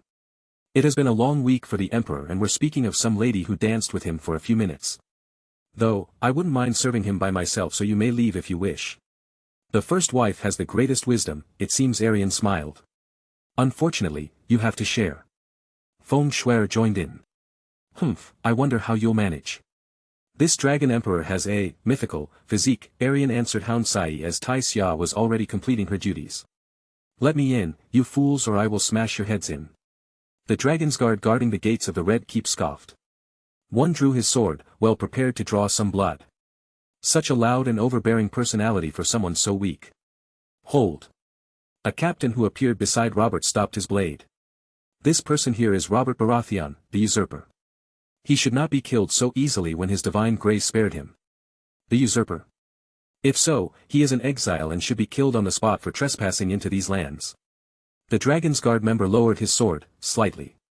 Yes, but his grace may have to make an exception. The news of his children not being his, it certainly struck a nerve.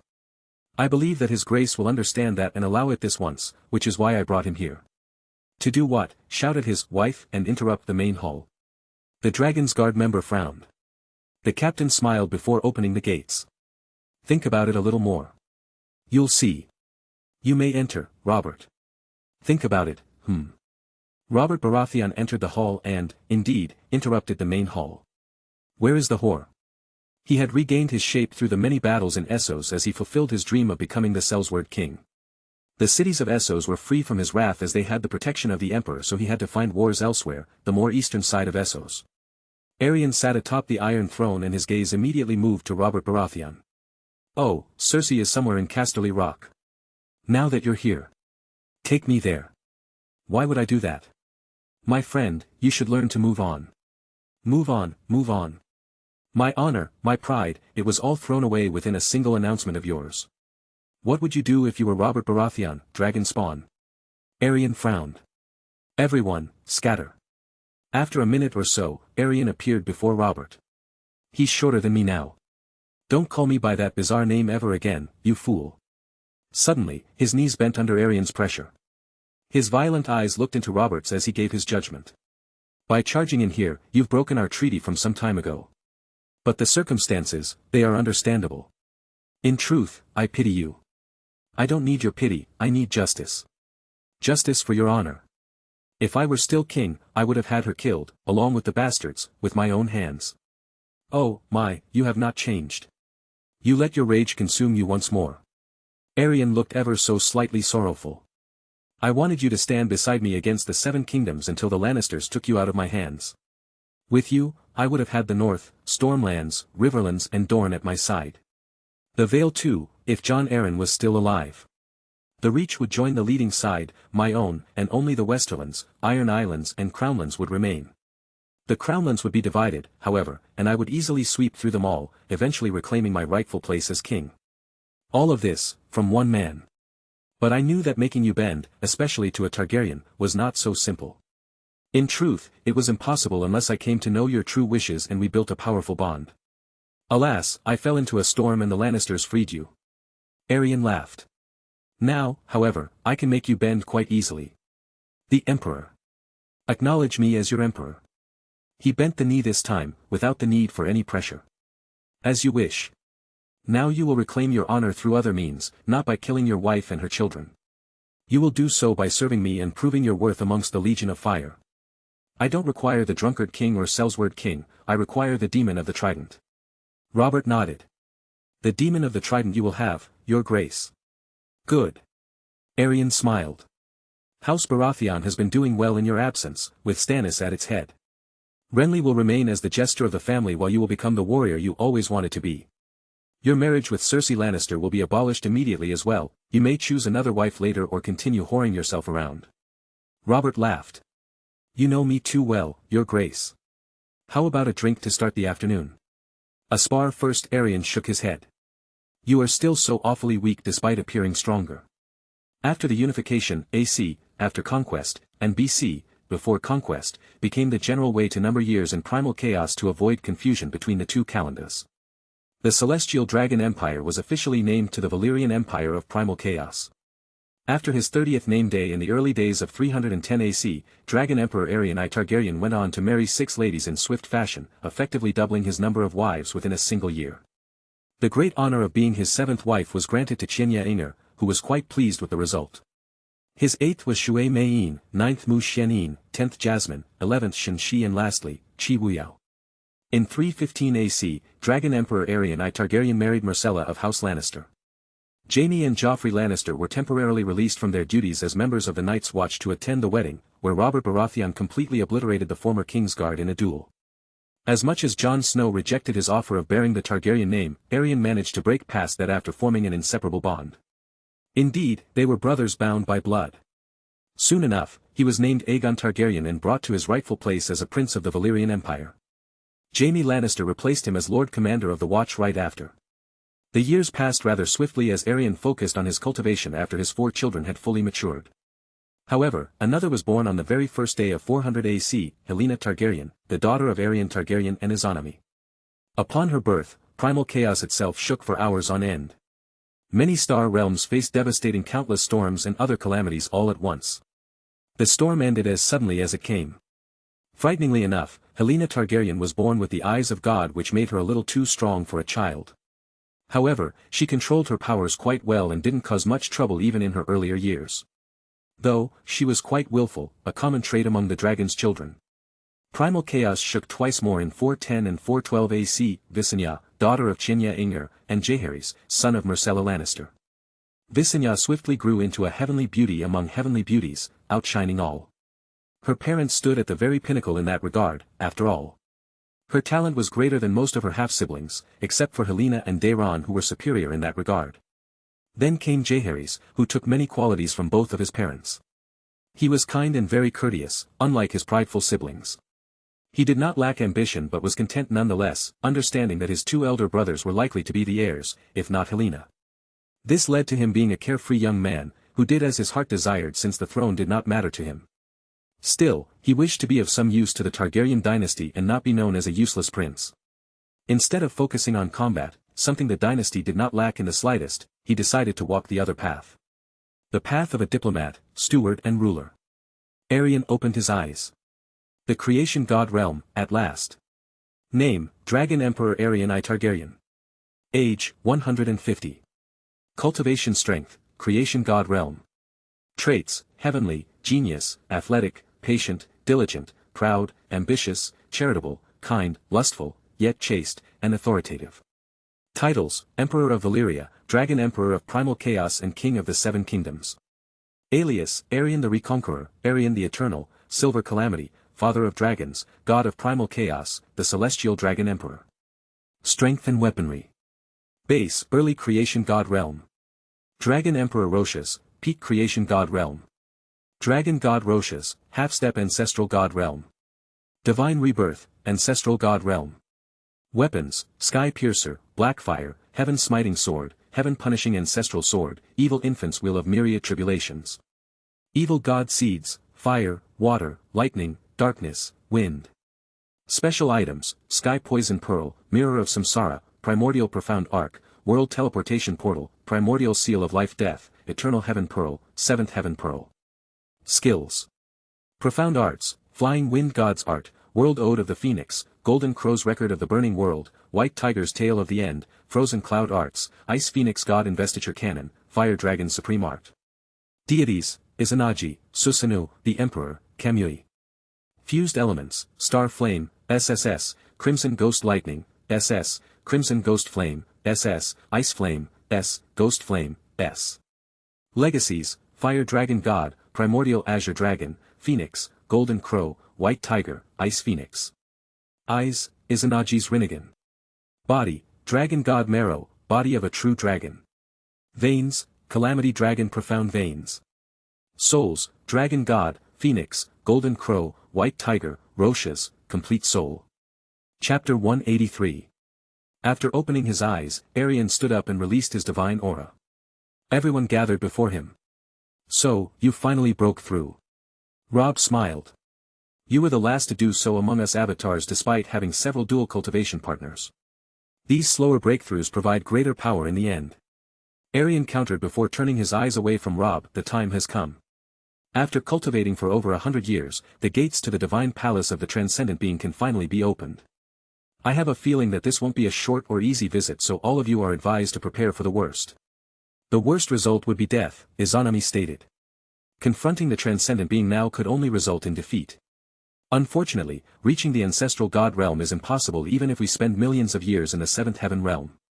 This is the only way forward. However, I don't intend to face him in my current state. We will use the divine palace to grow even stronger and reach the absolute pinnacle. Then we will confront him. Qianya Inger nodded. From what we know, he would wish to face us at our best. More importantly, instead of worrying about the consequences, we should think of a strategy to defeat him. That would be wise. Mu Xianyin agreed. But the transcendent being is all-powerful. He can erase all of us with a single thought, right? He Lin replied. He wouldn't do that. Aerion shook his head. But it is true that his power far surpasses the ancestral god realm. Defeating him should be impossible unless one of us reaches the transcendent god realm, or we reject his divine authority and strike him with one blow made out of our combined divine powers. However, I'm unsure if Izanagi is capable of such a thing. Man, this transcendent being fellow sure is troublesome. Daron sighed. Royal Father, you should consider absorbing his power over time when we do fight him. Perhaps combine our divine power with your new power and, boom, he's no more. I doubt he would stand still and let me absorb his power. Then we will trap him so that he won't be able to move, Izanami stated. Our combined eyes will be capable of such a thing, my dear. Aerion stroked his non-existent beard. That is a good start towards the ultimate goal of defeating him. We will improve and add onto this strategy as our strength grows. For now, we will prepare for the divine palace. For how long can we prepare? Rob inquired. As long as you need. Aerion smiled. Though, I'd rather it not be too long. I see. The 7 avatars left the 7th heaven realm, returning to primal chaos. Aerion cut through space and teleported to Westeros. Summerhall was rebuilt in its original location and Viserys the architect had been responsible for its construction. Now it was reborn, grander and more beautiful than before. It swiftly became Aerion's second favorite resting place. The Hill of Bloodstone remained undefeated when it came to calming his mind. However, Summerhall was a close second due to its wonderful water gardens. The Emperor's water garden has been untouched by all except for your wives, your grace. Aerion proceeded onwards, opening the doors to paradise. I expect no less from my Dragon's Guard. We live to serve. The Dragon's Guard bowed. Aerion looked at the wide selection of pools before settling with the chilliest one of them all. He took off his clothing and dropped in. The chilling waters were quite refreshing compared to the calm ones of the 7th heaven realm. After relaxing for a few hours, he opened his eyes and obtained a greater sense of clarity. Would you have any regrets if you were to die in the divine palace? Roshas inquired. Your deeper thoughts have become quite difficult to read, it's all a clouded mess. Roshas, I am an ambitious man who has accomplished all there is to accomplish except for the fall of the transcendent being. I would not feel regretful as long as I fought well and made the transcendent being bleed. Of course, I would rather defeat him, but then I'm afraid of something far deeper than that. Oh. Aerion sighed, what comes after I defeat him? I stand at the transcendent god realm, live forever and do as I wish. But, what will be my purpose? My children will continue the Targaryen dynasty while I simply observe the world. Eventually, I'll sink into the state of a bored god and play with lives just as he does, the cycle will spin once more as I will desire someone who can threaten me. Fate, why is it so cruel? You will not sink so low as long as you stand beside your companions and not above them. Establish a new pantheon of gods made out of those closest to you and reign over the dimensions forever. Then, if you are bored, descend into the mortal worlds once in a while. Indeed, you will become akin to the transcendent being but a far greater person in comparison. For example, if you were him from the start, the fall would not have happened. Embrace fate, do not dread it.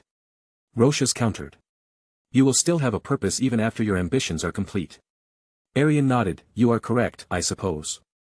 In truth, I have been gloomy ever since my 50th name day. It's understandable. You are a warrior king placed into an eternal era of peace where no one even thinks of raising their banner against you. Aerion managed a laugh as he brought out some wine. Now I know how Robert felt as king after the Little Iron Islands were put in place. Regain your fire in the boiling pool, Aerion, Roshas suggested. If the emperor himself is depressed, then how can he expect his subjects to find the will to fight? I am not depressed, Roshas. Aerion countered. What does gloomy mean, little dragon? I wouldn't say I was depressed, just a bit downcast. I can't be cheery all the time, unfortunately. Roshas laughed. No one is perfect. Aerion switched to the hottest pool and the heat did incite his fury towards the transcendent being as he thought of his many acts. So many instances where I could have died, but I survived each one and grew even stronger. Maybe. No, Aerion. He wanted to get rid of you on countless occasions without directly doing so himself. The fact that you survived each time was not because he intended so, no, it was because you willed yourself forwards. Roshas stated. Aerion smiled as he closed his eyes once more, attaining greater clarity. There is some truth in that. He finally came to a conclusion after a few moments of reflection. His violet eyes glowed intensely as if it were a pile of embers being lit into an inferno. It matters not what his intentions were. Whether he wished for me to grow or not, the result will be the same. I made a promise long ago, and I intend to keep it. Blackfire will taste his blood and Ario's last wish will be fulfilled as I will use everything at my disposal to overthrow him. Good, Roshas replied with great approval. I thought primal chaos had lost the dragon to these peaceful times, but he was only in a long slumber, awaiting the right time to awaken. Indeed, Roshas. When I think about it, you resemble an interesting mixture of a Dornishman and High Valyrian. The Dornish blood emerges in battle and the bedchambers while the High Valyrian side rules over the realm. Oh. Aerion smiled, an intriguing remark, Roshas. It seems that I am quite the Dornishman on the inside, not the worst thing. After all, Dornishmen know how to enjoy themselves. Oh, the Dragon Emperor is resting on his own.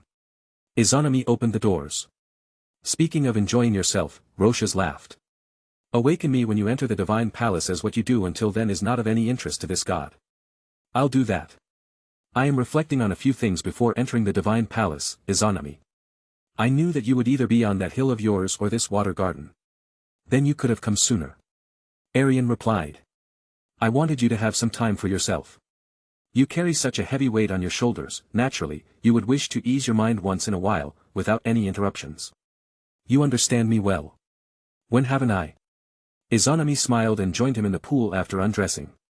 She rested her head on his shoulders. I am your first love, after all.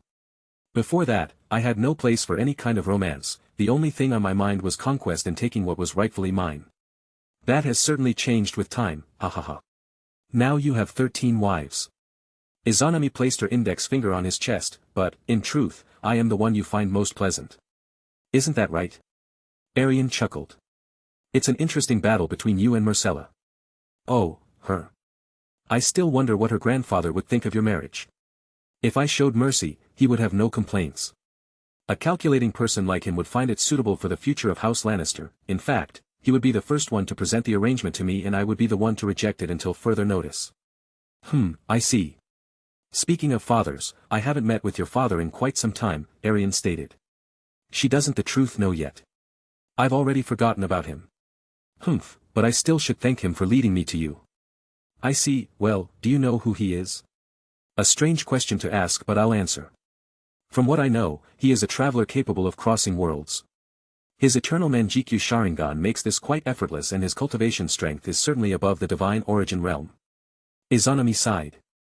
However, I've never met my mother and I don't think I ever will. Aerion embraced her with his right arm as he felt conflicted on whether or not he should tell the truth. Izanami. Speak your mind, my dear. Aerion didn't think the time was right, so he stopped himself. If your father doesn't care about you, then it would be best not to know how your mother is doing. Not all fathers see their children as invaluable jades, Aerion. Some value their partners far more and ignore the children for the most part. Aerion nodded. I suppose you are right. Never mind all of this sorrowful talk, I want you. Oh, you thought of having our husband to yourself? Qianya Inger entered the water garden. The golden goddess herself speaking of selfishness. Izanami countered. I am willing to see you as an equal. We, along with Xianin, are avatars of ancestral goddesses, after all. The rest, they are unworthy. Whatever you say. Izanami disregarded her. I hate sharing with you. Oh, you will have to share this time, unless my emperor wishes me to leave, of course. Ignore her. Izanami kissed Aerion. Qianya Inger joined in from the left side. As I said, you will have to share. You are so impatient. Izanami sighed.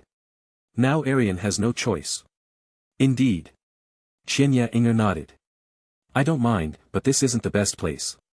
I'm tired of the bed in the seventh heaven realm. This is a little bit more exciting, don't you believe so? Izanami inquired. I suppose it's something different. Aerion smiled as the waters fueled his vast and divine yang energy. Chapter 184. Aerion left Summer Hall refreshed. His overgrown hair was cut by Jasmine to slightly below shoulder length. It was still long, but not as tiresome as before. Thank you. Aerion stood up from his seat, pleased with his newly cut hair. His expression was quite serious, however. Your expression tells me that you're about to do something reckless. Aerion smiled. I have thought over it for many years, Jasmine. This is something I have to do. If I do not strike first, he will force my hand. I would rather confront him on my own terms. No matter what happens in this divine palace, you must live on, even if it means running away. Do you understand? Aerion did not agree with the thought of running away, but he nodded nevertheless. I will. Just think of all that you have before jumping into death's doors, and you should find the resolve to escape any situation. I'm not a fool, Jasmine. Aerion chuckled.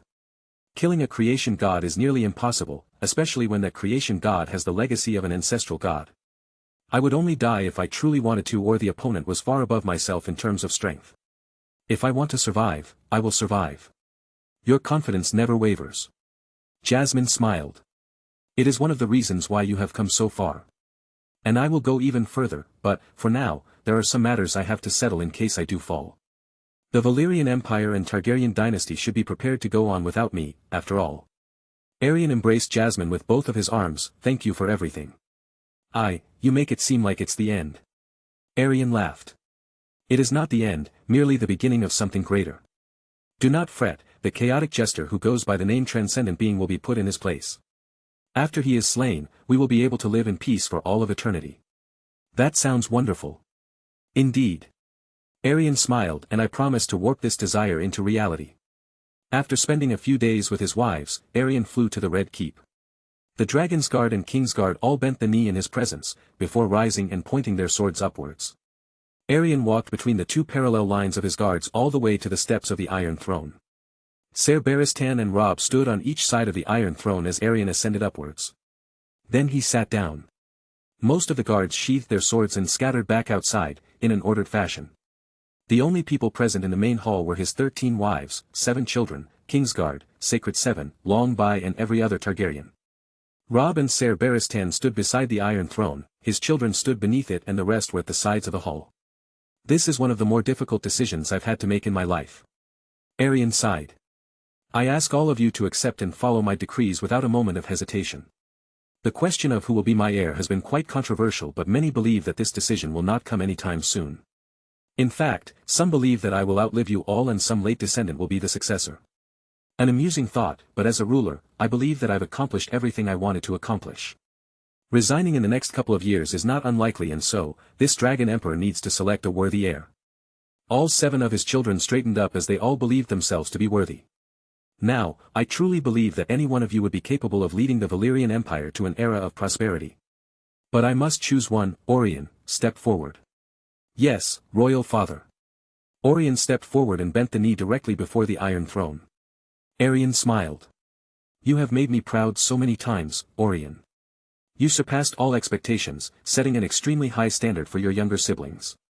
Among my children, you are the greatest warrior and conqueror, an almost perfect reflection of myself.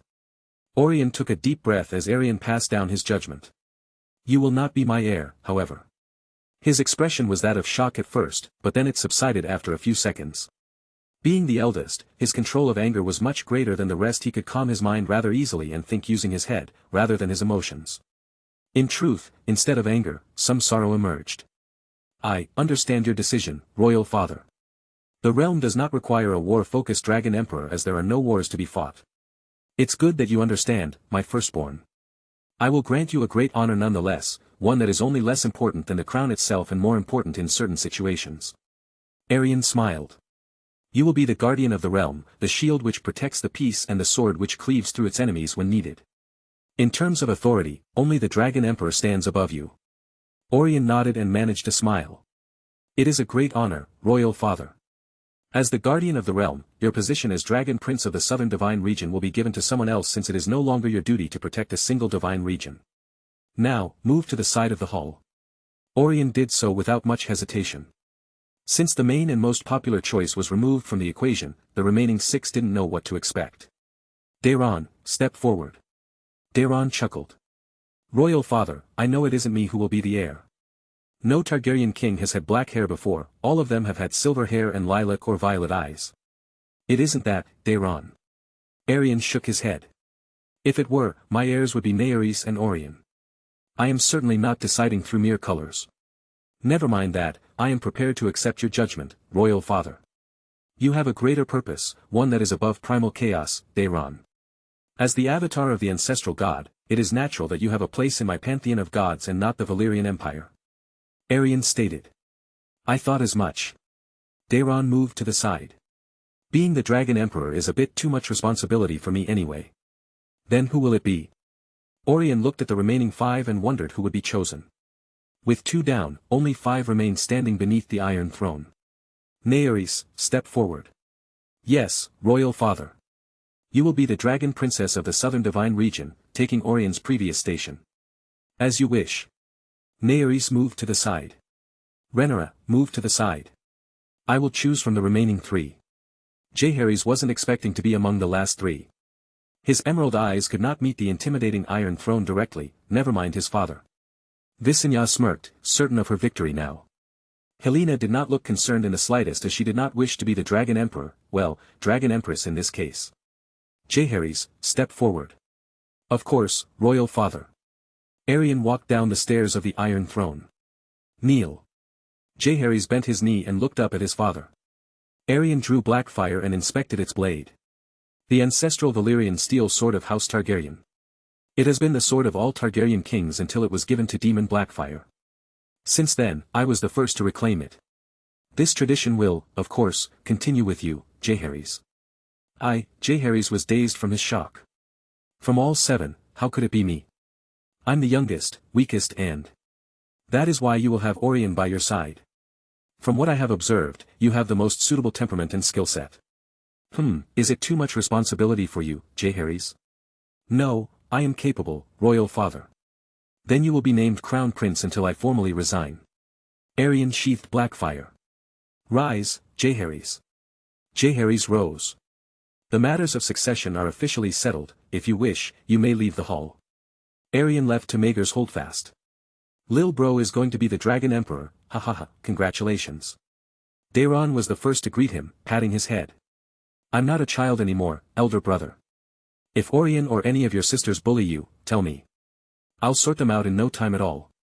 Also, if you need any assistance with administration, do tell. Jaehaerys smiled. I will, elder brother. Aerion shook his head. And why would I bully him, Daeron? You might still believe that the crown is yours. I would be a fool to disobey royal father's will. Jaehaerys, my sword is now yours, whenever you need it. Aerion disappeared in a trail of silver light. Eventually, the hall grew empty. Only Daeron, Jaehaerys and Visenya remained.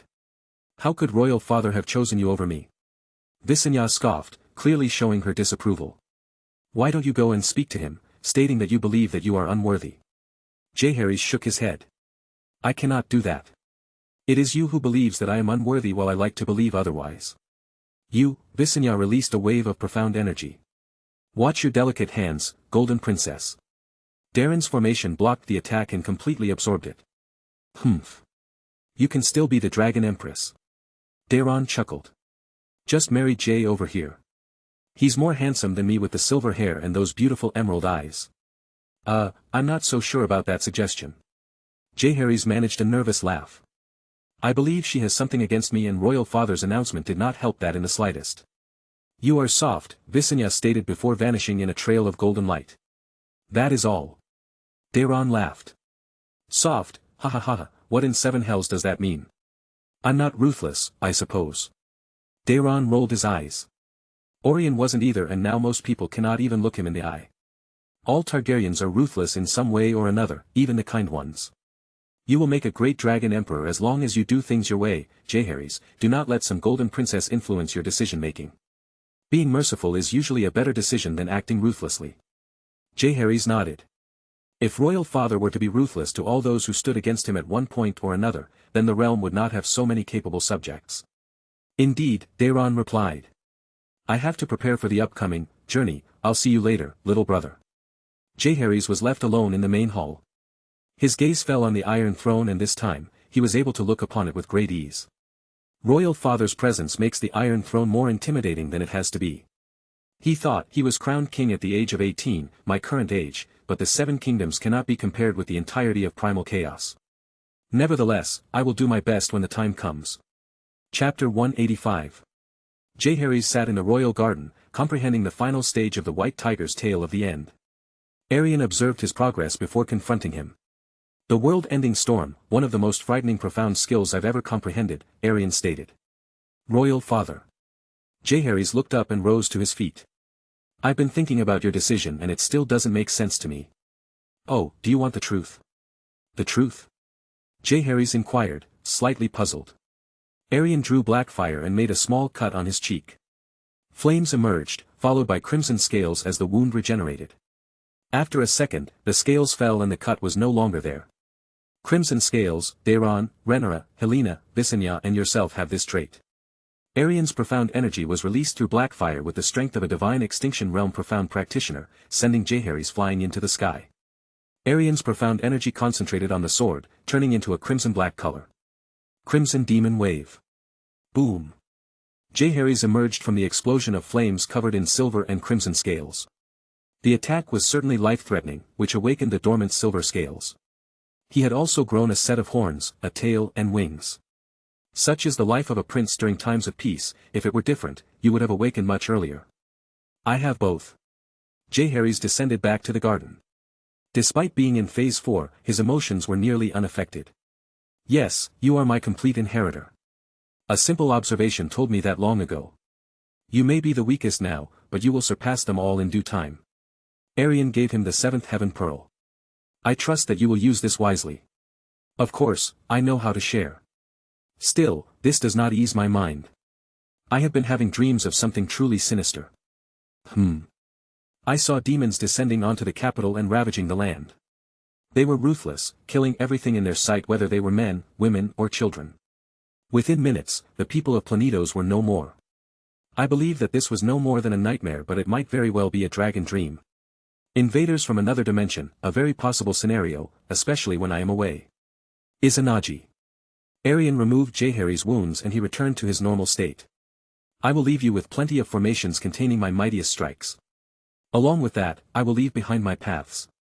The strongest line of defense will be the heaven-smiting Devil Emperor, you will be the one to ask for her protection, Crown Prince. Jaehaerys nodded. I understand. Good. Prepare for the worst and hope for the best, Roshas laughed. That is what we shall do. After a month of preparations, Aerion was ready to enter the divine palace. He and the other avatars gathered in his inner world. You have a snake in here. Shinya Inger noticed Roshas. TSS, I am a god. He is none other than Roshas, the ancestral god of darkness, Aerion stated. He has been a splendid ally and friend of mine. I see. Rob turned his eyes to the gate of the dungeon. That is the entrance to the divine palace. Not quite, it's the entrance to the dungeon which eventually leads to the 9th floor, where the gates to the divine palace lay. The path is quite short for a creation god, follow. After reaching the 9th floor, they easily vanquished the elemental warriors and the golden gates appeared. Aerion inserted the key and all of them were sent to another dimension, the transcendent being's dimension. Our whole bodies have been sent here, not just the soul, Aerion observed. They appeared on a platform which floated in the air, reminiscent of the 7th floor. Another set of golden gates awaited them 100 meters away, guarded by 2 creation gods. I'll speak to them. Aerion went ahead. Sorry mate, he isn't expecting any guests at the moment. We can book an appointment and you can come back in 1 to 3 billion years. 1 to 3 billion years, are you mad? Do I need to humble you? Aerion threatened the guard who spoke. I am the avatar of the fire dragon god, so an appointment isn't necessary, or is it? I don't give a damn if you're the avatar of the transcendent being or some farmer. He isn't expecting any guests. In truth, the divine palace is in lockdown and absolutely no one can enter. So you better scatter before we humble you. Aerion laughed. Alright, let's dash. He Lin stopped him. We did not mean to be so rude. The transcendent being gave us the key to this divine palace, so we entered. He did not speak of a lockdown, however, so we were unaware. Please forgive us, but we really need to enter. I like this with Spirit Kid. The other guard nodded. He can go inside along with the rest, except for the silver-haired one. But we're in lockdown. The guard countered. Everyone's so stuck up in there, so we need some humble people to balance it out. I'm sure he will understand. The other guard opened the gate and everyone was warped inside. Aerion tried to enter, but he was struck by a barrier. Listen, mate. You can't enter without our permission. Aerion laughed. You can't be serious, you let in everyone except for me. Yes, I did. Got a problem with that? I don't have the time to play games with you. Step aside before I cut you down. Aerion took out the heaven-punishing ancestral sword and heaven-smiting sword. You leave us no choice. Roshas. Dragon Emperor. The 2 guards attempted to pierce him with their spears, but his figure already vanished, leaving behind 8 afterimages which left the guards confused for a few moments. This movement technique, it is the star god's broken shadow. Aerion gathered his profound energy into both swords as star flames engulfed them. Soul-shattering slash. One of the guards was purified and dazed while the other managed to escape the frightening flames. Aerion descended to the dazed guard and stabbed him with the heaven-smiting sword. The silver scales on his left arm expanded onto the sword and, eventually, the guard. The dead guard's cultivation strength was being drained rather swiftly. Demon. The guard managed to speak. Demon. Aerion cut open his neck with the heaven-punishing ancestral sword, ending the guard's life. It has been billions of years since someone dared to strike a divine guard, let alone kill one. The transcendent being will avenge his death by ending your existence. He cares about his guards. Aerion laughed. You can be easily replaced. In truth, the value of your existence is to strengthen me and nothing more. He would be delighted by your death. No, that is not true.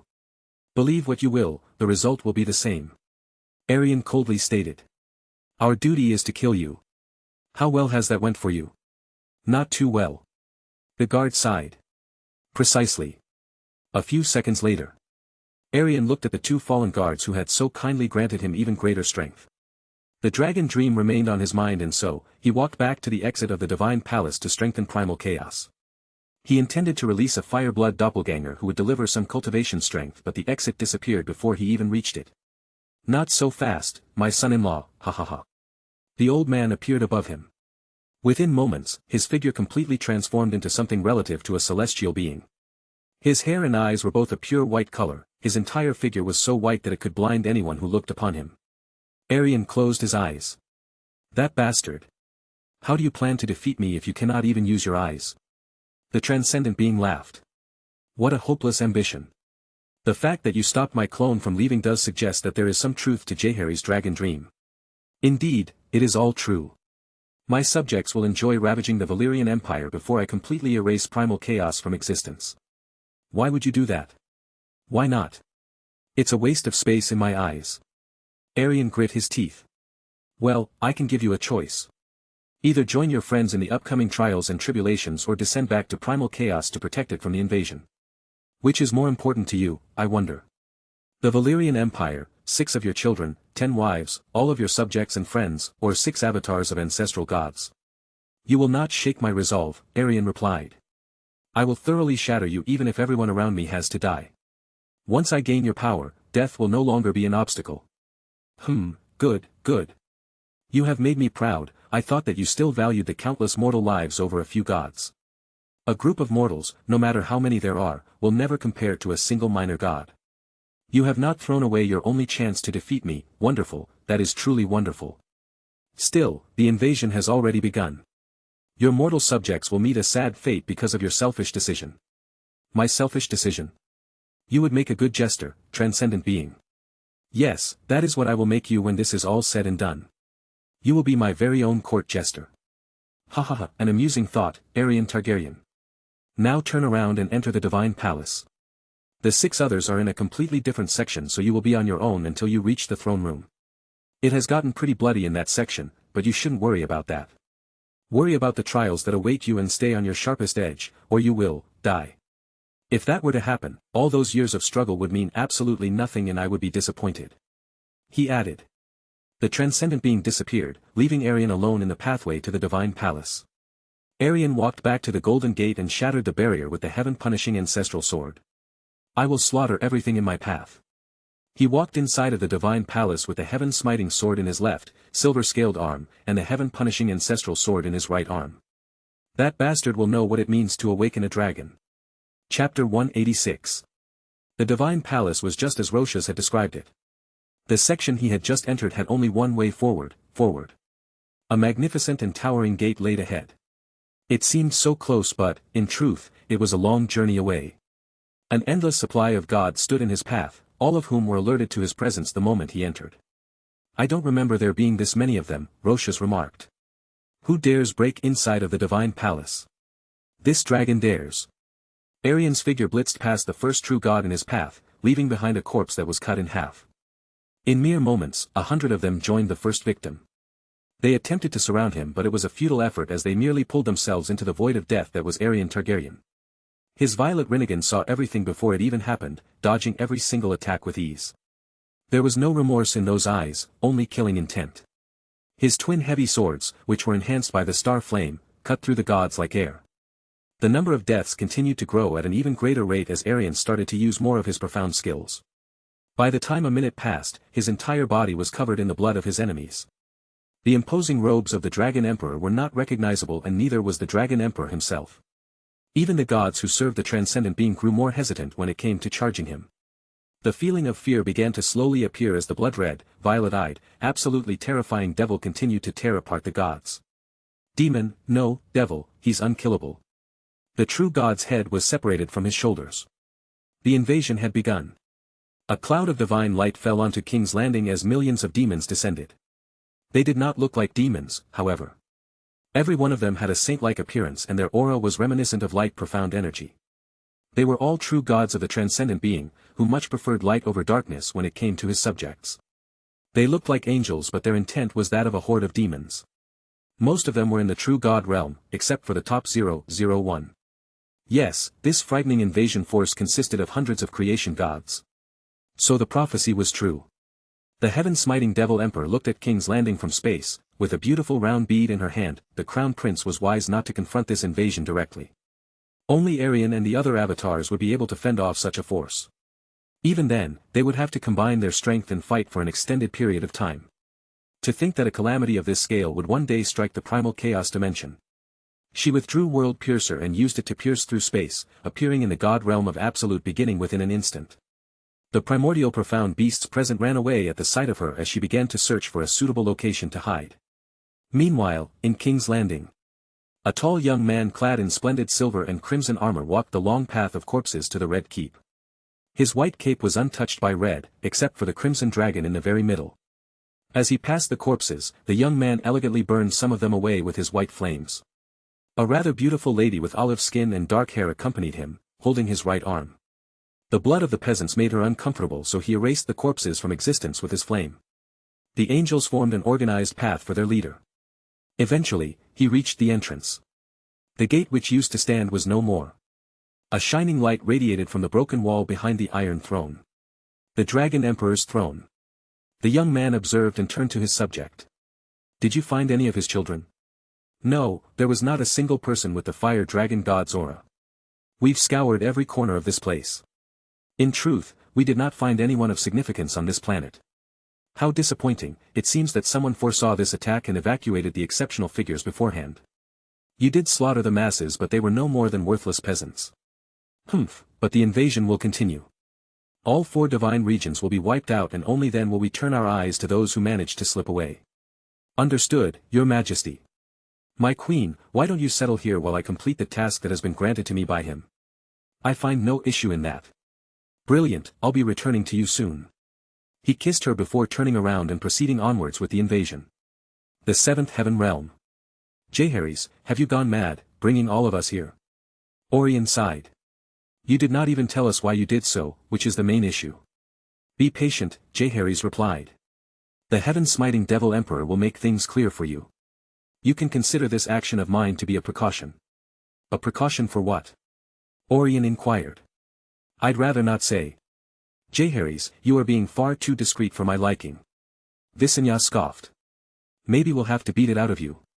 You have all of the beauty in the world, yet not a single shred of grace to go with it. Jaehaerys shook his head. I feel as if I am talking to some brute who understands nothing but strength. Please, do stop acting this way. It's unfitting for a princess. Strength is absolute. Allow me to demonstrate dash. How childish. Helena looked Visenya in the eye and she fell onto the ground, unconscious. Thank you, elder sister. Jaehaerys smiled. Perhaps I should be the one thanking you, Helena replied. Oh. Filling the 7th Heaven Realm to its very limit is not something you would do without reason, Helena stated. You have hidden your unease well, but it will not escape my eyes. Still, I'd rather not jump to conclusions yet. The truth of the matter will present itself in due time. The truth, Jaehaerys muttered. I hope that you are overreacting, Jaehaerys. I hope so as well. I do not know the strength of the invasion, so I evacuated everyone just in case the demons were insurmountable. If they could be defeated by Father's formations, then I would leave and destroy them all before they could lay their hands on anyone. The heaven-smiting Devil Emperor is the best person to leave as a scout for primal chaos, as she has the world piercer and the strength of a creation god. Now, how long can we wait? When will this invasion actually happen? Am I just being too cautious for a mere nightmare? Jaehaerys sat by the bonfire, thinking about his decision. Then the heaven-smiting Devil Emperor emerged inside of the 7th Heaven Realm and flew to Jaehaerys. Heaven-smiting Devil Emperor, did you see anything? Your prophecy was true, it happened a few hours ago. Even with the formations your father prepared, it would not have been possible to defeat the invaders. Jaehaerys' face sank. I see. Invaders? Aerion stood up. Did I hear that right? Yes, Aerion, you did. So we ran away from an invasion. Aerion roared. An act of cowardice. Do you know how my people have died because we did not fight back? More would have died if we did. Everyone here would be dead sooner or later. Jaehaerys replied with a sorrowful tone. I saved as many as I could. Arg, I'd rather die than run away. We, Targaryens, are not cowards. I'd rather be a coward who saves millions than a fool who runs into his death and dies with primal chaos, Jaehaerys thought, although he was unable to say such a thing to his elder brother's face. Then you can leave and die. The heaven-smiting Devil Emperor coldly stated. Whether you agree with it or not, the Crown Prince made the best decision possible under these circumstances. What is the current state of primal chaos? Aerion inquired. More importantly, how strong are these invaders? From what I saw, primal chaos will not last any longer than a week. The capital was first to fall and the invaders, hundreds of creation gods. That is all I have to say regarding that matter. Hundreds of creation gods. Everyone, except for Jaehaerys, was shocked and frightened beyond belief. Jaehaerys had already predicted that it would have to be something like that, as his father's formations were no joke. So the dragon dream was not wrong. I need some time to reflect on this. Aerion walked away. Jaehaerys, you had a dragon dream of this? Naerys inquired. Yes, if it weren't for that dream, we wouldn't be here. Now I see why royal father chose you. Aerion and Visenya wouldn't be quite as cautious, and they would be too proud to run from home. Helena sighed. We will have to move on from this calamity, somehow. Instead of hoping for the swift return of royal father, I want to find the ancestral land. There, we would be safe from the invaders until he returns. Royal father told me that the entrance is somewhere in the god realm of absolute beginning and requires the blood of an ancestral god to open. Jaehaerys stated. I know where it is. Jia Yuan replied. You do. Yes, but it will be your duty to open the formation. I can't thank you enough for this. I am repaying your father's kindness. Jia Yuan left the seventh heaven realm, returning to primal chaos. Home, is it really gone? Rhaenyra started to tear up. Jaehaerys didn't know how to comfort her as this event wasn't something you could just move on from. Dragons don't cry, stay strong. Naerys comforted her. All of this will be over when royal father returns. He will slaughter all of the invaders and rebuild everything that was lost. Those invaders, who do they think they are, attacking the Valyrian Empire? Jaehaerys grit his teeth and walked away to reflect himself. After a day of slaughtering hundreds of thousands of true gods like sheep, Aerion stood before the golden entrance. His breathing was heavy and his knees were close to bending from exhaustion, but he supported himself with the heaven-smiting sword. The transcendent being appeared before the entrance in his old man form. Some really bad news, son-in-law. Silence.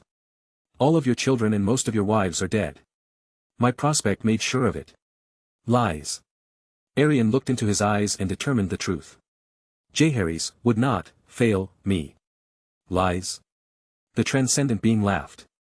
Your eyes are quite perceptive. Being around people of intrigue does develop such skills, I suppose. I thought as much. Aerion managed a chuckle. Humph, you Targaryens and your dragon dreams. The transcendent being disappeared and his voice echoed across the massive hall. You may proceed to the next challenge at any time. Aerion closed his eyes. My body is completely drained, I should rest. Chapter 187. After a short nap, Aerion opened his eyes and marched onwards. The gate opened with a single touch of his palm and he was teleported to a rather strange place. A place of nature, very much unlike the divine palace itself. A circular path made of stone laid ahead of him, leading to the top of a hill. A torii gate stood in front of the path. Aerion hadn't seen anything quite like it in his life before, so this new location certainly piqued his interest.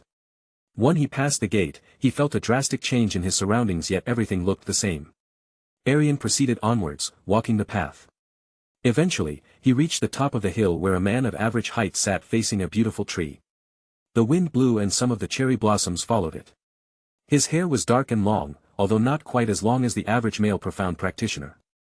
A divine naginata laid on the ground, beside the man, but it was raised when he became aware of Aerion's presence. So you have come. He stood up in a slow yet graceful manner, the naginata in his right side. Aerion frowned. Who are you? I am, Izanagi. He turned to face Aerion. The power that you have borrowed, I will be returning it. He twisted his naginata and Aerion's 6 tomos vanished instantly. He just took my Sharingan abilities and it was effortless for him. His powers over creation are far greater than the average creation god. Roshas chuckled. Oh my, it looks like we're in danger of failing here. Izanagi charged Aerion, acting swiftly and giving no warning. Boom. Aerion crashed onto the ground with such force that an entire crater formed.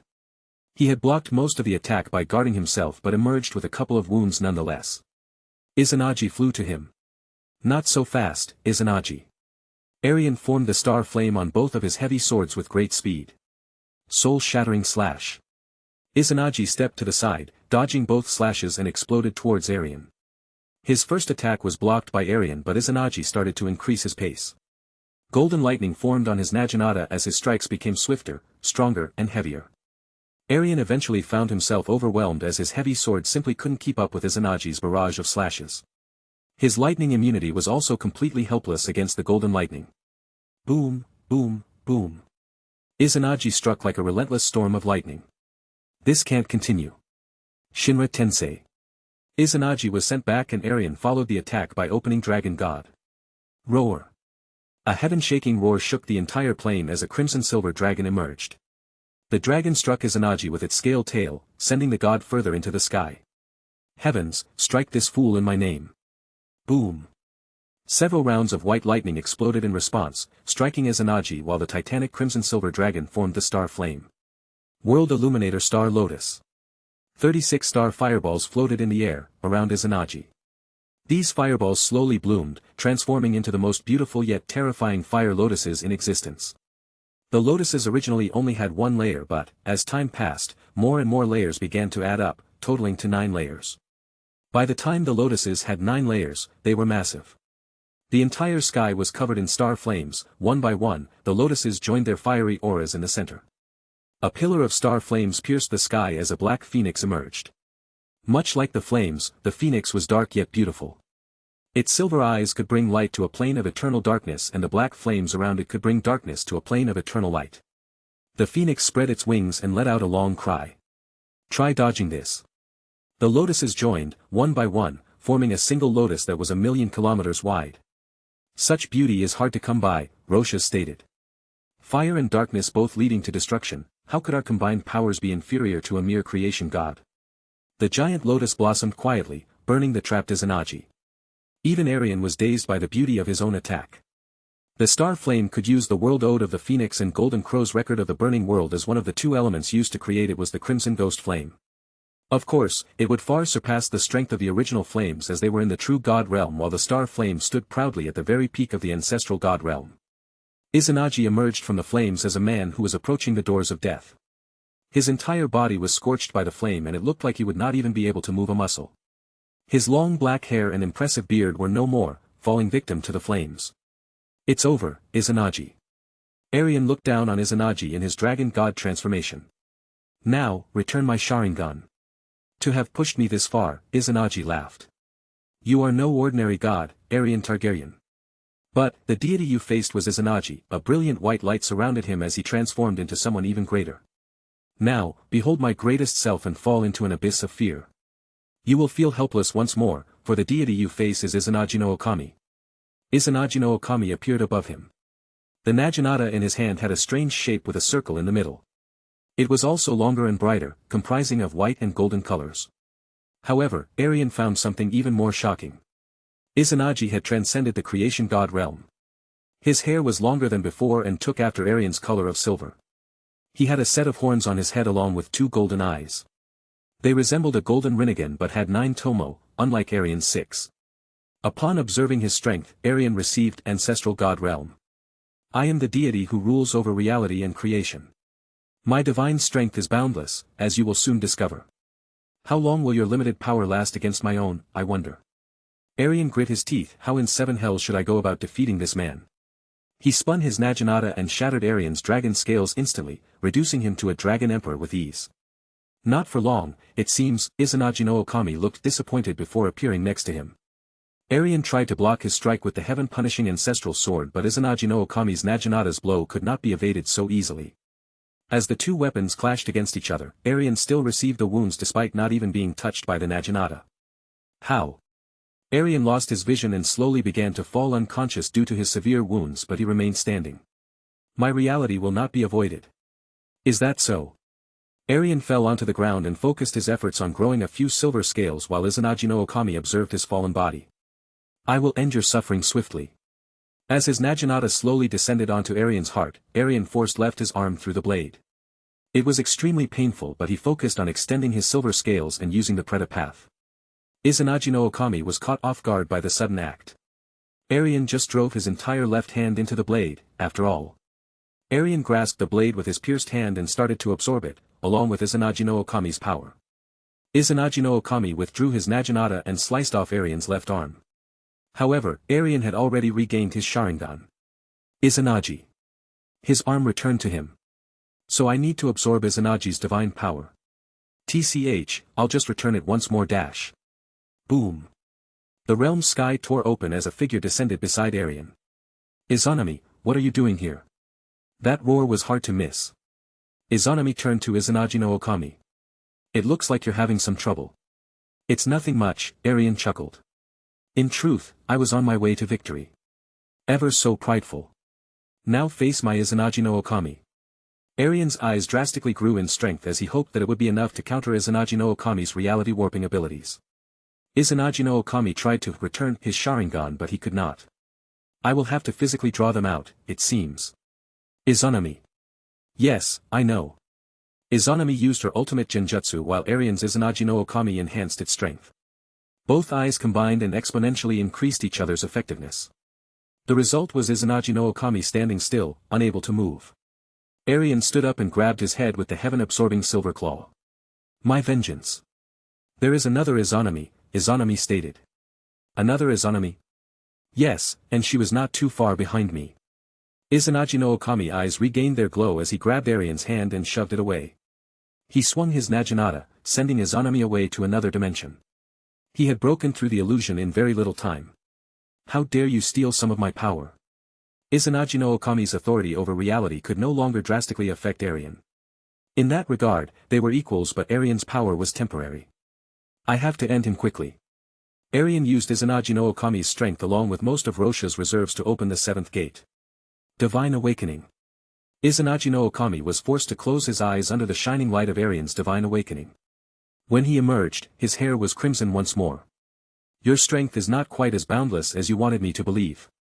Aerion returned the heaven-smiting sword to the sky poison pearl and raised the heaven-punishing ancestral sword with both of his hands. Izanagi no Okami spun his Naginata and they teleported to a different dimension. It was a world of oceans and nothing else. So this is the place he chose. I find your sudden bursts in strength intriguing, very well, I will entertain you with a fair duel. He raised his Naginata and slashed downwards, sending a storm of lightning towards Aerion. Aerion infused the heaven-punishing ancestral sword with his silver scales and absorbed the attack completely. Humph. Izanagi no Okami's figure exploded towards Aerion and clashed against his Naginata against his heavy sword. Boom. The waves below rose to absurd heights from the shockwave. Bang, bang, bang. They met each other blow for blow, although Izanagi no Okami showed some superiority, Aerion matched him well. The tide of the battle started to turn in his favor, ever so slowly as Izanagi no Okami's power was being drained and seemed to be fading on its own. He can't be Izanagi no Okami for an extended period, Aerion realized, so our situations are quite similar. Izanagi no Okami backed away. Izanami, assist me. Just as his reality desired, Izanami did appear before him. However, there were two Izanamis. They joined their respective husbands' sides. Izanagi no Okami looked away and did not speak. Izanami no Mikoto understood what he needed, despite the lack of communication. Her beautiful figure transformed into something truly ugly. A rotting corpse, this image was stuck in Aerion's mind and he was drawn into a paralyzed state. The effect on his eyes was drastic. Izanami was less affected by the transformation. Well, that's more of an understatement. She merely found it shocking. What did you? Izanami no Mikoto returned to her original form and Izanagi no Okami turned around. So much for the fair duel, Rosha sighed. Izanagi no Okami wasted no time, stabbing his Naginata against Aerion who was completely defenseless. However, his blade was stopped by a black shield made of profound energy. Izanami had formed her Susanoo, who grew into the perfect state after a single moment. A futile effort. Izanagi no Okami raised his Naginata and began to slash the perfect Susanoo. Snap out of it or we're both going to die, Izanami slapped Aerion. As his dark eyes focused upon Izanami, the terror slowly vanished and was replaced by unbridled rage. How dare you, put that image in my head. Aerion roared as Izanami's perfect Susanoo was enhanced by his explosive silver profound energy. It grew another set of wings and flew into the sky. Let's end this in a single strike, I'd rather not see that thing again. Humph, I found it quite disturbing as well. Izanami combined her divine power with Aerion's. They placed everything into this single attack which formed in between the hands of their perfect Susanoo. Not only was the attack gathering their profound energy, but it was also drawing power from heaven and the underworld. Izanagi no Okami and Izanami no Mikoto did not sit idly. My dear, it is time to reveal your true form, Izanagi no Okami stated. Or we will fall here. As you wish. Izanagi no Mikoto nodded and transcended past the creation god realm. Her hair was also white, much like Izanagi no Okami's, but her eyes were blood red. From their cooperation, the figures of many deities appeared behind them, lending the couple their strength. Izanagi no Okami's Naginata was surrounded by the most lethal type of lightning. The black lightning around it expanded gradually in preparation for Aerion's and Izanami's attack. Fire, darkness, heaven, underworld, dragon, blood, destruction, death, the combined divine power of three ancestral gods. Heaven destroying infernal void of endless destruction and death. Izanagi no Okami confronted the domain of darkness and fire directly with his heavenly spear as Izanami no Okami watched from a distance. Boom! Chapter 188. Izanagi no Okami fell. But, he broke through the perfect Susanu's armor and pierced Aerion with his Naginata before giving out to the star flames. His silver and crimson scales started to fall apart, revealing a fatal wound. Izanagi had ensured that both of them would die today. His spear was so fast that it was impossible to dodge, and Aerion did not expect him to pierce through his domain with such courage. Aerion. Their perfect Susanoo slowly faded as it was no longer being supported with profound energy. Aerion was going to fall as well, but Izanami caught him. Izanami, forgive me. For what? Death awaits, Aerion replied. Nonsense, you can't die. Not yet, not without me. Aerion caressed her cheeks and wiped away the tear that had fallen. His expression was that of deep regret. In the end, I couldn't defeat him in this life of mine. Izanami, my path ends here, but you must push forward. Push forward, Izanami replied. There's no purpose in that without you. No, there is, you will have to defeat the transcendent being without me. You will be able to return me to life once he is defeated. Izanami no Okami flew to Aerion and removed Izanagi's Naginata from his chest. You, Izanami faced Izanami no Okami. Dare. I have accepted my fate, and it is beside Izanagi. Her white hair disappeared as she weakened. Izanami no Mikoto stabbed herself with Izanagi's Naginata and fell into the depths of the endless ocean. From her fallen body, rose a silver light which joined with Izanami. Roshas, leave me when I die. No, Roshas replied. I will not leave you on your own. I am never alone. You were, or have those years become a distant memory to you? Nevertheless, it will never happen again. How stubborn, dying together, I thought you were more selfish than that. I am still selfish, in a different way. Roshas laughed. You have yet to return my seat of the underworld and grant me a body fitting of an ancestral god. Once he is defeated, Izanami mocked. How can he be defeated without you? Our entire strategy revolves around your abilities, therefore, you can't fall here or we all might as well join you. Death awaits, followed by complete rebirth. Aerion's eyes slowly closed, followed by their glow fading. His last 6 words seemed to have an everlasting effect. Izanami grasped his hand softly, not letting go. Her eyes did not leave his face for a very long time. After a while, the mirror of Samsara glimmered brightly and activated for the first time with Aerion as its owner. The mirror of Samsara, Izanami observed as Aerion's entire body turned to flames. Death, followed by complete rebirth. I see. Izanami watched as the fire turned into embers, eventually scattering by the force of the wind.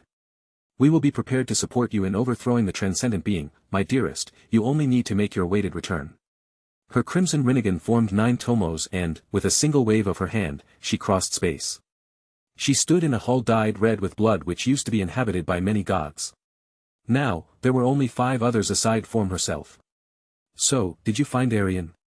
Rob inquired. That roar had to be his. It was, Izanami replied. He died. Royal father is dead. Daeron stood up. Who could have killed him? It couldn't have been a mere creation god, royal father is far too formidable in combat for that to happen. No, it was an opponent who possessed strength beyond the creation god realm. The mirror of Samsara activated before his body turned into ash, we will continue moving on without him. Lin managed to smile. Master will be granted a kinder fate and return with even greater strength. Daeron sighed. That is if he reincarnates at this time. An ancestral god never fell with the mirror of Samsara in hand, nor was it ever activated by one. Mu Xianin stated. Therefore, we do not know if the effect is the same as the one with mortals. He might be returning sooner than expected. We can only hope for the best and prepare for the worst, it seems, Daeron replied. Rob chuckled. Words to live by. He'll be fine, the Dragon Emperor is tougher than the walls of this divine palace. Indeed. Qianya Inger nodded. We will proceed onwards and grow in strength while he makes his return. Aerion found himself in a realm of light with Izanagi no Okami floating before him. This is not the reality you strive to create, therefore, you must continue on your path, Dragon God of Reality. He left his Naginata and divine power in Aerion's hands. Let's see here. Aerion blinked and opened his eyes to a man in formal clothing standing before him. The man held a book which seemed to have an infinite number of pages. He flipped through it until he reached a certain page. Aerion Targaryen, the avatar of the fire dragon god and inheritor of countless other minor gods. Dragon Emperor of primal chaos, a million wives, killer of quadrillions. Quadrillions. In terms of good deeds, there is not a single thing here. A lustful demon who touches anything that meets his eye and a tyrant who slaughtered every inhabitant of primal chaos when a subject called him a clown. Aerion scratched his hair in confusion. I think you have the wrong person after the Dragon Emperor of primal chaos. What is this place, anyway? The afterlife, of course. The formal man transformed into the transcendent being. However, he was not as bright as before, so Aerion could witness his appearance. So it's you. The mirror of samsara, the heavenly treasure which most resonates with me. No person, without my blessing, can activate it. I fed the ancestral gods some false information and they ate it up, ahaha. So what are its true effects? You can consider it to be a good luck charm, I suppose. A good luck charm, Aerion laughed. Are you serious? My good luck and will are no jest, Aerion. It has led to many great things. You wouldn't have the heretic god legacy or the sky poison pearl if it did not exist. You have died once more, but, because you have it, I'll give you a chance to redeem yourself. You will be sent to face the 7 lords of hell, the council of gods I created to replace Roshas. A couple of creation gods. Aerion frowned. Surely, it is a greater challenge than you make it sound. Ah, I never said they were mere creation gods, but I can see why you came to that conclusion. Defeat them and I will reward you with a 3rd life, it's as simple as that. If you die facing them, then you will be joining your dead family members in the 7th hell forever. I won't inform you further. I see. Well then, farewell. Best of luck to you, ha ha ha. The transcendent being gave him a wave and Aerion disappeared, appearing somewhere else. The 7th hell. It was a barren wasteland, devoid of any beauty. The red sky was gloomy and shrouded by a veil of dark clouds. There were several figures around him, all chained from head to toe with long, heavy, shackles made of fire. Their screams of pain were not pleasant, to say the least. What did they do to deserve such a fate? Save us, end our suffering. Aerion, don't disturb these sinners. They are not our priority right now and they never will be. Does this ever end? No, their spirit will burn forever. Not many people find themselves here, but if they do, it is not without reason. If you look hard enough, you might recognize a few of them. Look hard enough. I sense trillions of spirits. Precisely, we should not be focusing on them. My temporary replacements are all that matter now, we must slaughter them. Aerion nodded, of course, we will. But first. Aerion formed his ghost flame and burned away every spirit in his sight, purifying them and granting the greatest mercy possible, death. They were released from the 7th hell, dying permanently. What are you doing? Attracting their attention, something like this would be hard to ignore, after all. Intruder. A winged guard announced. Shackle him before he causes further chaos. Suddenly, dozens of figures appeared around him. They used fire profound energy to form a powerful formation of shackles and directed it to Aerion. He found it quite amusing that fire was being used against him as he stood still without a worry in the world. Once the chains wrapped themselves around him, they immediately became his. Fire is my rage. Impossible, the chains are empowering him. One of the guards observed. Who is he dash? Ahrek. Aerion swung and twisted the chain as it swiftly grew larger under his strength. The chain grew dozens of branches as if it were a tree before he channeled the Deva path and warped all of them into their new shackles. Within seconds, they were all wrapped in an organized fashion. How amusing, I did not even need to spill a drop of blood. Aerion proudly observed his extremely long chain of trapped true gods. Using the Preta path and the chain as a conductor, he drained their strength completely. Ha ha ha, where are you, my dear 7 lords of hell? Is this not enough to gain your response, or are you simply afraid of this dragon god? Aerion's voice echoed far and wide. If all 7 of you do not crawl to me within a minute, I will release every spirit here with my flames. If that were to happen, he would certainly be disappointed. You would be failing your duties as Rosh's replacement and he would no doubt replace you as well. After a minute, Aerion shrugged and continued onwards. As you wish, this dragon god is going to slaughter the entire 7th hell today. Before he could burn another spirit, a wall of fire stopped him in his tracks. Arrogant mortal, you will be humbled and chained to the 7th hell for all eternity. Upon hearing the obnoxiously loud and overbearing announcement, Aerion smirked. This challenge shouldn't take long. Chapter 189. Aerion observed the titan of rock and fire who had descended onto the 7th hell, crushing the ground in his heavy landing. He was over 10 kilometers in height, which could intimidate most into scattering as far away as possible. So this is the god of wrath. Boom. Wrath brought out his greatsword and slammed it in Aerion's vicinity. Aerion did not move from his position. Instead, he grabbed the blade's edge with his crimson-scaled right arm. The ground beneath his feet did break slightly due to the force of the blow, and he was forced to bend a little. Aerion mustered his Dragon Emperor strength and raised the greatsword, now standing perfectly upright once more. Impossible, impossible, impossible. The Titan withdrew his greatsword and slammed it down again, with much greater strength than before. However, Aerion had already left 8 afterimages as he exploded to the side and flew straight to Wrath. Due to his explosive rage, Wrath had to retrieve his greatsword from the ground.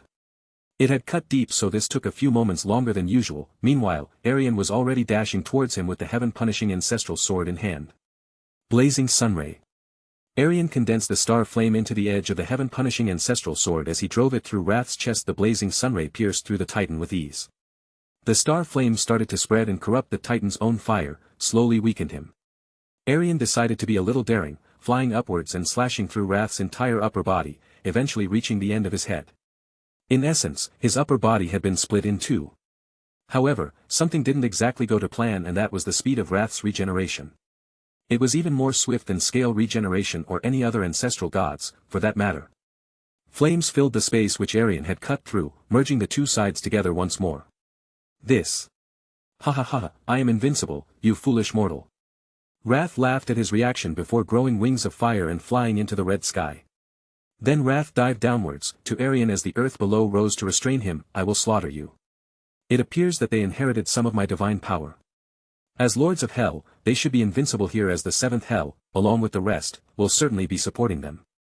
Aerion sighed as he looked down. This will be more troublesome than I first thought. However, because of my existence, it will be supporting us as well, which will overpower this benefit and make victory possible. But, I'm still weak from that fight with Izanagi no Okami. Although I hate to say it, the best course of action would be to be patient. Then it is agreed. Aerion cut through space and disappeared from his vicinity. Wrath tried to find him, but Aerion had concealed himself well, escaping Wrath with ease. Damn you, spineless bastard. Wrath released his rage on the guards who had gathered, killing at least a dozen of them. Then he cut through the ground multiple times, creating massive craters. Only then did his rage subside, temporarily. So, how long will it take for you to recover? A month or so. I see. Then I will use this time to adjust myself to my new power. Aerion took out Izanagi's Naginata and observed it. The Naginata was back to its original state, the one that Izanagi held. It wasn't quite the divine Naginata which Izanagi no Okami had used. Maybe there's a way to awaken it. Aerion had spent a year's time learning and mastering the blessings Izanagi had given him. Firstly, he had gained even greater visual prowess as his Rinnegan had evolved to 9 tomos, making it a Rinne Sharingan. His power over reality had reached another dimension.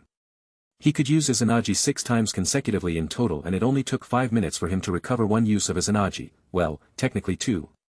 Izanagi could also affect reality in almost any way he wished, unless that wish was beyond Izanagi. Izanagi no Okami also became far more deadly.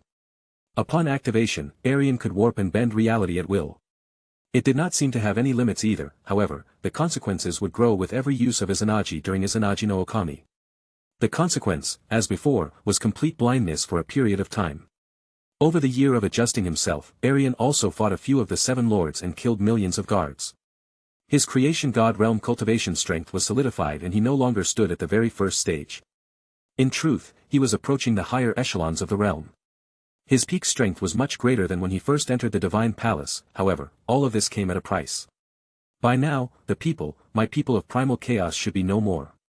It is a minor loss, Roshas stated.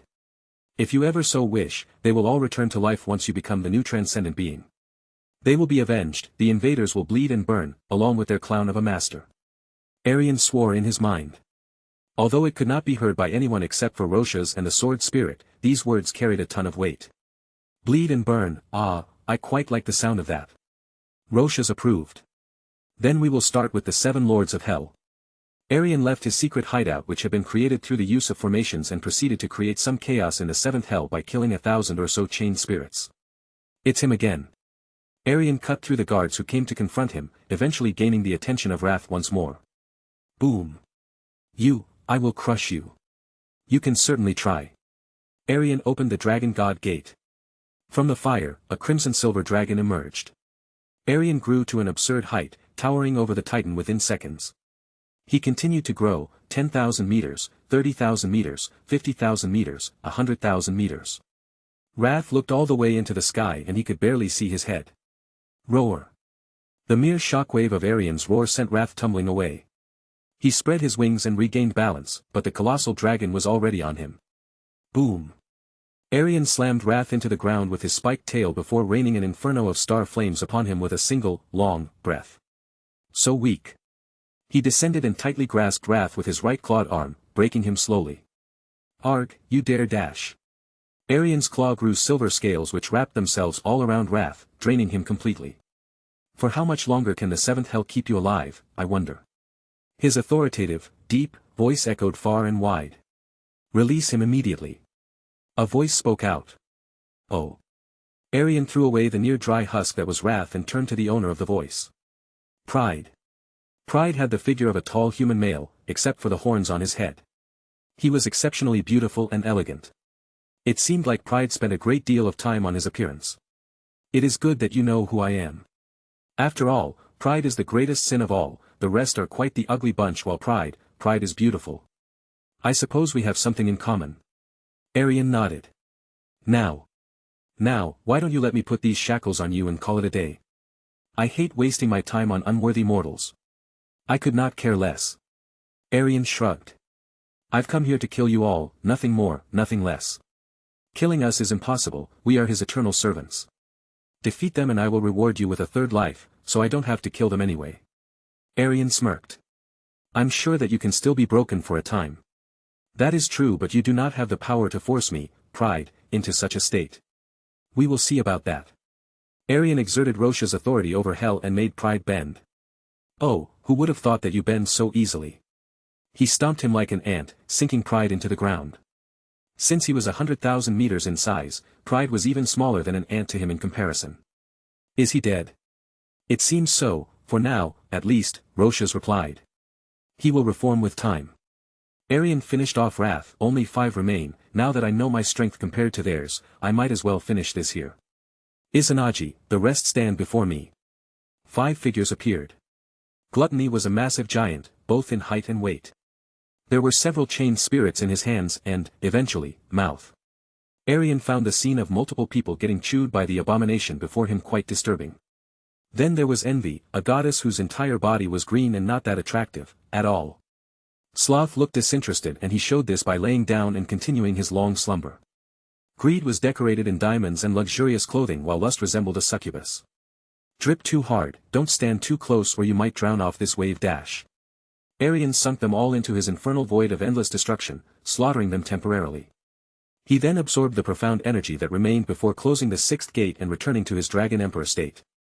Although being a colossal dragon was fun and all, he preferred having a figure similar to that of a human. I have defeated them all, transcendent being. Good, good. He appeared before him. Now that they no longer have a use for me, I will erase them and give their strength to the true lord of the underworld. The only and only, Roche's, or, if you wish, I can give that title to you by erasing him as well. You will gain all of his power for yourself, wouldn't that be great? Think about it and, hopefully, make the wiser decision. Aerion shook his head. Division is not necessary.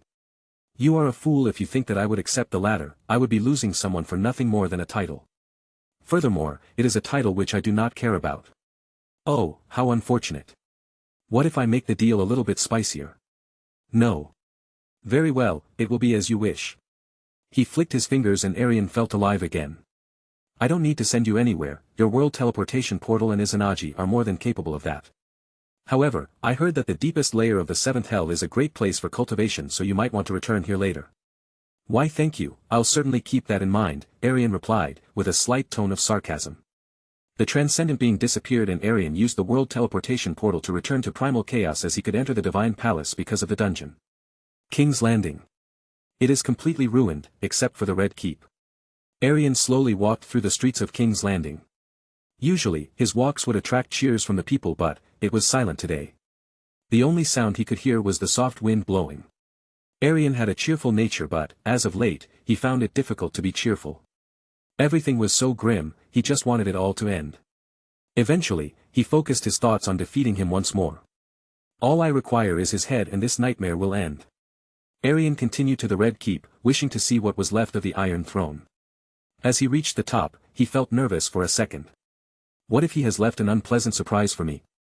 He took a deep breath and opened the great doors to the main hall.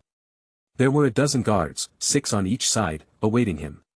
They drew their swords upon his appearance but withdrew them once the lady atop the Iron Throne raised her hand. She descended down the steps in a slight hurry. "Twin brother, it has been too long." She jumped to embrace him but his hands remained at their respective sides, almost frozen still. In truth, his entire body was still for a moment. Death separated us for a while, but Aegon and I found a way around that. No, Aerion stepped back and pushed her away. This can't be. Chapter 190. No. We went through so many things just to see you again. Impossible, he wouldn't do this to me. Aerion grit his teeth and drew Blackfire. With a single strike, all 12 guards collapsed to the floor, as dead men. He moved his sword to her throat. However, try as he might, Aerion could never slay his own kin. Instead, he placed her in a state of unconsciousness through the use of his Rinne Sharingan. With a conflicted sigh, he sheathed Blackfire and absorbed the guards with his silver claw. He lifted his supposed sister and carried her away from the Red Keep. You have some explaining to do. Aerion sat on his hill where he had set up a fire for some light. This night was especially dark, after all. The ruins of Bloodstone laid ahead which wasn't a pleasant sight in the slightest before he could see dozens of ships docked at the port but now there wasn't a single one. Eventually, Rhaenys awakened. Is the rest of Primal Chaos a ruin as well? Aerion inquired. He already knew the answer through his divine sense but he wished to hear it from her. Yes, only the subjects of the transcendent being remain. Did he send you and Aegon here to irk me? No, he did so to reunite us. Once everyone dies, we can all be together. Death is so much more wonderful than life and so, he was kind enough to instruct us to grant this mercy to everyone. Please, you should end it here and make it easier for all of us. Aerion resisted the urge to cut her head. You are not the Rhaenys I knew. You might think that death is more wonderful but some people would very much prefer to continue living. The transcendent being thinks he can decide for everyone, Do you know why I want to continue living? To ensure that the Targaryen dynasty and the Valyrian Empire live on. Aerion stood up and finished his glass of wine. You have no such wish, in fact, your wish is both childish and selfish. If everyone is dead, nothing will ever change. The joy will fade with time. If nothing changes and we live the same years over and over again, what kind of life is that? A life of boredom, I would kill myself after 1,000 or so years. This will not stand, not on my watch. At least you and Aegon can do as you wish for now, just know that all of your efforts will be reversed once I become the transcendent being. Aerion smiled. We will be together, but not in this nightmare. Also, be sure to tell Aegon that Big Brother still loves him even though he wishes to dump him into a pit of wildfire. Aerion turned around and closed his eyes. It will be farewell for now, Rhaenys. Then he teleported away. I must keep moving forward, this is only a distraction set by him and nothing more. Staying here for much longer would only mean playing into his hands. Aerion entered the 9th floor and opened the entrance to the Divine Palace once more. Upon entering the dimension, he was met with the cloaked man who sat at the side of the real entrance. Aerion couldn't tell if he was awake or not due to the fog that covered his face. It has been quite some time, hasn't it? Indeed, it has been. You were wise to avoid the past and continue towards your real goal. The cloaked man stated. I'm proud of you, Aerion Targaryen, you have matured and grown over all of these years. Seeing your progress firsthand was a true blessing, a blessing that I was unworthy of. I wonder who lays beyond that mist. You don't need to know, ha ha ha. The cloaked man extended his arm. What do you think about one final trade? I assure you, this will increase your chances of success by a great margin. Then it is agreed. Aerion gave him the dungeon ring which had a near infinite amount of gold. Ah, this is good. He nodded and withdrew an ordinary-looking manual along with a pill. His Eternal Heaven Pearl also regained all of its power. This is the greatest reward I can give you, and, fortunately enough, you meet the requirements to acquire it. Aerion observed the manual and saw that it did not have a name tied to it. It was nameless, along with that, its contents seemed to be empty. I hope that it's not how it seems. Comprehending the sacred text will be up to you, although the pill will certainly make it easier. Now that my duty is complete, there is no longer a reason for me to stay here. Do keep in mind that the future lays on your shoulders. If you are to fail, primal chaos will be erased completely. It would be best if that does not happen, or all of your struggles will mean nothing in the end. With that, the cloaked man disappeared from his sight. Aerion took the pill but didn't notice a single change even after he refined it completely. He activated his Rin Sharingan and read through the manual. Each word was written in a weird language he did not recognize but, for reasons unknown, he understood every word after some comprehension. The universe began with darkness, then came fire and ice.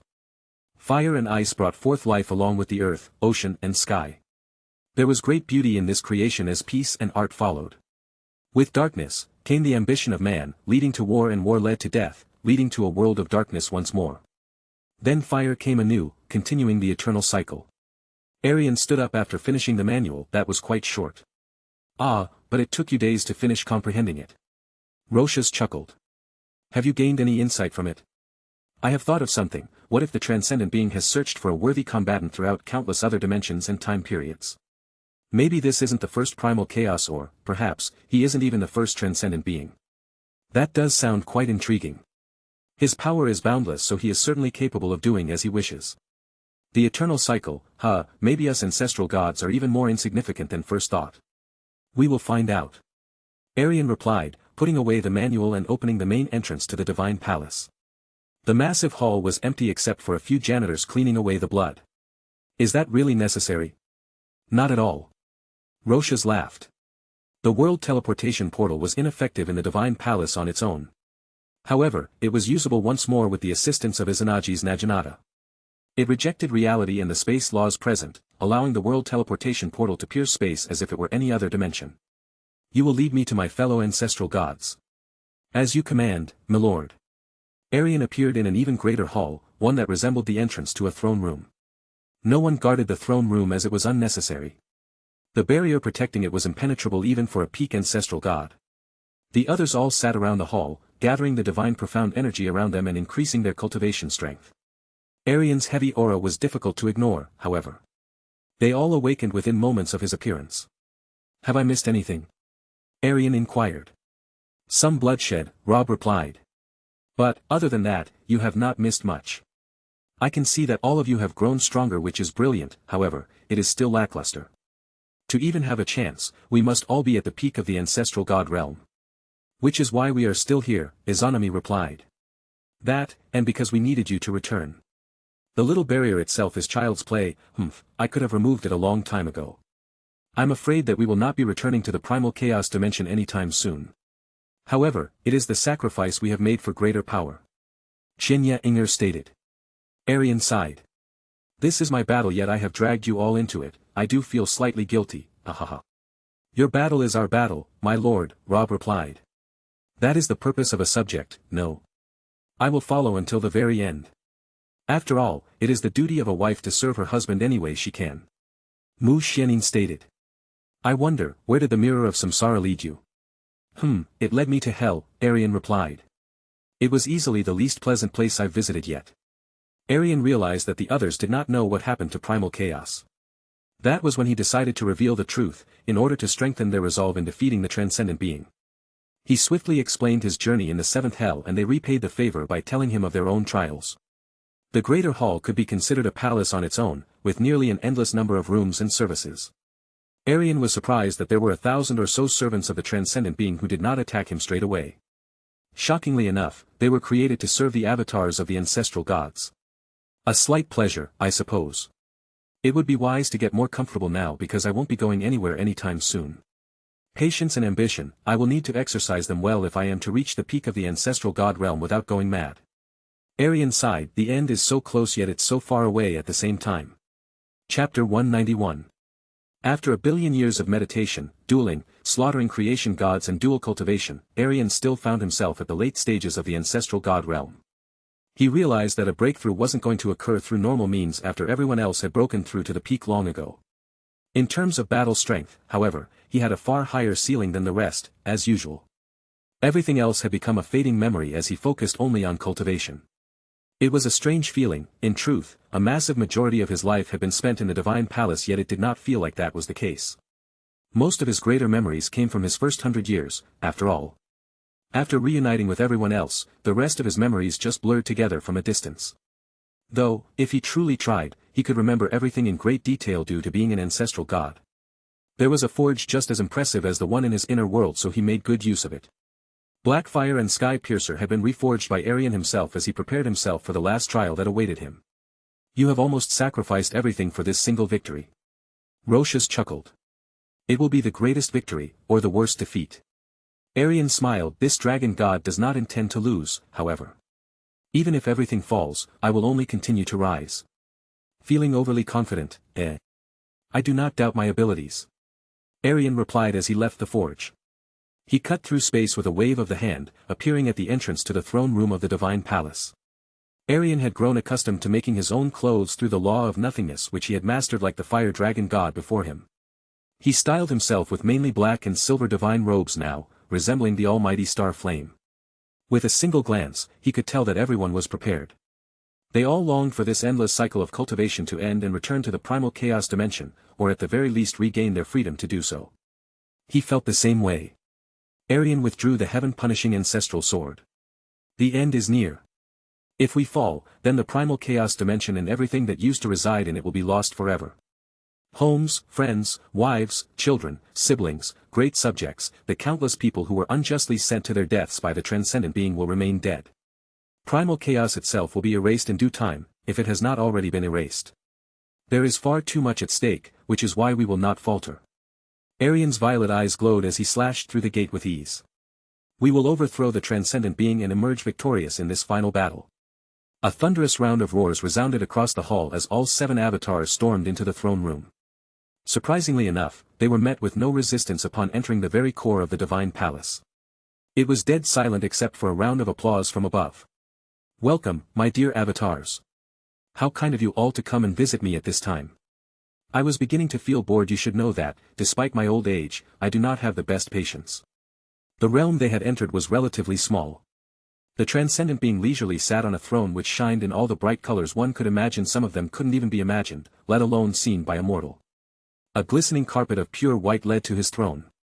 The rest of the realm was quite dark in comparison, however. It is most certainly an overwhelming place for the eyes. Aerion observed. You will not need to concern yourself with the poor fate of being bored for much longer, Aerion announced. Oh, yes, you will do well to amuse this god. That arrogant confidence is why I grew so fond of your father. Well, it was that along with his ability to support this confidence. Can you do the same, I wonder? He flicked his fingers and Aerion was warped away in an instant. A large screen appeared at the very middle of the room which reflected another location. It was plainly a wasteland with nothing in it except for Aerion and another being. It rose from the endless field of sand, piercing the sky itself with its height. Aerion observed and realized that the giant who stood before Aerion was an ancestral god. The transcendent being recognized Aerion's unworried expression. Are you not afraid of what could happen to your poor, oh, so very poor son? He is your last surviving child, after all, ahaha. He is not a child. Aerion shook his head slightly. Aerion is a dragon who has matured long ago. The being that you so kindly created over there will not last very long, I'm afraid. Ah, I can safely presume that you are correct, and, indeed, you are. What do Rob was going to ask on what they should do next as the circumstances were quite strange, but he was interrupted. How irritating. He flicked his fingers and the rest joined Aerion, except for Aerion and Izanami. 5 more giants appeared in the wasteland, resulting in the warped avatars being narrowly outnumbered. Now that the less relevant avatars are out of the way, we may proceed. Proceed, with what? Izanami inquired. The final trial. The transcendent being smiled, rising from his throne and descending to the ground. He stopped a few meters away from the two. Then, with a sudden wave of his hand, the space around Aerion started to act in a chaotic manner. Aerion raised the heaven-punishing anextral sword and cut through space like an ordinary pair of strings. And so it begins, on my terms, not yours. Aerion withdrew his Naginata. Izanagi. They all returned to the throne room, much to the transcendent being's distaste. He rolled his eyes. Very well, we'll do it your way. His figure disappeared completely, leaving no visible traces. Boom. Ah. He-Lin. The transcendent being had propelled He-Lin through the wall with a single tap of his finger, thoroughly wounding him in the process. He followed that up with a trail of terrifying black lighting. Divine rebirth, star annihilation. Aerion moved as swiftly as lighting, intercepting the black lighting with a mighty profound skill of his own. The lightning dispersed upon meeting the wave of star flames as Aerion looked down on the transcendent being. His long hair was purely silver while his aura was much of the same, except for the fact that it burned with even greater ferocity. Your strength is extraordinary, even for an ancestral god. The transcendent being smiled. Good, I expected no less from you, Rhaegar Targaryen. Aerion ignored him and flew to Helin, who was floating outside of the throne room. The realm seemed to be an empty void of light except for the throne room itself, of course. Aerion wished to heal Helin's severe wounds, but his left hand was moved to the side. Master. What are you doing? Aerion frowned. These wounds are quite severe and yet you show no effort in tending to them. No, you are forcing yourself into an even worse state. Indeed, Master, you do know that I was not a fighter, to begin with. Even after your mentoring, I was clearly weaker than the rest because I am a wood spirit in the end. Pure strength is not all that matters in battle. While you, my master, you are the greatest warrior who ever lived. You are the dragon among dragons, something I could never be. Helin smiled. Only you can utilize my strength to the fullest extent, and so, this is something that will greater the odds in our favor. Helin closed his eyes as he drew out his divine inheritance. No, we can still defeat him together. Besides, I can only be the avatar of a single ancestral god. Yes, master, my spirit will be there to see you prevail. Forgive me for placing such a heavy burden on you, master. You fool. Do you have any idea what you're doing? Return it at once and I'll heal you. Helin chuckled as he forced his inheritance upon Aerion. This is the one time I will have to disobey you, farewell. A neon green light surrounded Aerion as it faded from Helin. He had given everything to Aerion with the belief that his master would emerge victorious in the end. Meanwhile, Aerion had the great duty of merging Nexus' divine inheritance with his own. As he focused on this task, the image of the silver dragon appeared in his mind. They both roared simultaneously as if they were one. There is nothing in existence that I cannot dominate and make my own. In the void of darkness, the radiant silver-crimson light trapped the green aura and absorbed it in its entirety. That was when a drastic change occurred within his body as he started to transcend even further. The backlash from this change was enough to keep him from moving anywhere as he began to transform. Eventually, he opened his eyes and realized that there was not a single trace of Helin's existence left, except for himself. The transcendent calamity dragon veins, Helin's final gift. The other avatars are not doing well in your absence.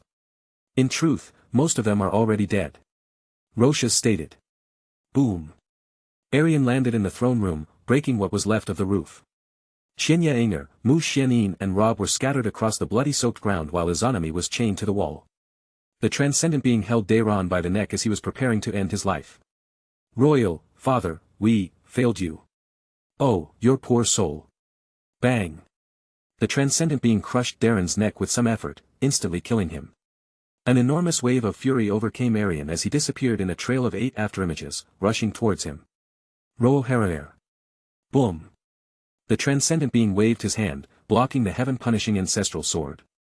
He then exerted more of his strength and propelled Aerion away with his other hand before he could strike again.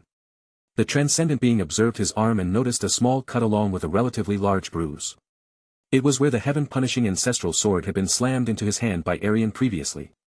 You made me bleed, most impressive. I'll do far more than that soon enough. Aerion coldly replied. Chapter 192. Aerion raised his heaven-absorbing silver claw and scattered his silver scales to his fallen companions. Then he swiftly shattered Izanami's chains before turning back to the transcendent being. So this is how pain feels like. Strangely enough, I find it quite the pleasurable feeling. Don't you find it to be pleasurable as well, son-in-law? No, I do not. Son-in-law, what is that about? Izanami inquired. But you love the thrill of battle, is it not the same thing? Battles lead to pain, after all. The transcendent being laughed as he noticed Izanami's puzzled expression. Oh, you do not know yet, do you? Well, to put it simply, your father was an extension of myself and you were created by me. So, I may as well be your father. Created by you, for what reason? The transcendent being chuckled. Is it not obvious? To further push the dragon, of course. That was your sole purpose and you completed it most splendidly. I see, you managed to do one good deed for me. At the very least. Izanami's hair turned white as she used Izanami no Okami's strength. Aerion looked at Izanami and she nodded. He immediately withdrew the eternal heaven pearl. I, Izanagi no Okami, reject your divine authority. Oh, my dash. The transcendent being froze for a moment as Izanami used her eyes to cast the most powerful genjutsu. The illusion was already terrifying on its own, but it reached an entirely new realm of power under the assistance of Izanagi no Okami. It was the same case with Aerion's use of Izanagi. In essence, the two were far more formidable together rather than alone. This moment will become eternity for you. Aerion immediately activated the Eternal Heaven Pearl and used Izanagi, spreading its time-warping abilities to the entire throne room. However, it was used in a rather biased way, especially towards the people involved. Aerion slowed down the transcendent being and extended the time that he would be able to absorb him. Even if it only works for a second, it becomes 1,000 seconds with the Eternal Heaven Pearl, if not more. Aerion smiled as he threw the Eternal Heaven Pearl into the air and caught it. So you do have some use for me, after all. Without wasting any time, Aerion exploded towards the transcendent being and placed his heaven-absorbing silver claw on his chest. The silver scales on his left arm spread to the transcendent being's entire body as he absorbed as much of his power as he could. Is there anything Izanagi can't do? Izanami wondered. Izanagi is capable of everything with his lady beside him, Aerion replied. Damn it, how much cultivation strength does this bastard have? If it weren't for Izanagi no Okami rejecting reality, then Aerion would have already combusted into smithereens long ago. The true difference in their strength was quite a frightening realization for Aerion. The gap between the ancestral god realm and the transcendent god realm was as great as the gap between a non-cultivator and a creation god. The transcendent being was truly on a league of his own, as even the ancestral gods were mere mortals compared to him. While Aerion was absorbing the transcendent being, he left the task of merging the other divine legacies with his own Teroshas. Crack. The transcendent being moved his finger after 20 minutes and pointed it at Izanami, killing her instantly. The silver scales around him shattered onto the ground and destroyed instantly. Izanami, Aerion watched her fall and turn into a pile of ash right before his eyes. Her death was something that even the mighty Izanagi no Okami could not reject, as the will of the transcendent being was much greater. Warping reality, you have grown a power that can even trouble me. The transcendent being smiled as thousands of swords appeared behind him. Go on, show me how much higher you have risen. Aerion waved his hand and swept aside the swords. It seems that you still underestimate this dragon god. Perhaps. Aerion withdrew every heavenly profound treasure in his possession. He was only missing one, the world piercer. With a single thought, it appeared before him, and now he had all 7 heavenly profound treasures. They all floated around him before being drawn into his heaven-absorbing silver claw. Become one with me. Oh, my. The transcendent being chuckled. Very interesting. Then he drew Blackfire from its sheath and released it into the air, beginning the reforging process. Star flames surrounded Blackfire before the properties of all 7 heavenly treasures were poured into it. Then Izanagi's Naginata was added to the mixture, along with the portion of the transcendent being's cultivation strength he did not absorb in time. As the star flames cleared, the mightiest sword in existence was born. Its glistening silver blade would make even the brightest star look dull in comparison. The guard was pitch black with a dragon on each side, both of whom were just as dark except for their eyes.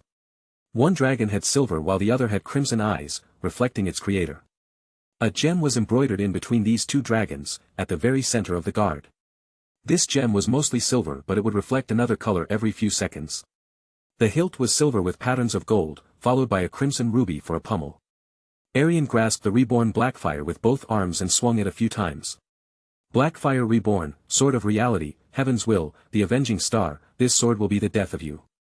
How intimidating dash. Star God's broken shadow. The transcendent being created a sword of his own to block against Aerion's slash. Boom. The shockwave from the swing being blocked immediately destroyed all that was left of the transcendent being's throne room. Aerion's crimson scales appeared on both of his hands as he increased his strength drastically, forcing the transcendent being to fall backwards. Star flames gathered around Blackfire at a rapid pace as Aerion concentrated his divine profound energy into it. Heaven-destroying soul-shattering slash. The wave of star flames went directly past the transcendent being's defenses and directly towards his soul, dazing him temporarily as Aerion dashed towards him once more. Pierce. Aerion stabbed him directly in the chest with Blackfire. Blackfire glistened and the gems started to shine multiple colors as Aerion made use of all of its various elements. Not only did he absorb more of the transcendent being's cultivation strength, but he also released poison comparable to the life-extinguishing myriad tribulations, only much, much more lethal. In essence, he weakened the transcendent being while also strengthening himself. Before he could retaliate, Aerion backed away. So you have transcended to some degree, excellent, most excellent, indeed. The transcendent being looked at the wound in his chest and wiped away the blood. Then the wound healed within a mere moment as if nothing had happened. The aura around the transcendent being grew several times over as he released more of his strength. Black lightning gathered in his left palm before he propelled it towards Aerion. He tried to evade the attack but it was no use. It was far too swift for him. Heaven-absorbing silver claw. Boom. His entire left arm exploded. The lightning did not stop there, however. It circulated his entire body and continued to strike him endlessly. The transcendent being descended beside him and watched closely. It's hard to make you scream, huh? As new wounds were made, fire emerged and scales were formed to counter them. With every second, the lightning was becoming less and less formidable. Eventually, the transcendent being became unamused and sent forth an even mightier wave of lightning. This one would only strike him once, unlike the previous one. Will you die, I wonder? Boom. Aerion was sent tumbling into the distant void of light. Izanagi. The black lightning turned against the transcendent being's will and decided to willingly support Aerion through being absorbed. What about this? An even mightier wave of black lightning emerged. After what seemed an eternity of being struck by black lightning and fending off the transcendent being, Aerion finally felt the gates of the transcendent god realm. At this stage, the transcendent being wasn't able to kill him so easily, unless he tried, but Aerion could not cause any lasting damage to the transcendent being either. As the fight continued, he came closer and closer as the transcendent being pushed him further. You fought well, but this will be the end of your journey, Rhaegar Targaryen. The transcendent being gathered his boundless profound energy in both of his hands and clapped them together, merging the two frightening forces. The black sphere that came as a result of the fusion was propelled towards Aerion. Now you shall face death's embrace. There was nothing he could do against this attack except embrace its result. Death's embrace went past all of his defenses and touched him, spelling the end. Aerion's body disintegrated within an instant. He floated in his dark inner world alone as everything else had disappeared long ago. His golden Rinnegan had already faded and his eyesight would soon follow. But none of that mattered as he was dead. So this is how it ends, Aerion sighed. I finally meet death's embrace and truly die, failing everyone who depended on me to succeed in the process. The dark void opened, revealing a bright ray of light. You have yet to complete your final ambition, Master. You absolutely cannot die until it is complete. From the ray of light, a sword descended onto Aerion and pierced him. Blackfire. The images of the other avatars and the ancestral gods before them appeared. His eyes regained their glow. Following that, both the Crimson Dragon and Silver Dragons released a heaven-shattering roar as they became one. One more gate to break open, I, Aerion Targaryen, will shatter it and transcend further. Crack, crack, crack. Boom. Aerion stepped inside, at last. Death's embrace shattered completely, revealing a sphere of silver-crimson light. The first being to transcend into the transcendent god realm emerged from this sphere of light. His flaming golden eyes stared into the transcendent being, almost piercing his soul. The transcendent being observed Aerion and smiled with pride. You finally broke through, something so many have failed to achieve before you. Aerion willed Blackfire to return to him and it fell into his hands. He grasped it tightly as star flames exploded and engulfed the sword. Thank you, Blackfire. The transcendent being created a sword and charged Aerion. Still, there can only be one transcendent being.